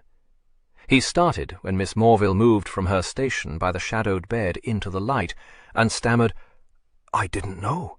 I thought—" He broke off, shrugging. "It's of no consequence." "Saint Earth, I had to see you. I beg pardon if I startled you, but I was determined to have speech with you." "Where does that passage lead?" interrupted the Earl, nodding towards the cavity. "It isn't the passage. It's only the secret stair. It leads to the cupboard by the door out to the old bowling green. You must know it." "You are mistaken. I neither knew nor was I told that a secret stair led directly to my room." Miss Morville moved silently to the door into the dressing-room, which stood ajar, and closed it, and then went to turn up the lamp. "I suppose you were thought to know of it," Martin said. "What's the odds? I want—" "Who does know of it?" "Why, everyone," said Martin impatiently. "There's no secret about it nowadays. No one uses it, of course." "That does not seem to be true." "Well, I mean in the general way. I had to see you." Miss Morville had trimmed the lamp, and its golden light grew stronger. Looking up, she now perceived that Martin was looking haggard and unusually white. She made no comment, but picked up one of the spare pillows and carried it to the bed. "Let me put this behind you, my lord," she said. "It will be better for you not to support yourself on your elbow." He thanked her, and leaned back with a sigh of relief. She glanced at Martin and said composedly, "Your brother is still weak, and should not be talking at this hour. Pray do not prolong your visit. I've no wish to do him any harm, though I dare say you won't believe that." She did not answer, but sat down beside the fire. He scowled at her, but she returned his look with one of her wide, direct stares. Flushing, he turned from her to his half-brother. "Tell me," said the Earl, "why do you choose to enter my room by a secret stair rather than by the door?" "Choose? They will not let me come near you." "Who will not let you?" "Theo Ulverston, that damned groom of yours." "Indeed. But has a sentry been posted at my door?" "No, not at your door, but at mine," Martin said bitterly. "Chard is sitting outside my room. The only wonder is that he has not locked me in." "Dear me. How, may I ask, did you contrive to slip past him unnoticed? Or is there also a secret way into your room?" "No, there is not. I climbed out of the window. I tell you, I had to see you." "Why, Martin?" "They think I tried to kill you." "Have they said so?" "Not in so many words, but the questions they have asked me, the way they look at me. I'm not a fool. I know what they think. They say my gun and my shot belt were found where it happened, and that I had rounds of ball in my belt. I had not. It is a damned lie, Saint Earth. Good God, what should I want with ball when all I went for was an accursed pair of kestrels, and perhaps a pigeon or two?" "Did you get the kestrels?" inquired Gervase. "No, I never got a sight of them." "Or a pigeon?" "No." "Did you not fire your gun at all?" "Yes, at a rabbit," Martin muttered. "Oh, we have had all that out, never fear. The gun has been fired, and I don't deny it. I bagged a rabbit, but where it is now I don't know. I can't produce it. I never fired at you." The Earl's head lay back against the supporting pillow. From under drooping eyelids he was watching every change in Martin's face. "Martin, why did you run away?" he asked. "I didn't run away," Martin exclaimed. "Hush, not so loud. My valet is sleeping in the next room." "Where then have you been?" "I don't know." He saw his brother's brows lift and added in a goaded tone, "Ask Chard. He will tell you fast enough. It was some village short of Wisbeach where he picked me up. I don't know its name." "I hope you mean to tell me what he was doing there, for I have not the remotest guess." "I'll tell you," Martin threw at him. "He was set on by your friend Ulverston to look for me on the road to King's Lynn. Ulverston believed I should be found making for the nearest port. God, how I have kept my hands from Ulverston's throat I don't know. Yes, I remember now that Lucy told me that. Gervase said thoughtfully. I was trying to get to Stannion, not to the coast, Martin said, taking an impetuous step nearer to the bed. That also, he foretold, murmured Gervase. Martin recoiled. I might have spared myself the pains of coming to you. You won't believe me any more than he or Theo do. Very well. Have me arrested for murder. But I am not dead, Gervase said, smiling faintly. What is it that I shan't believe? I was kidnapped, said Martin belligerently. Miss Morville, who had been gazing into the fire, apparently divorced from this interchange, raised her head and looked curiously at him. Now tell me you don't believe me. I expect that. Not at all. Where, when, and how? Martin cast him a sullen glance.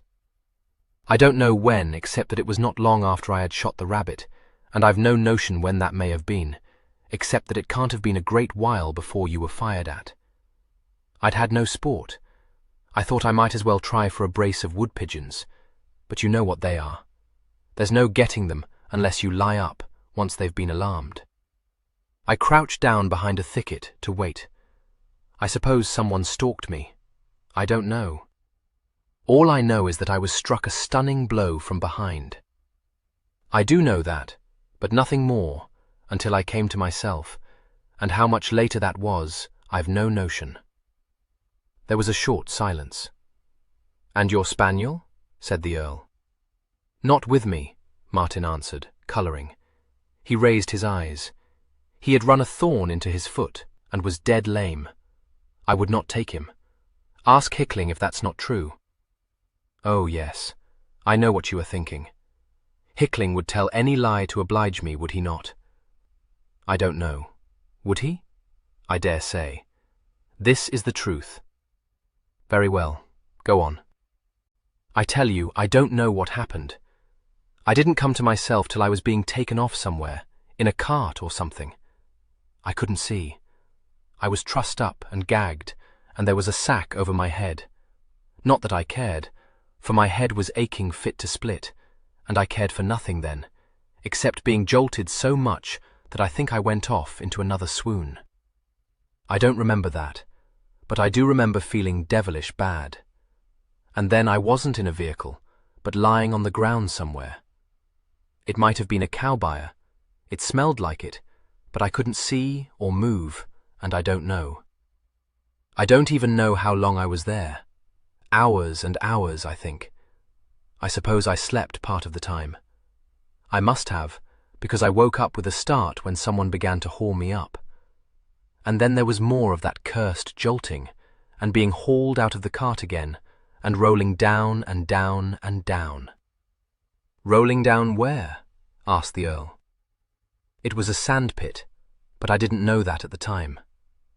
Oh, and who rescued you from the sandpit? No one. I managed to get free. If I hadn't, I might be there now, for it was miles from anywhere, and disused, I think. But how did you contrive to free yourself then, when you had been unable to do so before? Asked Miss Morville, quite mystified. I suppose the cord must have frayed, Martin said, hesitatingly. Or perhaps it worked loose. No, that wasn't it, because when I found I could move my arms at last, I strained and strained, and the cord broke. So I think it must have frayed, or was weak in one place. Look. He thrust his sleeve up and showed a bruised and chafed forearm.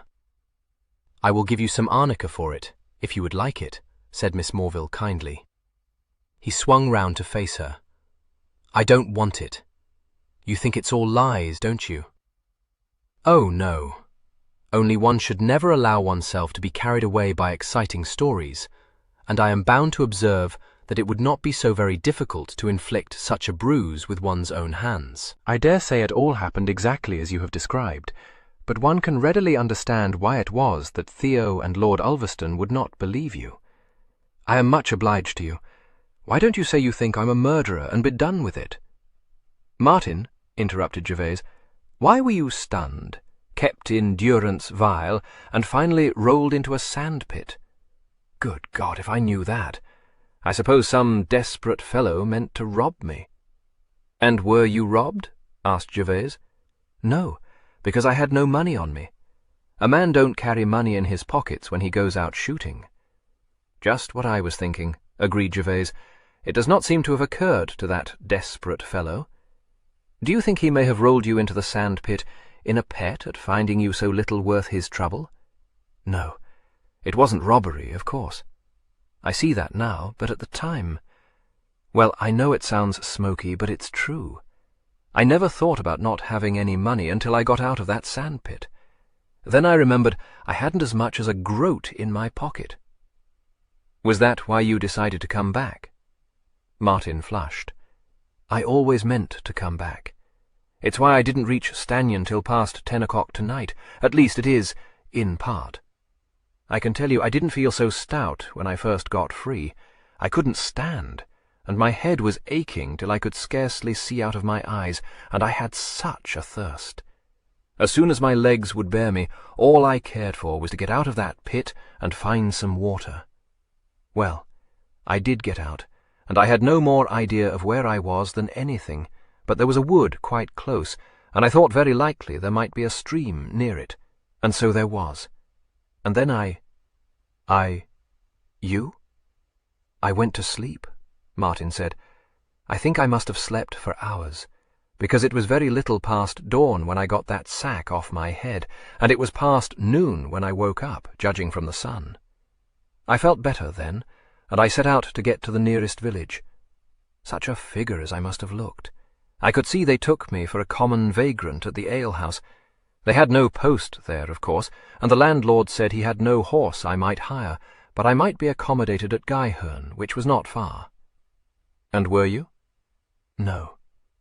That is—" Martin stole a glance from his brother's face to Miss Morville's. "I didn't go there. I know this was folly, but I fell in with some country fellow driving a wagon, and he took me up, and that was when I learned what had happened to you, St. Earth." "Learned it from a wagoner? I might have learned it from a dozen such, I dare say. Some carrier who was at Cheringham this morning spread the story everywhere he went. The wagoner told me that you had been murdered, and that I had disappeared, and was being everywhere looked for. Of course, I might have guessed it wasn't as bad as that, but— well, I took fright.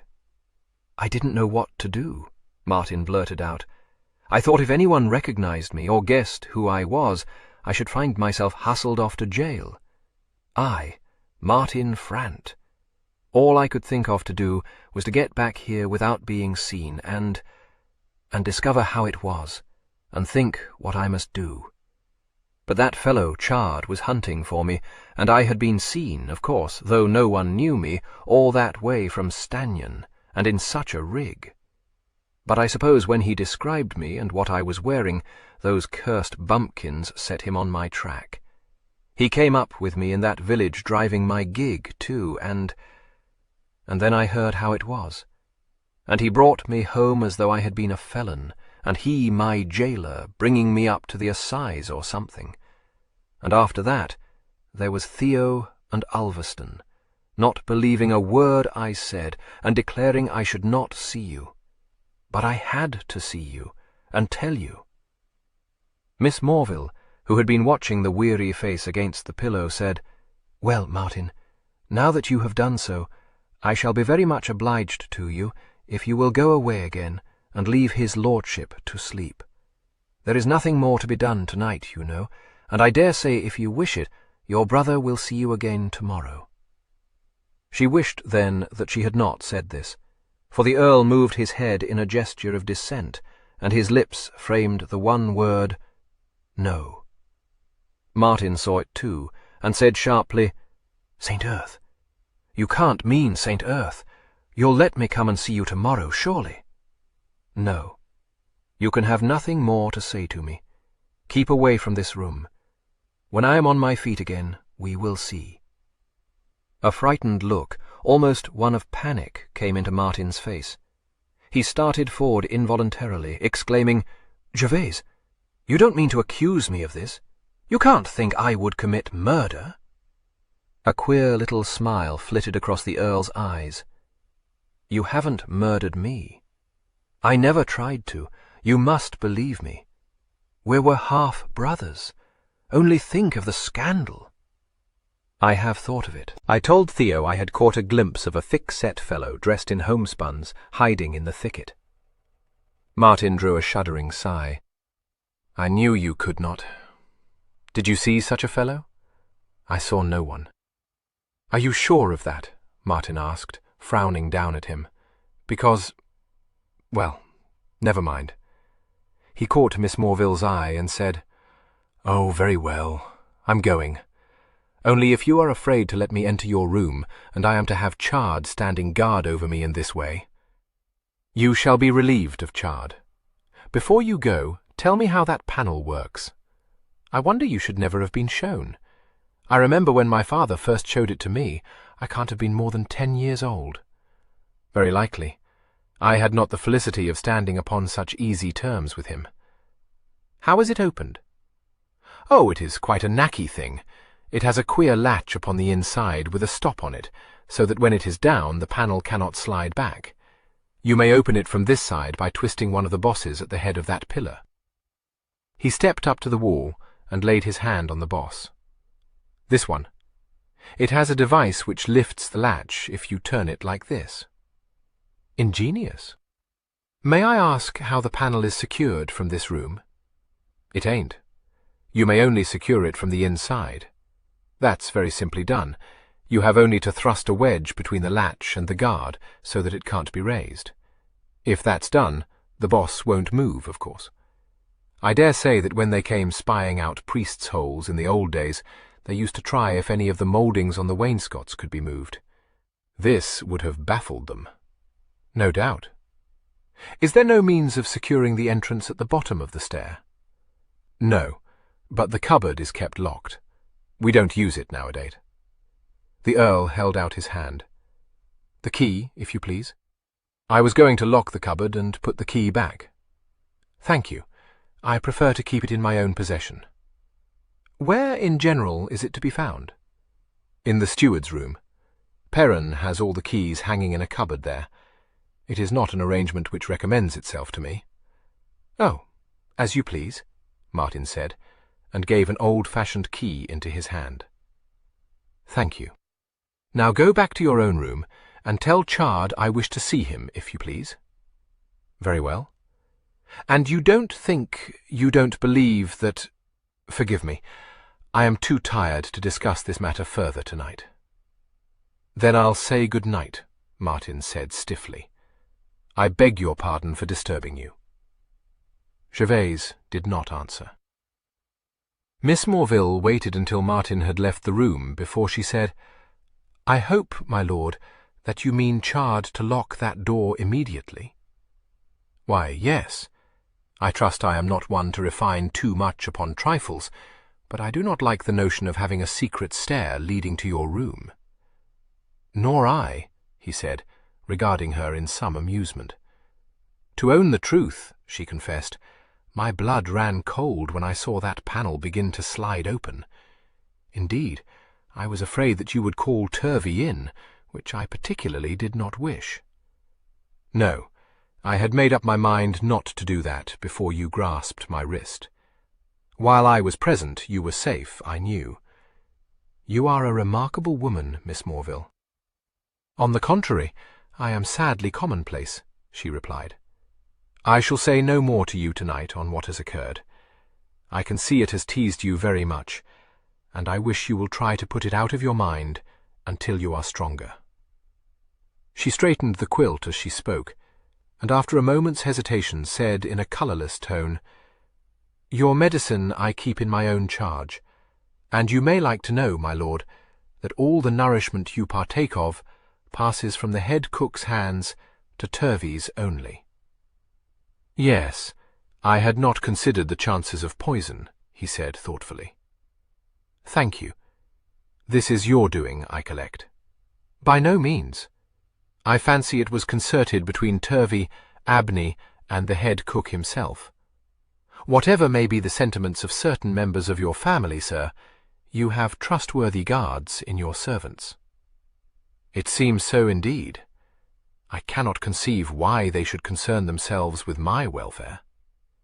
She said gravely, "There is no understanding it, to be sure, but so it is. And here, I think, comes Chard. I shall leave you now, my lord. Pray do not vex yourself more than you need. You have been frowning ever since you heard Martin's story, you know." "Have I? I beg your pardon. He has given me food for a good deal of thought."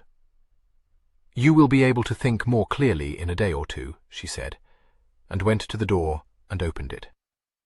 "You may come in, Chard. His lordship wishes to speak with you. You will not keep him wakeful over long, I know. Good night, my lord." She went out, and Chard approached the bed cautiously. He was welcomed with a smile. "Not dead yet, Chard. What a work you must have had, driving those greys and preventing me from falling out of the curricle." "Well, I did, my lord," Chard owned, grinning at him. "And very much contra pelo it went with me not to be able to stop to catch the villain red-handed. But by the time I had them greys under control, you was gone off into a swound, and bleeding so that I durstn't do anything but drive home hell for leather. I am very much obliged to you.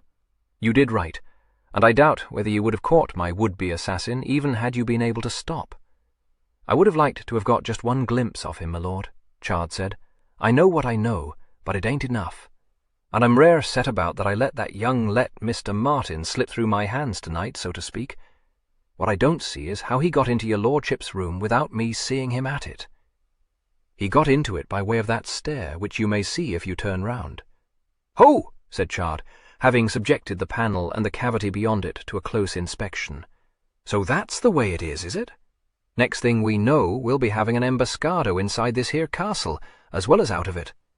Well, my lord, that's properly bowled me out, that has. Why, you might have been smothered in your bed and no one the wiser." "I fancy that very nearly did happen to me once," said the Earl reflectively. "I don't mean to be approached by that stair again, so if you will be so good, Chard, you may take a candle and go out by the secret way, and when you come out of the cupboard into which I understand it has access, lock it and keep the key. Here it is." Chard took the key, but said, "Aye, my lord, but that ain't enough. There's someone as is desperate set on stashing your glim, and by what I've seen he won't stop for much. Seems to me well both of us be easier in our minds if I was to set here quiet during the night, while your lordship gets a bit of sleep." The Earl shook his head. "Thank you, no. I have something else for you to do. I fancy nothing will be attempted against me while I am confined to my bed with Turvey in the dressing-room." "Him?" said Chard scornfully. "He might wake if you was to sound a trumpet outside his door, there's no saying." "He would wake if I called to him. But I have a better answer for a would-be assassin than Turvey. Open the top right-hand drawer of that chest, if you please. You will find my pistol there. Bring it to me. Be careful. It is loaded and primed." "Thank you." The Earl took the pistol and laid it on the table beside his bed. "Now light a candle." He waited until Chard had obeyed him, and then said, "Don't mount guard outside Mr. Martin's room." "My lord," Chard said explosively, "Mr. Martin was caught by me the best part of the way to King's Lynn this day." "Yes, I know." "Very good, my lord, but perhaps you don't know what sort of a Canterbury tale he saw fit to tell me." "I have heard it, but I do not wish him to know that he is watched. In the house I think I stand in no danger, but in a day or two I shall be out of this bed, and when that happens, then I want you to watch Mr. Martin once he is outside these walls. You will not always find it possible to follow him, but discover where he goes, and if he takes a gun out, follow him as close as you may." He paused. "And if I too am outside these walls, Chard, don't let him out of your sight," he said deliberately. Martin's return to Stanion brought about two changes in the existing arrangements at the castle. The Dowager emerged from the seclusion of her own apartments, and Lord Alveston postponed his departure for London. No one was much surprised at this, and although the Earl murmured that Lucy's presence was unlikely to preserve him from harm, he raised no demur to it, events having largely banished from Martin's mind other and less immediately important issues. Indeed, it was doubtful if Martin would now have offered for Marianne, had her affections been disengaged, for when she drove over to Stannion with her parents to inquire after the progress of its owner, her shocked gaze informed him tolerably clearly what were her sentiments upon the occasion. That the story he had told should have met with disbelief first, and palpably from his half-brother, and then from the lady whom he had intended to wed, struck Martin with stunning effect, and in some measure prepared him for his reception at Mr. Warboys' hands. "Doing it rather too brown, Martin," Mr. Warboys said bluntly.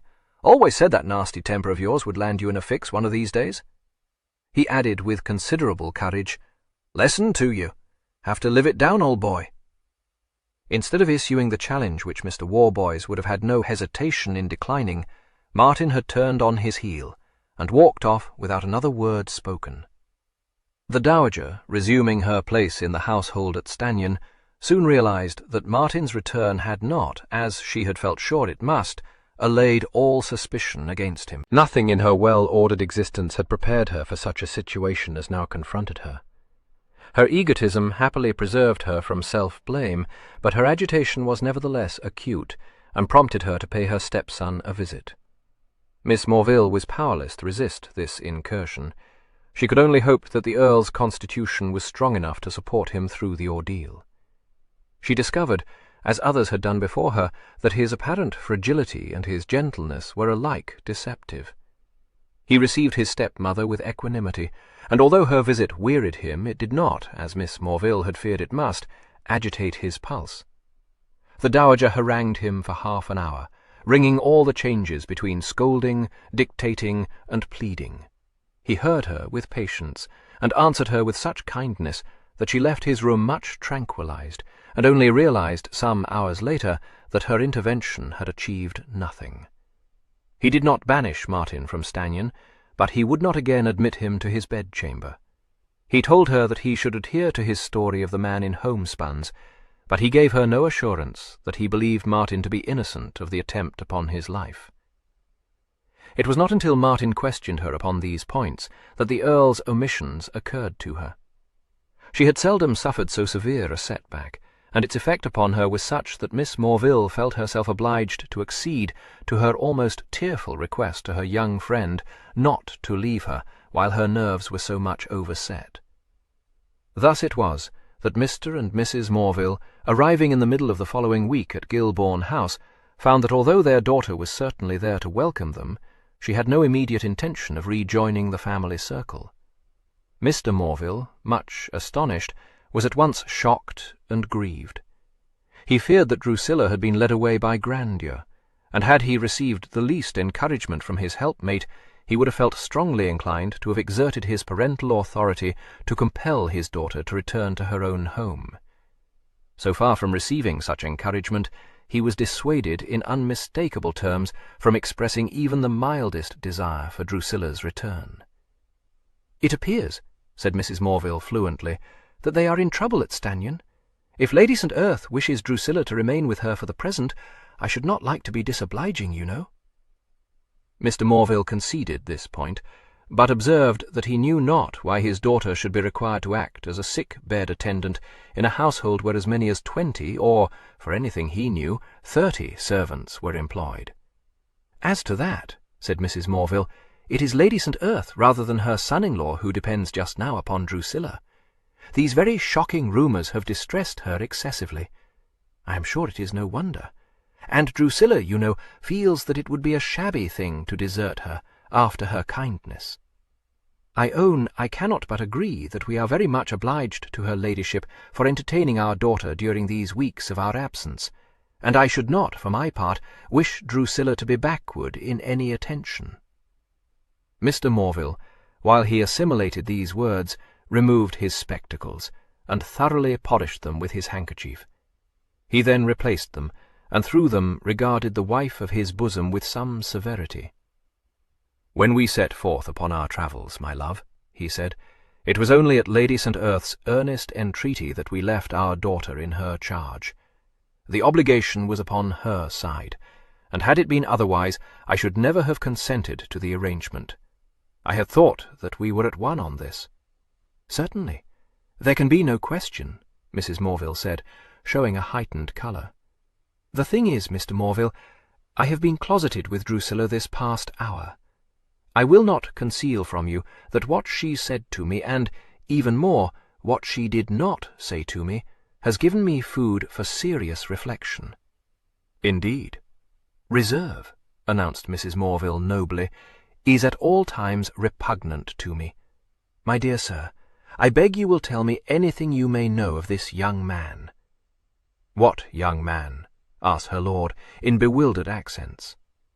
Mrs. Morville had the greatest respect for her husband's scholarly attainments, and for his grasp on imponderable subjects, but she had frequently been obliged to own that on more practical matters he was exasperatingly obtuse. She clicked her tongue impatiently, and responded, "Why, the new Earl, to be sure." "St. Earth?" he said. "I have never met him. I believe my brother is acquainted with him, but I do not immediately perceive in what way this can be germane to the present issue." "I dare say you might not," said Mrs. Morville tolerantly, "for you never perceive what is under your nose, my love. What would you say to it if our daughter were to become the Countess of St. Earth?" "What?" exclaimed the gentleman, in anything but a gratified tone. "You cannot be in earnest." She nodded.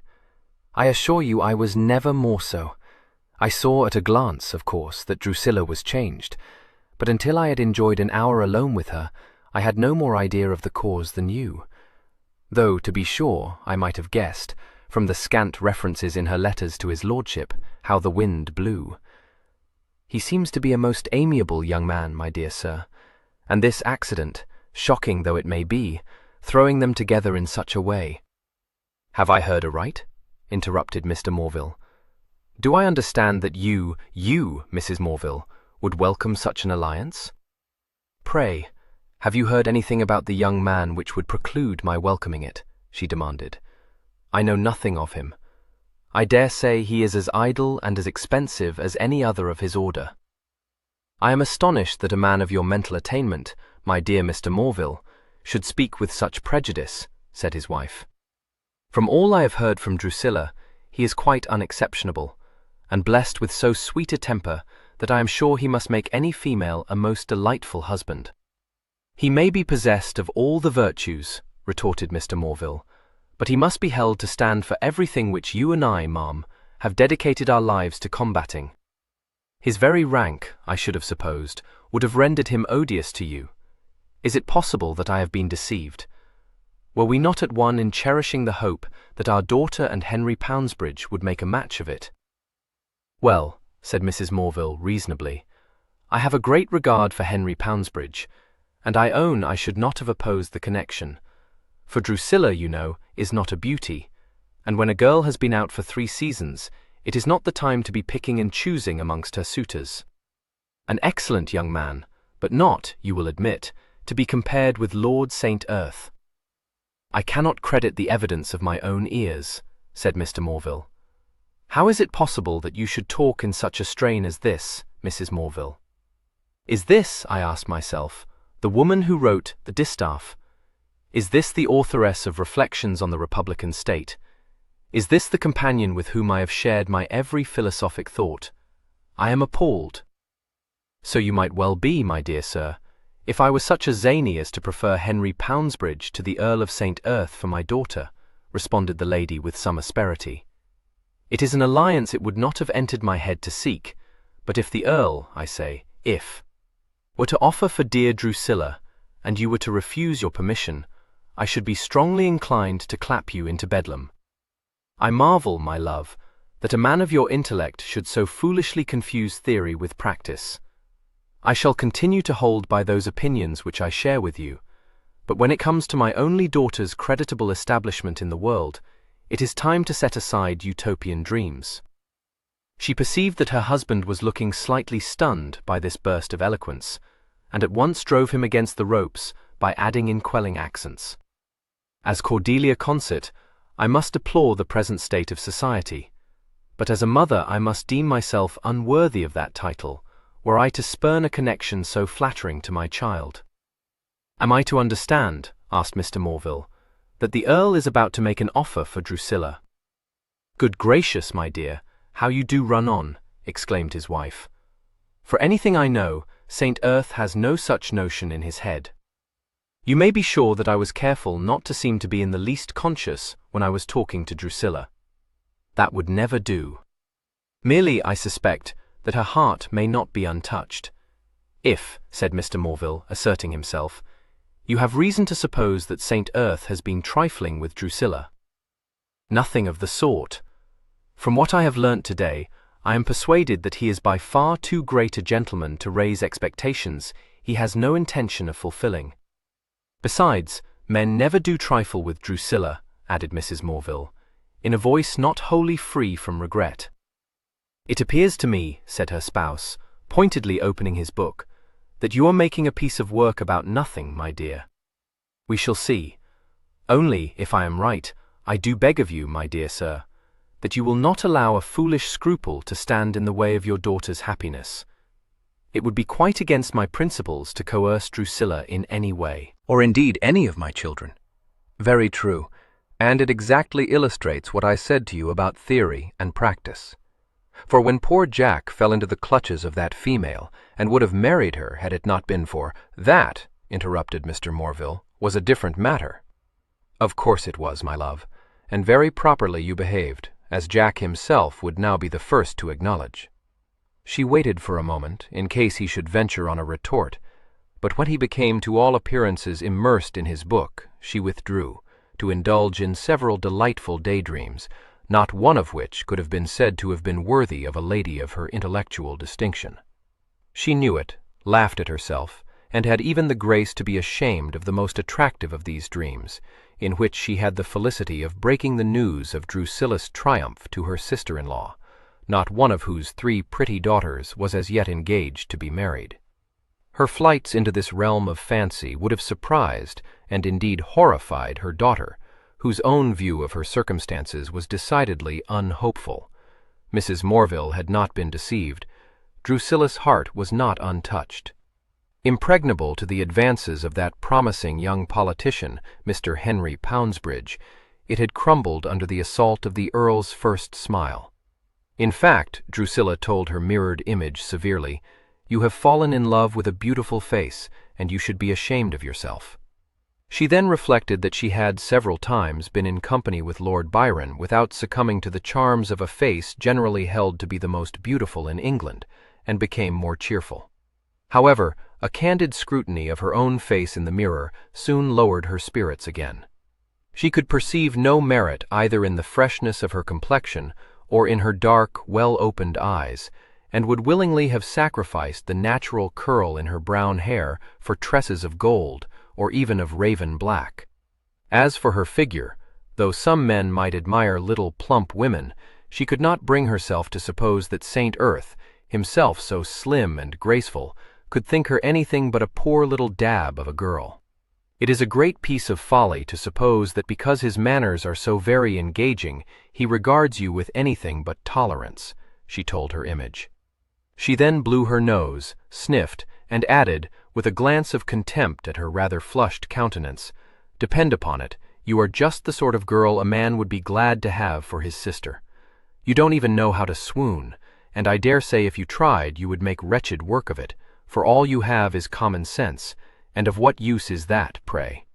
This embittered thought brought to her mind the several occasions upon which she might, had she been the kind of female his lordship no doubt admired, have kindled his ardor by a display of sensibility or even of heroism. This excursion into romance was not entirely successful, for while she did her best to conjure up an agreeable vision of a heroic Miss Morville, the Miss Morville who was the possessor not only of a practical mind, but also of 2 outspoken brothers, could not but interpose objections to the heroine's actions. To have thrown herself between the foils, when she had surprised the Earl fencing with Martin, would certainly have been spectacular, but that it would have evoked anything but exasperation in the male breast she was quite unable to believe. She thought she need not blame herself for having refrained upon this occasion, but when she recalled her behavior in the avenue, when the Earl had been thrown from his horse, she knew that nothing could excuse her.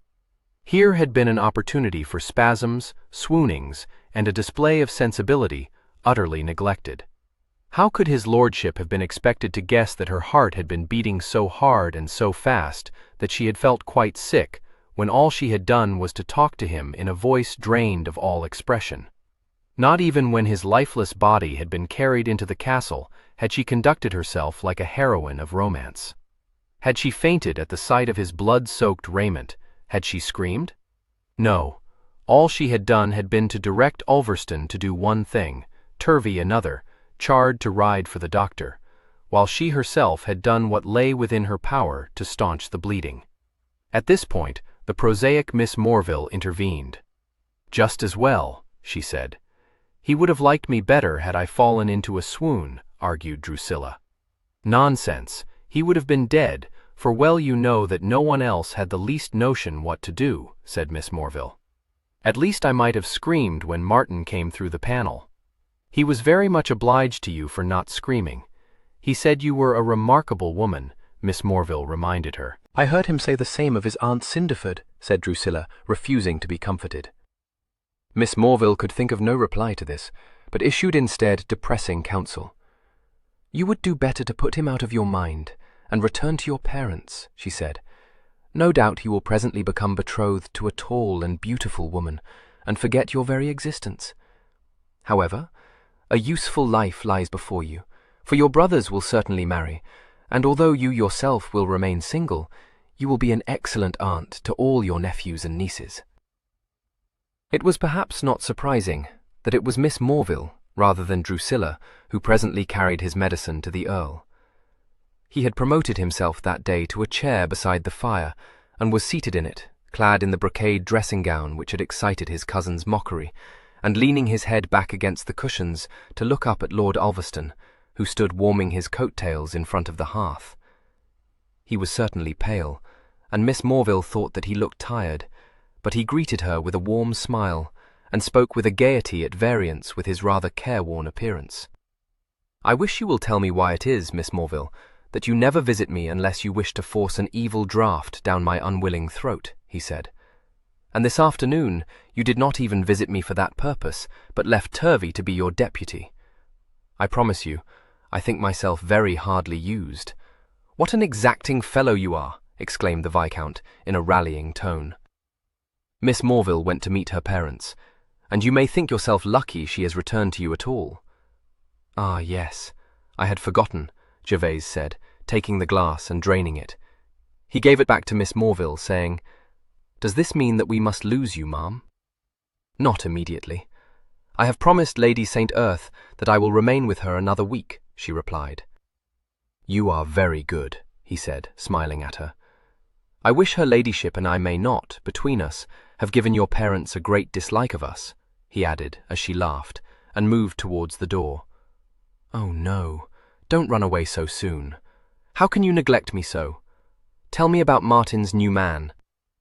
She was surprised, and repeated, "Martin's new man? Miss Morville, have you not seen him?"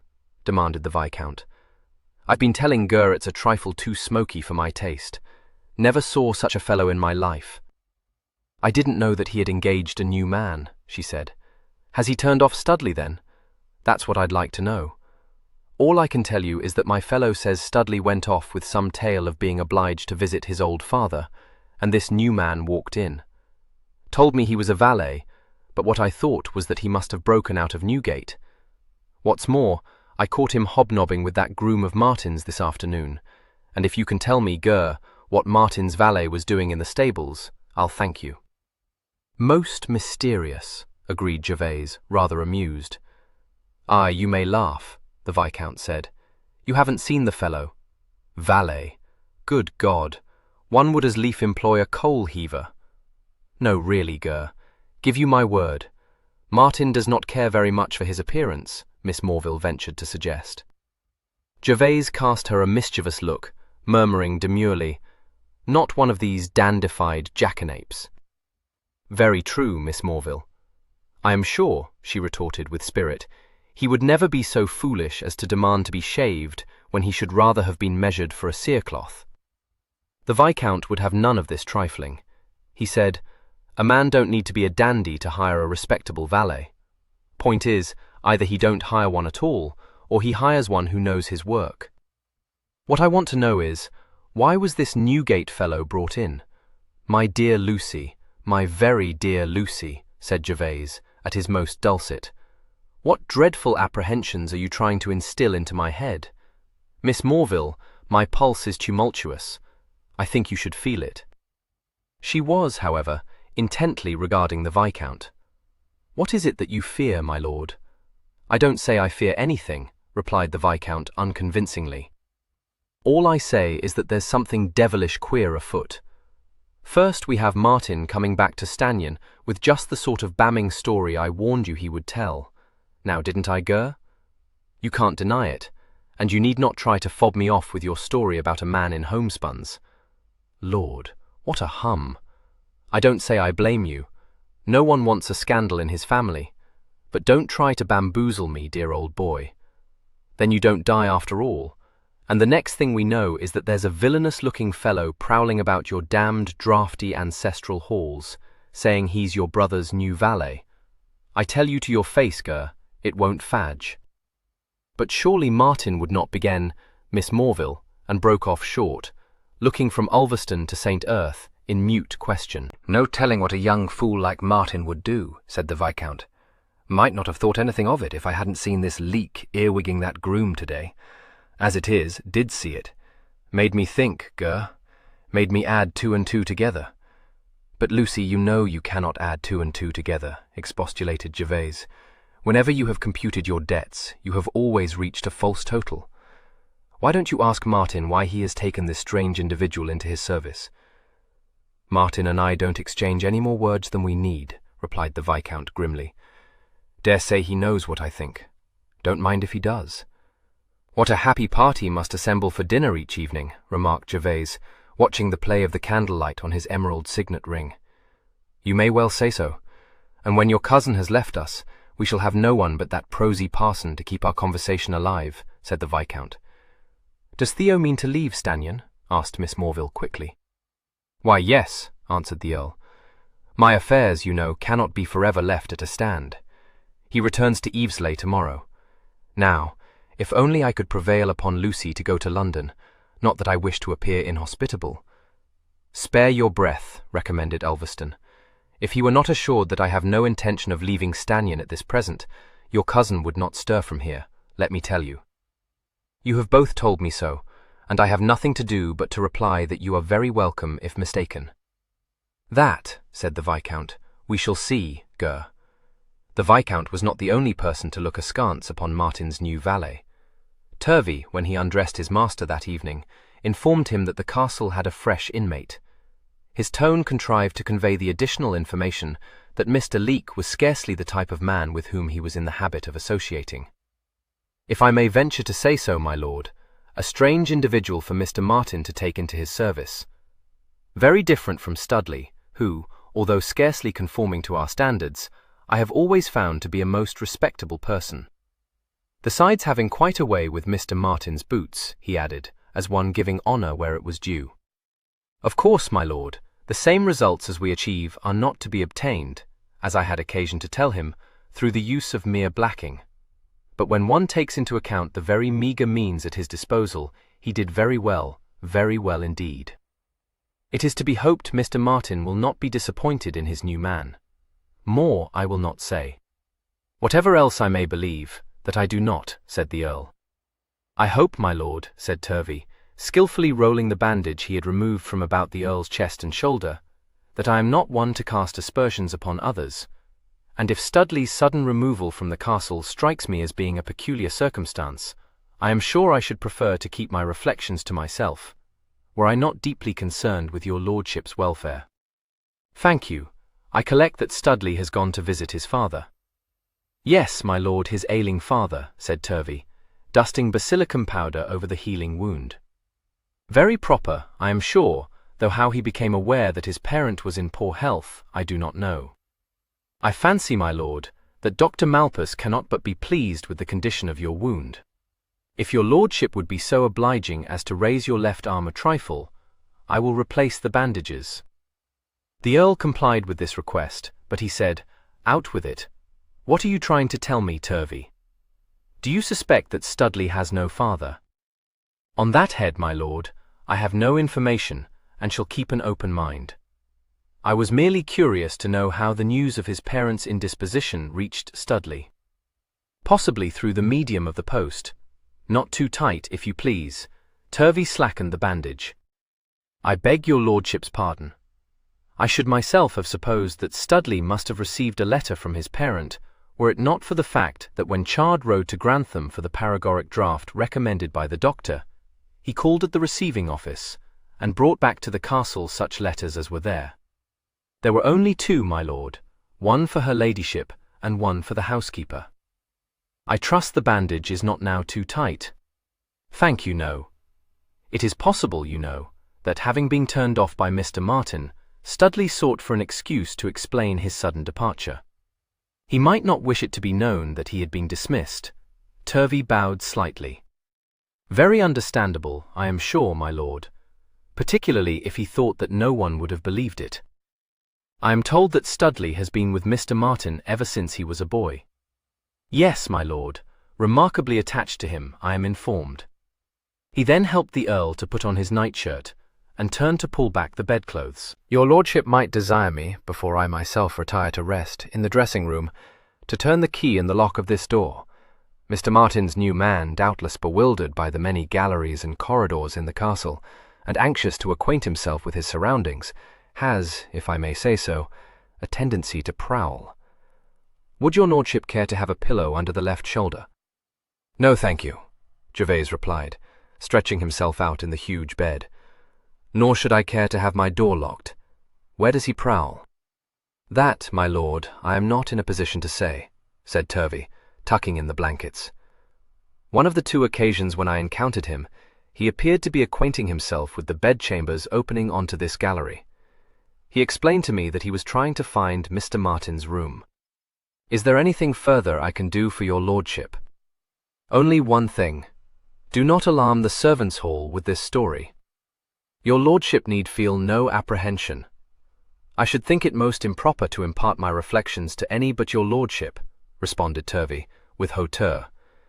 It would be idle to deny, however, that a good deal of comment has been provoked amongst the staff, no one being able to understand what should have prevailed upon Mr. Martin to have hired this leak. I need scarcely say that I have discouraged all attempts to discover what may be my opinion. I shall continue to do so. Good night, my lord. He then withdrew to the adjoining room, leaving the Earl to digest his sinister tidings.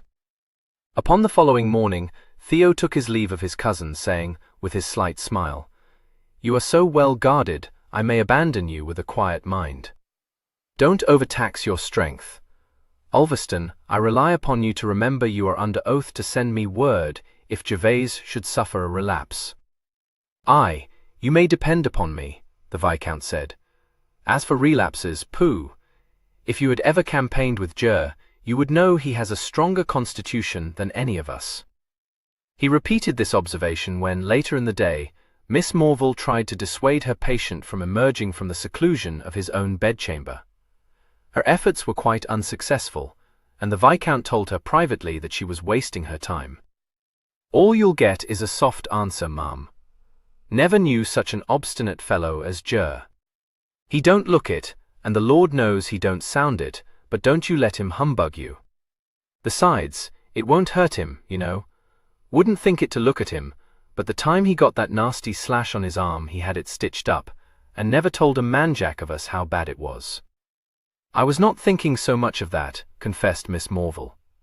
"It may be foolish of me, but while he is confined to his room, it must surely be impossible for anyone to hurt him." "He ain't going to be hurt," said the Viscount confidently. "Best thing now would be for an attempt to be made on him. Can't leave the thing as it is, you know. Got to catch our fine gentleman red-handed, ma'am. Now, you ain't the blabbing sort, so I'll tell you this.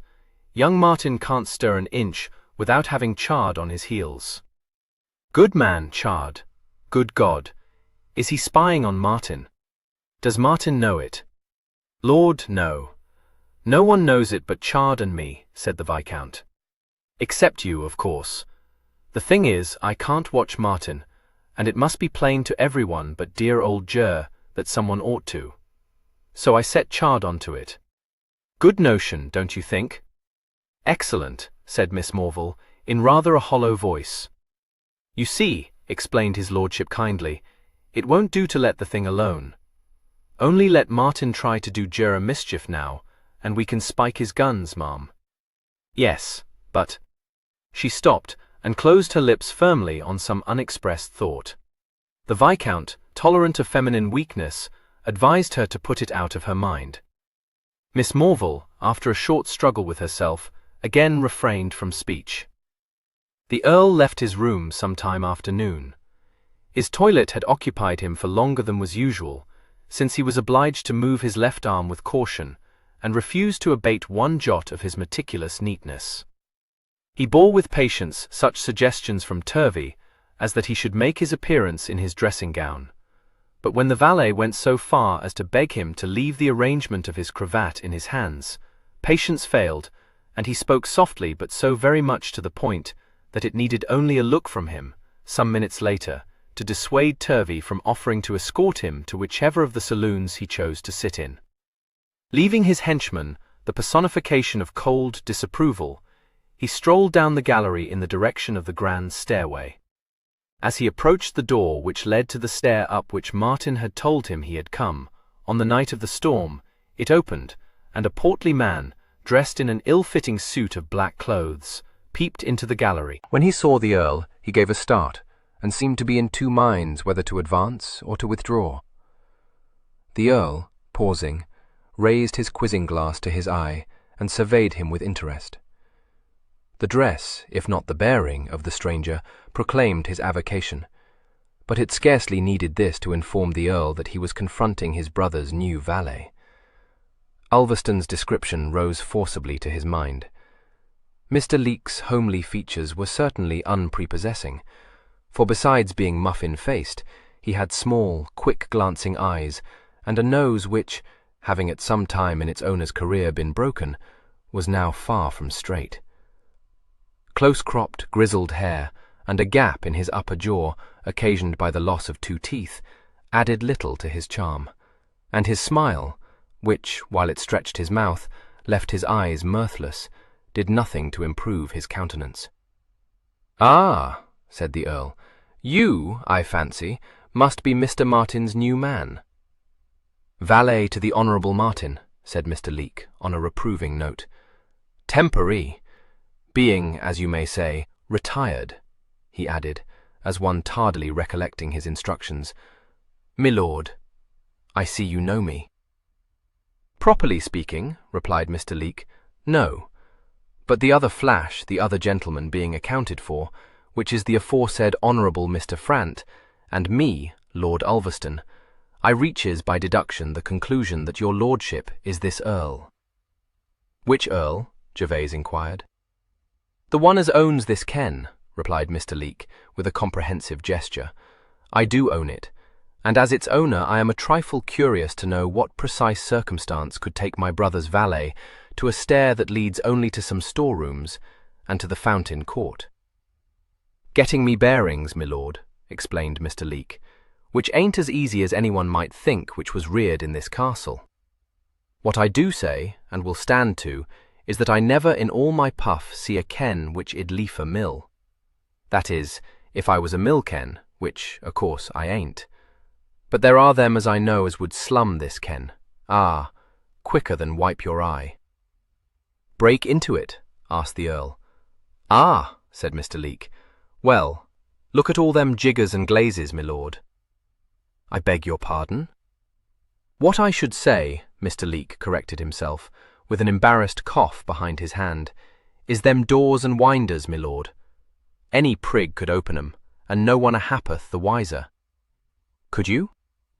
"I could," admitted Mr. Leake frankly, "which ain't, howsever, to say I would." "You need not, need you?" said Gervase, with a flickering smile. "You, after all, are inside this ken." Mr. Leake, a little disconcerted, agreed to this, adding, "Besides which, milling kens ain't my lay, properly speaking." "No, I fancy I have a shrewd suspicion of what your lay is," said the Earl. Mr. Leek eyed him a trifle askance. "That's right, my lord. Gentleman's gentleman." "But only temporarily," the Earl reminded him. Mr. Leek was spared the necessity of answering by the sudden arrival of his employer upon the scene. Martin, rounding the angle of the gallery, halted in his tracks, exclaiming, "What the devil brings you here, Leek?" He glanced at the Earl, coloured, and said rather awkwardly, "I am glad to see you out of your room, Saint Earth." The Earl, on whom the almost imperceptible jerk of the head which dismissed Mr. Leek was not lost, replied amiably, "Thank you, Martin." "You will find my mother in the Italian saloon," said Martin. "Again I thank you. Add to your goodness by lending me your arm." Martin looked very much surprised, but after a moment's hesitation he moved forward and offered his arm. Striving after a natural manner, he said, "I dare say you feel pretty weak still." "Oh, no, but it will be well if we are seen to be on excellent terms," Gervase replied, slipping a hand in his arm and beginning to stroll with him down the gallery. The arm stiffened. "Considering you would not allow me to set foot inside your room all these days." "You must make allowances for the whims of an invalid," said the Earl. "Do tell me what singular merit attaches to your new valet. I feel he must possess some extraordinary attribute under his rough exterior which induced you to hire him." "Oh, Leek," Martin said with a laugh, "you are as bad as Theo. There's no mystery about it. Merely, Studley asked to be permitted to visit his old father, and I hate to have strangers about me." "Ah, he is an acquaintance of yours?" "Why, no, not precisely. He's Hickling's uncle, my groom, you know. Of course, it wouldn't do to keep him forever, but he does well enough while Studley is away. Besides, he keeps my boots in good order." The Earl, whose hessians shone with a mirror-like gloss, for an instant levelled his glass at Martin's top boots. He let it fall and said politely, "That is certainly an advantage." "What does he use on them?" "Blacking, I suppose. What does Turvey use on yours?" "Ah, that is a secret into which I have not been admitted." "Champagne, perhaps," said Martin sardonically. "I should not be at all surprised." They had come by this time to the head of the grand stairway. Abney, emerging from the Italian saloon, stared at them for an astonished moment, and then bowed, and said with a good deal of feeling, "Your lordship, may I say how very happy I am to see your lordship restored to us?" "Thank you. I am much obliged to you. Shall I find her ladyship in the Italian saloon?" "Indeed, yes, my lord," Abney said, moving towards the door again. "Sir Thomas and Miss Boulderwood have called to inquire after your lordship, and are with my lady now." The Earl's slender fingers closed on an arm that showed a tendency to withdraw itself. Martin said jerkily, "I'll leave you. I have to go down to the stables." "In good time," replied Gervase. "If you think," said Martin in a savage undervoice, "that I want to watch Ulverston making sheep's eyes at Marianne, you much mistake the matter." By this time, however, Abney had thrown open the door into the saloon, and the Earl, merely saying, "Never mind," obliged his young relative to enter the room beside him. Their arrival had the effect of cutting off various conversations in mid-air. Marianne, who had been exchanging sweet nothings with the Viscount in the window embrasure, exclaimed and ran forward, saying impulsively, "Oh, how glad I am! Everything is right again, and you are better." She then blushed, cast a deprecating look at Martin, began to stammer something incoherent, and was rescued by Ulverston, who said cheerfully, "Hello, Ger! How do you find yourself, dear boy?" "Saint Earth and Martin!" announced the Dowager, having verified this fact through her long-handled glasses. "I am excessively pleased to see you, Saint Earth. I said it would not be long before you were upon your feet again. I had no apprehension that it could be otherwise. The Frant constitution is excellent. Someone should set a chair for Saint Earth. Ah, Martin has done so. I knew I could depend upon him, for I am sure nothing could exceed his solicitude for his brother." Martin looked anything but grateful for this testimony, but said roughly, "You had better sit down, Saint Earth. or you will go off into a swoon or something, and I shall be blamed for it." Sir Thomas, who was cordially shaking hands with the Earl, said bluntly, "Now that's enough, young man. Least said is the soonest mended. Well, my lord, I came to see how you did, but little did I expect to find you out of your bed. Aye, you are a trifle pale, but that's nothing. I am heartily glad to see you so stout. Such faradiddles as we have been hearing. Not that I believe a quarter of what is told me. No, no, I have been about the world a little too much for that. St. Earth was shot by a poacher, stated the Dowager. I was not at all surprised. I thought that that was how it must have been. They should all of them be transported. Well, well, if we could lay them by the heels, so they should be, said Sir Thomas. Do you sit down, my lord. While everyone was either endorsing this advice or offering the Earl a cushion or a stool for his feet, Martin escaped from the saloon, almost colliding in the doorway with Abney, who was on the point of ushering in 2 more visitors. He fell back, bowing perfunctorily, and Abney announced Mr. and Mrs. Morville. Mrs. Morville acknowledged Martin's bow with a nod and a smile. Mr. Morville, who had been dragged unwillingly to render the observances of civility to his daughter's hostess, said, "Ha, Martin!" and surveyed the rest of the company with a disillusioned eye, which the Viscount, as he informed his betrothed in a whisper, found singularly unnerving. Mrs. Morville, meanwhile, having shaken hands with the Dowager, exchanged greetings with Sir Thomas and Marianne, smiled at her daughter, and wished that the Dowager would be a little more particular in her presentation of the 2 strange young gentlemen. "My son-in-law, St. Earth, and Lord Ulverston," said the Dowager generally. Both gentlemen were bowing. Mr. Morville answered the question in his wife's mind by staring very hard at the Viscount, and ejaculating, "Ulverston, eh? Well, well, that takes me back a good few years. How do you do? Your father and I were up at Cambridge together. You're very like him." Mrs. Morville, bestowing a brief smile upon Ulverston, then turned her attention to the Earl, shaking hands with him, and expressing the conventional hope that he was recovered from his accident. Since Drusilla had not chosen to describe him to her parents, his fair countenance came as a shock to Mrs. Morville, who had expected to confront an unmistakable Frant. She almost blinked at him, found that he was smiling at her, and instantly understood why her staid daughter had lost her heart to him. Her own heart sank, for she was by no means a besotted mother, and while she truly valued Drusilla, she could not find it in her to suppose that it lay within her power to engage the affections of one who, besides being a notable parti, was more handsome than, she felt, any young man had a right to be. Nothing of this showed, however, in her manner. The Earl was expressing the sense of his obligation to Drusilla. She replied calmly that she was glad Drusilla had found an opportunity to be useful, and, seating herself on the sofa, made a little gesture to the place beside her, saying, "I am persuaded you should not stand, Lord St. Earth." The Dowager, who had resumed her own seat by the fire, said, "I assure you he is perfectly well again, my dear Mrs. Morville. Young men, you know, are amazingly quick to recover from such accidents.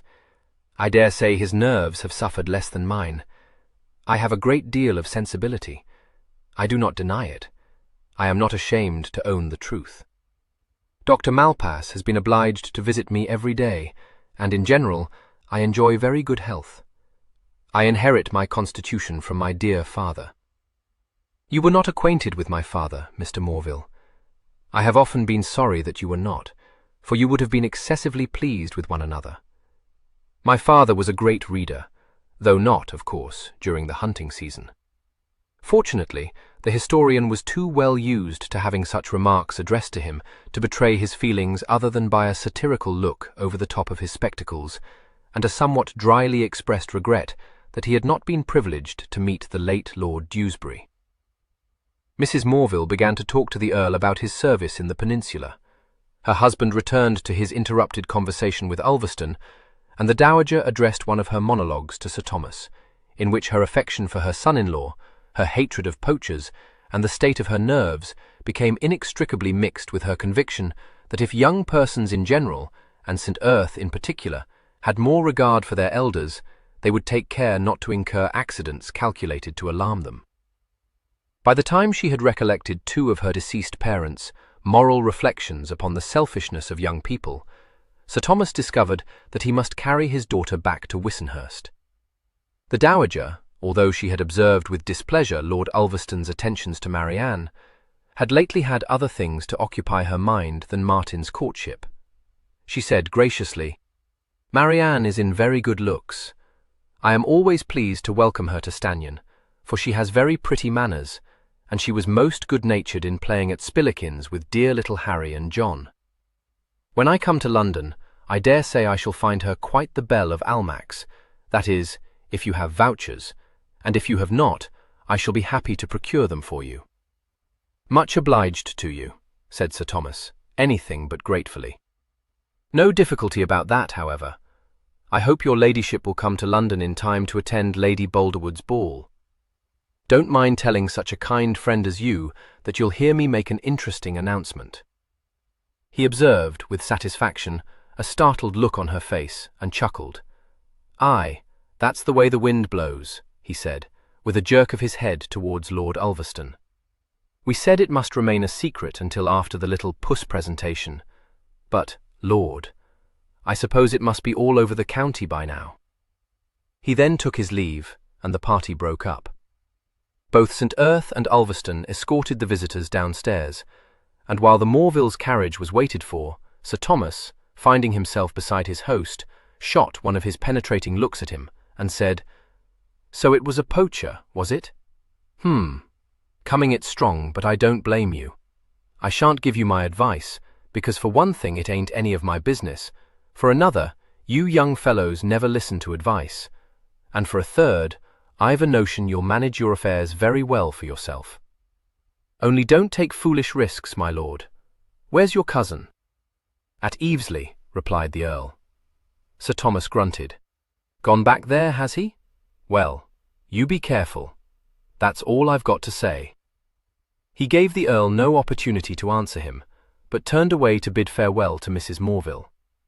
By the time the carriage had driven off, his own and Marianne's horses had been brought round from the stables. Lord Ulverston lifted Marianne into the saddle, goodbyes were exchanged, and the Boulderwoods rode away. Ulverston, perceiving that the Earl's thoughtful gaze was following Sir Thomas, said, "Regular quiz, ain't he?" Rather wondered at first what father would say to him, but I dare say they'll deal famously together. "He's no fool, Sir Thomas. In fact, he's a devilish knowing cove." "I begin to think you are right," said the Earl slowly. "Devilish knowing, unless I misunderstood him." The effect of Sir Thomas' morning call could hardly have been said to have been happy. Its repercussions were felt mostly by the long-suffering Miss Morville, who was obliged not only to lend a sympathetic ear to the Dowager's tedious and embittered animadversions on the duplicity of Lord Ulverston and the Boulderwoods, but also to dissuade her from casting repulsive looks at Ulverston, and from mentioning more than once a day that the task of entertaining her son-in-law's friends at the castle imposed a strain upon her enfeebled nerves which they could ill support. Both Martin and Gervase came in for their share of her comprehensive complaints, for she could not suppose that Marianne would have rejected Martin's suit had he put himself to the trouble of using a little address in its prosecution, while as for Gervase, the more she considered his behavior, the greater grew her conviction that he was responsible for every evil which had fallen upon the family, dating from the shocking occasion when he had permitted a 4-year-old Martin to play with a tinderbox, and so set fire to the nursery blinds. An accident which would have led to the total demolition of the castle had the nurse not entered the room at that moment and beaten out the flames with a coal shovel. It was not the Earl's practice to argue with his stepmother, but this accusation was so unexpected that he was surprised into exclaiming, "But I wasn't there." He would have done better to have held his peace. The Dowager very well recollected that he had not been there, for it was what she had been saying forever. He liked his brother so little that even when they had been children he had always preferred to slip away rather than to play with him. She had known how it would be from the outset. She had not the least doubt that he had brought Ulverston to Stanyon merely to ruin poor Martin's chances of marrying an heiress. And now that she came to think of it, she had never liked Ulverston. besides knowing a very discreditable story about his uncle Lucius. And as for your conduct in not wearing the Frant ring and causing the Indian épergne to be removed from the smaller dining table, I am sure it is all of a piece, and just what anyone would have expected, she said. I dare say it is the influence of Lady Peniston, but on that head I shall maintain silence, for although I never liked her, and indeed consider her a fast, frivolous woman, I do not forget that she is your grandmother, and if I am persuaded that her third son was fathered by Roxby, as no one could doubt who had ever clapped eyes on him, I am determined that nothing shall prevail upon me to say so. She then startled Miss Morville, as much as the Earl, by bursting into tears, and Gervase, who had stiffened at this all too probable answer to the problem of his Uncle Maurice's curious likeness to my Lord Roxby, relaxed again, and only said in a coaxing tone, "It is very bad, Mom, but although I had not enough good taste to get myself killed in the late wars, at least you may be sure that I shall never accuse Martin of attempting to put a period to my existence." Perhaps as much surprised as he by her unaccustomed display of weakness, she dried her eyes, saying, "It is one thing to think you would very likely not survive the war, and quite another to be contriving your death, Saint Earth. You may choose to believe that I am in league with poor Martin to kill you, which only serves to convince me that I shall never meet with anything but ingratitude, for it is quite untrue, and I have instead been considering how I might contrive a very eligible match for you." He thanked her gravely, and she said, "You may ask Louisa if it is not so. But one thing I am determined on. No matter what comes of it, I shall not desire her to assist me in the matter, for she has written me such a letter, and about her own brother too, as makes me excessively sorry to think that she is coming into Lincolnshire this summer." After this, she begged Miss Morville to find her smelling salts, and the Earl made good his escape. His recovery from the effects of his wound was speedy enough to astonish everyone but the Viscount. Having once left his room, he showed no signs of suffering a relapse, and it was not many days before he was taking the air on horseback. On these gentle expeditions he was invariably accompanied by Ulverston, who refused to be shaken off even when the Earl's intention was merely to return Mr. and Mrs. Morville's call. Under these circumstances, it was scarcely surprising that the visit should have passed without the exchange of anything but civilities. Lord Ulverston rattled on in his usual style, and the Earl, although primed by his friend with a description of that one of Mrs. Morville's novels which he had been obliged by circumstances to read, and which he said was a devilish prosy book, about a dead bore of a girl who never did anything but struggle against adversity and moralize about it, wisely chose to confine his conversation with his hostess to the military career of her elder son. Nor did he make the mistake of attempting to hoax Mr. Morville into believing that he had ever so much as looked between the covers of one of his interesting histories, a piece of rare good sense which caused Mr. Morville slightly to temper his first criticism of him. He still said that he was a frippery young fashionable, whose exquisite tailoring bore every evidence of extravagance, but he now added, in a fair-minded spirit, that he was not such an empty-headed jackanapes as he looked. Mrs. Morville fully appreciated the worth of this tribute, which indeed set the Earl considerably above either Captain Jack Morville of the 3rd Foot, or Mr. Tom Morville, scholar of Queen's College, Cambridge, but it did not greatly elevate her spirits. She sighed and said, "One cannot wonder at Drusilla, but I dare not suppose that her regard is returned. I perceive that his manners are so universally pleasing that I cannot but dread lest she may be refining too much upon what, with him, is the merest civility. I do not scruple to say, my dear sir, that his air, his address, and his person are all so exactly what must cause any girl in the possession of her senses to fall in love with him, that I quite despair. Do you think, Mr. Morville, that he betrays any decided partiality for Drusilla?" "No," responded her life's partner unequivocally. "Not that I have given the matter a thought, for I believe it to be one of your fancies, my dear." Mrs. Morville might have been cheered had she known that she was not quite the only person to suspect the Earl of forming an attachment. Whether because his own thoughts were largely occupied by the tender passion, or because he knew his friend better than did anyone else at Stanyon, the lively Viscount had already cocked a knowing eye in his direction. In a burst of confidence, engendered in him by the Stannion port, he had even dropped a hint in the chaplain's ear. Mr. Clown, much startled, exclaimed, "Indeed, if you are right, my lord, I must think it an excellent thing, for I've often thought that Miss Morville would most worthily fill a great position. But I fear that is, I am sure, that her ladyship has quite other plans for her son-in-law." The Viscount was amused. "Dare say she has. I wish I may see letting her, or Theo, or me, or Dam, or anyone, manage his affairs for him. Trouble is, my dear sir, you none of you know Ger." "I own, my lord, that suspicion has once or twice occurred to me," admitted Mr. Clown. "Any other suspicions occurred to you?" asked the Viscount abruptly. "You don't say much, but it wouldn't surprise me if you saw more than you're prepared to blab. What about this man Martin Frant has hired?" Mr. Clown, feeling that he was being towed out of his depth, said, "Oh, I feel sure your lordship need not consider Leek.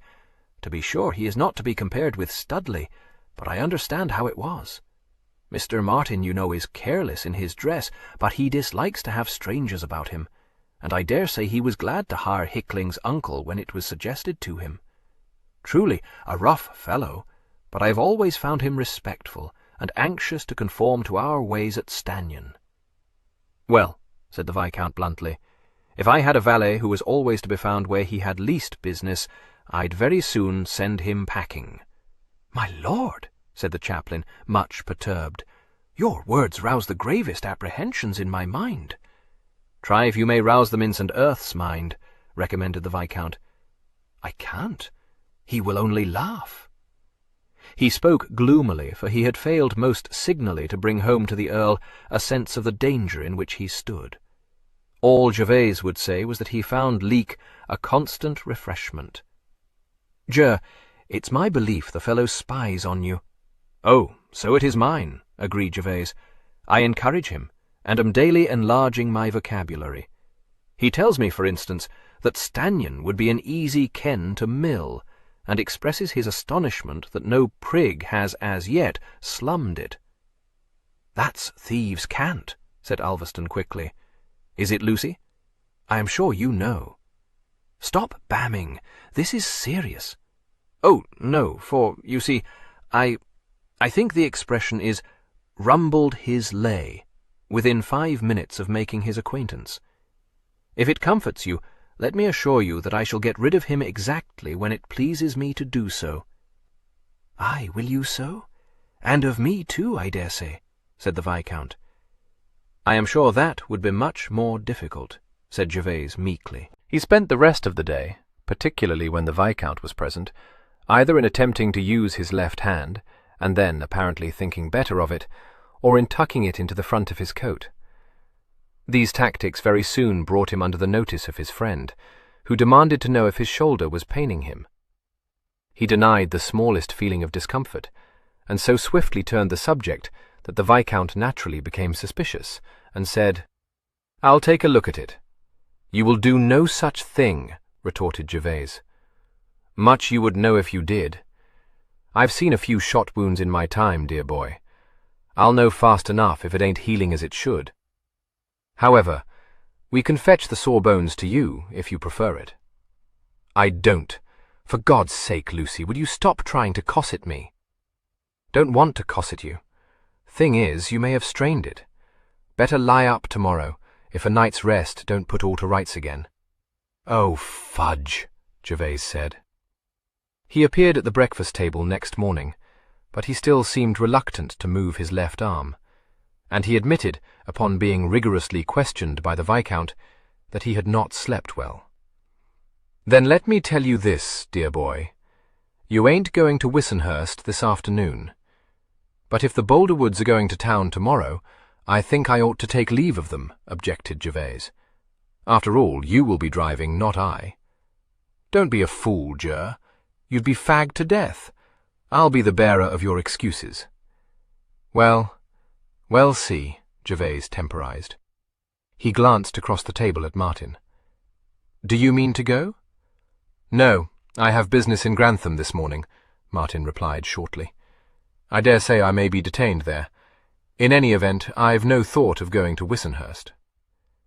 Gervase said no more, but rose from the table and sauntered out of the room. 10 minutes later he was in the stables, inspecting Cloud's forelegs.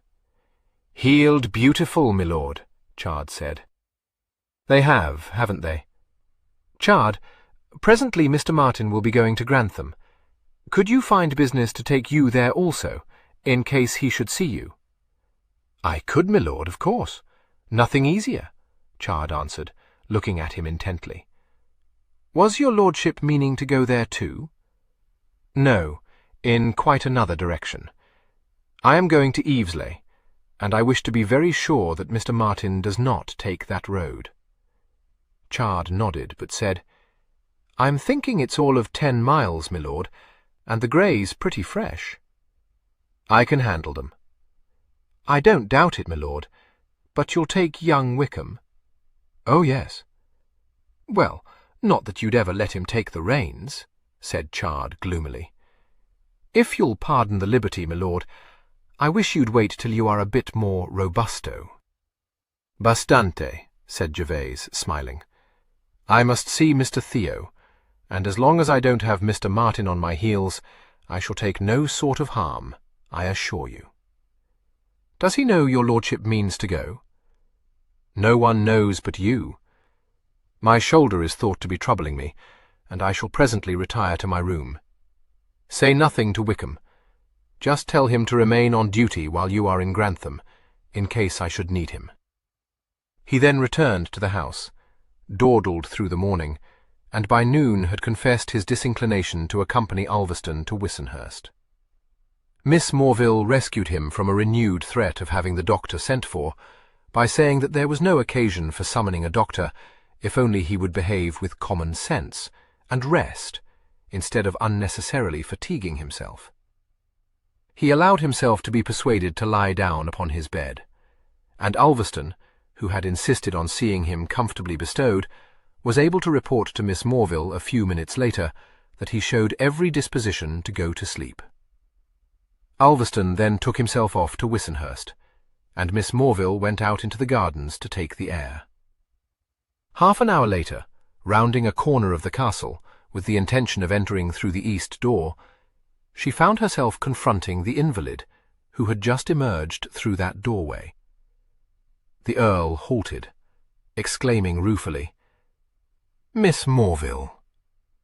Miss Morville, thoughtfully considering his caped driving coat, the hat on his head, and the gloves in his hand, said in a voice of mild interest, "I expect you feel that a drive will do your shoulder good, my lord."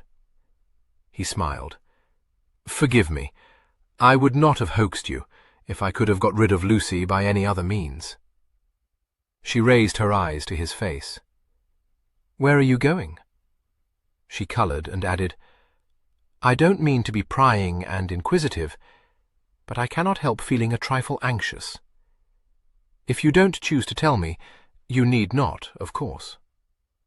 "I will hide no secrets from you," he said lightly. "Indeed, I trust you implicitly, Miss Morville. I am going to see Theo." "Going to see Theo?" she echoed, staring at him. "Oh, pray do not. It is such a long way to Evesley." He took her hand and held it. "No, it is not such a long way. Nor shall I fall into any more ambushes. That is what you are afraid of, isn't it? You need not be.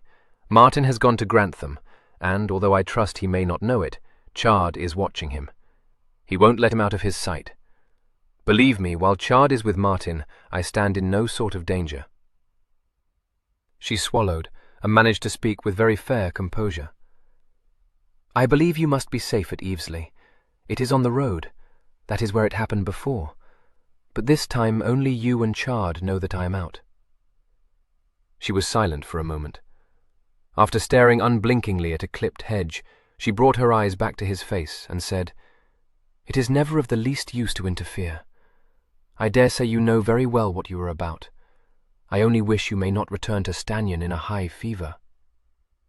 He laughed and raised her hand to his lips and kissed it. "You are a woman in a million," he told her caressingly, gave her hand a pat, and let it go. He found his undergroom, a zealous youth rigorously schooled by his senior, polishing a saddle in the harness room. When he was bidden put to the graze, he looked surprised but pleased, and made all haste to obey the order. A couple of stable boys ran to draw the Earl's curricle out of the coach-house, and while this was being done, the Earl strolled away to look at his brother's new hunter. Since he had not been expected to enter the wing of the stables devoted to Martin's horses, Mr. Leek had no time to remove himself from the building, but shrank back instead into an empty loose box.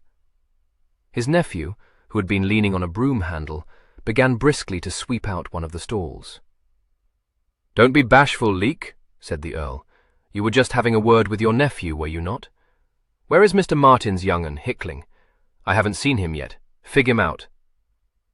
"Yes, my lord," muttered Hickling, laying aside the broom and casting a fulminating look in the direction of his uncle.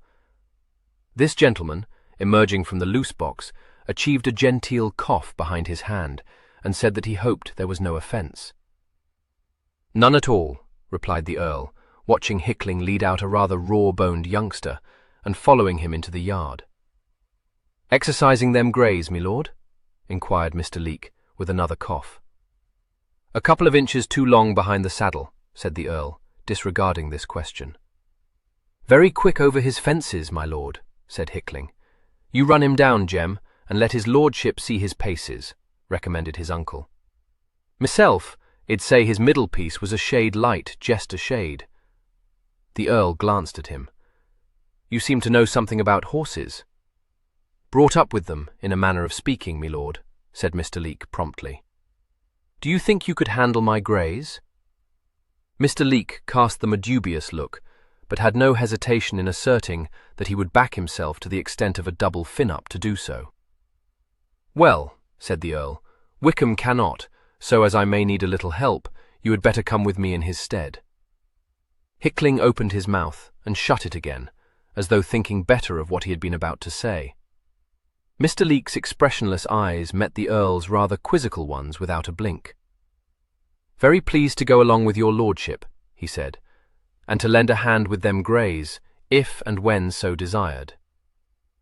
Wickham had not been admitted into Chard's confidence, but he had a shrewd idea that Chard would by no means approve of the new arrangement.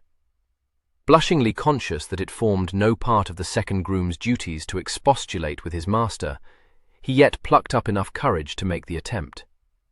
He was silenced, though not unkindly, and was left, 10 minutes later, uneasily wondering what Chard would have to say to him when he returned from Grantham.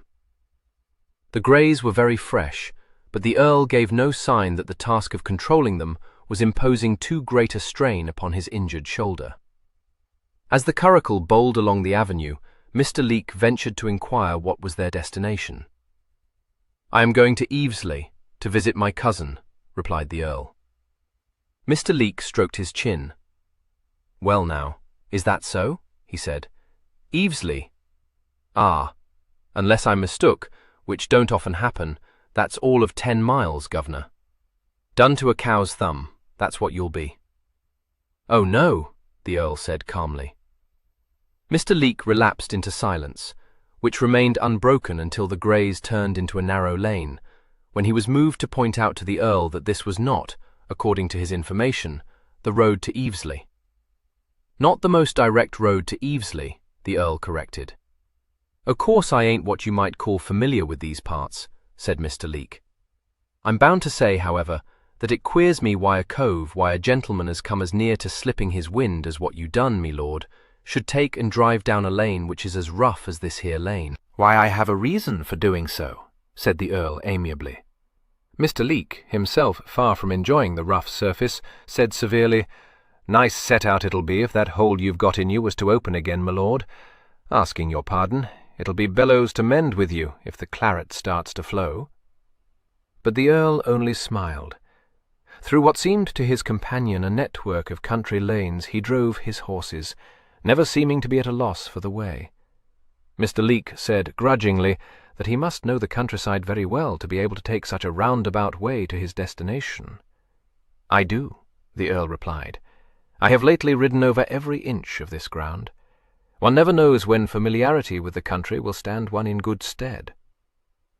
He began to check his horses as he spoke, and as the curricle rounded a bend in what was little more than a cart track, Mr. Leake perceived that a farm gate blocked the way. Knowing well who would have to climb down from the curricle to open this gate, and possibly several more gates, he cast an unloving look at the Earl's profile. The greys came to a standstill. "If you please," said the Earl. Mr. Leake alighted ponderously. The gate was a heavy one, and he was obliged to lift the end before it would pass over the cart ruts. The curricle moved forward and stopped again a few yards beyond the gate. As Mr. Leake, who, being country-bred, had no thought of leaving it open, was shutting it again, the Earl spoke to him over his shoulder. "You will have to forgive me, Leake," he said. "Really, I bear you no ill will, and I am quite sure your interest in me is friendly, but, you see, I don't like being followed. You are now midway between Evesley and Stanion. If I were you, I would walk back rather than forward." "Hi!" exclaimed Mr. Leake, abandoning the gate and starting towards the curricle. "Hi, governor!" The greys were already moving. Mr. Leake broke into a run, but his years and his bulk were against him, and he very soon abandoned a hopeless chase, and stood with labouring chest and heated countenance, staring resentfully after the curricle until it vanished round a bend in the lane.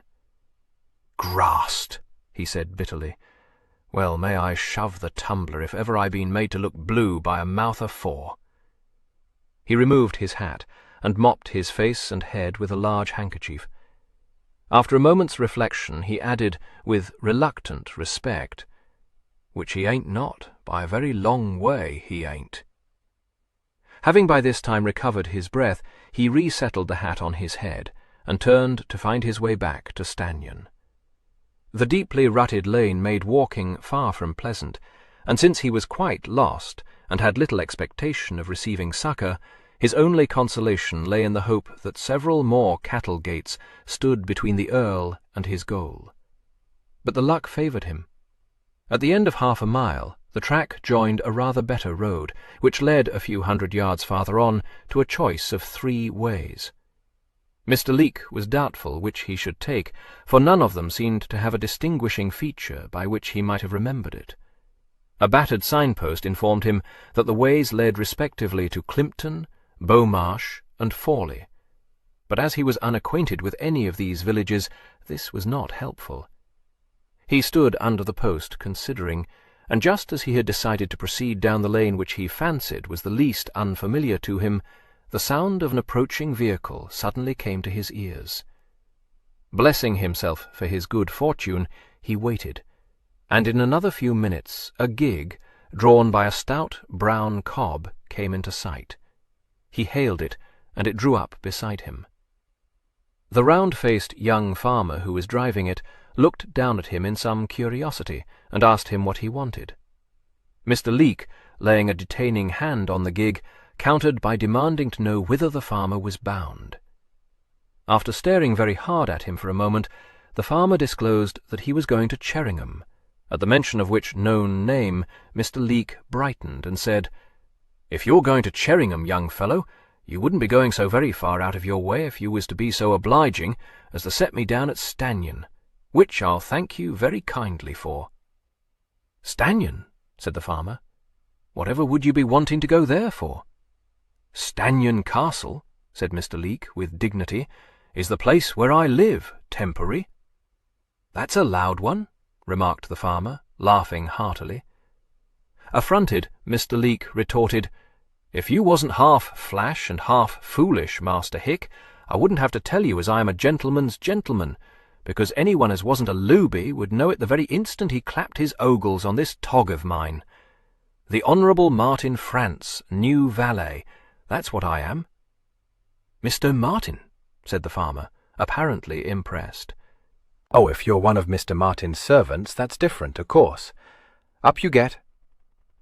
Mr. Leake clambered thankfully into the gig, and was gratified to observe that the farmer chose the very lane he had himself decided to explore.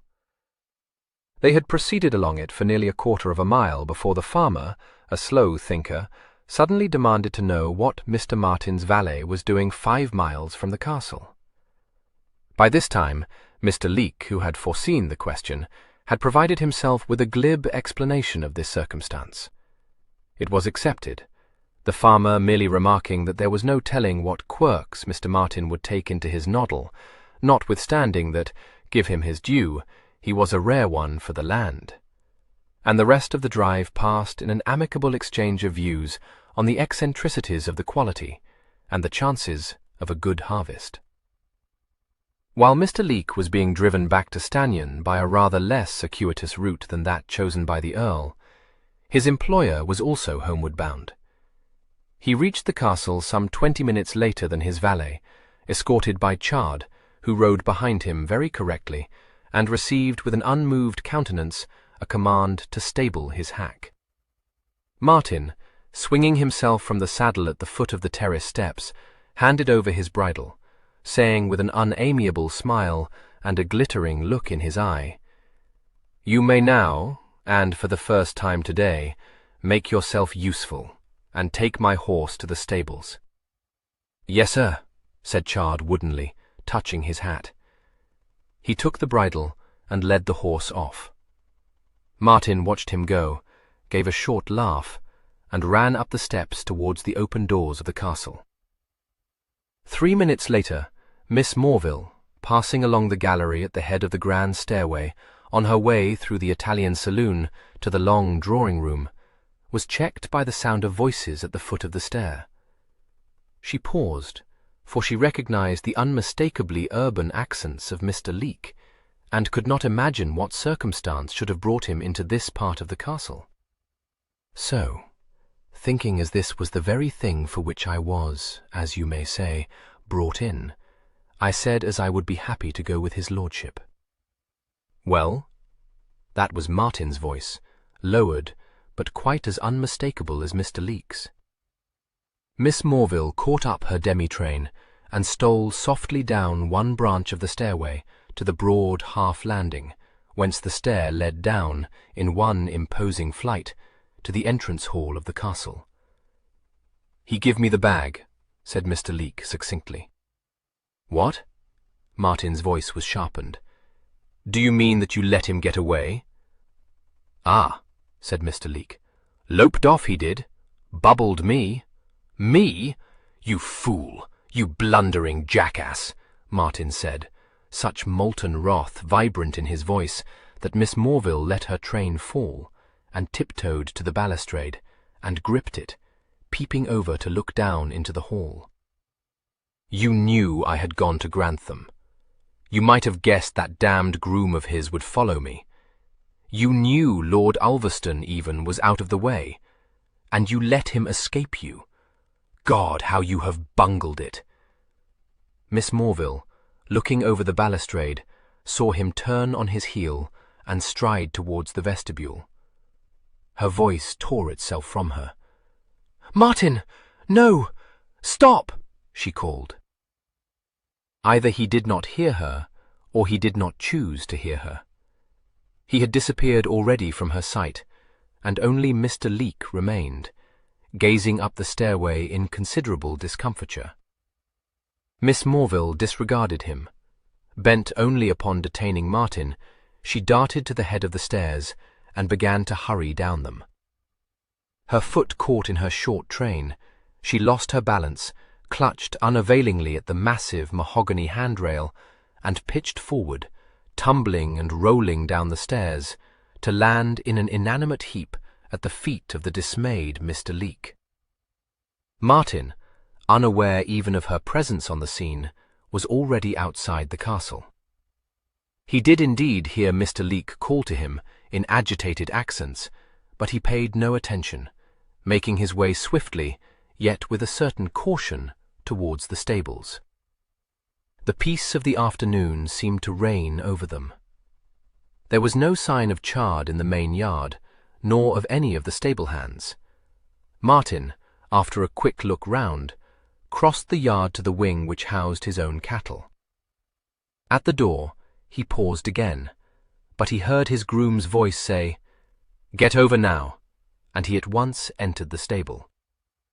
He found Hickling engaged in rubbing down his hack, already halted in his stall. He said in an imperative undervoice, "Where's Chard?" "Gone off to his quarters, I think, sir. Mr. Martin, his lordship ain't in his bed. He went off in his curricle, and my uncle with him, and I know that." Martin interrupted. Any clodpole would have served me better than your damned uncle. Get my saddle onto the bay, quick. But Mr. Martin... A footstep sounded outside, and a not very melodious voice humming one of the ditties popular at one time with the army in Spain. "Chard," Martin whispered. "Leave the saddle. I'll do it myself. Get that fellow out of earshot." "Mr. Martin, I don't like it," Hickling whispered in return. "If you're meaning to go yourself, it's too dangerous, sir. Only let me—" "No. Do as I bid you," Martin said, and thrust him towards the door. He waited, standing very still, until he heard Hickling speak to Chard. "Perhaps, Mr. Chard, if you happen to be at liberty, you'd like to take a look at his lordship's cloud, which you seen fit to turn into the meadow this morning," said Hickling, with awful politeness. "Of course, it ain't any business of mine, and I'm sure if you're satisfied there's nothing amiss, after all the experience you've had, I wouldn't wish to raise my voice." "I should have thought you'd have noticed it when you brought him out, but there. You was in such a hurry to get off to Grantham, I dare say you wasn't looking at him very particular." "Now then, my lad, what are you talking about?" demanded Chard. "Anything there was to notice, you can take it." "I noticed all right and tight." "Then I'm sure I must be mistook in thinking he's got a spavin forming." "Spavin? What do I mean?" A smile twitched the corners of Martin's mouth. He picked up his saddle, still warm from use, and went softly forward to where Hickling had hung up his bridle while he rubbed down the tired hack. He heard Hickling say that he would be happy to show his colleague just what he meant, listened to the sound of footsteps retreating, and quickly entered the loose box which housed a good-looking bay.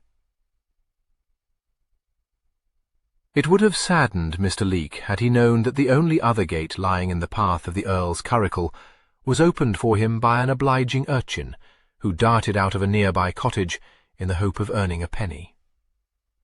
Half a mile beyond this gate, the Earl was able to turn off the track onto a passable road, which led him eventually to the manor of Evesley.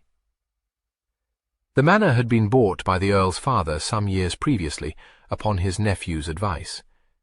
It contained 2 good farms, as well as some smaller holdings, and the manor house, which, though not large, was respectable, had for some time provided one of his lordship's indigent relations with an asylum. A couple of elderly servants, retired from service at Stanion, waited on the old lady, and after her death, which occurred within 3 months of the Earl's own demise, remained there as caretakers. For the greater part of the year most of the rooms were shut up, their chairs swathed in holland covers, but not the least of the manor's attractions were its excellent coverts, and during November and December the house was always in a state of readiness for the entertainment of shooting parties from Stanion. At other times, only Theo ever stayed at Evesley, although the Dowager had several times asserted, during the lifetime of its late tenant, that she wondered to hear Cousin Amelia complain that the house was damp, since it was in every way so agreeable a residence that she had frequently thought that she would like to live there herself. The Earl's arrival brought not only his 2 retainers onto the scene, but Theo's groom as well, who came running from the stables and went at once to the Greys' Heads, looking very much surprised to see his lordship, and asking whether he should set out to find his master and apprise him of this unexpected visit. "Is Mr. Theo out?" the Earl inquired, casting off the rug from about his legs and alighting onto the carriage sweep. "Yes, my lord. He rode out with the bailiff a couple of hours ago. I don't rightly know whether it was Dumbleton Farm he meant to visit, or Dobridge, or whether— But I could saddle the cob, my lord, and find him, I dessay." "No, I'll wait for him," said the Earl. "If he has been gone for 2 hours, I imagine he will soon return." He turned his attention to Mrs. Allenby, who beamed and dropped her 3rd curtsy to him. He was evidently no stranger to her, So he said, if not with truth, at least with the kindliness which endeared him to his dependents. "Surely I remember you.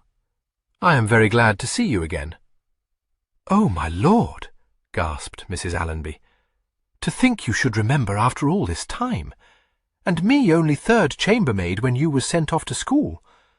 Well, I declare." The Earl smiled and glanced inquiringly at her husband.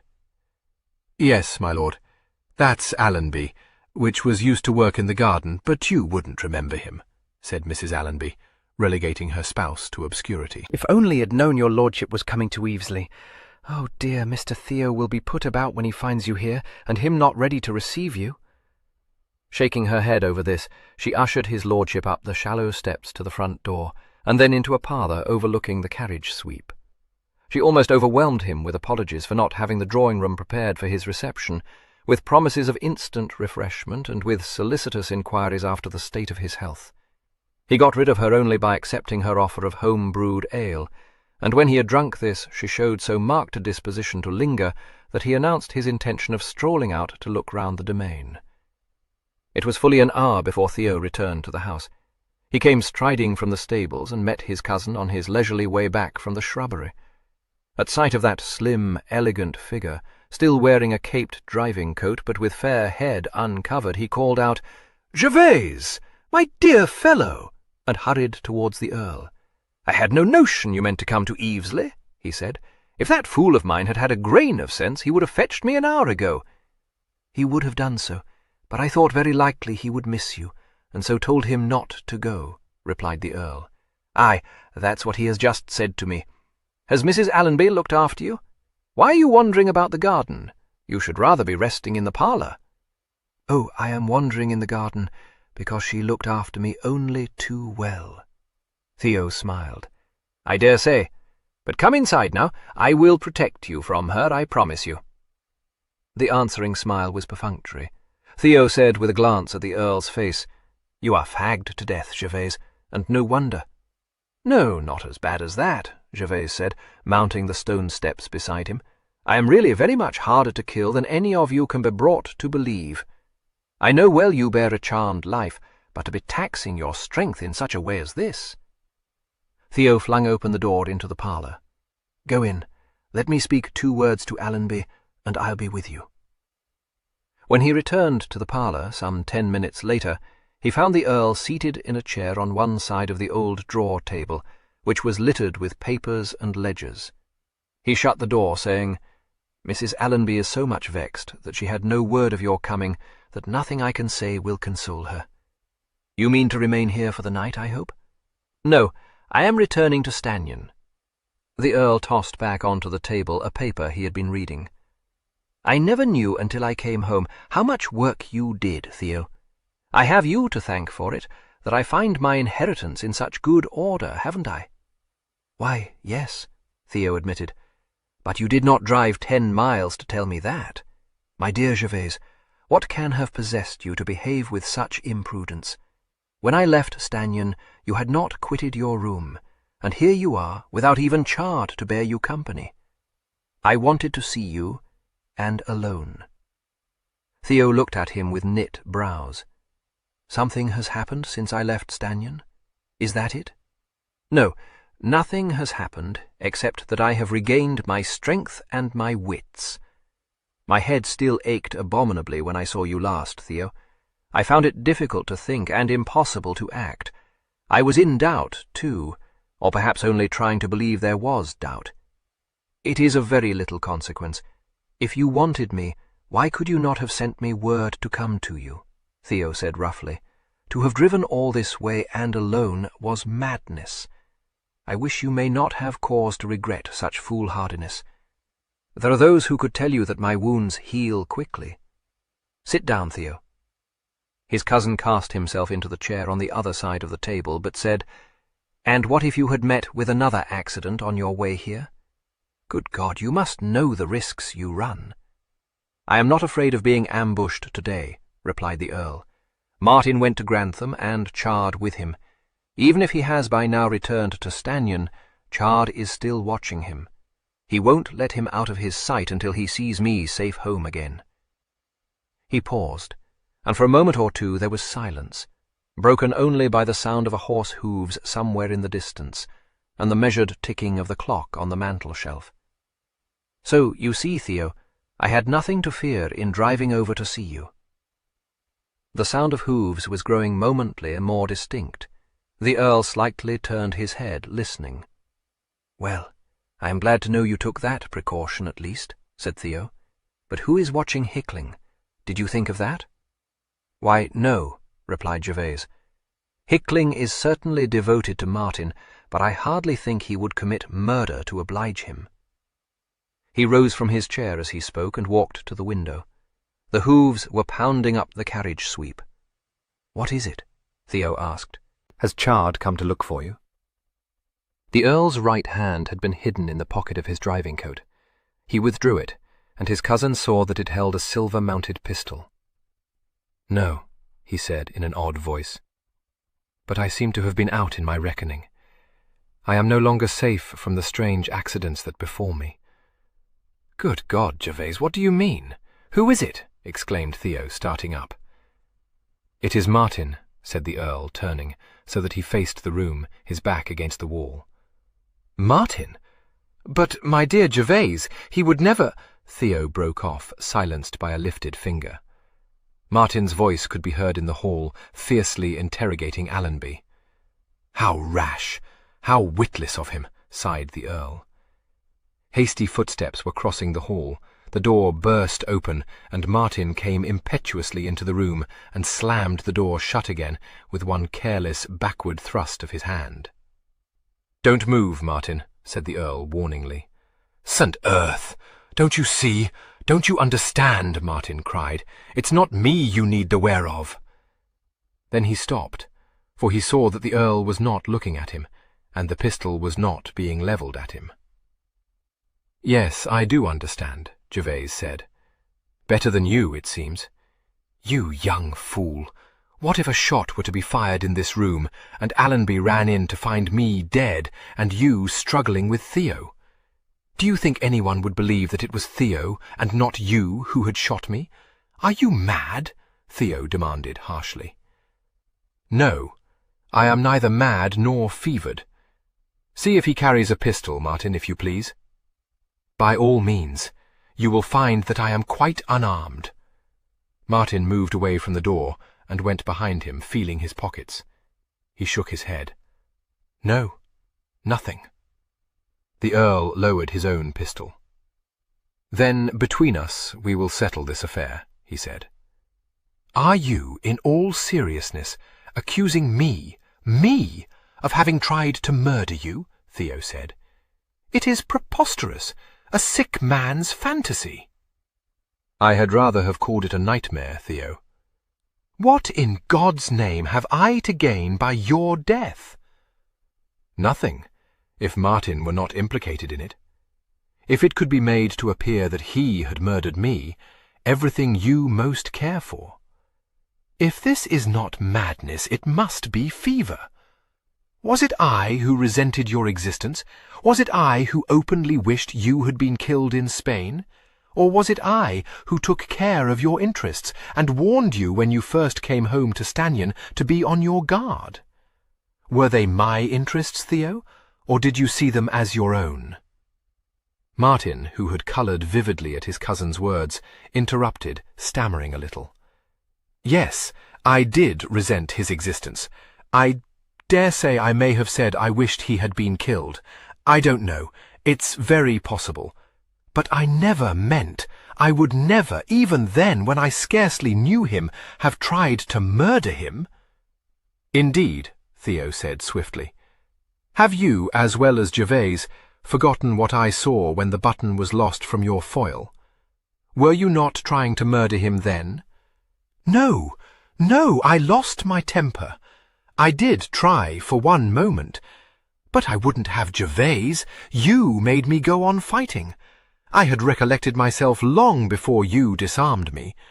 I wasn't trying to kill you." "My dear Martin, I know very well you would have dropped your point at a word from me. It was mistaken of me not to have spoken that word. But I did not then guess that I was helping you to build up evidence against yourself. He smiled faintly. You scarcely needed help, did you? If you had had to stand your trial for murder, I wonder if the jury would have reflected that your open hostility to me made it very unlikely that you could ever have had the least intention of killing me. No, Martin muttered. You suspected me. Yes. After the first open attempt, I did suspect you, for that would have seemed to have been an accident, I thought. First attempt? Martin exclaimed. Was there more than one, then? Yes, there was more than one, Theo struck in. There was a broken bridge, Martin, which you knew of and never mentioned to Gervase, though you knew he would ride over it. It was I who saved him that time. I think you have forgotten that, St. Earth. Nonsense, Theo. Even had you thought I should be drowned, I am sure you would have called me back. Martin could have been accused of nothing worse than carelessness. He neither broke the bridge nor sent me to ride over it. Did I also stretch a cord across your path? If there were any truth in your suspicions, that incident alone must prove my innocence. You yourself have said that it would have seemed an accident. How might that have served my ends? I said that so I thought at the time, replied the Earl gently. But if chance had not intervened in the person of Miss Morville, not only should I have been dispatched, but I think you would have contrived to supply evidence against Martin. Did you not do so once before? When? Demanded Martin sharply. Theo uttered a bark of laughter. You may well ask. On the night of the storm, said Gervase, when I am very sure that you entered my room by way of the secret stair, and dropped one of Martin's handkerchiefs beside my bed. Why, that night, Martin exclaimed. The night I went to Cheringham. I remember that you gave me back a handkerchief. You said I had dropped it. I thought you meant I had done so on the gallery. The Earl shook his head. I found it in my room. I think you meant only to leave it if you succeeded in accomplishing your purpose, Theo. Perhaps you were startled by the slamming of the door, which must have roused me. Was that it? Or was it my awakening that alarmed you? Really, Gervase, this goes beyond the line of what is amusing. What possible grounds can you have for assuming that because you fancied you heard someone in your room, and later found a handkerchief of Martin's by your bed, it must have been I who had been there? It is nothing but a wild story, imagined by you to lend colour to the rest of your absurd suspicions. Not quite, answered Gervase. I have an excellent memory, Theo. I recall very vividly what passed between us on the following day. How was it that, although you had warned me to beware of Martin, you did not, when I told you that I believed him to have been in my room that night, warn me that there was a way into the room of which I knew nothing? There was a moment's silence before Theo retorted. Good God, how should I have guessed that you were ignorant of it? That old stair, I never even thought of it. That won't fadge, Martin interrupted. If Gervase told you someone had entered his room, you must have thought of it. Perhaps I set as little store then by Gervase's imaginings as I do now, Theo said, with a contemptuous smile. Yet it was you who set my imagination to work, said Gervase. He moved slowly back to the chair he had vacated, and sat down, as though he were very tired. This is all so useless, Theo. Let us make an end. I know that you have 3 times tried to dispose both of me and of my heir. My death can benefit no one but Martin. If he was not guilty of the attempts on my life, who but you could have been? Yes, Martin said impetuously. I knew that, but you did not. That night I did come to your room by way of the secret stair. You didn't believe what I told you. You would not allow me to come near you again. How could you think I would skulk in some bush to shoot you unawares? I didn't behave well towards you. I said things I ought not to have said. But my God, if I meant to kill my greatest enemy, it would be in fair fight. Yes, Martin, I know. I did believe what you told me, but I found it impossible to believe that the one person at Stanyan, whom I had thought to be my friend, could have all the time been plotting my death. He paused, and for an instant he looked at his cousin, standing rigid and silent on the other side of the table. Then he added, with a slight smile, "Even when I was in no case to think at all, it did occur to me that had it been you who shot me, you would not have missed your mark. For the rest, nothing was certain, nothing proved. When I refused to permit you to come near me, I was acting only on a suspicion I would, God knows, have been glad to have seen refuted. But if it was true, both your safety and mine, while I was so helpless, lay in letting it be known that you had never, for one instant, had access to my room. I suppose I had then no doubt of the truth. I hardly know. I would have given so much to have had my suspicions refuted. No, I don't mean that I would have preferred to have known that you were my would-be assassin. Not that. Nothing, in fact, that was possible, or that I could explain to you. I told myself I must wait for some proof that you had told me the truth, something more sure than what Theo has called my imaginings. When I knew beyond doubting that it was not you who had tried to kill me, then I waited until I had decided what was best to be done, and until I should be well enough to settle the affair alone. May I know when it was that you knew beyond doubting that it was not Martin who tried to kill you?" inquired Theo sardonically.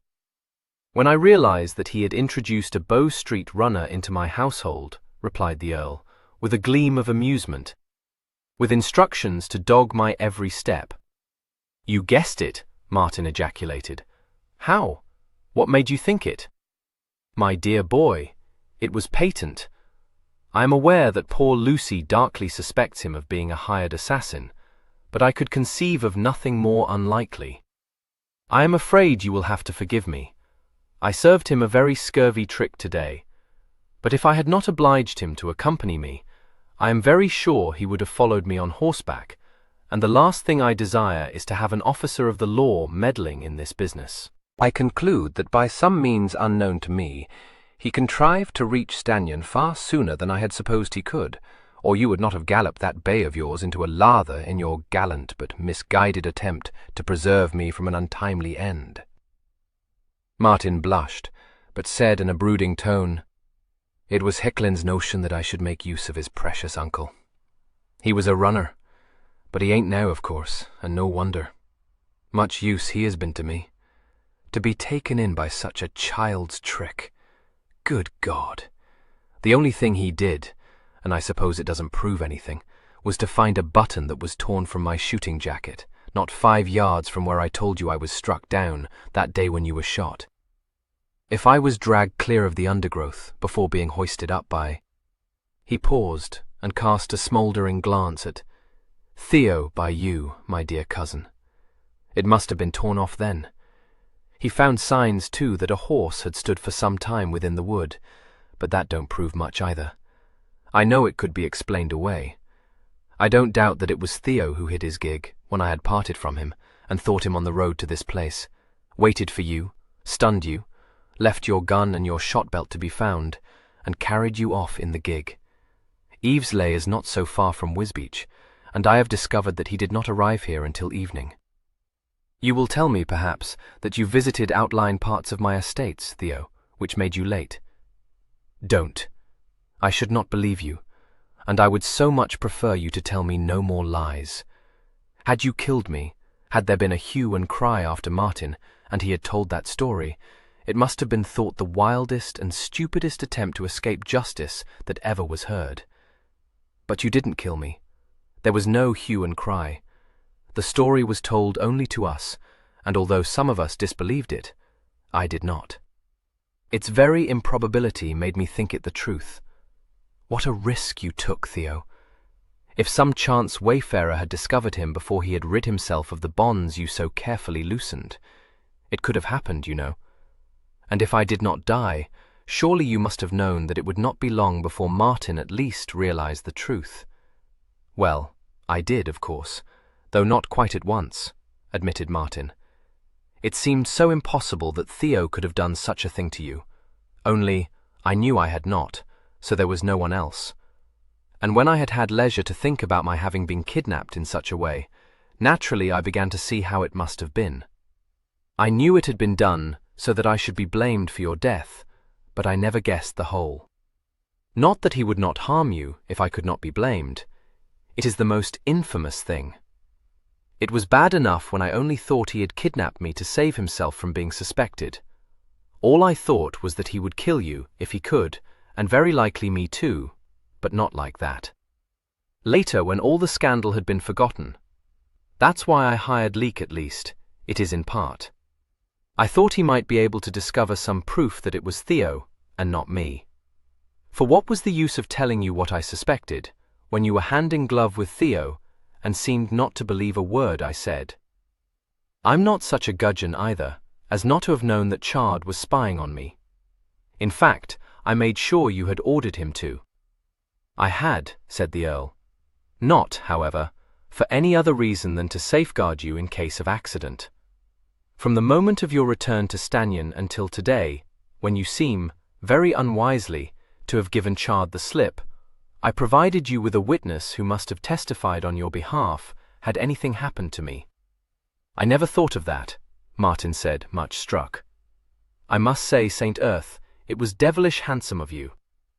When that fool, Leek, told me you had come here, and alone, I did wonder if I should not tell Chard the whole, and bring him with me. But then I thought he would very likely not believe a word of it, and prevent my coming after you into the bargain, so I gave him the bag. I suppose if I had had time to consider, I need not have come at all, for Theo would never dare to harm you here. The thing was, it gave me the devil of a shock when Leek told me. I thought you had been hoaxed, like everyone else, and anything might happen to you. Coming here quite alone like this. Saint Earth, why did you? The Earl regarded his signet ring for a moment. When he raised his eyes, it was at his cousin that he looked, not at Martin. He replied in a low voice, to tell him that I knew. To put an end to it all, if I could, without divulging the truth to anyone. Here I could say what had to be said, without fearing that your runner's ear might be glued to the keyhole. If I had sent for Theo to come to Stannion, what a damnable situation must have been created. He could not have remained there, nor I have wished him to. You were already suspicious. So, I fancy, was one other, Lucy. The servants, they would all have thought it an odd circumstance if I were to have sent for Theo only to dismiss him within the hour. Well, you have frustrated a part of my design, but we can still prevent this affair from becoming generally known. I don't see that, Martin objected, scowling. I was afraid you would not, said the Earl, rather dryly. It's very well for you, Martin said. No one thinks you have been trying to murder anyone. Pray, what about me? Since the only certain information anyone outside Stannion has is that I was shot by a man in homespuns, I fancy the accident will soon be forgotten. If it is seen that you and I stand upon very good terms, it will be concluded that whatever rumours were rife had no foundation in fact. I collect from Dr. Malpass that some of the rumours are so wild that already people are beginning to shrug up their shoulders and to disbelieve the whole. Certain persons must be told, of course. Lucy, Chard, Miss Morville, though I think she knows already. But as for the world at large, let it think what it chooses. It will not long think you had anything to do with my accident. But do you mean to do nothing? Martin said indignantly. He ought to be brought to justice. Theo, who had walked away to the fireplace, said over his shoulder, You have imagined an ingenious story. Does it occur to you that not one word of it can you prove? Well, try that, Martin flung at him. Not if I have my way, interposed the Earl. What, brandish this abominable affair in a criminal court? Set ourselves up to provide the vulgar with a 9 days' wonder to gape at and exclaim over? I thank you, Martin. No. Martin was silenced. Theo said in his usual level tone, You feel, then, that it would be possible to have me arrested, do you, Gervase?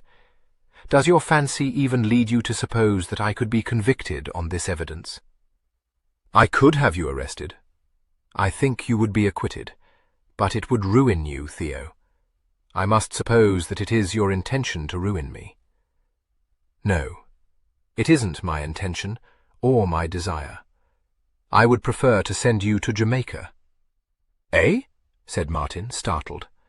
Gervase turned his head. "Why not?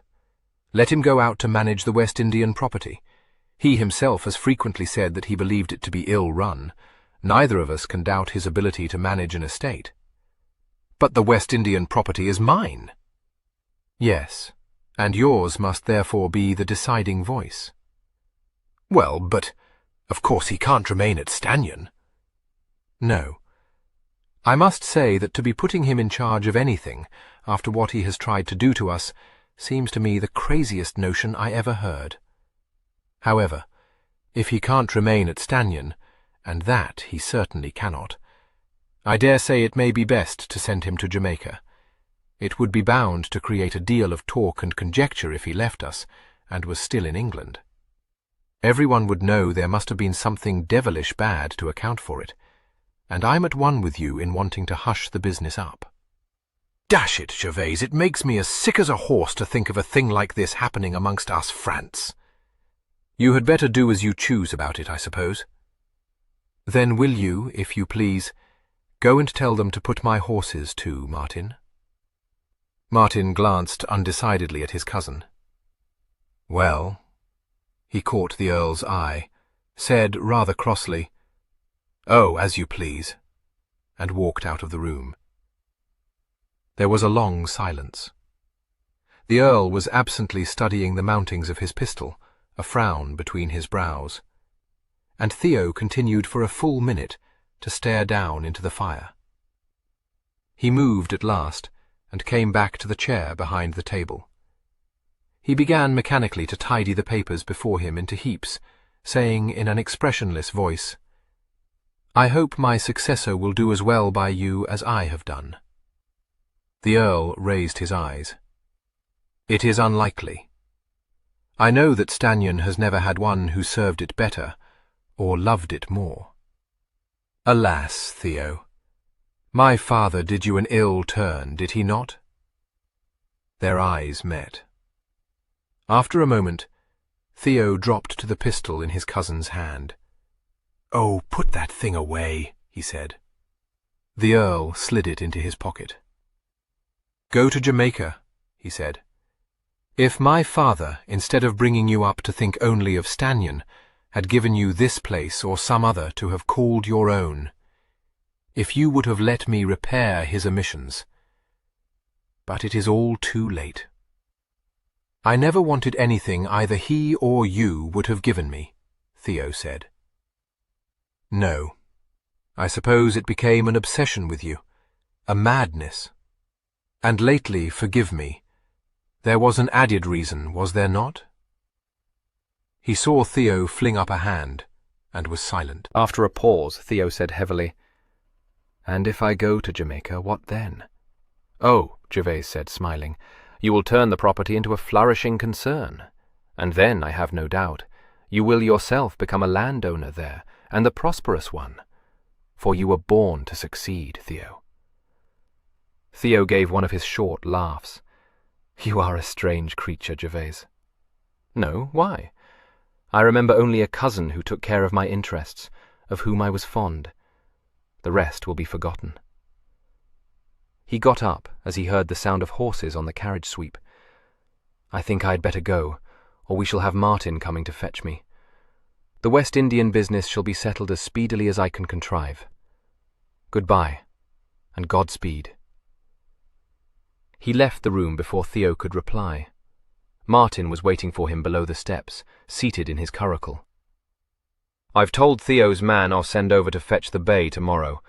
I am going to drive you home," Martin announced belligerently.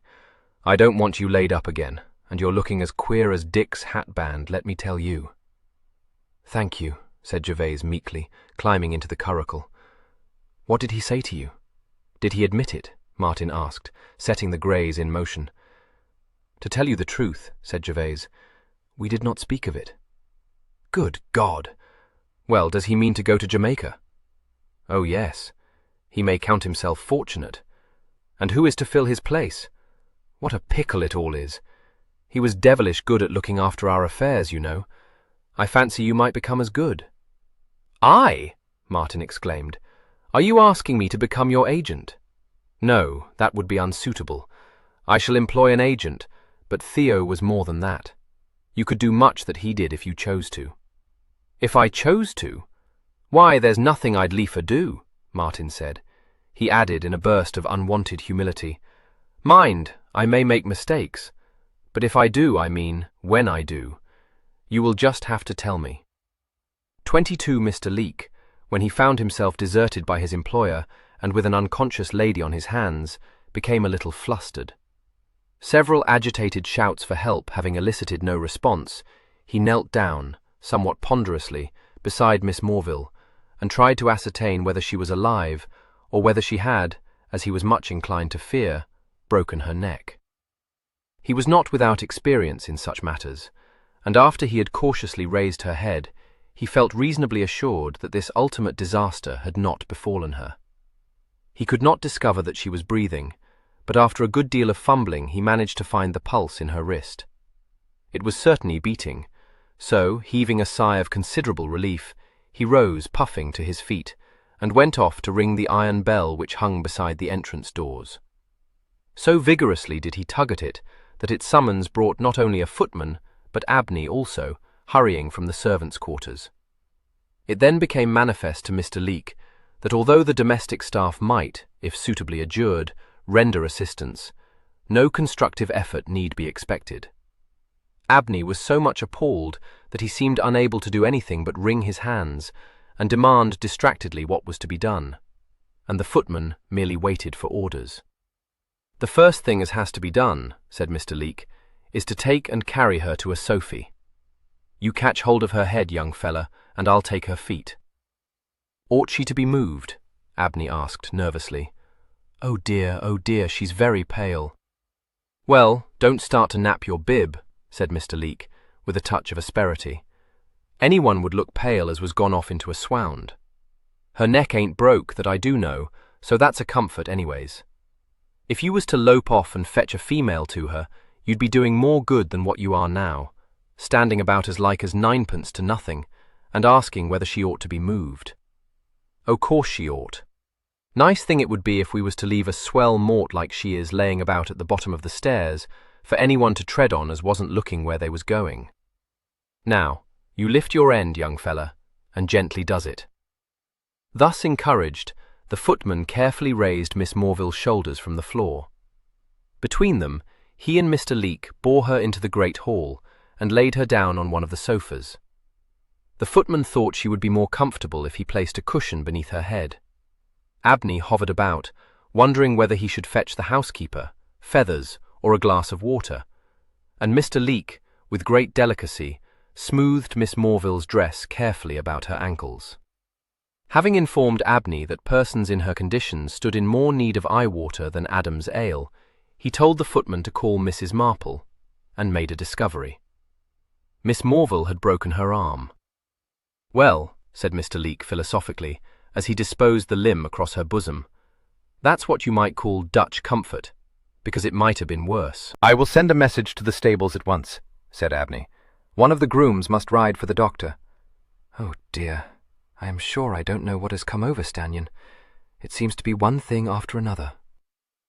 He then hurried away, and after a considerable lapse of time, during which Mr. Leek first fanned Miss Morville, and then, with some misgiving, wondered whether he ought to cut her laces, the housekeeper, who had been enjoying a nap in her room, bustled in, armed with smelling salts and sal volatile, and followed by a couple of chambermaids.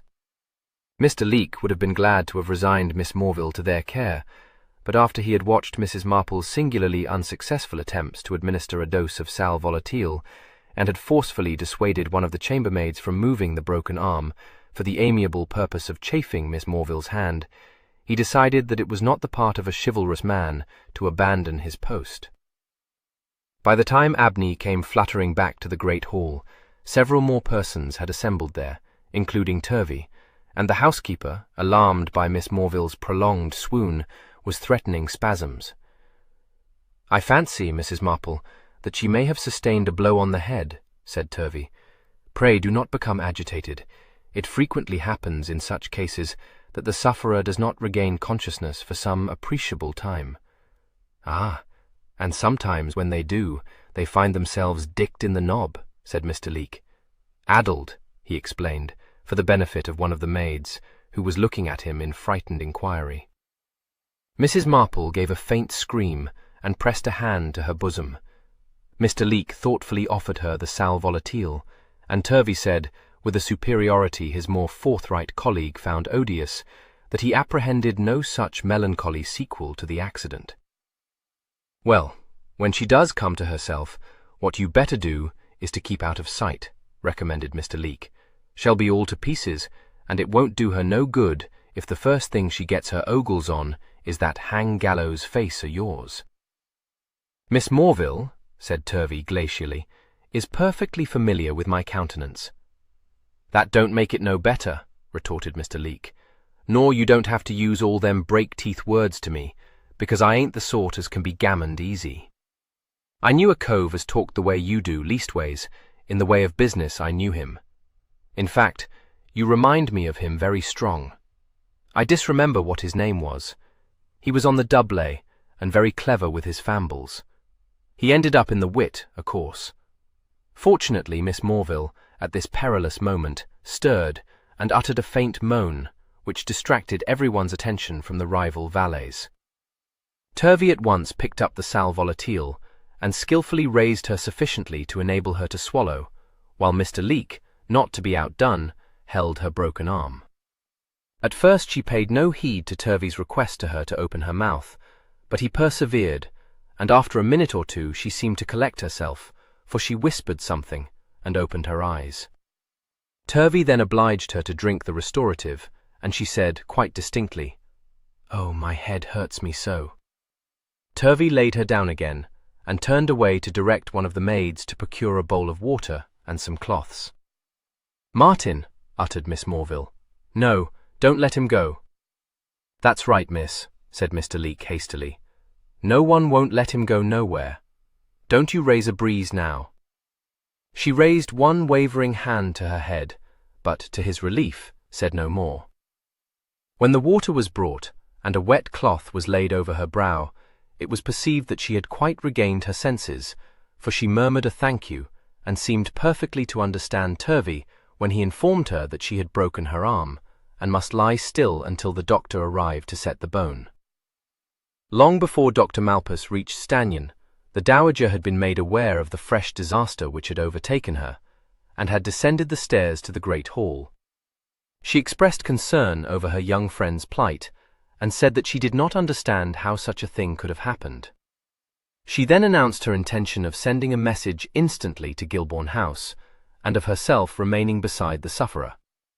"I should not wish Mrs. Morville to feel that any attention had been grudged," she said, "but I do not know why there should be so many persons here. I do not understand how you came to allow it, Marple." This remark caused everyone except the housekeeper, Turvey, and her ladyship's own maid, to withdraw from the hall as unobtrusively as possible. The dowager, seating herself majestically in a chair near the sofa, then recalled the various accidents which had befallen the members of her family, and the remedies which had been applied to their hurts.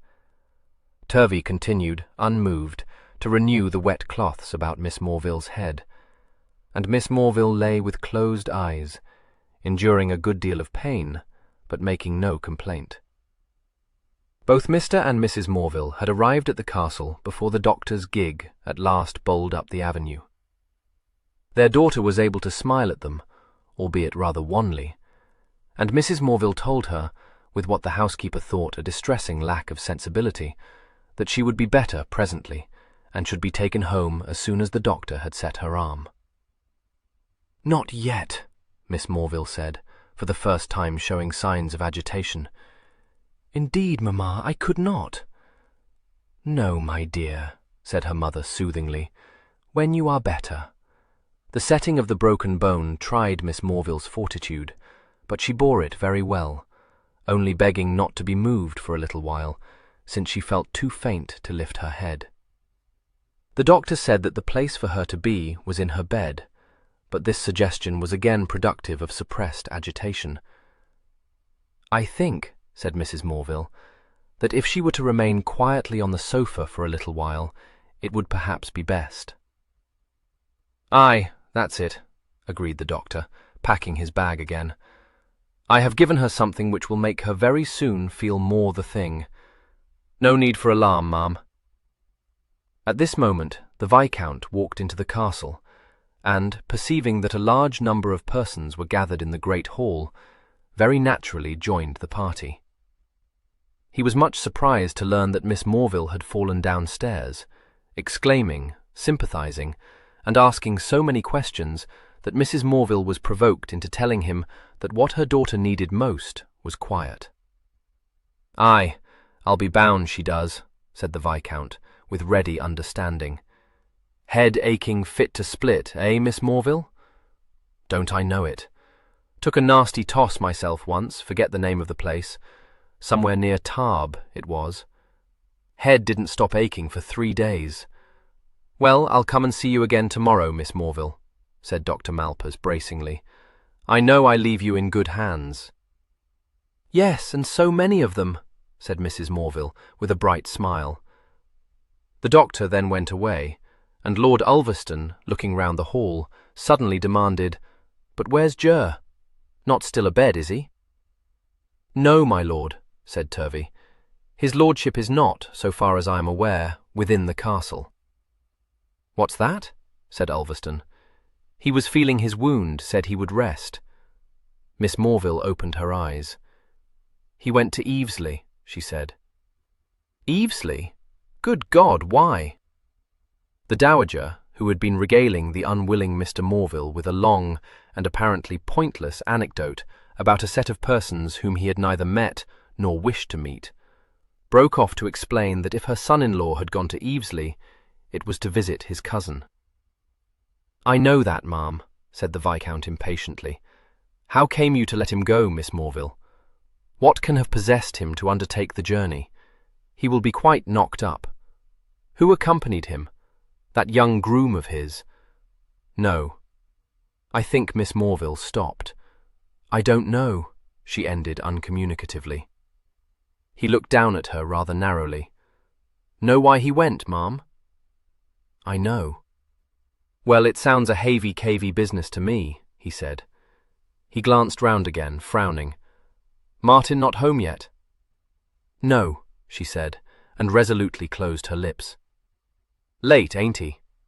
She was silent. "Think I'll ride to meet Ger," said the Viscount. "A very excellent idea," said Mrs. Morville warmly. "If I were you, I would go at once." "I will," said the Viscount, and strode off without ceremony. He reached the head of the terrace steps in time to see the Earl's curricle come sweeping through the vaulted arch of the gate tower. The greys were being driven at a spanking pace, and the Viscount was thunderstruck to perceive that it was Martin who held the reins.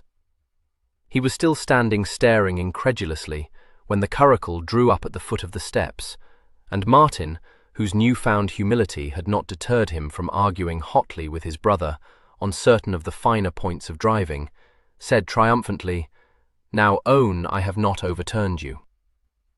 "Oh, I do. How thankful I am I didn't bring a high-perch phaeton into Lincolnshire," said the Earl, preparing to alight. Martin grinned, but merely said that he would drive the curricle to the stables. The Viscount ran down the steps, exclaiming wrathfully, "I'll teach you to hoax me, Ger. What the devil have you been about?" "Minding my own business," replied Gervase, with one of his mischievous looks. The Viscount helped him to descend from the curricle. "You deserve to be laid up for a week. Let me tell you, I was just about to come in search of you." "Unnecessary, Lucy. Martin was before you, and, as you see, has driven me home. I'm not in the least knocked up, I assure you." "Just as well," said the Viscount. "There's another on the sick list now." "Oh?" said the Earl, beginning to mount the steps. "Who?" "Miss Morville. Fell downstairs or something. Sick as a cushion." "Miss Morville?" said Gervase quickly. "Is she much hurt?" "Broken her arm. Can't think how she came to do it." "Good God!" exclaimed Gervase, swiftly mounting the remaining steps. "They carried her into the great hall," said Ulverston, catching up with him. "But what's all this, Ger? Come on now, no humdudgeon. What tricks has that brother of yours been playing on you? Out with it." None at all. I'll explain it to you presently, Lucy, but not now. Only don't look daggers at Martin. It wasn't he who tried to murder me. I suppose he told you so?"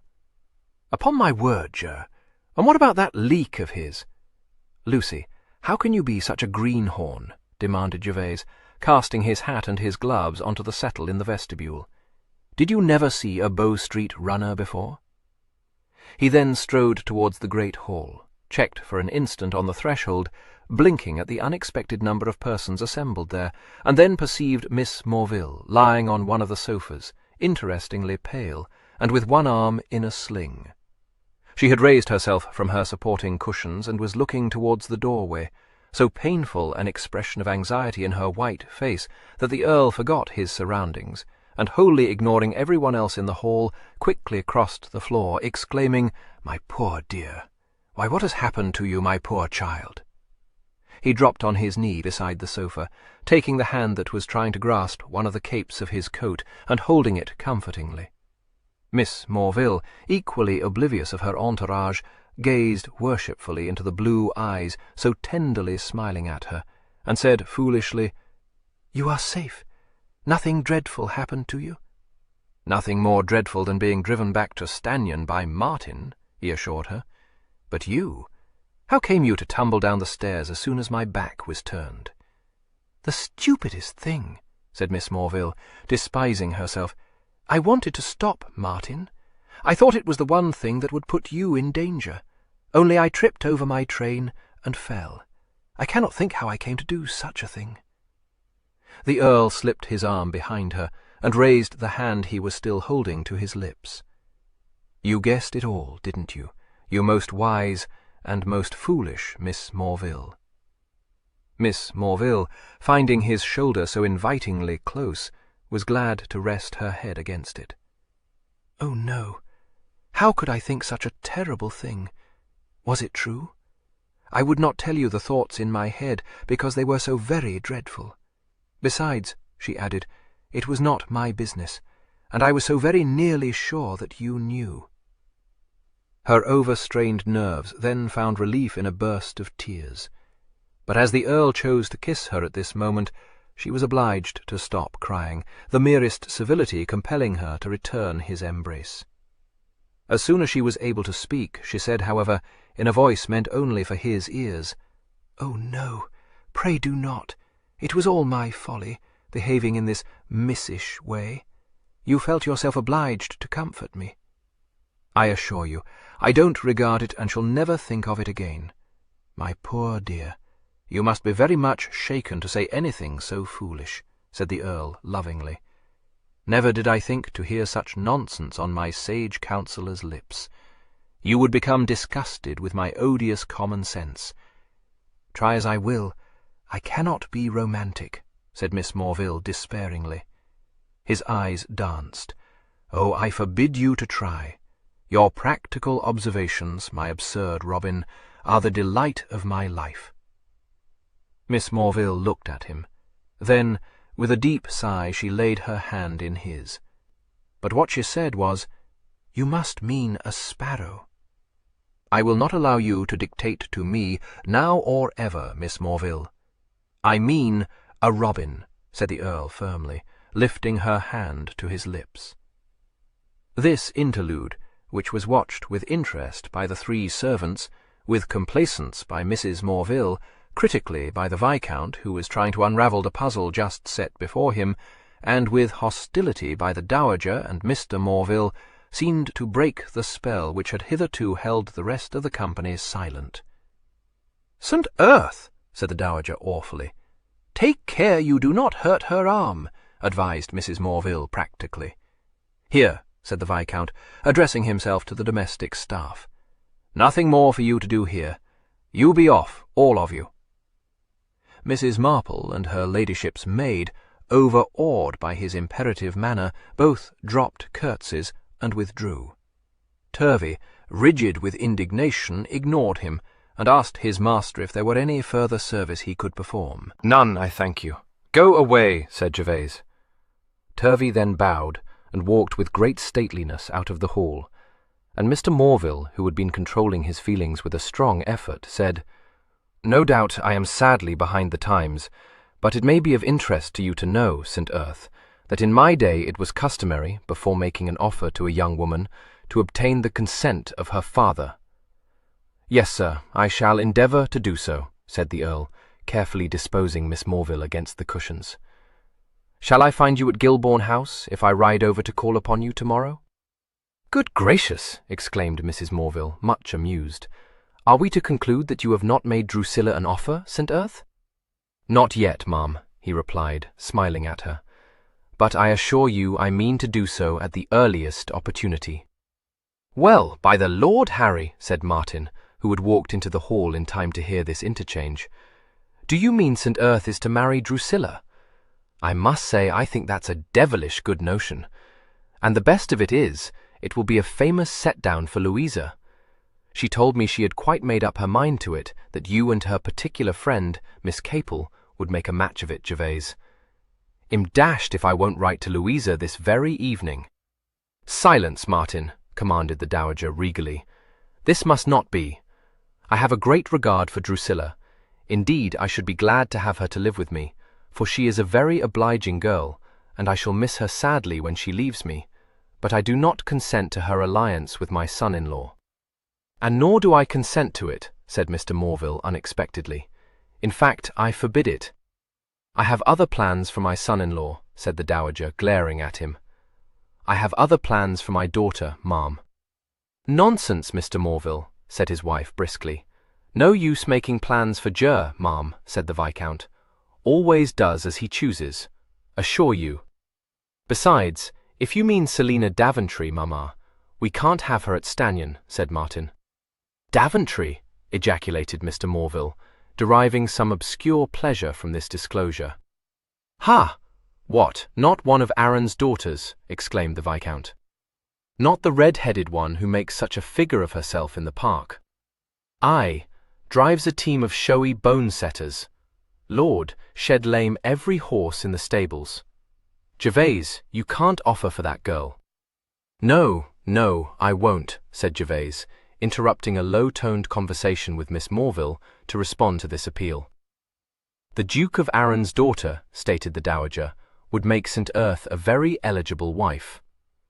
I do not say that I have made up my mind to the match, for I do not approve of deciding such matters hastily, and I know of several other young females whom I should not object to see at Stanyon.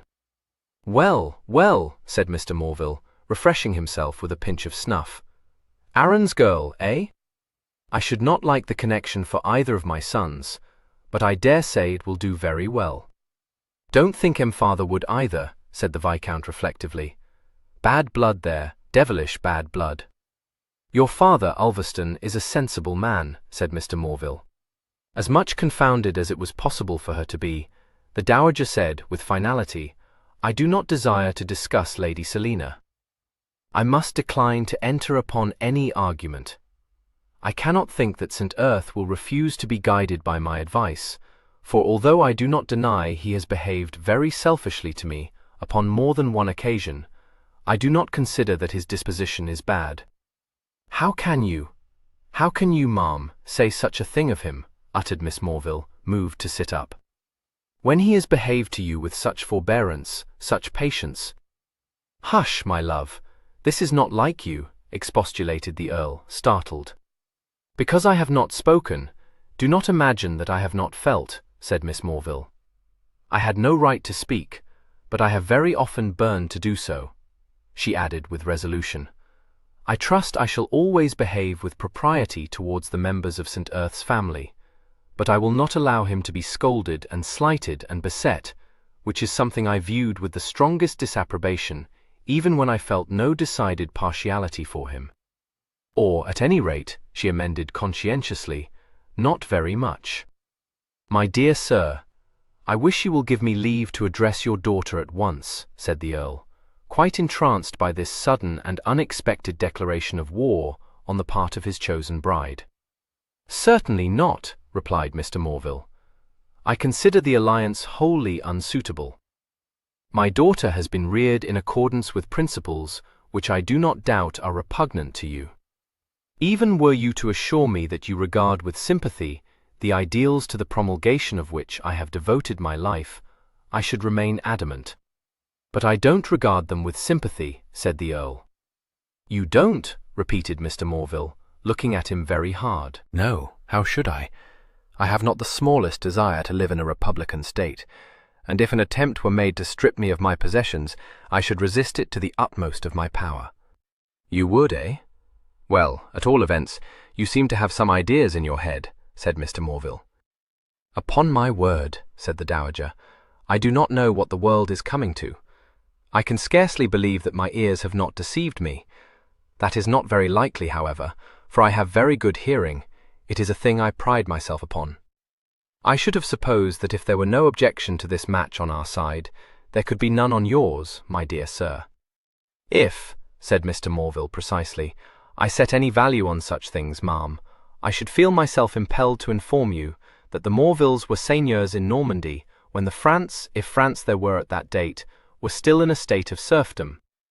At this point Mrs. Morville, who had been conferring with the Earl, interposed, saying, Mr. Morville, St. Erth and I are agreed that it will not do to take Drusilla home today, while she feels so poorly, so we have decided that she shall go immediately to bed, and I will remain to take care of her, if you, ma'am, do not object. Certainly, I shall be very happy, said the Dowager.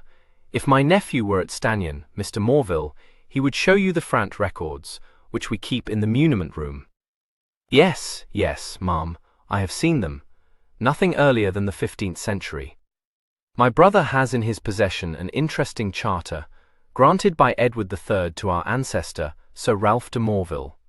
He was a Garter Knight, one of the founders, and the son of Reginald de Morville, who— Yes, my dear, what is it? I have been saying, Mr. Morville, explained his wife with great patience, that I am remaining here to nurse Drusilla. So if you will inform Mrs. Buxton of it, she may pack a night bag for me, and Peter can bring it to me. In 1474, said the Dowager, we had the honour of entertaining Edward IV at Stanion. Aye, had you indeed, said Mr. Morville. My family, of course, always held by the true line. It was now apparent to everyone that battle was fairly joined. Mrs. Morville gave it as her opinion that it would be useless to attempt to distract the attention of either combatant, but when Drusilla was assisted to rise from the sofa, to go upstairs to bed, and stood for a moment, supported by the Earl's arm, Mr. Morville happened to notice this circumstance, and broke off in the middle of what he was saying to the Dowager, to address fatherly words of encouragement to his daughter. Going to bed? He said. That's right. You look a very poor thing, my dear. Better let St. Erth carry you, or you will be tumbling down in another faint.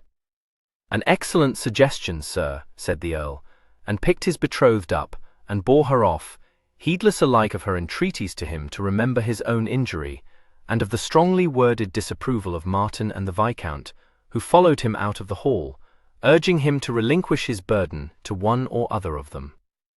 Well, well, said Mr. Morville indulgently, they mean to have each other, I suppose. It might have been worse. I don't dislike your son-in-law, ma'am. At least he isn't afraid to know his own mind, which is more than I can say of most of the young men I meet. But as for this crusader of yours, no, no. The Ferrants were a Gascony family, which died out before 1500. No connection with the Frants, none at all. I told your late husband so, years ago. We, of course, have Raymond de Morville and his cousin Bertrand, both of whom were twice on crusades, and are buried at Fonthaven, but I don't consider it anything to boast of.